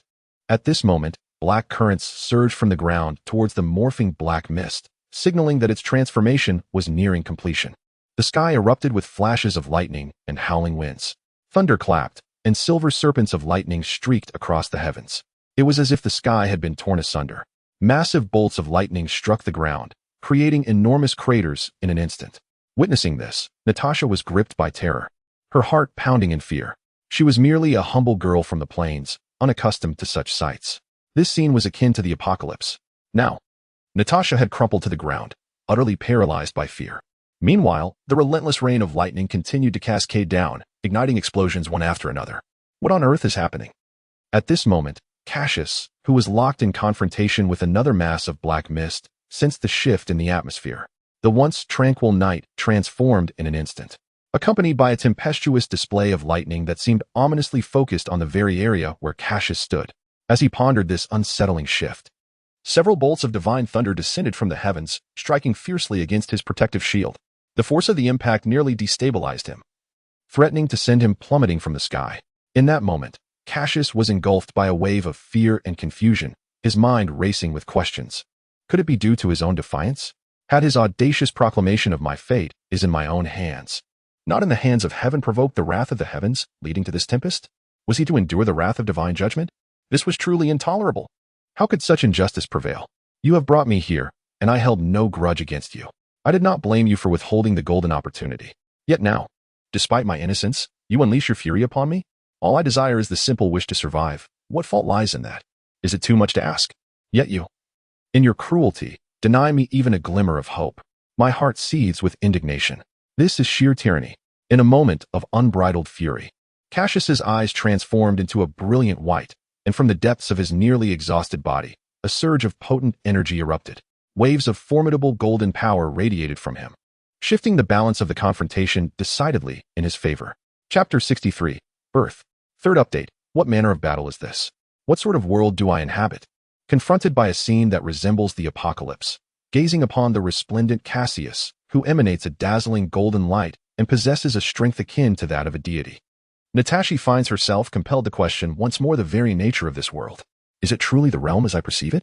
Such overwhelming destructive power, such terrifying might that alters the environment. Could it be that what I now behold is the authentic reality of existence? Cassius, oh Cassius, what extraordinary prowess do you possess? What kind of world do you dwell in? Do I still hold the right to harbor affection for you? Am I still worthy to stand beside you? Perhaps this is the very reason for your disdain towards me. After all, I am but an ordinary person, unworthy of standing alongside you. Only those with strength comparable to yours should be permitted to stand by your side, Cassius. Despite the profound reluctance in her heart, as she witnesses this apocalyptic spectacle, Natasha must concede that individuals like herself, devoid of exceptional capabilities, are unqualified to stand beside Cassius or to offer him assistance. Otherwise, they would merely become a burden, a hindrance. What on earth has transpired? Lord Mirrorheart Demon? Master Wizard? Where are you? At this moment, a voice filled with anxiety and fear emanates from behind Natasha. Turning her head, she sees Pika, wielding a spiked club, frantically scanning the surroundings, his eyes betraying his inner turmoil. Upon noticing Natasha, he strides towards her, the spiked club in hand, and queries, "Hey, woman, what has happened here? Where have Lord Mirrorheart Demon and Master Wizard gone? Speak quickly, or I shall reduce you to a pulp with this club." Natasha initially contemplated fleeing, yet the shock from the earlier scene rendered her paralyzed, her legs trembling uncontrollably. She could not even muster the strength to stand. Now, she could only watch helplessly as Pika approached her step by step. "Cassius! Cassius! Help me, Cassius!" As Pika drew nearer, Natasha cried out for Cassius while desperately attempting to crawl away with her hands. This woman, truly courting death.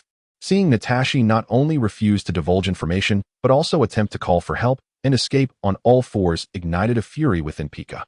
He raised his spiked club and swung it towards the fleeing Natashi.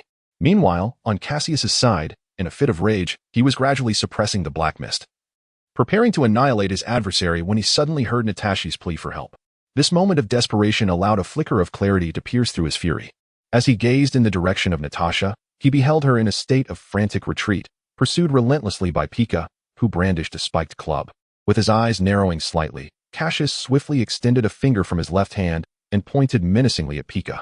In an instant, a beam of azure energy erupted from his fingertip, aimed directly at Pika. At that moment, Pika had already caught up with Natasha, bringing the spiked club down forcefully towards her head. Yet suddenly, a chilling sensation surged within his mind, and he felt an icy wave wash over his chest, as if a gust of wind had penetrated his very being. Shortly thereafter, an overwhelming fatigue enveloped him, and he yearned to close his eyes and succumb to a deep slumber. "Ah!" Natasha cried out, covering her face in terror as she gazed at Pika before her, her heart racing with dread. Stumbling backward in a state of panic, she looked at Pika, who knelt helplessly on the ground, his hands hanging limply by his sides. The spiked club lay discarded on the grass beside him, and his eyes, now glazed, stared blankly at the gaping hole that had suddenly appeared in his chest. Thus, Pika fell silent, joining the ranks of the many souls bound for the depths of hell. Witnessing this, Cassius redirected his gaze, cautiously assessing the swirling black mist not far from him. He understood the necessity of not underestimating this ominous phenomenon. It possessed not only formidable veracity, but also an extraordinary ability to penetrate defenses. Had it not been for his earlier surge of power, which had reinforced his protective shield, he might very well have been consumed by it. What manner of beast is this? Cassius silently cursed in his heart, steeling himself as he focused intently on the dark entity. However, fate rarely allows for ease. Suddenly, bolts of lightning, as thick as barrels, descended from the heavens, targeting none other than Cassius, ensconced within his golden barrier. Crack! Crack! The purple lightning struck violently against Cassius's shield, and considering his current strength, it was far from sufficient to withstand such overwhelming natural force. With a resounding crack, the golden barrier shattered piece by piece. One bolt of lightning struck Cassius directly, sending him crashing to the ground. But the onslaught did not cease there. The force of the lightning bore him into the earth, followed by a tremendous explosion. Meanwhile, the black mist, sensing the unfolding chaos, perhaps adhering to the principle of kicking a man while he is down, transformed into a dark streak, charging towards Cassius. Unless an unforeseen event intervened, it seemed highly probable that this time, Cassius would be engulfed by the malevolent entity. Yet, as is often the case, the unexpected was about to unfold. On the treacherous path marked by a dark line, a visage formed from swirling black mist suddenly unfurled its mouth, voraciously devouring the entire line. In an instant, the previously indistinct features of the mist coalesced into clarity. Even more astonishing, the eyes upon that face abruptly opened, revealing deep, enigmatic orbs that quietly surveyed their surroundings. With the emergence of those eyes, numerous tendrils of black mist began to coalesce into a human form. Soon, as the shape took on a distinctly human silhouette, a brilliant black light enveloped the figure of mist. Following the crackling sounds that echoed, a human figure levitated in midair, clad in a black short-sleeved shirt and black jeans, with white sneakers adorning his feet. Remarkably, his attire was identical to that worn by Cassius, and his visage was strikingly reminiscent of Cassius himself. Chapter 64, Restoration, 4th Update. Is that Cassius? At this moment, Nadesi gazed in disbelief at another Cassius hovering in the air before her. Who would have thought that as an ordinary individual, she would witness such an extraordinary spectacle? What do you intend to do? Just then, the floating Cassius lightly clenched his hands, and a massive sphere of energy materialized above him. Following this, he waved his hand gently, and the energy sphere surged forth in an instant. Then, a deafening explosion reverberated through the air, sending sand and debris flying, enveloping the surroundings in a cloud of dust. Cough, cough. By the heavens, if you dare, strike me down. At that moment, Cassius's figure slowly emerged from the immense crater on the ground. He appeared utterly disheveled, in a state even more dire than before. His hair stood on end, scorched by lightning, and his body was marred by numerous wounds, from which blood continued to seep profusely. The crimson liquid stained his upper body, and even his tattered black jeans were rendered a dark red hue. One could say that Cassius now resembled a figure freshly pulled from a pool of blood, akin to a specter of crimson. What is happening? Who are you? At this moment, Cassius also noticed the other Cassius suspended in midair, his mind swirling with confusion. What is going on? How can there be two of me? This must be a joke. Despite the shock coursing through him, Cassius recognized that his own injuries were far more pressing, if left unattended. It seemed that he might soon be crossing the threshold into another realm. Without further hesitation, Cassius swiftly retrieved a small pouch from his pocket. He tore open the bag and took out a magical bean, swallowing it immediately. Naturally, Cassius always carried these miraculous beans, essential for both daily life and combat. After all, how else could a certain dark-haired individual exhibit such fearlessness? It should be noted that during his 2 years of training in the gravity chamber, he had consumed a considerable amount of these beans. In truth, it was that dark-haired individual who had been treating them as meals. It seems that after the conclusion of this World Martial Arts Tournament, he would need to visit Master Cat again to procure a few more jars. As the bean took effect, Cassius felt a peculiar energy swirling within him. Soon, his once critically injured body began to mend at a remarkable pace, and in the blink of an eye, he was restored to his lively self. "Oh, Nadesi, how delightful to see you." At this moment, the rejuvenated Cassius cheerfully teased Nadesi. "What happened? Weren't you gravely injured? How are you recovered so swiftly?" Nadesi was momentarily astonished, her eyes nearly popping out in disbelief. However, having encountered many strange phenomena that day, she quickly regained her composure. "This, my friend, is a celestial being, regardless of the severity of your injuries. A single being is capable of restoring your body to its original state." Cassius chuckled softly as he spoke. "Is it truly so miraculous? May I have a few to try?" In response, Natasha inquired with a hint of curiosity. "Certainly. However, first, you must tell me, who is that fellow up there?" "He bears an uncanny resemblance to me," Cassius readily consented, for he had no shortage of celestial beings, and should he run out, he could always request more from a certain feline. Thus, it was no concern. What truly occupied his thoughts was the individual in the sky who looked just like him. "Are you referring to him?" Natasha asked, astonished. "Yes, the one above." Cassius nodded affirmatively. "How should I put it? To be honest, I am not entirely certain," Natasha pondered, seeming to struggle with her words. "Take your time to think it through. There's no rush. After all, that fellow up there seems rather preoccupied with his own thoughts." Cassius reassured Natasha, encouraging her to express herself at her own pace. At this moment, the Cassius floating in the sky remained lost in contemplation, unlikely to pose any immediate threat to them. Moreover, even if trouble were to arise, Cassius was not one to fear. His combat prowess had significantly surged following the recent battle, and after consuming the celestial being, he felt his strength escalating even further. It could be said that the current Cassius surpassed his former self by several streets. He truly adored the peculiar nature of the Scion physique. It was undeniably formidable. The speed at which his combat abilities were enhancing surpassed the gains he would have achieved through 2 years of diligent training. This was indeed a remarkable boon. The ultimate cheat. Here's the thing. Initially, after you were struck by lightning and plunged into the ground, that massive black mist aimed to eliminate you.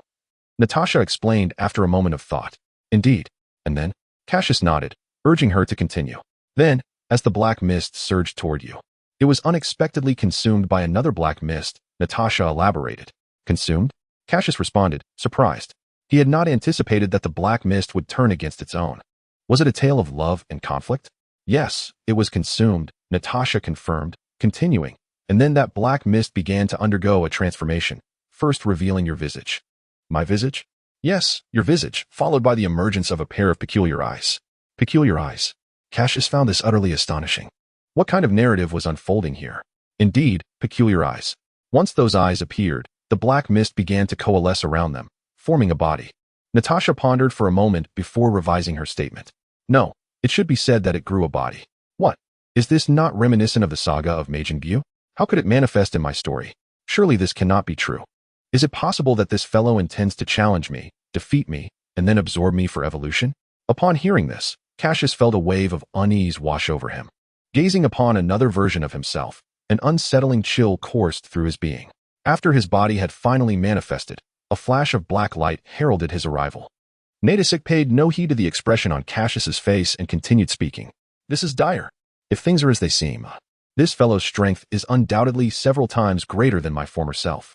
However, my own combat prowess has also been significantly enhanced, having multiplied several-fold. Should a confrontation arise, the outcome remains uncertain." With this thought, Cassius felt a semblance of calmness wash over him. Moreover, observing the awkwardness of the entity above, it was evident that it had yet to acclimate to its new form, thus its full potential was likely unrealized. Therefore, he was confident that he could utterly vanquish it. "Indeed, it's merely another version of me. If it dares to cause trouble, I shall dispose of it in an instant. What is this creature, after all? Cassius remarked, stroking Nadasic's head with an air of confidence. At that moment, a voice, cold and devoid of emotion, rang out. Who do you claim you can eliminate in an instant? Chapter 65, Dissociative Identity? Fifth update. You assert, who could possibly be eliminated in an instant? This inquiry, steeped in palpable annoyance and tinged with barely contained rage, resonates profoundly. I declare, I could swiftly dispose of you. Turning his gaze, Cassius locked eyes with another version of himself suspended in the air, an aura of arrogance radiating from him. This alternate Cassius, let us refer to him as Black Cassius, glared back with a fierce glint in his eyes, his demeanor far from amiable. Cassius remained undeterred, narrowing his eyes slightly, regarding the latter with a dangerous intensity. The air crackled with a faint electric tension, the atmosphere thick with the scent of impending conflict. A grand battle was on the verge of erupting. Nataxi pondered, could this be the prelude to a confrontation? Should I perhaps distance myself? Observing the two adversaries unwilling to yield, Nataxi's trepidation mounted. Having learned from past experiences, she understood that their clash would undoubtedly have far-reaching consequences. If she did not swiftly retreat, she feared she would be caught in the crossfire. With a simultaneous, disdainful huff, both figures vanished from their positions. Boom. Their fists collided, unleashing visible shockwaves that radiated outward. Boom. Once again, they exchanged blows, each strike meeting the other with tremendous force. Impressive. Their punches carried considerable weight. As Cassius felt the strength behind the blows, he was taken aback. He had exerted 7/10 of his power, yet his opponent matched him blow for blow. Observing Black Cassius's seemingly indifferent expression, it was evident that he was far from strained. Thus, Cassius was compelled to set aside any underestimation and regard this challenger with the gravity he deserved.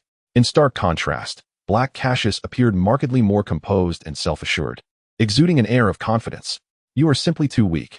After another exchange of blows, Black Cassius slightly distanced himself from Cassius, speaking nonchalantly. I am genuinely curious. Since you emerged from the devouring of the mirror heart demon, why do you assume my form? After creating some distance, Cassius inquired, a hint of curiosity in his voice. Though he did not expect Black Cassius to divulge much, his intrigue compelled him to ask. After all, this situation was exceedingly perplexing. It was baffling that the entity formed from the consumption of someone entirely unrelated to him bore such an uncanny resemblance, down to the very attire he wore before its destruction. This conundrum was simply beyond Cassius's comprehension. To Cassius's inquiry, Black Cassius did not decline to respond. Rather, he spoke with a hint of mockery. Since you have sincerely posed the question, I shall graciously enlighten you. To prevent the world from descending into chaos. For the sake of universal peace, Wait. At this juncture, Cassius's forehead was adorned with dark lines of exasperation. Goodness. Isn't this the Team Rocket motto? What on earth? No, this cannot be right. Isn't it delightful, Cassius? Observing the astonishment etched across Cassius's face, Hexus appeared to relish the moment, clutching his belly as he laughed heartily. At that instant, Cassius too began to sense the anomaly. If this fellow was aware of that line, could it be that this scoundrel possessed even fragments of his memories? This defied logic. The rhythm was all wrong. It shouldn't be this way. How could this rascal possibly have access to his memories? Wait a moment. A separation magic circle? It seemed that the mirror heart demon and his cohorts were indeed engaged in a separation magic circle, likely a ritual intended to extract their powers. Could it be that when a portion of his power was severed, his memories were inadvertently copied as well? If that were the case, calamity would befall him. Not only could it obliterate the entire Dragon Ball realm, but he might also lose everything he held dear. Therefore, regardless of the cost, he must eliminate Hexus right here. The consequences of failure were too dire to contemplate. With this thought, Cassius's gaze toward Hexus was laden with murderous intent, and his entire being was poised for action. It seems you've already deduced, haven't you, Cassius? Noticing Cassius's sudden shift, Hexus dismissed it with a mere contemptuous glance, sneering. Indeed, I possess your memories. At this revelation, Cassius's gaze hardened with menace, and his resolve to eradicate Hexus intensified. Why do you stare at me like that? Do you wish to kill me? However, even if you harbor such thoughts, whether you can execute them is a different matter altogether. With this, Hexus paid no heed to Cassius's increasingly dark expression and continued. But fret not. While I am indeed a splinter of your persona, my memories are not wholly intact due to my physical state. Fortuitously, the memories I possess lack any knowledge of this realm. Thus, I am virtually oblivious to it. A strange smile crept across his lips as Hexus continued. So, what do you think? Surprised? Unexpected? Surprised indeed. Do you think I would believe you? Today, regardless of the circumstances, you shall perish here. Cassius held no trust in Hexus's words. You claim to lack knowledge of this world? Who would believe you? Only the dead can keep secrets eternally. Wait a moment. Did he just imply he was a fragment of his personality? What does that mean? What did you just say? You are a splinter of my personality. Elaborate on that. Cassius's expression was one of urgent anxiety as he hastily inquired. Humph. Hexus lazily glanced at Cassius, his tone tinged with resignation.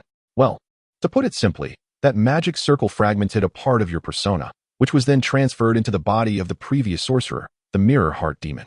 I knew it was due to that magical array, that cursed Mirror Demon. Cassius thought bitterly. That Mirror Demon sought to devour your power along with mine. Naturally, I would not allow such a fate. It was precisely my resistance that prolonged this magical ritual. However, under the wizard's manipulation, the ritual began to exert suppressive effects on me, diminishing my capacity for rebellion. Fortunately, with the assistance of the lady below, she managed to incapacitate the wizard. Once the magical array was left ungoverned, the backlash commenced, and I harnessed that very force to consume the wizard. Subsequently, perhaps due to some sealing mechanism set by the wizard, I was unable to use the backlash's power to devour the mirror demon. At this point, Cassius paused momentarily, his expression shifting, and continued, how could I possibly submit? I decisively cast aside the backlash's power and charged towards the mirror demon, ultimately consuming him. Yet, that backlash power sought you out instead. You were fortunate. At that moment, you happened to awaken and narrowly escape disaster. Cassius regarded Cassius with an odd look, adding, but truly, you have had your share of misfortune. While resisting, you were struck by lightning. Quite embarrassing. Upon hearing this, Cassius could not contain his fury. The heavens seemed to have a vendetta against him, constantly seeking opportunities to undermine him. Otherwise, he would have long since dealt with that dark mist and effortlessly eliminated this scoundrel, ensuring he had no chance of rebirth. After consuming the mirror demon, I realized my power was still insufficient for full transformation. So I intended to absorb the dark mist that was about to attack you, thus enabling my metamorphosis into a human. So, do you have anything to say now? Cassius concluded, casting a provocative glance at Cassius. I have nothing to say. I only wish to eliminate you. The calm words seemed to harbor an infinite murderous intent. For his own sake, and for the stability of the Dragon Ball world, Cassius must, by all means, eradicate Cassius. This was beyond doubt. Chapter 66. Happiness? Oh, it seems you were quite confident, young one. As the words fell, the figure arrived. In a swift motion, Cassius appeared before Cassius in the blink of an eye. Before the latter could even react, Cassius was sent flying by a powerful punch. Immediately after, a radiant orb of blue energy materialized in Cassius's palm, which he hurled fiercely towards Cassius. Unprepared for such an onslaught, Cassius was caught off guard. As the colossal energy sphere rushed towards him, he instinctively crossed his arms to shield his chest, bracing himself for the impact. Boom! With a resounding explosion, a figure erupted from the swirling dust, racing towards Cassius at breakneck speed. Despite being taken aback by Cassius's resilience in launching a counterattack, Cassius remained undaunted, fueled by his unwavering confidence in his own abilities. Clenching his fists, he retaliated with ferocity, and a cacophony of clashes echoed through the air. At that moment, the once pitch-black night began to gently fade away. The soft rays of dawn started to illuminate the earth. Nathasai, observing the empty sky punctuated by the sounds of fierce combat, felt a pang of frustration. What is this? Why can't I see anything? How annoying. Grumbling as she kicked a small stone away, Nathasai complained, though she could not hear the battle. Cassius and Cassius were indeed engaged in a life-and-death struggle. Initially evenly matched, the tide began to turn in favor of Cassius as his strength surged. Seizing a moment of misalignment, Cassius grasped Cassius and, with a powerful twist of his waist, hurled him down from the sky. Cassius, however, had anticipated this move. As he descended, he unleashed a shockwave towards the ground, using the rebound to propel himself back into the air. Just as he took a deep breath to regain his composure, a figure silently approached from behind. Cassius was well aware that this minor damage would not significantly affect his opponent. Thus, he prepared for an attack as soon as Cassius released the energy wave. The moment Cassius returned to the sky, Cassius was ready to unleash a barrage of strikes. Kamehameha! A thunderous proclamation resonated through the air, followed by a massive blue energy wave erupting from Cassius's hands. Upon hearing Cassius's voice, Cassius turned back in disbelief. As he beheld the dazzling blue energy wave, his expression morphed into one of incredulity. The rapid sequence of movements left him utterly unprepared. By the time he registered the threat, Cassius had already unleashed the Kamehameha, and the distance between them was less than 2 meters. How infuriating. With a defiant roar, Black Hexus was sent flying by the Kamehameha wave, his figure gradually vanishing under the onslaught of its power. Witnessing this, Cassius exhibited a glimmer of excitement in his eyes, yet, out of an abundance of caution, he remained vigilant, meticulously scanning the surrounding energy, fearful that Hexus might still be alive. Although Cassius held unwavering confidence in the Kamehameha wave he had unleashed with full force, an inexplicable sense of unease lingered within him, as if something were amiss. However, after thoroughly investigating the vicinity and sensing no trace of Hexus' energy, Cassius could not help but relax a little. He glanced at the astonished Natasha on the ground and couldn't suppress a smile before gently descending beside her. "So, that guy has been eliminated by you?" Natasha looked at Cassius and then at the empty sky, seemingly in disbelief. "Didn't you see it?"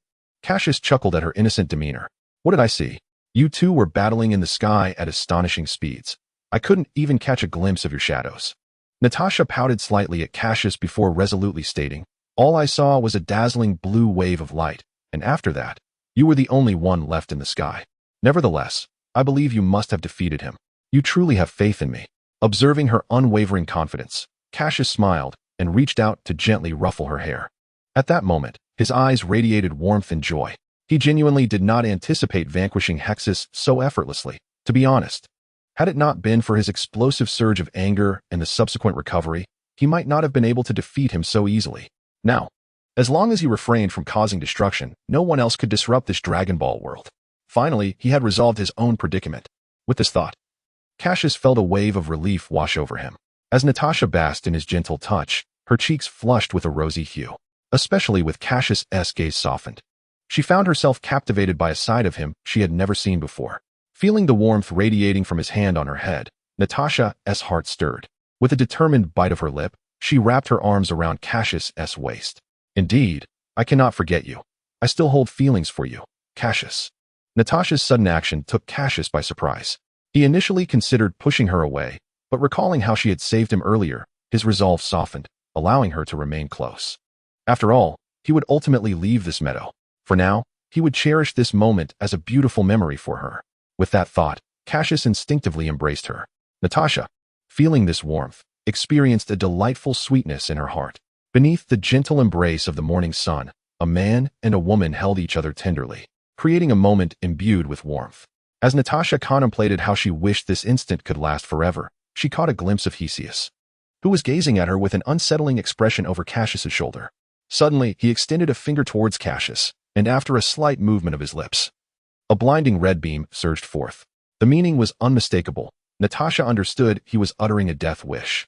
Feeling an overwhelming sense of danger emanating from the crimson ray, Natasha intended to warn Cassius, yet the beam traveled with such swiftness that within the blink of an eye, it was upon them. With a determined resolve etched across her face, Natasha bit her lip as if making a momentous decision. "Cassius, run!" she exclaimed, swiftly turning her body to shield him from the impending threat. With all her might, she pushed Cassius away. In a swift whoosh, the red beam pierced through Natasha, leaving a gaping hole where her heart once resided. Cassius, caught off guard by the sudden turn of events, witnessed the merciless ray penetrate Natasha's chest just as she had propelled him to safety. Yet, in that moment, she still wore a blissful expression as she gazed at him. Through her now translucent form, Cassius caught sight of Theseus, his face twisted with malevolence. Natasha. Chapter 67, Fury Natashi? Stunned, Cassius stood frozen in place, overwhelmed by the rapid unfolding of events. It all transpired too swiftly, leaving him utterly unprepared.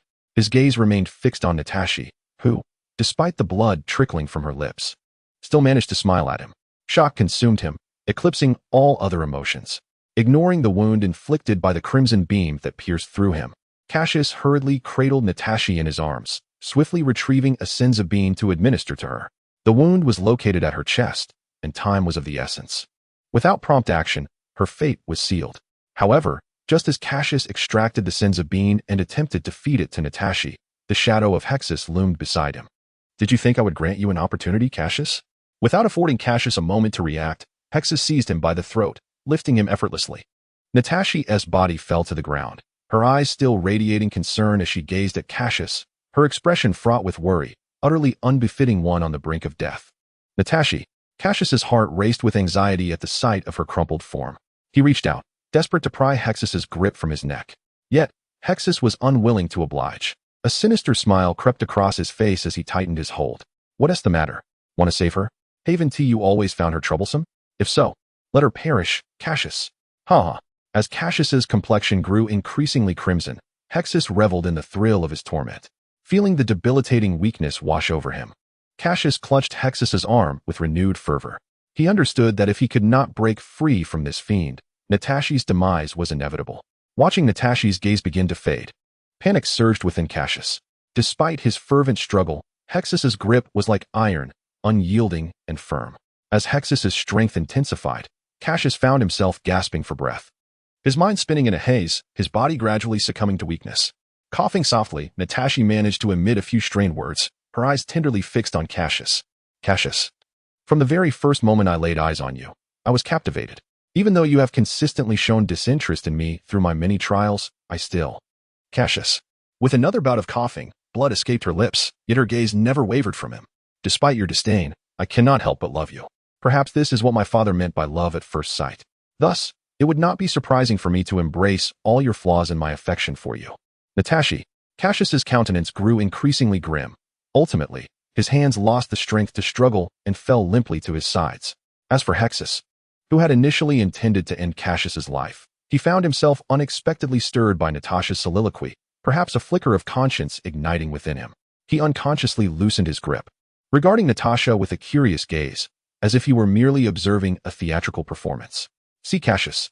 At this moment, Natasha's complexion turned ghostly pale, and her voice became faint. I have never seen you lose, so this time, please, do not lose. The last phrase was uttered with all the strength she could muster. Death, a natural occurrence, claimed her. Yet she departed with profound happiness and tranquility. Ah, what a heartfelt confession this is. Cassius, who would have imagined there existed a girl who cherished you so deeply? Even I feel a twinge of jealousy. This last remark emerged from Hexus's lips, his face shadowed, his tone menacingly chilling. In that moment, Cassius's hands remained suspended in the air, his long bangs swaying in the wind, obscuring his expression from view. Since she adores you so, then you shall accompany her to the depths of hell? Cassius. Observing the motionless Cassius, Hexus's playful demeanor evaporated. I shall seize everything that belongs to you, including your family, your mentor, and your beloved fiancé, they are all mine. This final declaration was nearly a roar, his visage twisted with malice, his eyes glinting with a lethal intensity. And you, at this very moment, shall descend into hell. Following a furious shout, Hexus's hand suddenly radiated a brilliant light. He grasped Cassius's hand, lifting it skyward, while his other hand, aglow with dazzling brilliance, aimed directly at Cassius's body. If his calculations were correct, Hexus intended to annihilate Cassius with a powerful energy blast. What did you just say? A voice, devoid of any inflection, slowly emerged from Cassius's lips. Of course, I intend to kill you. Without a trace of hesitation, Hexus's radiant hand surged toward Cassius's form. Should it connect, Cassius would undoubtedly meet his demise. Yet, at that critical juncture, a powerful hand, like a vice, seized Hexus's hand mid-attack. You. Hexus gazed at Cassius, trembling in disbelief, as his grip around Cassius's neck tightened. Since I cannot obliterate you with an energy wave, I shall snap your neck instead. However, Cassius would not allow such a fate to unfold. In an instant, an overwhelming aura erupted from him. A chilling energy permeated the air, the winds began to howl, thunder rumbled ominously, and the atmosphere crackled with tension. You should never have prevented me from addressing her. She is merely an ordinary person, incapable of extraordinary feats. There was no need to involve her. With Cassius's furious roar, torrents of golden energy erupted from his being. The grip that Black Hexus had on Cassius was instantly obliterated by this tempest of power. Ignoring the pain as he clutched his wound, Black Hexus began to retreat at an alarming speed. Cassius, however, showed no concern for the force with which he had injured Black Hexus. His eyes bore the weight of a death sentence upon the latter. With a slight furrow of his brow, a surge of power propelled Black Hexus backward. Reeling from the force that pushed him several hundred meters away, Black Hexus gazed at Cassius with a face pale with trepidation. Feeling the oppressive pressure intensifying, he realized that he was no match for Cassius. If he lingered any longer, he would surely meet his end. Without further hesitation, he planted his foot firmly and transformed into a streak of light, racing away into the distance. However, in that moment, an object tumbled from him into the grass. Cassius cast a fleeting glance at the scene before his form vanished from sight. When he reappeared, it was directly in front of Black Hexus. and before the latter could react, Cassius delivered a powerful punch to his abdomen. This blow bent Black Hexus over, contorting him like a crescent moon. Without pause, Cassius launched Black Hexus into the air and, bringing his hands together, shouted, Kamehameha. A massive wave of azure energy surged forth, and as it dissipated, ashes began to gently fall through the air. It was evident that someone had been utterly annihilated. Chapter 68, Battle. Upon witnessing this scene, Cassius did not immediately lower his guard. Instead, he meticulously probed his surroundings with his aura. He could not afford to be ambushed again, nor did he have the resilience to endure such an attack. The sacrifice of Natasha weighed heavily on his conscience. If only he had remained vigilant and applied himself more diligently at that moment, perhaps Natasha would still be alive, and he would not have had to witness her demise. The anguish of being unable to save someone he could have rescued was an emotion he never wished to experience again. Especially during Natasha's final moments, her gaze remained gentle, filled with love and unwavering faith in him. Until her last breath, she believed he was invincible, that he was the strongest. Truthfully, it was the first time Cassius had encountered such a Na'vi girl, genuinely the first time. She believed in him wholeheartedly and loved him unconditionally, even in death. Her eyes still reflected happiness. At this moment, Cassius felt a profound ache in his heart. Memories of moments shared with Natasha replayed vividly in his mind, and tears began to silently cascade down his handsome face.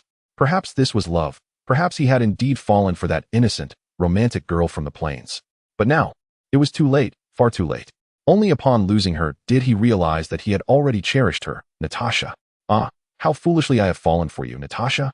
As he spoke, Cassius's voice became choked with emotion, and the salty tears flowed into his mouth.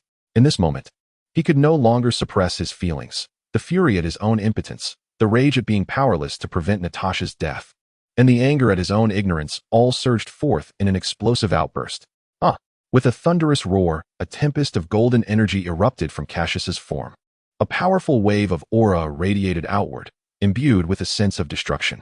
Small stones were gradually lifted from the ground, accompanied by the sound of air being torn apart, as a fierce wind swept through, creating an almost suffocating atmosphere. Suddenly, a resounding clap echoed through the air.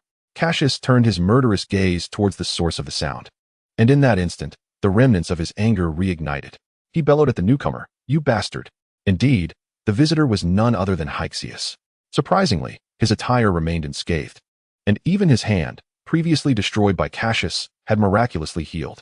Cassius wore a broad smile as he regarded Cassius, seemingly unfazed by the latter's ferocious glare. With a playful tap on his forehead, Cassius exclaimed, It seems you are quite surprised to see that I am not dead, Cassius." He then threw his head back in laughter. In contrast, Cassius seethed with rage, gritting his teeth, fervently wishing to pounce once more and rend his opponent to shreds. He simply could not comprehend how Hexus had survived. After all, the Kamehameha wave he had unleashed was with his utmost power. Moreover, he had witnessed Hexus being reduced to ashes with his own eyes, and he had not ceased his scrutiny of the surrounding energy for even a moment. How had Hexus managed to evade destruction right under his nose?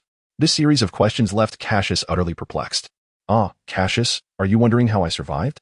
Hexus inquired playfully, observing Cassius's furious countenance after he had finished laughing.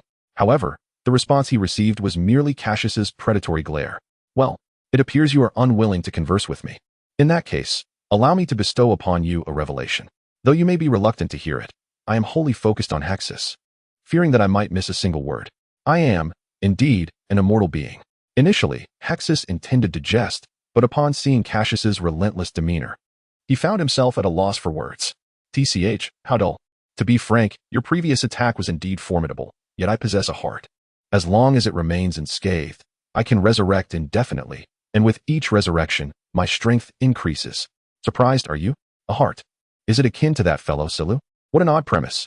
Nevertheless, if that is the case, I shall shatter his heart this time. You must be quite perplexed. You have obliterated my body into fragments. Yet I still rise again. Herein lies my cunning. During my escape, I stealthily extracted my heart and concealed it in a patch of grass beyond your sight, diverting your attention with my body to buy myself the time necessary for rebirth." At this juncture, Hexus gestured dismissively, feigning exasperation. "How could you be so foolish as to overlook such a detail, your attention wholly fixated upon my corporeal form? Truly, one could not be more dim-witted.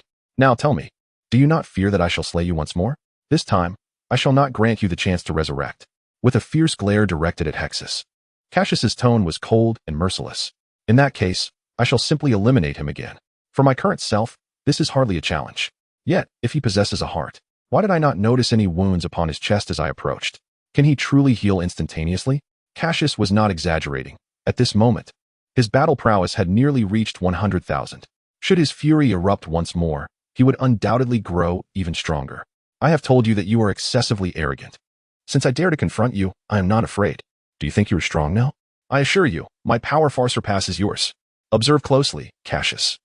For this time, I shall plunge you into despair. With a resounding roar, Cassius experienced an instantaneous transformation in his aura. An energy storm, rivaling that of Cassius, erupted from his being, and in that moment, the heavens and the earth shifted in hue. The atmosphere, once tranquil as a still pond, began to tremble as though a single drop of water had plunged into it. The air crackled with explosive sounds, and an astonishing presence accompanied by a formidable force swiftly enveloped the surroundings. Sensing this power, which equaled his own, Cassius's expression grew increasingly solemn. The magnitude of this adversary's strength demanded his utmost caution. Come on, Cassius. Today, it is either your demise or mine. Prepare to meet your end. For Natashi, I shall seek vengeance. As their furious cries resonated, they charged towards one another, fists raised high, ready to collide. The impact of their punches was thunderous, creating a sound that echoed through the air. A visible shockwave erupted from their clash, sending ripples cascading outward, while fierce winds tore through the vicinity. In an instant, debris scattered, and wild grasses danced chaotically, rendering the scene utterly tumultuous.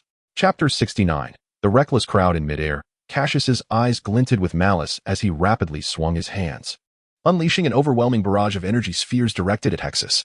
Faced with this relentless onslaught, Hexus exhibited no sign of panic. Instead, he let out a soft scoff, moving with the agility of a spirit monkey as he deftly navigated through the swarm of energy orbs with astonishing speed, leaving spectators in awe. Seeing his formidable attack fail to trouble Hexus in the slightest, Cassius felt a twinge of impatience bubbling within him. Resolute, he gathered his energy to its zenith and charged toward his adversary. Boom! Another clash reverberated through the air, accompanied by a cacophony of earth-shattering tremors. At this moment, neither combatant was willing to yield, each harboring thoughts of mutual destruction. As they exchanged blows, the battlefield shifted. The once towering peaks reduced to mere plains by the sheer force of their combat. The fierce exchange was nothing short of exhilarating. One was a king of Scion lineage, while the other was a creation born of ritual. Determining who held the upper hand proved elusive. However, one thing was certain. Both possessed an innate prowess for battle that was profoundly formidable. With a feint that bewildered Cassius, Hexus executed a rapid 360-degree spin, instantly appearing behind him. Harnessing the centrifugal force from his rotation, he delivered a crushing kick into Cassius's back. The tremendous force propelled Cassius downward towards the ground at a dizzying speed. Momentarily, Cassius attempted to halt his descent and counterattack, but he had underestimated the magnitude of this downward force. In his current state, he found himself unable to stabilize his form, let alone slow his fall. Helplessly, he watched as Hexus charged towards him, raising his fist for a devastating blow. This time, Cassius was sent hurtling at least several kilometers away, crashing from the edge of the prairie into the heart of the city. He plummeted like a meteor, creating a resounding impact at the city center. Boom! The ground erupted in a fierce sandstorm, engulfing nearby vehicles and buildings, reducing them to ruins under the might of the tempest. What on earth just happened? Gasped bystander A, his face contorted in shock. Could it be a meteorite has fallen? Bystander B speculated eagerly. No, I believe it's an alien invasion.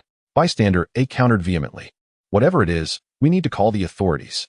A fashionably dressed woman interjected, breaking their conversation with urgency. As the dust began to settle, Cassius's figure slowly emerged from the colossal crater formed by his fall. He gazed into the distance, his expression laden with caution. It was undeniable. Hexus's tenacity had exceeded his expectations. Not only did the latter match him in combat experience, but he might even surpass him in instinctive prowess in battle. Perhaps, it is the cursed separation ceremony that has severed my battle persona. If that is the case, the predicament is far more complex than I had anticipated. I might even find myself at the mercy of my opponent, especially considering his astonishing regenerative abilities, which are truly remarkable. Previously, in our skirmish, Cassius, seized the opportunity to incapacitate one of his hands. Yet, that individual not only disregarded the injury but grew increasingly ferocious, his arm miraculously mending itself amid the fray. I must concede, he is nothing short of a monster, an absolute aberration. What must I do to vanquish this fiend? It is quite the conundrum. Behold, a figure is suspended in the pit. At that moment, an incongruous remark reached my ears. It was only then that I realized I had strayed far from the edge of the grasslands. As I surveyed the surrounding structures, my countenance darkened. Clearly, this fellow possesses immense strength.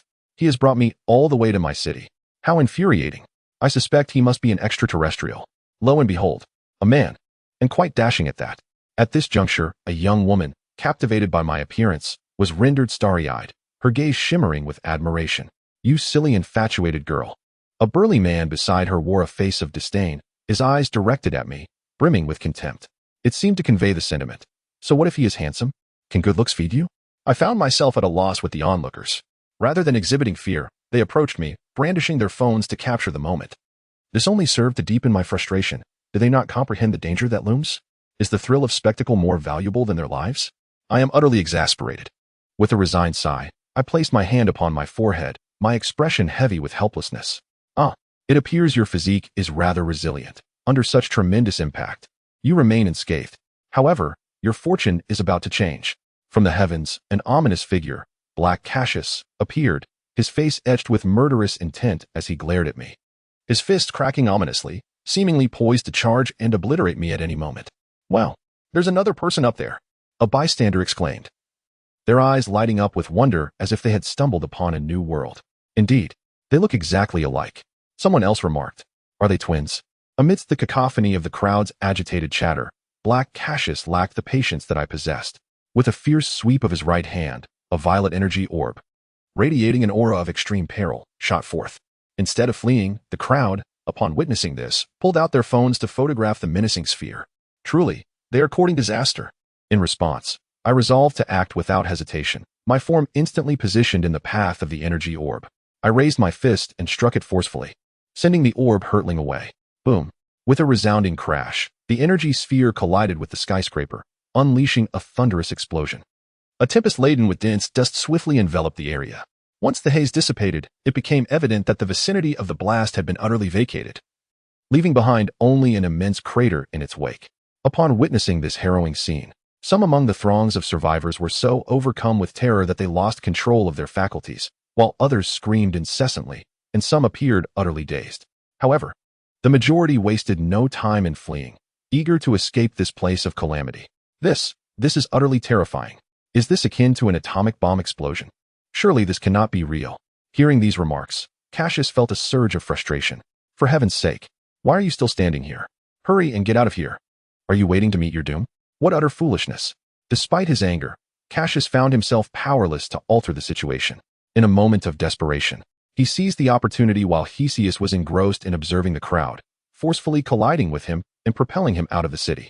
Author's note, the remains of Natasha still linger on the grasslands. Cassius, what a chaotic mess. Chapter 70, a fierce encounter in a swift retreat. The figure of the dark Hexus halted abruptly, his interest piqued as he regarded Cassius. So, have you decided to save them? How compassionate of you. Unlike you, a cold-blooded monster, I am a being of flesh and blood. With a furious glare directed at Hexus, Cassius unleashed a sphere of energy. Such a simple assault was beneath Hexus's notice. He deftly evaded it with a flicker of movement. However, the situation was far from resolved. As he sidestepped the energy sphere, Cassius's follow-up attack was already upon him. Caught off guard, Hexus could not avoid this strike and bore the brunt of it on his body. Cassius's fist landed with a resounding blow against Hexus, followed almost instantly by another. With each roar of fury, Cassius's fists flew faster, the sound of impact echoing loudly as they struck Hexus's form. Ultimately, Cassius coiled his right arm back, a brilliant blue light emanating from his fist. Without a moment's hesitation, he delivered a powerful punch to Hexus, sending him hurtling through the air, crashing through several mountains without losing momentum. Embracing the principle of ruthlessly attacking a fallen foe, Cassius erupted with an overwhelming aura and pursued Hexus, now transformed into a comet. In the blink of an eye, he caught up to the rapidly retreating Hexus, his eyes gleaming with ferocity as he delivered a fierce kick to Hexus's body. This time, Hexus expelled a mouthful of blood, his complexion paling and his gaze becoming unfocused. If all went as anticipated, Cassius had inflicted severe injuries upon him. Yet, recalling Hexus's near-miraculous regenerative abilities filled Cassius with trepidation, compelling him to act without hesitation. Once more, he launched himself like a projectile toward the battered Hexus. A relentless barrage ensued, battering Hexus until his vision blurred, consciousness slipping away as he collapsed, leaving his fate uncertain. Having learned from previous encounters, Cassius was not one to overlook checking Hexus's heart. He had no intention of allowing him to resurrect. This time, he was determined to shatter Hexus's heart entirely, ensuring he could never return. Grasping Hexus by the neck, Cassius lifted him, the sound of Hexus's heartbeat barely assuaging his worry. With his other hand aimed at Hexus's heart, he unleashed a wave of energy imbued with the essence of destruction. Just as the energy wave was about to pierce Hexus's heart, Cassius distinctly noticed a sinister smile curling at the corners of Hexus's mouth. In a split second, Hexus's body flickered, narrowly evading the energy wave Cassius had unleashed. Then, a powerful fist struck Cassius squarely in the chest, sending him staggering several steps back. As the hand that once grasped Hexus's neck loosened involuntarily in that moment, Cassius crouched on the ground, covering his chest with his hand, staring at Hexus with a look of astonishment etched across his face. He could hardly comprehend that this individual, after enduring such a severe blow from him, could recover so swiftly, seizing a fleeting moment to inflict injury upon him. Truly, it was a notion worthy of admiration. Feeling the pain radiating from his chest, Cassius's brow furrowed involuntarily. This fellow is growing stronger. At that moment, Hexus hovered above the ground, enveloped in swirling black mist, resembling a demon bathed in darkness. He emanated an aura of extreme danger and an overwhelming presence. The dark mist coiled around him, akin to loyal soldiers awaiting orders. There was no need for restraint any longer. This time, let us bring matters to a conclusion. Hexus's demeanor shifted, his expression cold and merciless as he gazed at Cassius, the fiery desire for battle igniting fiercely in his eyes. Cassius was taken aback by Hexus's state, particularly the seriousness reflected in his expression and the fervent combat fervor within his gaze, which left him utterly astonished. Simultaneously, a wave of heat surged within him, that uncontrollable urge for battle erupting at this moment. Then, allow me to grant your wish. A voice, both calm and authoritative, resonated as golden energy storms erupted from Cassius. This time, the ground did not tremble, nor did the sky alter. Everything appeared remarkably tranquil. Yet, both men dared not underestimate one another. The subtlety with which they controlled their power, without revealing an ounce of it, was enough to command mutual respect. They did not engage immediately, but continued to lock eyes, awaiting that crucial moment. At this juncture, one could almost perceive strands of lightning flickering in the air, the atmosphere thick with tension, a suffocating presence beginning to envelop them. Suddenly, a gentle breeze swept by, and both figures vanished simultaneously. Bang, bang, bang. Shadows darted as fists collided. Waves of white energy rippled visibly through the air, the resonating sound of colossal impacts echoing across the sky. In mere breaths, the two had exchanged blows countless times, perhaps even more. Their battle-weary forms flickered across various landscapes, one moment above the mountains, the next over the city, and ultimately, above the ocean. Each appearance was accompanied by violent clashes and an overwhelming aura. The battle persisted for several hours, and now the two stood upon the sandy shores, each gazing defiantly at the other, breathing heavily in the intensity of their confrontation. It appears that the prolonged and intense effects of the celestial beings have begun to take their toll on them, leaving even the remarkably resilient Theseus breathless, much like Cassius. Furthermore, the wounds on his body are no longer healing at the rapid pace they once did. It seems that while he harnessed the formidable power of the dark mist, he simultaneously sacrificed his extraordinary regenerative capabilities. His body is now covered in a myriad of crimson handprints and footprints, with certain areas starting to take on an ominous shade of deep blue-black, a sight that is undoubtedly disconcerting. Cassius, too, is not faring any better. His body is similarly marred with injuries, adorned with a constellation of bruises.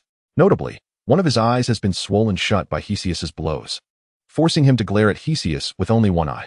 Nevertheless, despite the circumstances, Cassius feels an unquenchable fire within him.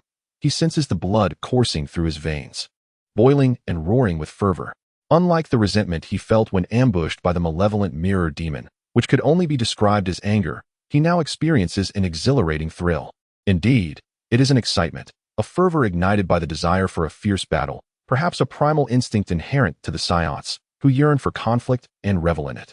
At this moment, Cassius seems to grasp the sentiment that drives Goku to relish the celestial beings at any cost. The Scion race is inherently destined for battle. It is through combat that their fate is fulfilled. Chapter 71. The troubled Wukong on the beach. Two identical figures were locked in an intense stare. One appeared as an ordinary human, while the other was shrouded in swirling black mist. It seemed that in this state, you had lost that monstrous regenerative ability.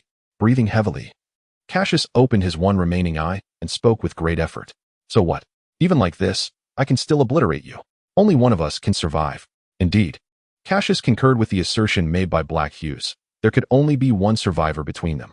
After all, the existence of two identical beings in this world presented significant disadvantages. And I believe that one who survives will undoubtedly be me. The final two words were nearly shouted in unison by both individuals. Ha ha, ha ha. At this moment, they exchanged glances, lifted their heads, and laughed heartily. It was evident that they were separated from the same essence. Even their indomitable spirits mirrored each other. No, they were truly identical.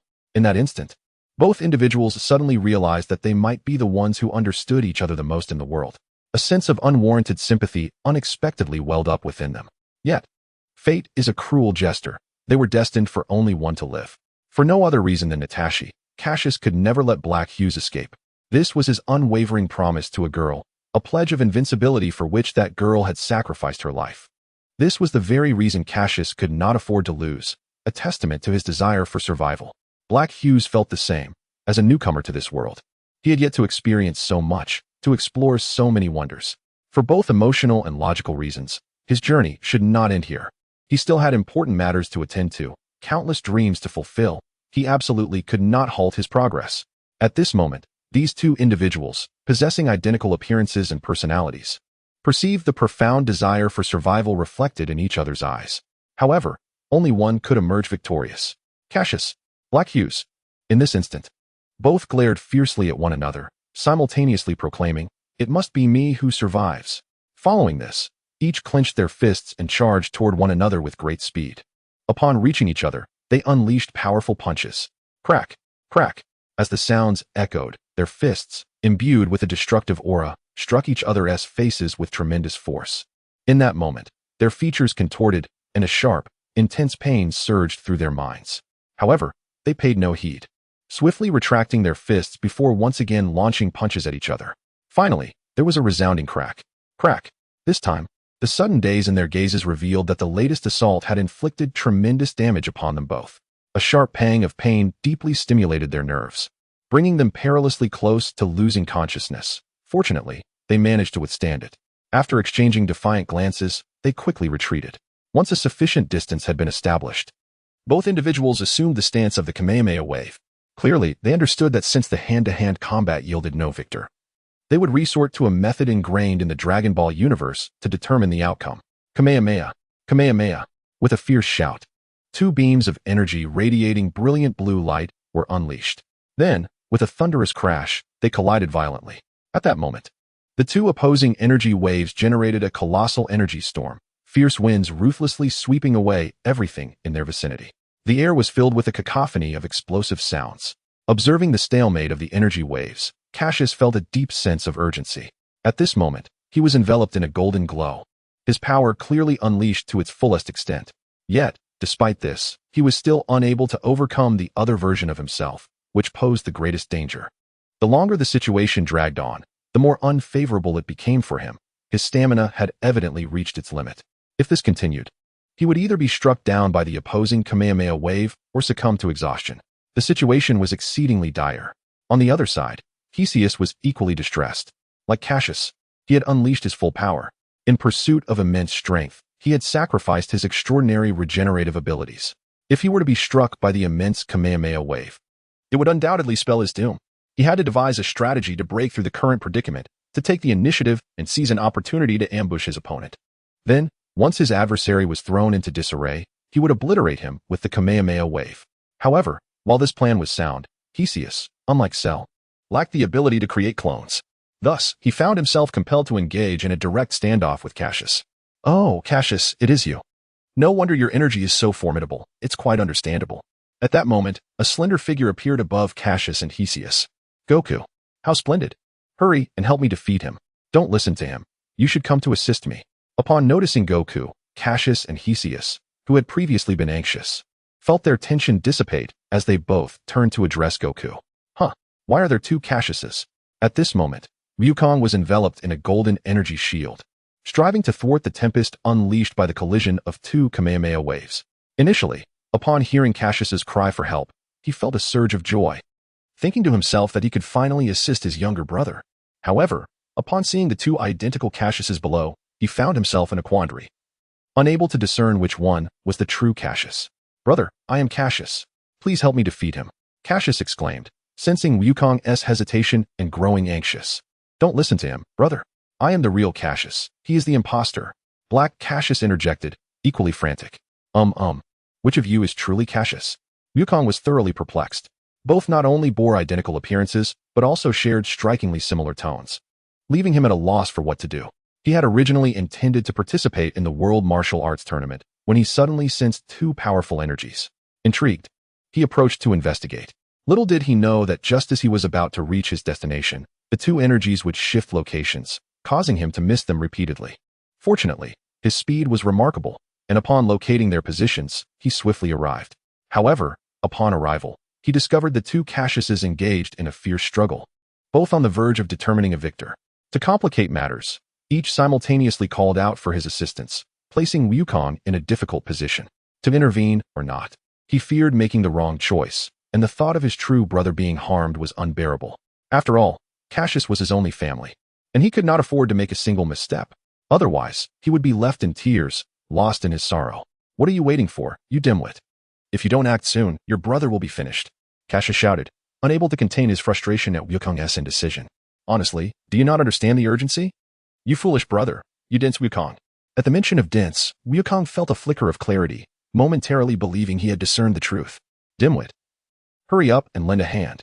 Stop dawdling like a coward, or I swear I will stew you for dinner," Black Cassius chimed in, refusing to back down. With Cassius's memories at his disposal, he found these exchanges to be no challenge. The situation had reached a stalemate. Chapter 72. What a predicament this is. How shall I manage this? If only Bulma were here, she would surely know how to distinguish them. The identical actions and expressions of the two individuals left son Wukong with a throbbing headache. He couldn't help but scratch his head, his expression a blend of confusion and humor. Witnessing this, Cassius, who was in a standoff, was taken aback, spitting out a mouthful of blood, nearly choking on his breath. What kind of brother can't even tell his own flesh and blood apart? Truly. At this moment, Cassius found himself at a loss for words. However, upon reflection, considering that the other was a split persona of himself, it was only natural for Wukong to struggle with the distinction. After all, in essence, they were all his brothers, so it was understandable that he couldn't tell them apart. Thus, Cassius could only silently sigh within, his hands inadvertently increasing the output of his energy wave. His reasoning was simple. Since he could not rely on others for assistance, he must depend on himself. As the saying goes, it is better to rely on oneself than to seek help from others. With a furious roar, Cassius's body, which was nearly depleted, was once again compelled to unleash its potential. Meanwhile, on the other side, Cassius, upon seeing son Wukong's distressed expression, felt a sense of relief wash over him. He had already found it challenging to contend with Cassius. Adding Wukong to the mix would likely spell his doom. However, when Cassius turned to see the emptiness behind him, his brows furrowed in concern once more. Indeed, having emerged from the dark mist, he lacked a scion tail, meaning he could not transform into a great ape. He understood that this might be the very reason Wukong could identify him, and it could also lead to his demise at the hands of Cassius should he transform. It was worth noting that he retained the knowledge of Cassius's ability to transform into a great ape, a benefit of their shared memories. Yet, not all memories were entirely shared. For instance, during the process of his separation from the magical array, some memories were lost due to the brutal nature of the experience. Fortunately, he still retained at least half of his memories, which he found somewhat satisfactory. Among these were not only Cassius's training as a deity, but also a significant portion of his previous life's memories. However, he was most exasperated by the fact that he had forgotten much of the earlier plot of the Dragon Ball world, retaining only a vague recollection of the Majin Buu saga, and even that was quite indistinct, consisting of only fragmented scenes that seemed of little use. Nonetheless, Cassius remembered every detail of the Mirror Heart Demon, including all of its magic, which he had also consumed. Now, he could devise a way to escape back to the demon realm. Once his strength increased, he would return to seek vengeance against Cassius. However, the method to open the gateway to the demon realm appeared quite complicated and time-consuming. He needed to think of a solution. Upon reflecting on this, the countenance of Hercules darkened. Although he had discovered a means of escape, it proved to be rather ineffective. The cost of opening the portal to the demon realm was exorbitant, not only would he lose half of his strength, but he would also endure a month-long period of frailty. This aspect was not overly concerning, for as a true man, one must be adaptable and resilient, rendering such trivial matters insignificant. However, the second issue was more pressing. Though no special tools were required, the time needed to activate the portal was excessively long, necessitating at least 5 minutes. Given the combined might of Cassius and Sun Wukong, it was improbable he could withstand even 3 minutes under their onslaught. Thus, he was compelled to devise a comprehensive strategy. What should he do? What could he possibly do? Suddenly, a vision of a girl appeared in his mind, and the previously troubled Hercules found a spark of inspiration. She was indeed the optimal solution he had sought not long ago. Yet, as these thoughts materialized, Cassius unleashed a powerful assault, causing the Kamehameha wave to inexorably advance towards Hercules. In his deep contemplation, he had failed to notice the imminent threat, and by the time he did, the Kamehameha wave was already less than 5 meters away. Only his own Kamehameha wave, though weakened, stubbornly held its ground. But it would not be long before Hercules was consumed by Cassius's formidable attack. Damn, I was too careless. Engrossed in thought, and forgetting my perilous situation with that Cassius fellow. As he observed the approaching Kamehameha wave, Hercules resigned himself and closed his eyes. Was this to be his fate, to perish here today? Just then, a resounding roar echoed through the air. The Kamehameha wave. In an instant, a colossal Kamehameha wave surged forth, colliding violently with the two existing waves. This tremendous force altered their trajectories, sending them spiraling into the sky. Boom! A thunderous explosion reverberated from above, followed by an overwhelming burst of blinding white light. At that moment, the previously dense clouds scattered into nothingness. Cassius stood in stunned silence, gazing at Sun Wukong, who was poised in the Kamehameha stance, tears streaming down his face from the overwhelming emotion. It turned out that as one side was on the brink of collapse, Sun Wukong, fearing for Cassius's safety, had resolutely unleashed his full strength in a Kamehameha wave, diverting the trajectory of Cassius's dominant attack. Unbeknownst to him, this action had led another individual to resolve to eliminate him once the affair concluded. On the other side, Hercules was equally astonished by Sun Wukong's Kamehameha wave. He had not anticipated that his savior would be Sun Wukong. Gratitude welled up within him for the unexpected rescue. Yet, despite his appreciation, his immediate priority remained his escape. He resolutely propelled his severely injured body into the air, instantly maximizing his energy and transforming into a projectile, hurtling with all his might towards a particular direction. At that moment, Sun Wukong also took note of the retreating figure of Cassius. With his naturally keen eyesight, he distinctly observed that Cassius possessed no tail.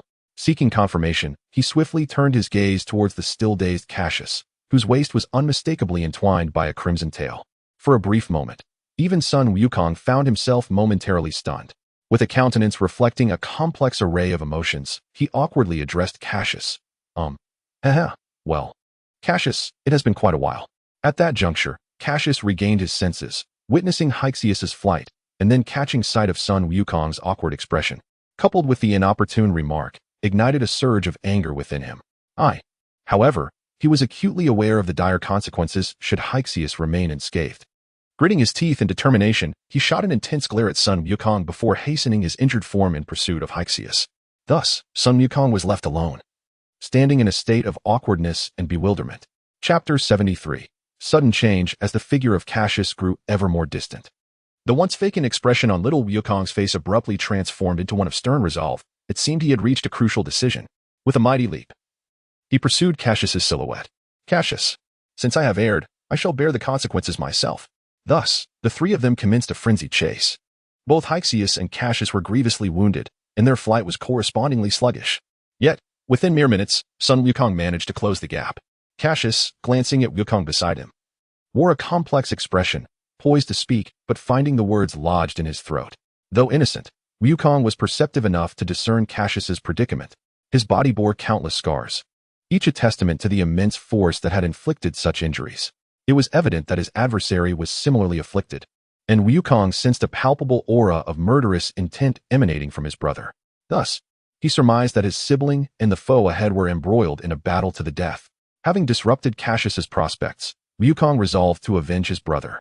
With this thought in mind, his gaze hardened as he focused intently on Cassius, his entire being exuding a formidable aura. In an instant, he transformed into a streak of energy, closing in on Cassius.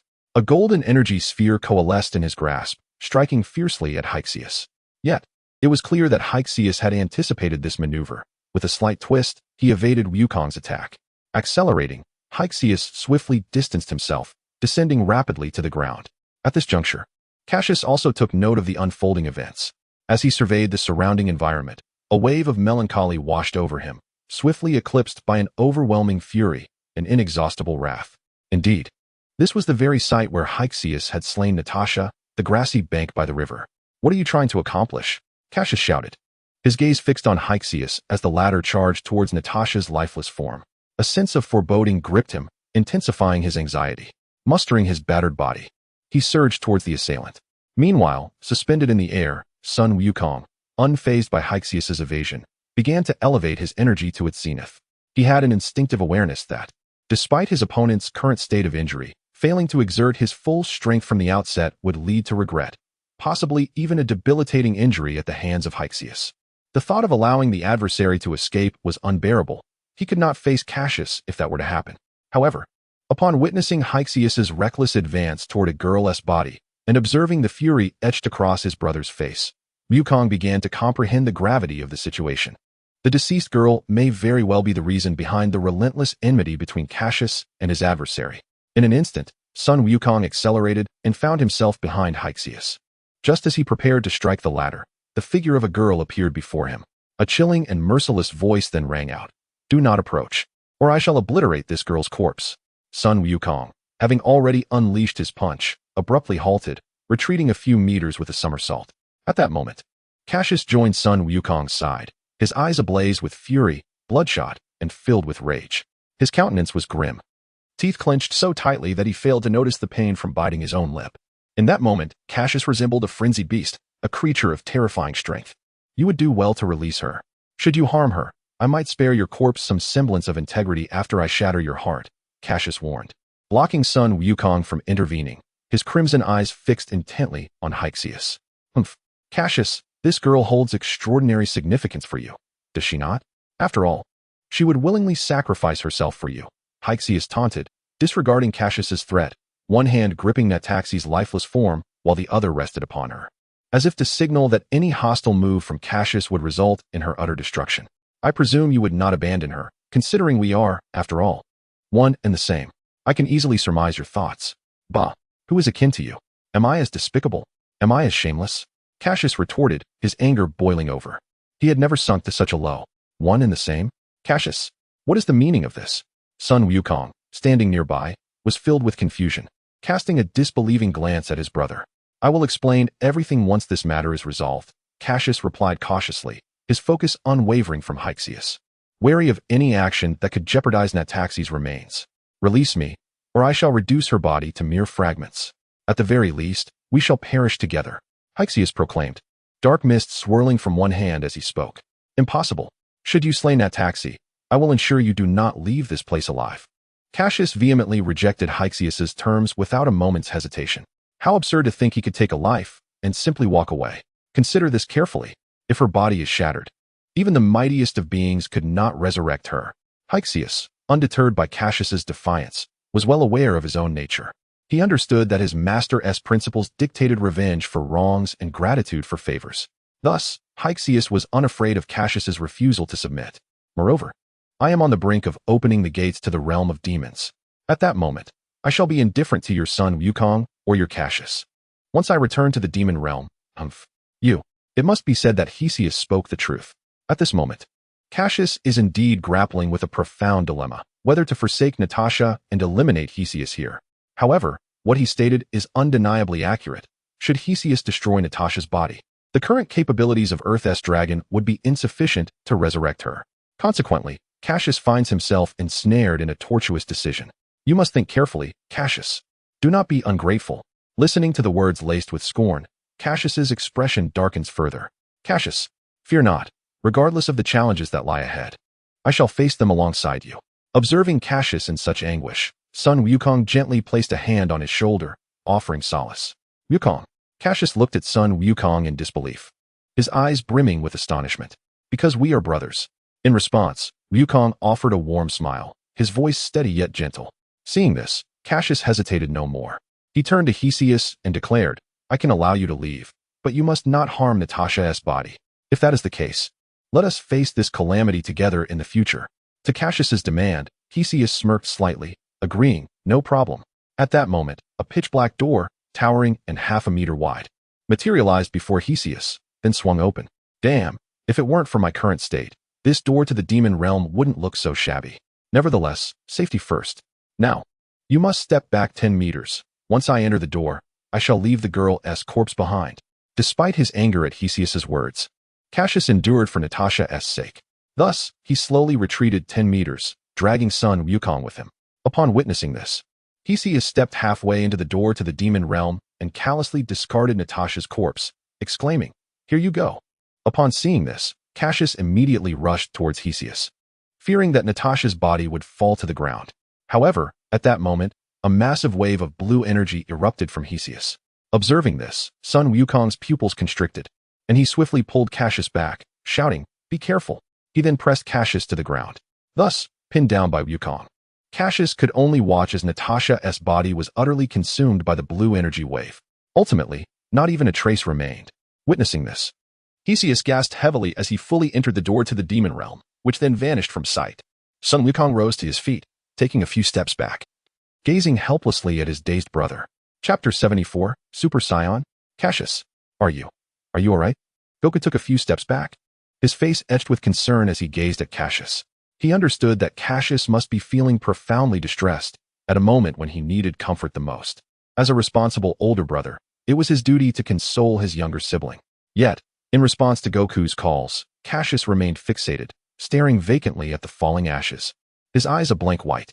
"Hello, my name is Natasha, and I am the daughter of the tribe's leader."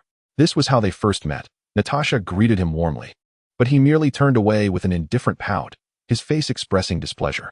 "Thank you, Cassius. Thank you." This was his promise to take Muthu Peak to Krillin Tower. Natasha expressed her gratitude, and with a bashful demeanor, she planted a kiss on his cheek. "It's quite simple. I wish for you to accompany me to the riverside to witness the fireflies, to behold the vast grasslands at night, and to gaze at the moon in the sky." This was Natasha's earnest plea from the previous day, and he had agreed. However, this agreement had ultimately brought her harm. The thought of Natasha, even in death, still gazing at him with a blissful expression, filled Cassius's heart with a sharp pain. She, whom he considered a burden. She, whom he deemed a nuisance. She, whom he had desperately tried to escape from. Even in death, she continued to love him. Why? Natasha, why? What have I done to deserve such devotion from you? Why, Natasha? A thunderous roar echoed, shaking the heavens. As brilliant golden light erupted from Cassius's body, the ground trembled, the sky was torn asunder, and the air was shattered. A tremendous wave of energy surged forth from Cassius. Even Goku, standing nearby, was unable to withstand it and was thrown back. After tumbling through the air several times, Goku managed to regain his footing, his face a mask of disbelief as he stared at his brother. In that moment, Cassius's fists were clenched tightly, his eyes transformed entirely to a blinding white, devoid of any human features. Most astonishingly, his hair fluctuated between gold and black, while his expression radiated sheer fury. "Why, Natasha? Why should someone as inadequate as I be worthy of your affection? Why?" Another roar erupted, and this time, an overwhelming golden tempest began to erupt from Cassius. Centered around him, the ground within a radius of approximately 1,000 meters was propelled into the air, but that was merely the beginning. In mere seconds, an even more intense golden light erupted from Cassius. The earth that had been lifted into the air was now entirely reduced to ashes by the golden radiance. Furthermore, a fierce gale, emanating from Cassius, began to disperse in all directions. Suspended in midair, Sun Wukong was compelled to unleash a radiant golden shield in response to the sudden gust of wind, enveloping himself within its protective embrace. This shield not only prevented him from being toppled by the fierce winds, but also ensured he could swiftly intervene should Cassius find himself in peril. At this moment, Sun Wukong's expression was one of profound astonishment as he sensed the overwhelming power emanating from Cassius, which had drastically intensified compared to before. His heart surged like tumultuous waves. He could hardly fathom that in a mere 2 years, his younger brother had ascended to such formidable heights, far surpassing him. With his current abilities, he realized he could not withstand even a single strike from Cassius, who now possessed the capability to annihilate him in an instant. Gazing at Cassius, who was enveloped in a golden luminescence, Sun Wukong felt an increasing tide of anxiety wash over him, particularly as he observed the ferocity etched upon Cassius's face. a visage that inspired dread. Blackius. Kill. Kill. In that moment, Cassius resembled a beast on the brink of losing its sanity, consumed by a singular murderous intent towards Blackius. This overwhelming fury caused his hair, which was on the verge of turning golden, to revert to its dark hue, signaling a drastic transformation. His once diminutive frame began to swell, black fur erupting across his body, and his crimson eyes scanned the surroundings with a chilling, merciless gaze. Ultimately, with a thunderous roar that echoed through the air, Cassius fully transformed into a colossal gorilla. Oh no, how could this happen? Sun Wukong thought in disbelief. Just moments ago, everything had seemed fine. How could it have taken such a drastic turn? It was still daylight, devoid of the moon. How could Cassius have transformed into a gorilla? Shock flooded Sun Wukong's eyes as he wrestled with the bewildering sight before him. The notion that Cassius had morphed into a gorilla was utterly unfathomable, especially given the absence of the moon. Questions swirled in his mind, but he could not afford to dwell on them any longer. Cassius's fiery crimson gaze was now fixed upon him, radiating a palpable intent to kill and highlighting the chasm of power that separated them. In that moment, rather than succumbing to fear, Sun Wukong felt an exhilarating thrill coursing through him. His blood boiled, his fighting spirit ignited to an extraordinary fervor. It seemed the scion blood within him surged to life, compelling him to confront whatever challenges lay ahead, cleaving through obstacles with unwavering resolve. This was the essence of a scion. This was the legacy of the universe's mightiest warrior race, the Scions. Just as Sun Wukong prepared himself for battle, Cassius, now embodying the form of a gorilla, underwent yet another transformation. The once jet-black fur began to transition into a brilliant gold, cascading from his head downwards. Sun Wukong was left in even greater awe at this astonishing spectacle. The fierce battle spirit within him burned even more intensely at this moment. He had a premonition that he, too, would eventually become like Cassius, succumbing to this state. Not for any particular reason, but simply because they were brothers, kin. With a roar, Cassius once again let out a thunderous cry towards the heavens, unleashing a wave of golden energy from his mouth, aimed directly at Sun Wukong.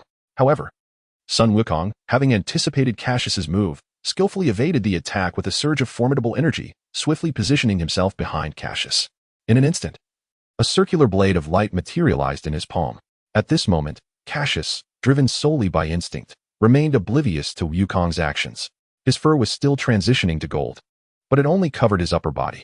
In that fleeting moment, the light blade in Wukong's hand sliced through Cassius's massive tail, severing it completely. Consequently, Cassius, having lost his tail, began to revert rapidly to his original form.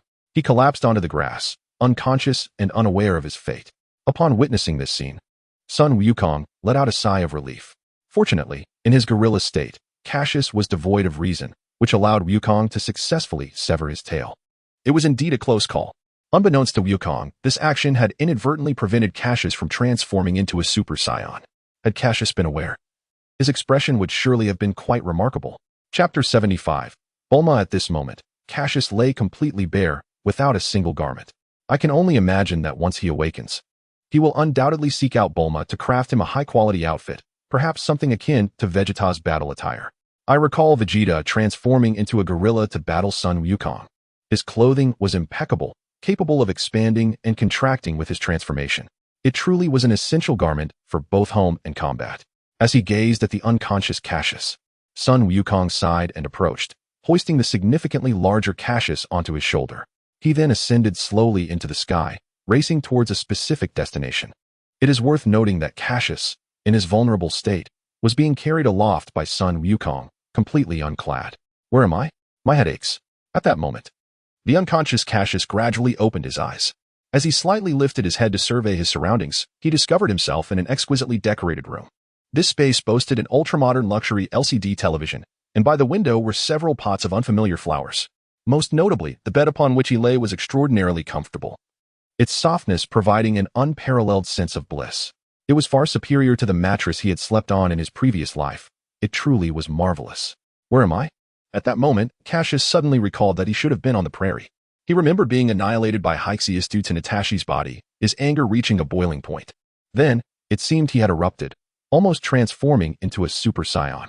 However, at that time, he felt as if he had been overtaken by his scion instincts, turning into a raging beast, losing all rationality, and ultimately, he could not remember anything further. Nonetheless, since he now found himself in this room, It suggested that he had not caused any significant mishap. It must have been Goku who brought him back.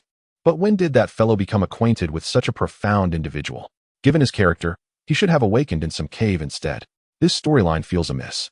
Could it be that it was not Goku who rescued him, but someone else? What if Goku had been defeated by him? No way. That would be too glitch. If I had vanquished Goku, would the Dragon Ball world still remain intact?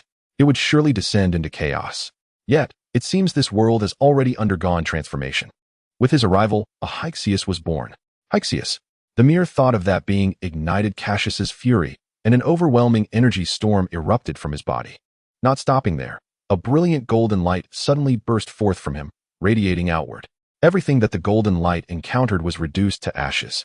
Soon, the room was left with only a comfortable bed, while Cassius's eyes burned with a crimson intensity. In the hall of this home, Son Goku was recounting his adventures to a beautiful girl with soft blue hair. Beside them, a young man with a scarred face listened intently to Goku's narrative. Indeed, the blue-haired girl was none other than Bulma, and the scarred individual was Yamcha. After leaving with Cassius, Goku had suddenly felt the urge to visit his old friend Bulma, thus bringing Cassius to her home. Upon seeing Goku's visit, Bulma was naturally delighted. However, upon noticing the unconscious figure draped over Goku's shoulder, her previously composed expression turned beet red. She quickly averted her gaze but, unable to resist, stole a few glances. At that moment, a staggering and tremorous aura suddenly enveloped the space. Goku remained unaffected, but Bulma and Yamcha were not so fortunate. They both dropped to their knees. Faced with this sudden development, Goku did not hesitate and swiftly dashed towards Cassius's room. He understood that his brother had awakened. It is best if nothing untoward occurs, for this is Bulma's residence. Anything can happen, but the integrity of the home must remain intact. Bulma is notoriously fierce. This ominous aura dissipated in an instant, only to be replaced by a formidable energy storm that suddenly erupted. After enduring the suppression, Bulma finally managed to stand, only to witness an inexplicable tempest raging within her home. Anger surged within her, disregarding the circumstances, and she hastily followed behind Son Goku. Meanwhile, Yamcha observed from the sofa with a sense of trepidation, silently bowing his head, lost in thought. Upon entering Cassius's room, Son Goku was taken aback.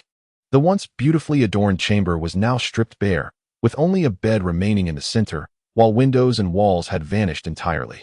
To Goku's horror, Cassius sat upon the bed, his eyes glowing a fierce crimson, surrounded by swirling gusts of wind emanating from him. Just as Goku was troubled by the impending eruption of Cassius's rage, a melodious, yet furious voice rang out. "Cassius, are you intent on demolishing your own home?" As the voice echoed, Cassius's fiery eyes gradually returned to normal. He blinked innocently at the fuming Bulma and feigned innocence, saying, "Bulma, it's been a while." In truth, he had not lost his composure. Rather, thoughts of Black Cassius had ignited his fury, prompting a desire to vent. However, it seemed he had gone too far in his release of pent-up emotions. Upon hearing Bulma's voice, he realized his misstep. The thought of facing Bulma's wrath left Cassius feeling uneasy, prompting him to adopt an innocent demeanor, as if to suggest he was unaware of his actions. However, Bulma was not swayed by his fade. With fury, she approached Cassius and raised her fist, delivering a forceful blow. Another punch followed, resulting in several large welts forming on Cassius's head, each one sizable and pronounced. I did not mean to," Cassius muttered weakly, pouting as he faced Bulma's piercing gaze. He was left with no recourse. He knew he was in the wrong and could not afford to appear defiant. Furthermore, considering the decor, it was likely quite valuable. What if Bulma demanded compensation? He was quite impoverished. Would he have to resort to robbing a bank to repay her? That would be utterly humiliating. Not intentional. I care not whether it was deliberate. Do you dare to pin me down? Have you lost your mind? Bulma retorted, her hand poised for another strike. Cassius could only respond in silence. Chapter 76. The Improved Gravity Chamber, Part 1. So, is this your justification for throwing tantrums at will? After listening to Cassius's explanation, Bulma wore an expression of disbelief, casting a scornful glance at him. Well, perhaps that is the case. Despite feeling unjustly accused, Cassius begrudgingly accepted his fate.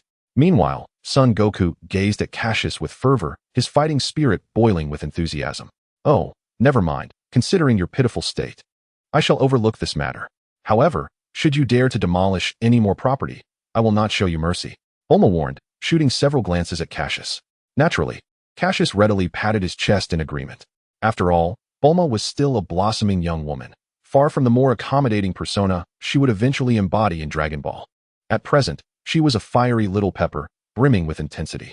Thus, it was best not to offend her. However, he did indeed have matters to discuss with her. With that in mind, Cassius, still nursing his bandaged body, rose to his feet and looked at Bulma with sincerity, earnestly proposing, "Bulma, could you do me a favor?" Though taken aback by Cassius's request, Bulma, proud as the genius she was, cast him a few sidelong glances before nonchalantly responding, "Speak, what is it?" Seeing Bulma's reaction, Cassius quickly continued, "It's about the gravity chamber you helped me with last time. The gravity multiplier is no longer sufficient. I would greatly appreciate it if you could update it." That's it." As he spoke, Cassius clasped his hands together, slightly bowing, displaying utmost sincerity. Confused by Cassius's odd behavior, Son Goku felt a sense of intrigue as he heard the mention of the gravity chamber. Could it be that this gravity chamber was linked to the remarkable strength Cassius had gained over the past 2 years? Otherwise, how could he possibly surpass Goku by such a margin? After all, Goku had never ceased his training. Even during his dates with Chi-Chi, they would spar. Observing Cassius's demeanor, Bulma let out a slight sigh and replied, "Very well, but this matter will have to wait until after the World Martial Arts Tournament. Otherwise, I won't be able to witness the competition." Regardless, the final champion will undoubtedly be me. What is there to watch? Though Cassius mentally scoffed, he maintained a gentle smile on his face, saying, "Of course, that is no problem. I have modest requests. Could you increase it to a gravity of 200 times? 200 times? Are you joking? How could your body possibly withstand that?" Bulma exclaimed in disbelief upon hearing Cassius's demand for a 200-fold increase in gravity. She understood that anyone within such conditions would be crushed in mere moments. "Yes, 200 times, please," Cassius responded, unfazed. If one cannot endure even 200 times their current limits, how could they ever hope to confront Frieza and Cell in the future? Additionally, there exists a person I loathe above all others, someone I am compelled to eliminate, Hercules. That wretch once vowed to seize everything from me. Thus, I must become even more formidable. The next time I encounter him, I shall surely end his life. Moreover, after the conclusion of this martial arts tournament, I must return to Mana's residence. It is prudent for Cassius to remain cautious regarding Hercules. Although his recent weakness, displayed when he opened the portal to the demon realm, suggests that he is unlikely to pose any immediate threat, it is wise to take additional precautions. Therefore, Cassius resolves to reside in Mana's home from now on. Even when training with the gods, I shall bring Mana along. I cannot allow her to become my Achilles heel, as Natasha did. That must never happen. Very well.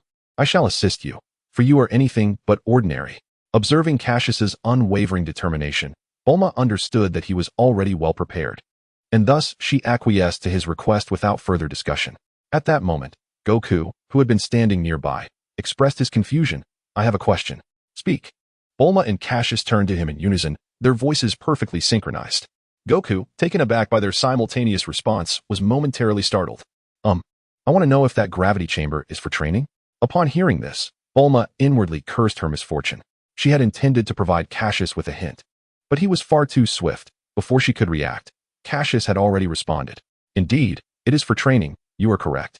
It is precisely because of this device that my strength has progressed so rapidly." Cassius had no intention of concealing anything from Goku, who was, after all, his brother. The stronger Goku became, the smoother the unfolding of future events would be, potentially sparing many lives. As for the matter of the dragon's resurrection, Cassius remained reticent. He often pondered what would transpire if he were to perish, his soul entering the underworld before returning to his corporeal form. During that interval, his soul would surely become tainted, and a corrupted soul might hinder his strength's enhancement. Though this was merely Cassius's conjecture, lacking any substantiation, as a traveler from another realm, it was wise to exercise caution regarding matters of the soul. Oh no! The thought struck Cassius that his soul seemed to have been recently fragmented. Was it possible that this incompleteness was the reason he had been unable to transform into a Super Saiyan for so long? Moreover, had he unwittingly chosen to become an Oozaru instead? Would he be forever deprived of the potential to become a Super Saiyan in this lifetime? My goodness!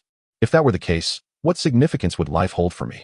It is imperative that I seek the dragon for clarity on this matter. Otherwise, I shall never find peace, even in death. So, Bulma, could you assist me in constructing a gravity chamber? Upon hearing Cassius's response, Goku's heart was filled with resolve. Since this device could swiftly enhance one's strength, it was only natural for him to give it a try. After all, he had no desire to be outdone by Cassius. A younger brother should indeed be protected by his elder sibling. Alas, I anticipated this outcome. Very well, I shall endure a bit more hardship. Who could blame me?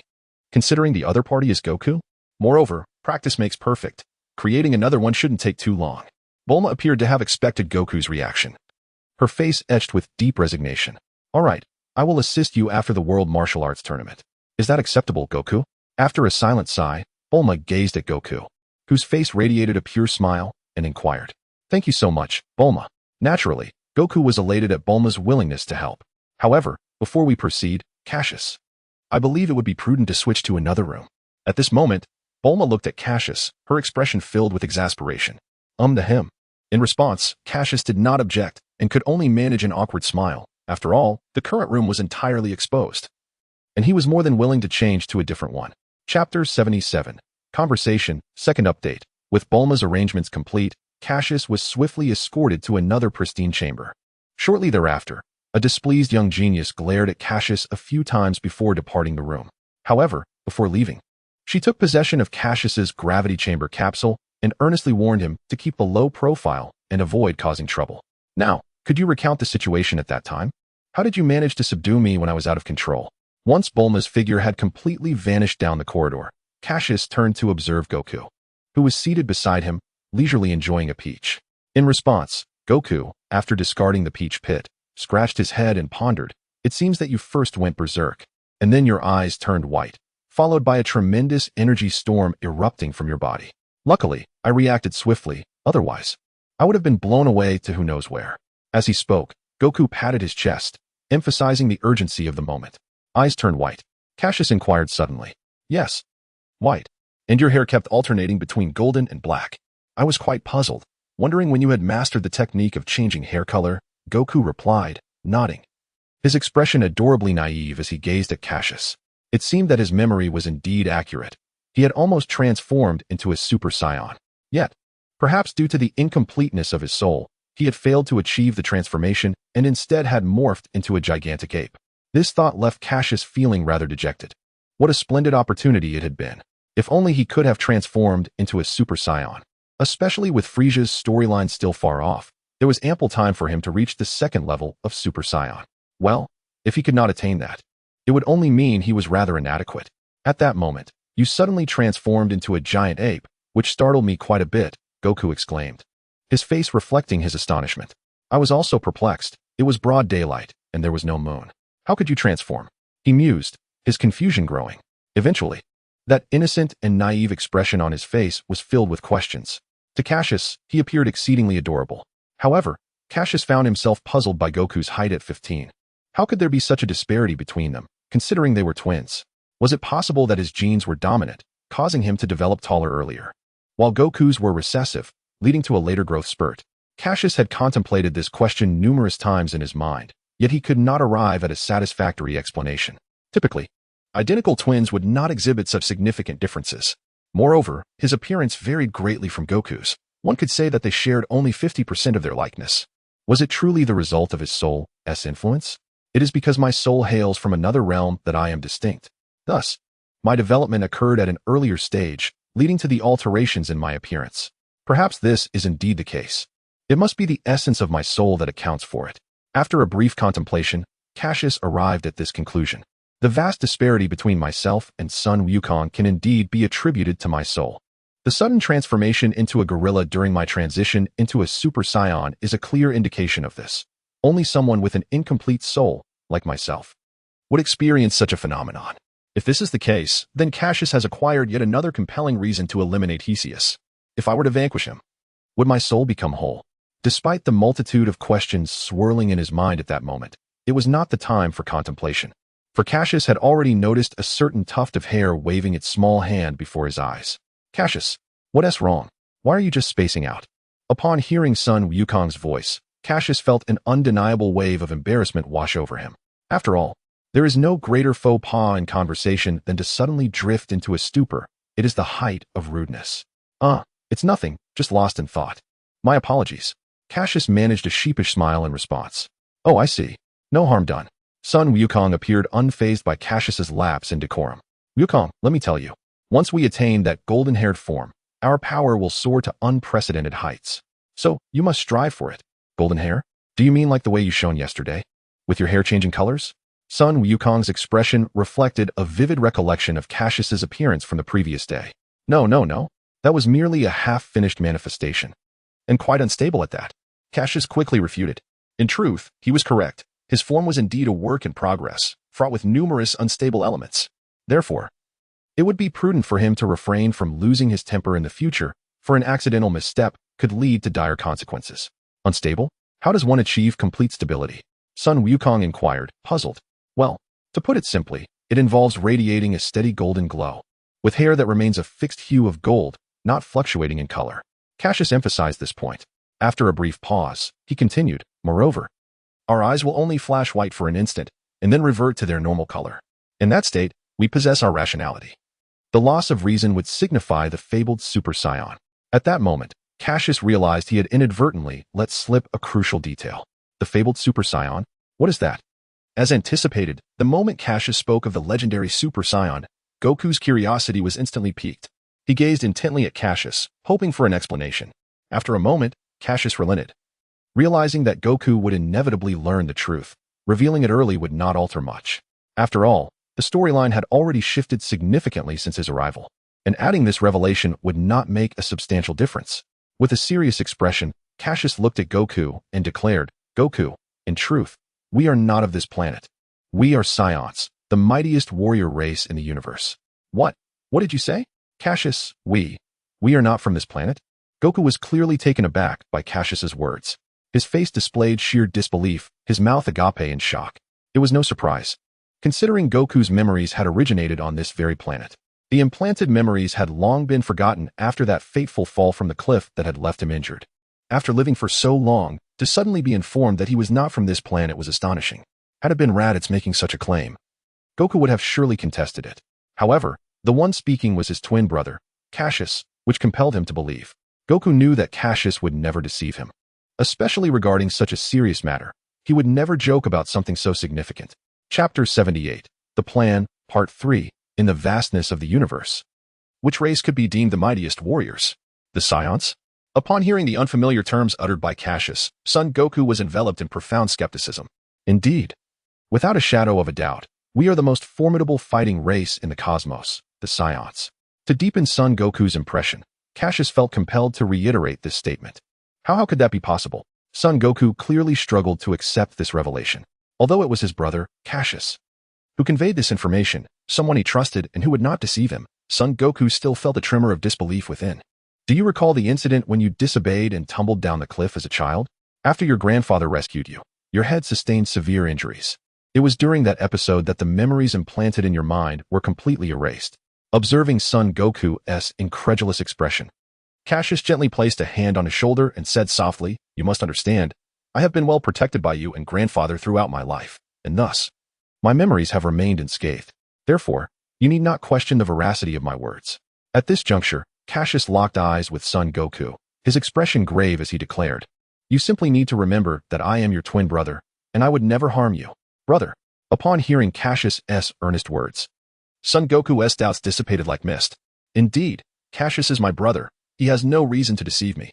Moreover, I cannot recall anything prior to my head injury. Yes, I am your brother, and I will not deceive you. Cassius reiterated emphatically. Indeed, you would not deceive me. At that moment, Son Goku began to accept the reality of being a cosmic being. Raising his head and blinking his large eyes innocently, he asked, Then what is this legendary Super Saiyan you speak of? Seeing Son Goku's current demeanor, Cassius felt a sense of relief wash over him. After silently exhaling, he plopped down onto the soft bed and gazed at Son Goku, speaking in a calm tone. Among us Saiyans, there exists a legend. A legend? Son Goku inquired, intrigued. Indeed, a legend, Cassius affirmed with a nod, continuing, According to this legend, we Saiyans once had a tremendously powerful Super Saiyan. His might was unparalleled. With but a casual release of an energy sphere, he could obliterate an entire planet. Moreover, he possessed an insatiable thirst for battle, to the extent that upon transforming into a Super Saiyan, he would lose all sense of reason. His strength was several times that of an ordinary Super Saiyan, and he did not need to train as we do to enhance his power. As he spoke, Cassius swallowed hard and continued, His power would grow incessantly, even without training. As for whether there are limits to his strength's growth, I cannot say. To grow stronger without training? At this moment, Sun Wukong found himself somewhat unsettled. He had not anticipated the existence of such a person among humans. Moreover, this individual belonged to the same race as himself, which was indeed astonishing. Remarkably, his prowess would increase exponentially without the need for training. In response to Sun Wukong's inquiries, Cassius affirmed, "Indeed, he is incredibly powerful, far surpassing us." "Really? His strength must be formidable," Sun Wukong suddenly exclaimed. "Naturally, his abilities far exceed ours. But wait, what are you planning?" Cassius noticed the excitement radiating from Sun Wukong's face. "I truly wish to confront him in battle," Sun Wukong muttered to himself. "Hey, hold on. We are not yet a match for that rascal Broly. Please, do not provoke trouble." Cassius visibly expressed his concern upon hearing Sun Wukong's words. After all, their opponent was a complete madman, particularly with a peculiar attachment to his brother, treating him with extraordinary care. Extraordinary care. Suddenly, Cassius was struck by a grave realization. Since he and Sun Wukong were twins who shared the same infant incubator, could it be that the legendary Super Saiyan also remembered him? Would he extend similar care towards him? The mere thought sent a shiver down Cassius's spine. That individual was the fabled Super Saiyan, capable of obliterating him in an instant. While he struggled to transform into a Super Saiyan, that person might have already achieved it years ago and could very well be wreaking havoc on planets as they spoke. Most importantly, Cassius's soul was still impure, preventing him from properly transforming into a Super Saiyan, a significant setback indeed. This realization filled him with frustration. He cursed the Mirror Demon and its entire family countless times, lamenting that if it weren't for that wretched being, he might have already succeeded in his transformation. If only its corpse remained, I would definitely desecrate it. Wait, did I just mention Broly to Wukong? Oh no, I let that slip. Hey, Cassius, is that Broly the legendary Super Saiyan? Sun Wukong's face suddenly leaned closer to Cassius. His curiosity piqued. At this point, it seemed that any attempt to conceal the truth was futile. For someone as relentlessly battle-hungry as Wukong, even if he remained silent, Wukong would persist until the truth was revealed. It was noteworthy that this rascal had once sought the Destruction Goddess' assistance to confront the ruthless assassin Hit from the Sixth Universe. On this matter, Cassius couldn't help but admire Wukong for his audacity and unmatched strength. Thus, with his head bowed in a sense of resignation, Cassius responded, "Yes, that individual is indeed the legendary Super Saiyan, and he was sleeping right beside our infant incubator." Who was beside our infant incubator? At this moment, Sun Wukong was utterly astonished. Although he had learned of this person's existence from Cassius, he had never imagined that this individual had been beside him in the cradle during infancy. One cannot help but acknowledge the hand of fate in this coincidence. Furthermore, it is rather unfortunate that your incessant crying not only disturbed him, but also caused him to weep. If my conjecture proves accurate, that individual may have already etched your visage into his memory. Therefore, prepare yourself for the inevitable confrontation when he seeks vengeance. Really, that is splendid news. Just the thought of engaging with such a formidable opponent stirred a wave of excitement within me. Excitement, you say? Do you dare to challenge me right now? Witnessing Sun Wukong's exuberance instead of fear ignited Cassius's ire. Well, one particular individual seemed entirely unfazed, scratching his head and chuckling. In light of this, Cassius found himself at a loss and resolved to enhance his own strength. Thus, for the sake of not being vanquished, we must strive to grow stronger. Should one of us prove insufficient to defeat him, we shall gather ample sins of beans and confront him together, consuming the beans as needed to outlast him. Surely, I refuse to believe that I cannot endure against you. How did I not consider this strategy while battling with the Black Cassius? Truly, sigh. Listening to Cassius's words, Sun Wukong's spirit soared, brimming with martial fervor. He regarded Cassius with solemnity and declared, "Indeed, I shall grow stronger. When the time comes, I will protect you, Cassius." Chapter 79. Coincidence. Looking at Sun Wukong's earnest expression, Cassius suddenly felt as though he had become a mere freeloader. No, I am a time traveler. I am the protagonist destined to become the king of pirates. Wait, I misspoke, cough. I am to become the strongest man in the universe. How could I possibly hide behind someone with such a silly hairstyle? That is out of the question. Since I am currently stronger than you, I shall undoubtedly remain stronger in the future. You can simply follow behind me and be my subordinate. What? You don't believe me? Sun Wukong, upon hearing Cassius's tone, immediately became indignant. After all, he was the elder brother. How could he allow himself to be looked down upon by his younger sibling? Furthermore, not long ago, their grandfather had insisted that he protect Cassius well. No. I naturally believe in you. Haha. Observing Sun Wukong's irritation, Cassius quickly bit his tongue. It was merely a jest. After all, one shouldn't take it too far. Besides, who could say who would be stronger in the future? At that moment, another voice chimed in. Wukong, I have something to tell you. What? Your brother has a fiancée. How do you feel about that? Are you happy for me? After finishing his statement, Cassius looked at Wukong with eager anticipation, hoping for the latter's blessing. What? A fiancée? Can you eat that? However, Sun Wukong's response left Cassius wanting to punch someone. What the heck? A fiancée is your future wife. Can you eat that? You idiot. Thus, Cassius took action, grabbing Sun Wukong's cheeks with both hands and squeezing them tightly. To be fair, Sun Wukong's face was chubby and incredibly pleasant to the touch. Let go of me. You should show me some respect. I am your elder brother, Cassius. Sun Wukong exclaimed while struggling. This declaration startled Cassius, causing him to question internally. When did the naive Sun Wukong learn about the concept of dignity?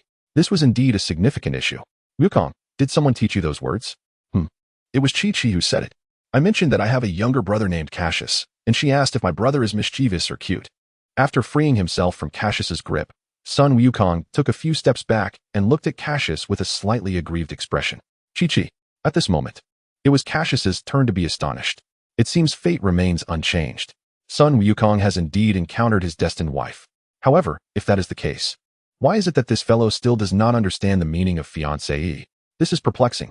Oh, right, now I remember.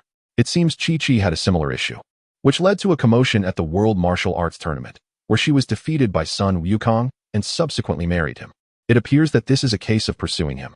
In this regard, Cassius felt compelled to make a remark. Future sister-in-law, splendid job. Indeed.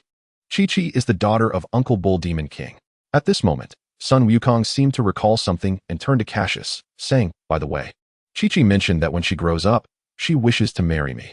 Ah, this truly embodies the rhythm of a girl pursuing a boy, separated by a sheer veil, while a boy chasing a girl is separated by a mountain. Congratulations to you. Well, Wukong, now that you know Chi-Chi intends to marry you in the future, this implies that your fiancé is indeed Chi-Chi. Do you comprehend the meaning of this? My foolish brother, Sun Wukong? After saying this, Cassius shot a glare at him, awaiting a response. Oh, so that is the case. If so, then Chi-Chi is the fiancé and the fiancé is Chi-Chi? At this moment, Sun Wukong appeared to have an epiphany, right? Is that correct? Cassius nodded, indicating that Sun Wukong was indeed correct. Oh, so Cassius's fiancé is Chi-Chi. Suddenly, Sun Wukong blurted out a statement that nearly caused Cassius to fall over. Are you an idiot? Chi-Chi is your fiancé, not mine. Observing Sun Wukong's still naive expression, Cassius could no longer contain himself and erupted in exasperation. But you just said the fiancé is Chi-Chi. And you also mentioned you have a fiancé, so by that logic, isn't Chi-Chi your fiancé? Nevertheless, despite this, Sun Wukong maintained an innocent demeanor, looking at Cassius with a foolishly adorable expression. In light of this scene, Cassius found himself utterly speechless. It seemed that the young Wukong was indeed perplexing. Best to let this matter be. Continuing this discussion would surely drive him to madness. Yet, upon witnessing Sun Wukong's cluelessly adorable expression, Cassius felt a pang of sympathy. Consequently, he resolved to reiterate his point one last time, knowing that if Wukong failed to grasp it this time, there would be little he could do. I will say it again. The term fiancé refers to the person you will marry in a few years. Do you understand? Oh, is that so? Just as Cassius believed Wukong had understood, the latter exclaimed, I don't understand. You are impressive. I concede. You are remarkable. For instance, you will marry Chi-Chi, while I will marry Mana. Who is Mana? Can she eat? All right, I was wrong. In response, Cassius had to admire the sheer level of Sun Wukong's adorably foolish demeanor. It appeared that without a comparison to someone known, he would not comprehend the matter. Thus, Cassius decided to explain once more. Listen closely. You will marry Chi-Chi, I will marry Bulma, and thus we can assert, Chi-Chi is your fiancée, and Bulma is also my fiancée. After uttering the final word, Cassius turned to Sun Wukong and emphatically asked, Stop. Do you understand? Oh, what? So that's how it is. Cassius, you should have said so earlier. Had you done so, I would have understood. Sun Wukong pondered for a moment, his face beaming with delight as he gazed at Cassius, joyfully exclaiming. In truth, he remained perplexed about the concept of marriage, even entertaining the notion that it might be something edible. Observing this scene, Cassius felt a sense of relief wash over him. It became clear that discussing such matters with Wukong was indeed too complex. He resolved to speak less subtly in the future. At that moment, Cassius suddenly recalled that Chi-Chi had married Sun Wukong shortly after the conclusion of the third Heavenly Martial Arts Tournament. Additionally, The shopkeeper had mentioned that once he and Mana turned 18, they would be permitted to wed. His 18th birthday coincided with the tournament, which seemed rather fortuitous. It appeared that their weddings could be celebrated together, promising a grand affair that would surely delight Mana. Determined to bring his vision to fruition, Cassius decided to take action. Wukong, since we are both set to marry soon, why not coincide our weddings? I believe it would be quite the festive occasion. Sounds good, son, Wukong replied, exchanging a few glances with Cassius before nodding in agreement. Then it's settled. Oh yes, how wonderful it would be to have our ceremonies simultaneously. Unbeknownst to them. Outside their door, Bulma stood holding a stack of clothes, her cheeks flushed with embarrassment. It seemed she intended to deliver garments to Cassius, as he was still clad in his pajamas. However, she inadvertently overheard their conversation.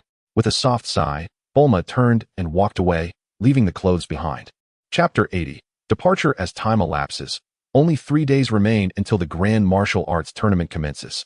During this period, Cassius has observed a steady stream of individuals departing via aircraft to the venue of the tournament in the western capital.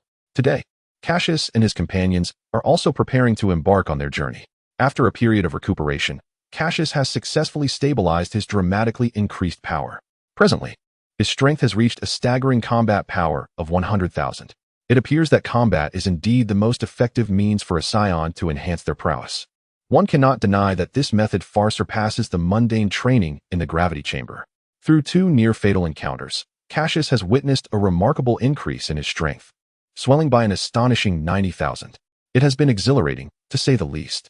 Fortunately, over the past 2 years in the divine realm, under the guidance of the Supreme Kai, Cassius has solidified his martial foundations. Had it not been for this, the rapid surge in power would undoubtedly have left his foundation unstable, jeopardizing his future endeavors in martial arts. Thankfully, his foresight proved advantageous, and he considers himself quite fortunate. As for Goku, prior to Bulma's assistance in constructing a gravity chamber for him, he simply appropriated Cassius's equipment to utilize for himself. One must admit, Goku is indeed a prodigy. In less than 10 days, he adapted to 10 times the gravity, and after another 10 days, he acclimated to 20 times the gravity. It is almost as if he is soaring through the skies with a cheat code, defying the limits of speed. This thought brings a wave of frustration to Cassius, as it took him an entire month to adjust to 10 times the gravity, and a month and a half for 20 times. Yet, Goku not only surpassed him in time, but has also made significant strides in combat power. Initially, Cassius estimated Goku's combat power to be around 8,000. He must concede that in the span of 3 years, Goku has elevated his strength from a mere 2,000 to an impressive 8,000. While Cassius has only managed to reach 1,000 with the aid of the gravity chamber and the Supreme Kai, Goku has achieved this remarkable progress independently, without external assistance. One can only speculate what kind of rigorous training he has undergone during these 3 years. It is no wonder that despite Vegeta's 7 years of training in the gravity chamber, he still cannot match Goku's extraordinary development through his arduous training in the afterlife, culminating in his successful transformation into Super Saiyan 2 and eventually Super Saiyan 3. Undoubtedly, Goku's talent in martial arts is unparalleled. It seems that the protagonist's buffs are incredibly formidable. Now, having trained for less than 25 days in the gravity chamber, Goku's combat power has already surged to 10,000. This rapid advancement is truly astonishing, yet Cassius cannot help but worry about the stability of Goku's foundation. Although he and Goku established a solid base in their youth with Gohan's assistance, it must be acknowledged that the rate at which both he and Goku are enhancing their combat power is alarmingly swift. After all, one must tread carefully. No one can ascend to greatness in a single leap. Thus, one day, Cassius confided in Goku his desire to take him to the realm of the deities for training, to firmly establish his foundation and better prepare for the impending dangers ahead. Upon hearing that he would receive guidance from the divine, Goku was thrilled and readily agreed. He even expressed his eagerness to engage in a friendly contest with the deity, hoping to glean valuable insights to enhance his abilities. To this, Cassius could only smile, silently praying for the deity's patience. Alas, dear brother, your prowess has long surpassed that of the divine. Challenging them would be akin to bullying. Must you not consider your dignity? Of course, these thoughts remained unspoken in Cassius's mind. Nonetheless, he could not deny the immense depth of martial knowledge possessed by the deity and Bobo. They were like treasures awaiting discovery. Despite having trained under their guidance for 2 years, Cassius still sensed that he had much to learn and improve upon. This realization spurred his desire to bring Goku to the Divine Temple, where they could discuss their queries and grow together. Additionally, He thought it a delightful opportunity for Goku to catch a glimpse of his future sister-in-law. Cassius intended to return with the prize money from the World Martial Arts Tournament as an apology, and he planned to escort a certain young lady to the Divine Temple. At that moment, Cassius harbored no ill intentions. His sole aim was to ensure her safety and to allow Mana to see that her future brother-in-law was not. But those were matters for another time. Currently, Cassius was returning to Bulma's home, laden with bags of clothing. His actions were driven by necessity. When he first ventured to the Divine Temple, he had brought only 3 sets of clothes. Due to the rigors of training, 2 sets had been ruined. And had he not prudently stashed away the 3rd set, he would have been left with none. At that point, he would have had to don the specially crafted garments of the deity. To be frank, Cassius was rather particular about his attire. He was not like Gohan, who could wear Piccolo's outfit with ease.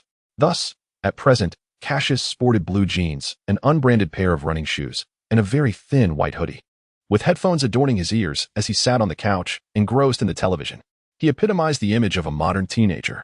However, it must be said that his appearance was particularly striking, garnering a significant amount of attention as he walked down the street. Naturally, as a dutiful brother, Cassius made it a point to return from his outings with an array of delectable treats for Goku, who was diligently training in the gravity chamber. What left Cassius feeling somewhat exasperated was that after indulging in the feast, Goku would immediately resume his training. Indeed, during these days, aside from eating and sleeping, Goku devoted all his time to rigorous practice. A devoted practitioner of martial arts, Cassius harbored deep concerns regarding his friend's relentless pursuit of training. While such dedication could be deemed commendable, there loomed the potential for adverse effects stemming from excessive practice. Fortunately, thus far, Sun Wukong remained in good spirits, displaying no signs of distress. As for Yamcha, it was rumored that he too had taken Master Wu Tian as his teacher, recently returning from a session of training under his guidance. The catalyst for this development seemed to stem from a quarrel with Bulma, prompting her to retreat home, with Yamcha hastily following in pursuit. Although Cassius was intrigued by these events, he was not one to indulge in gossip. He remained focused on deepening his understanding of martial arts, occasionally finding time to procure some new garments. Meanwhile, he observed that Bulma had been acting rather strangely of late, often sitting in solitude, lost in thought, and occasionally sighing with a countenance full of resignation. These observations came to Cassius' attention during his visits to the gravity chamber to see Wukong, conveniently located behind Bulma's room. Why must we take a plane? The tickets are exorbitantly priced. Besides, I suffer from motion sickness, Cassius lamented, feeling quite exasperated. The crux of his dismay lay in the fact that he experienced sickness only while flying. However, if we do not take a plane, how shall we reach our destination? The tournament commences in just 3 days. Bulma replied gently, looking at Cassius. Oh, Cassius, you wish to fly there, don't you? It would not only save money, but also be quicker, and you could avoid the discomfort of flying. Wukong interjected suddenly. Indeed. You know me well, brother, Cassius agreed wholeheartedly, silently commending Sun Wukong for his insight. Bulma, however, felt a tinge of helplessness, lamenting that of all forms of travel, it had to be flying that caused Cassius such distress. After a brief exchange of glances between Bulma and Yamcha, she resolved, very well, you and Wukong shall fly ahead, while Yamcha and I will take the plane. That sounds perfect. We shall wait for you at the tournament venue. Farewell. Cassius readily concurred, understanding the need for the couple to have their private moments. Thus, after bidding farewell to Bulma and Yamcha, he and Wukong soared towards the tournament site. Chapter 81. The provocation of the Crane School separated from Bulma and Yamcha. Cassius and Sun Wukong arrived at the venue of the World Martial Arts Tournament in less than 3 hours. However, due to their rapid arrival, both Cassius and Wukong found themselves feeling rather bored. Cassius had initially intended to indulge Wukong in a culinary adventure, yet soon realized that his funds were somewhat insufficient. This was hardly surprising. Cassius was known for his extravagant spending habits, often indulging in lavish feasts and excessive purchases. Naturally, his finances had dwindled. He contemplated borrowing some money from Sun Wukong, considering that Wukong had recently come into a fortune of 5 million. Surely, even after sharing some with Cassius, there would still be a surplus. However, things rarely unfold so smoothly. What? You say you've spent all your money? In their hotel room, Cassius sat on the bed, staring incredulously at Sun Wukong. It made little sense. He had never witnessed Wukong frivolously spending, so how could the funds vanish so quickly? Nevertheless, there was little to be done now. After all, it was Wukong's money, and how he chose to spend it was entirely his affair. Besides, Cassius still owed him 2 million. With this line of thought proving futile, Cassius resigned himself to spending time in the hotel with Sun Wukong. awaiting the arrival of Bulma and the others. At that moment, a recollection struck Cassius. It seemed the Supreme Kai had imparted a meditation technique to him, reminiscent of the training methods used with Piccolo. The approach involved sitting cross-legged, palms resting flat, and entering a state of levitation and meditation. He recalled the Supreme Kai mentioning that this method was particularly suitable for contemplating martial arts knowledge and could expedite training, yielding remarkable results. Naturally, Cassius would not keep this method to himself. Upon sharing it with Sun Wukong, the latter was filled with enthusiasm to give it a try, eager to ascertain its efficacy. Thus, for the next 2 days, the two brothers spent their time meditating, aside from meals and sleep. Remarkably, after 2 days of practice, with their minds exceptionally clear, Cassius found clarity on previously perplexing issues. As for Sun Wukong, Cassius sensed a profound transformation occurring within him. It was akin to the distinction between ordinary well water and pure water. Well water contains impurities, whereas pure water is, as the name suggests, almost devoid of them. Now, Wukong's energy resembled pure water, astonishingly pristine, as if it had undergone a sublime elevation. Although Cassius was not entirely versed in this aspect, he understood that Wukong's strength had undoubtedly increased. The extent of this enhancement, however, remained unclear to him. Time passed swiftly, and before long, the day for registration for the World Martial Arts Tournament arrived. At this moment, Cassius was alongside Wukong, awaiting the appearance of Master Roshi, Bulma, and the others at the tournament venue. On this sun-kissed day, Cassius and Goku each adorned a pair of sunglasses, seated on the roadside with chairs, sipping juice as they awaited the arrival of others. The sheer delight of the moment was palpable, especially for Cassius, who was immersed in music through his headphones. At that juncture, a taxi came to a halt before them, and 2 figures alighted. Ah, quite prompt, Bulma and Yamcha. Cassius greeted with a smile upon recognizing them. Hello, Bulma. Goku chimed in, still relishing his juice. You two really are fast. Yamcha and I just arrived. Bulma responded. What? Cassius and I have been here for 2 days already. You've arrived so soon? Upon hearing Goku's remark, both Bulma and Yamcha were taken aback. Oh, it's nothing at all, Cassius replied vaguely, gesturing towards some nearby chairs. Please, sit down. I've prepared chairs for you. As for juice, there's a shop at the corner ahead if you wish to buy some. At Cassius's words, Bulma and Yamcha exchanged sighs and glances before settling into the chairs. As noon passed, Cassius, Goku, and Yamcha registered their names, continuing to wait for Master Roshi and the others.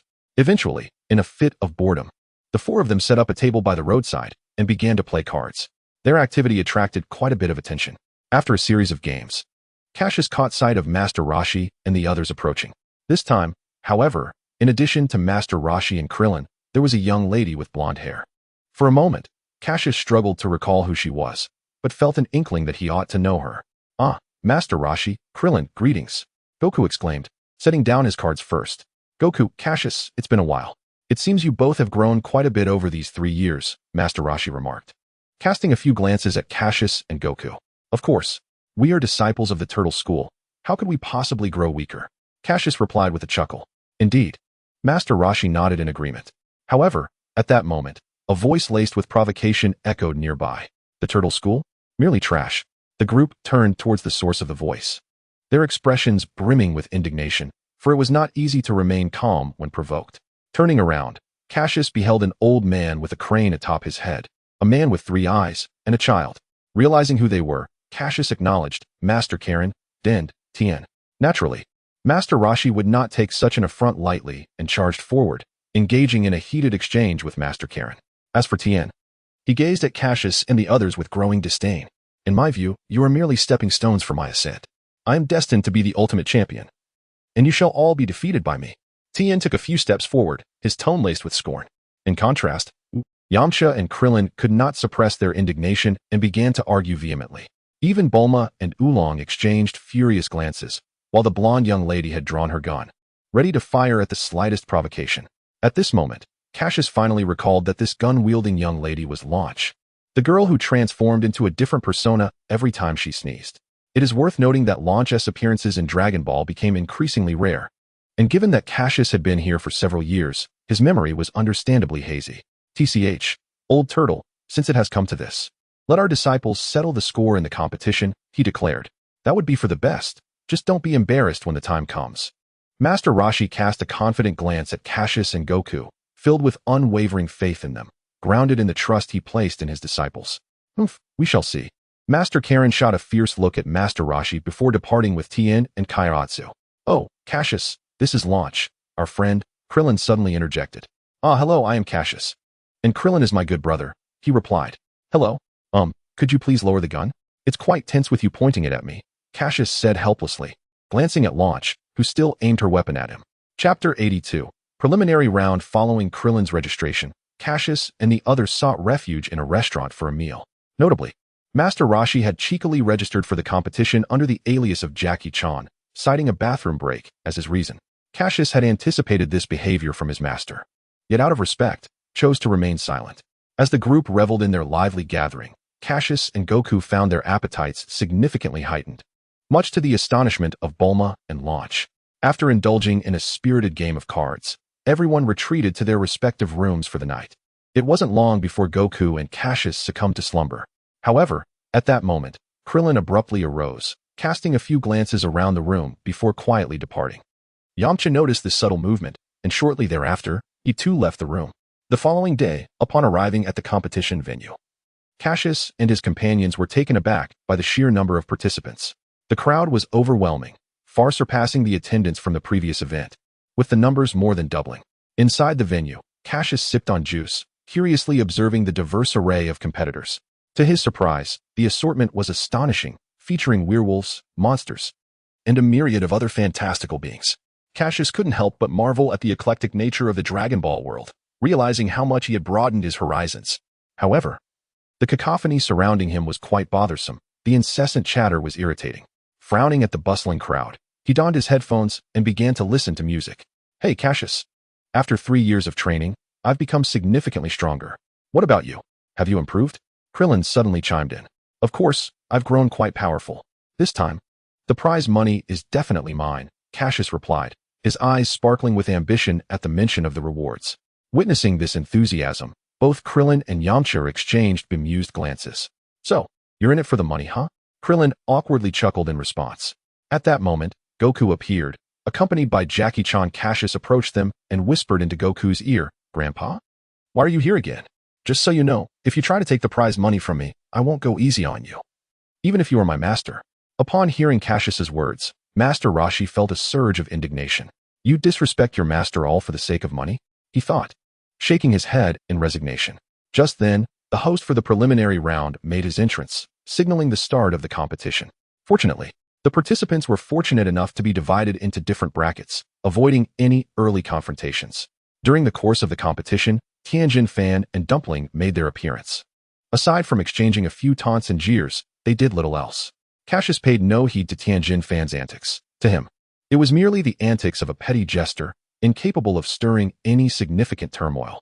Should he encounter him during the match, he would not mind delivering a proper lesson. After all, there are always greater talents beyond the horizon. With no substantial changes, everyone received their opportunity to compete. The final 8 comprised Cassius, Sun Wukong, Jackie Chan, Yamcha, Krillin, Dumpling, Tianjin Fan, and a fellow named Puff. Among them, Jackie Chan's former rival, Nameless, also made an appearance. However, due to his insufficient strength, he was swiftly eliminated by Tianjin Fan in the preliminaries. What was particularly amusing was Cassius's encounter with a character known as Wolfman. Initially, Cassius referred to him as Werewolf, which provoked a furious correction from the latter, who insisted on his appearance. Yet, Cassius effortlessly dispatched him in an instant. As the defeated contestants exited the arena, the remaining 8 competitors took a brief respite before commencing the draw for matchups. Hey, Cassius, what number do you think I'll draw? Krillin inquired, observing the host inscribing the order on the whiteboard. Well, that's beyond my knowledge, Cassius shrugged nonchalantly. I hope I get to face you in the first match, Cassius. Sun Wukong suddenly chimed in. Upon hearing this, Cassius cast a knowing glance at Sun Wukong before playfully delivering a punch to his head, chiding, You fool. Do you relish the idea of brothers turning against one another? Do you truly wish to face me in the first bout? Do you believe I wouldn't tease you right now?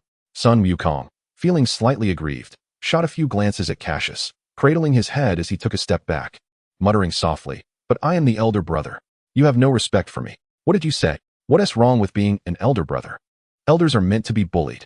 Although Sun Wukong's voice was barely above a whisper, Cassius heard him nonetheless. After retorting to Sun Wukong, Cassius found himself curious about what Kiki had told Sun Wukong that had instilled in him a sense of dignity. This posed a fascinating question. It seemed that after the conclusion of the martial arts tournament, a conversation with Sun Wukong was in order. Cassius, Wukong, stop bickering. The draw is about to commence. Krillin interjected, eyeing the two brothers. Now, the contestants whose names are called may come forward to draw lots. First up, contestant Yamcha. The host, holding the list and microphone, addressed the audience. As Yamcha took the stage, Cassius caught a glimpse of Tianjin Fan seemingly whispering something to Dumpling. Oh, contestant Yamcha is number 1 in the first match. As the drawing continued, it soon became Cassius's turn. As he reached into the box, he suddenly felt a peculiar energy. Moments later, a slip of paper appeared in the palm of his hand. Indeed, this ability is quite impressive, Jiaozi. However, no matter how you change, the ultimate champion shall undoubtedly be me.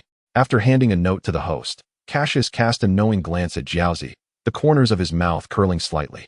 In response, Jiaozi lowered his head after a few glances at Cassius, perhaps feeling a tinge of shame. Meanwhile, Tianjin Fan glared at Cassius, his eyes reflecting a strong disdain. Humph, what are you so proud of? Soon, I shall strike you down to the point that even your mother wouldn't recognize you. After silently muttering this in his heart, Cassius returned to the side of Sun Wukong and the others, slipping his hands into his pockets as he initiated the music. Before long, the drawing of lots concluded. The results were as follows. The first match would feature Yamcha against the three-eyed Tianjin Fan. The second match would pit Cassius against the contestant known as Jackie Chan. Cassius was somewhat taken aback. He hadn't anticipated that the time for a master-apprentice showdown would arrive so swiftly. Master Wu Tian, it seems this time you cannot hinder my pursuit of the prize. The third match would see Sun Wukong face off against the contestant known as Puff.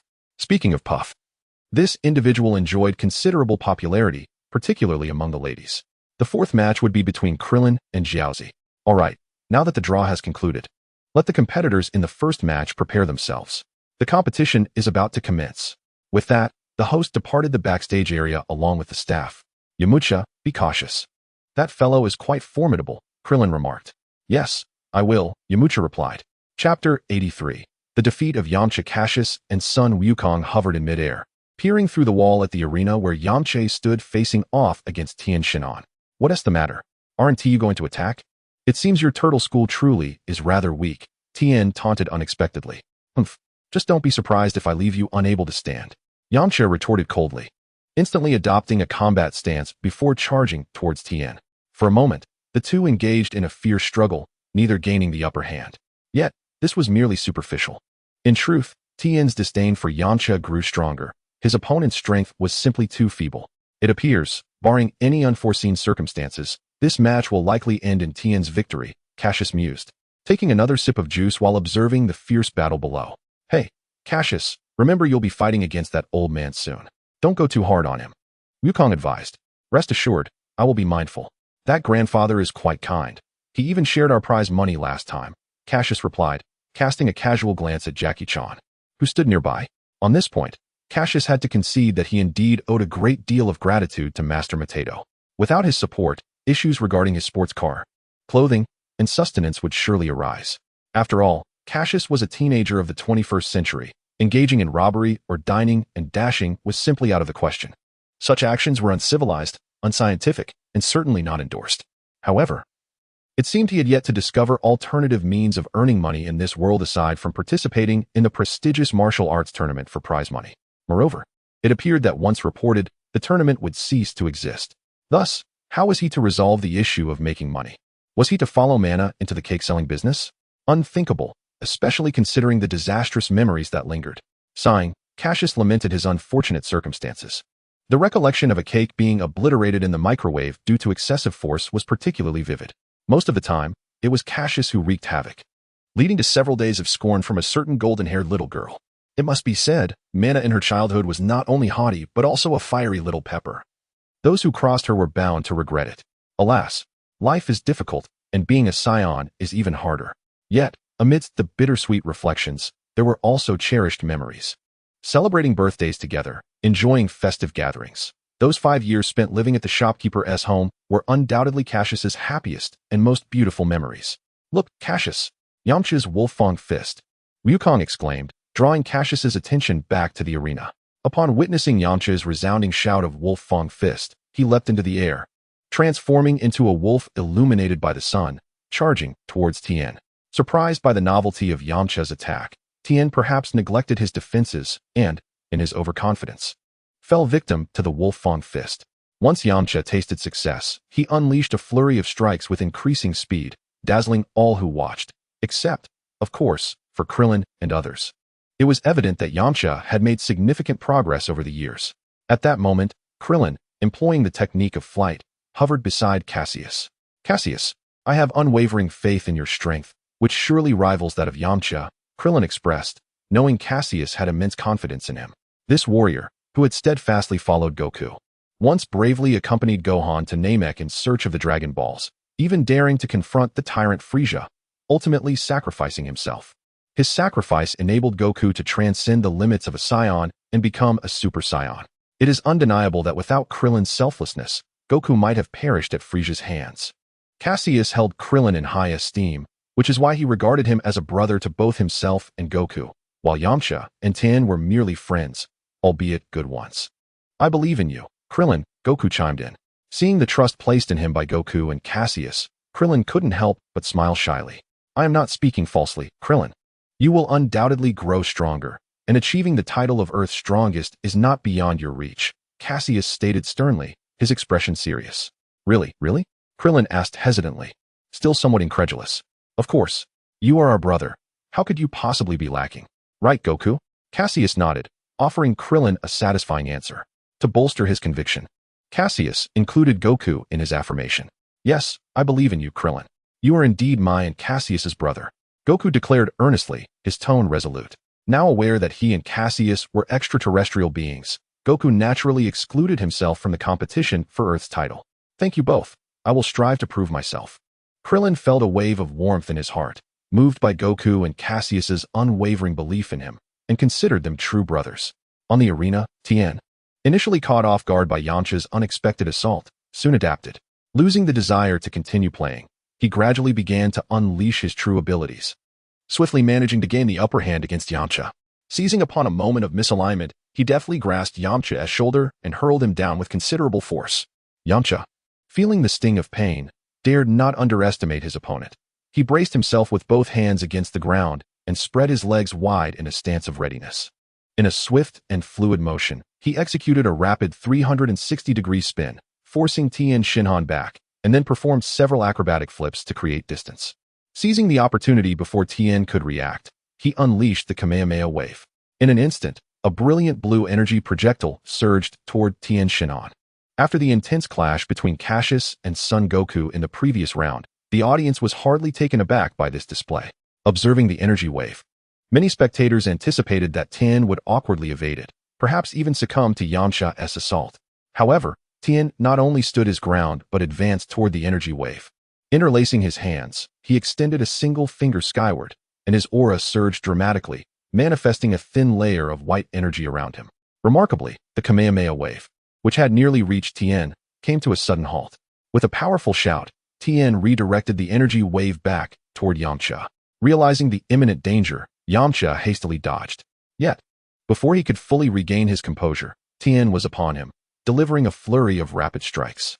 Ultimately, with a forceful kick, Tien sent Yamcha soaring off the stage, crashing violently into the wall beyond. Soon after, the announcer declared the victor of the match. Backstage, Tien cast a scornful glance at Cassius and his companions, his intent to provoke unmistakable. In response, Cassius and Goku exchanged nonchalant looks, unfazed, while Krillin glared at Tien with evident hostility. Chapter 84. Leisure, what is that guy so arrogant about? Just wait, I'll teach him a lesson in no time. Glancing at Tianjin Fan's retreating figure, Krillin expressed his displeasure. Don't take it to heart. There will be plenty of opportunities in the future, Cassius responded with a hint of resignation. He never anticipated that the initial Tianjin Fan would possess such a foul temper. It seems that moving forward, one should not place too much trust in the emotional portrayals of characters in the storyline. They are simply too unreliable. Well then, it's your turn to compete against Jackie Chan, Cassius.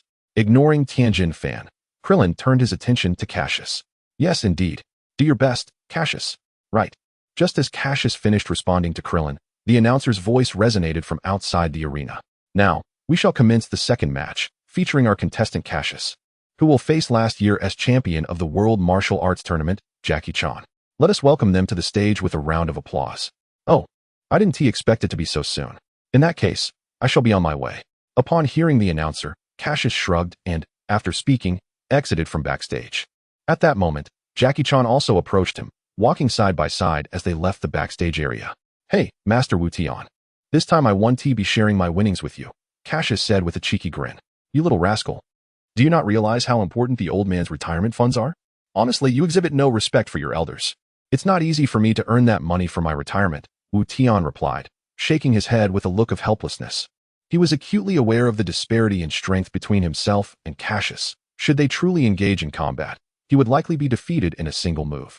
Yet, despite his helplessness, he felt a sense of joy witnessing the formidable prowess of his disciple from the Turtle School.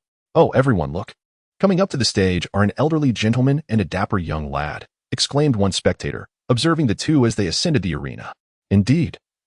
Who would have thought the martial arts tournament would feature an elder? It seems this old man possesses hidden strength, another spectator remarked. I believe this match will be quite intriguing. Wow, that Cassius is so handsome. A lovely girl with blue hair gazed at Cassius, utterly enamored. Goodness. Cassius is quite the heartthrob, isn't. Witnessing the girl's infatuation, Bulma felt a tinge of exasperation. Actually, Goku is quite adorable as well. I believe that when he matures and dons Cassius' attire, he will undoubtedly surpass Cassius in handsomeness, Lanchi mused. Her face illuminated by a bright smile as she regarded Cassius. Honestly, I'm a bit puzzled. They are brothers, yet their height difference is so pronounced. How curious. Bulma nodded in agreement with Lanchi's observation regarding Goku, though she felt a lingering perplexity regarding the stark contrast between Cassius and Goku. The disparity was indeed striking. One appeared as an innocent child, blissfully unaware. One appears to be quite normal, exhibiting behaviors befitting his age. Truly, a peculiar pair of brothers. Then, Cassius, let us see what you can do. Let me witness your true strength. On the field, Master Wu Tian gazed at Cassius with utmost seriousness, his eyes brimming with caution. Well, grandfather, you should unleash your full power, otherwise, you might miss your chance. In response, Cassius took a few steps back and squatted down to tie his shoelaces. Fine. If that is the case, I shall strike with all my might. Upon hearing this, Master Wu Tian showed no sign of anger. With a mighty roar, his upper garment was instantly torn asunder by his robust muscles. The 8 distinct abdominal muscles and the pronounced sinews on his body manifestly displayed his formidable strength. Furthermore, upon transforming, his aura surged dramatically. To put it succinctly, before his transformation, Master Wu Tian's combat power was approximately 100. After transforming, it soared to over 200. Oh, it's you, old tortoise. How shameless of you to bully the younger generation at your age, you brazen old fool. At this moment, the crane hermit, observing the muscle-clad Master Wu Tian from below, interjected. What? You mean the old man is Master Wu Tian? Yulong, who stood less than 5 meters away from the crane hermit, was taken aback upon hearing his words. Yulong, what did you say? The contestant is that lecherous old man? Bulma exclaimed, equally astonished. How could that be? This must be a joke. The blue-haired launch covered her mouth, her face reflecting disbelief. What? You are all unaware? That old man on the field is indeed that lecherous tortoise. Upon hearing Bulma and the others' conversation, the crane hermit spoke again. I thought he had gone to the restroom. Little did I know he was participating in a match. Truly, remarkable. At this point, Bulma was at a loss for words regarding Master Wu Tian. What a shameless old man. Cassius, defeat that lecherous old man. Defeat that old tortoise. With a frown, Yulong immediately shouted at Cassius on the field. How vexing. We worried for so long. Especially since I, Yulong, had to enter the ladies' restroom because of that lecherous old man, and I even got slapped for it. Truly detestable. Hearing Yulong's voice, Cassius felt somewhat embarrassed, casting a mischievous grin at Master Wu Tian as he jested. Grandfather, it seems your identity has been revealed. Without needing Cassius to speak, the turtle hermit understood. However, as a person of remarkable audacity, how could Master Wu Tian possibly admit it? Thus, he maintained his composed demeanor and assumed a stance ready to attack. Cassius chuckled in response. At this moment, should I say, truly deserving of being labeled the shameless scoundrel who has failed countless times in his peeping endeavors? There's a flaw. At that instant, Master Wu Tian narrowed his eyes, a glimmer of insight flashing within them.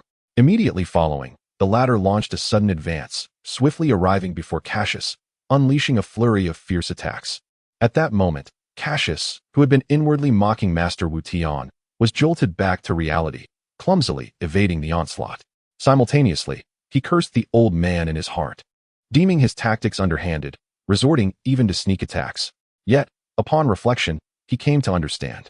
After all, on the battlefield, the enemy does not concern themselves with the morality of their methods. If it proves effective, they will resort to any means necessary. In combat, even a moment's distraction could cost one dearly.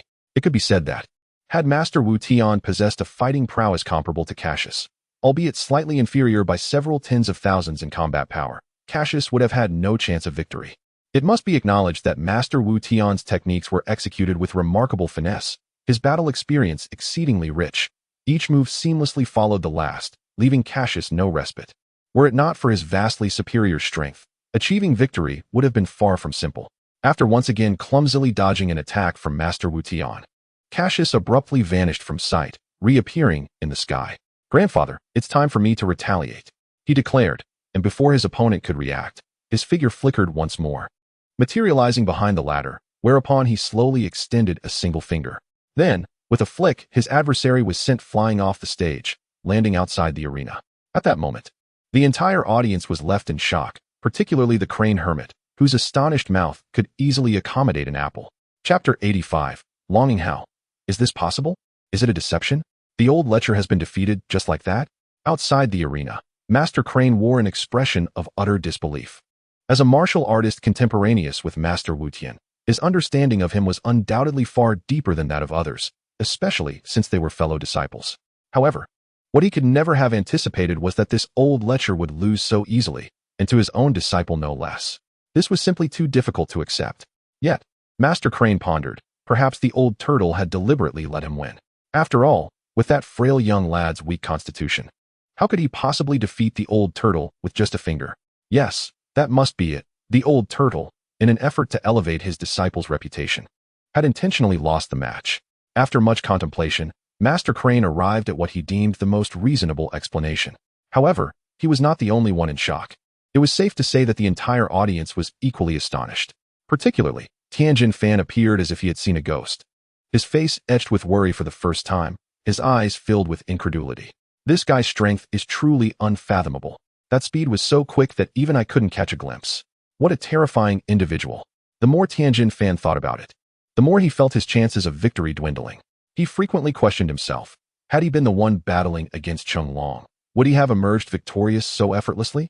Thus, Tianjin Fan fell into deep contemplation. Meanwhile, on the other side, Cassius, having knocked Master Wu Tian out of the arena, casually glanced at him before a faint smile graced his lips.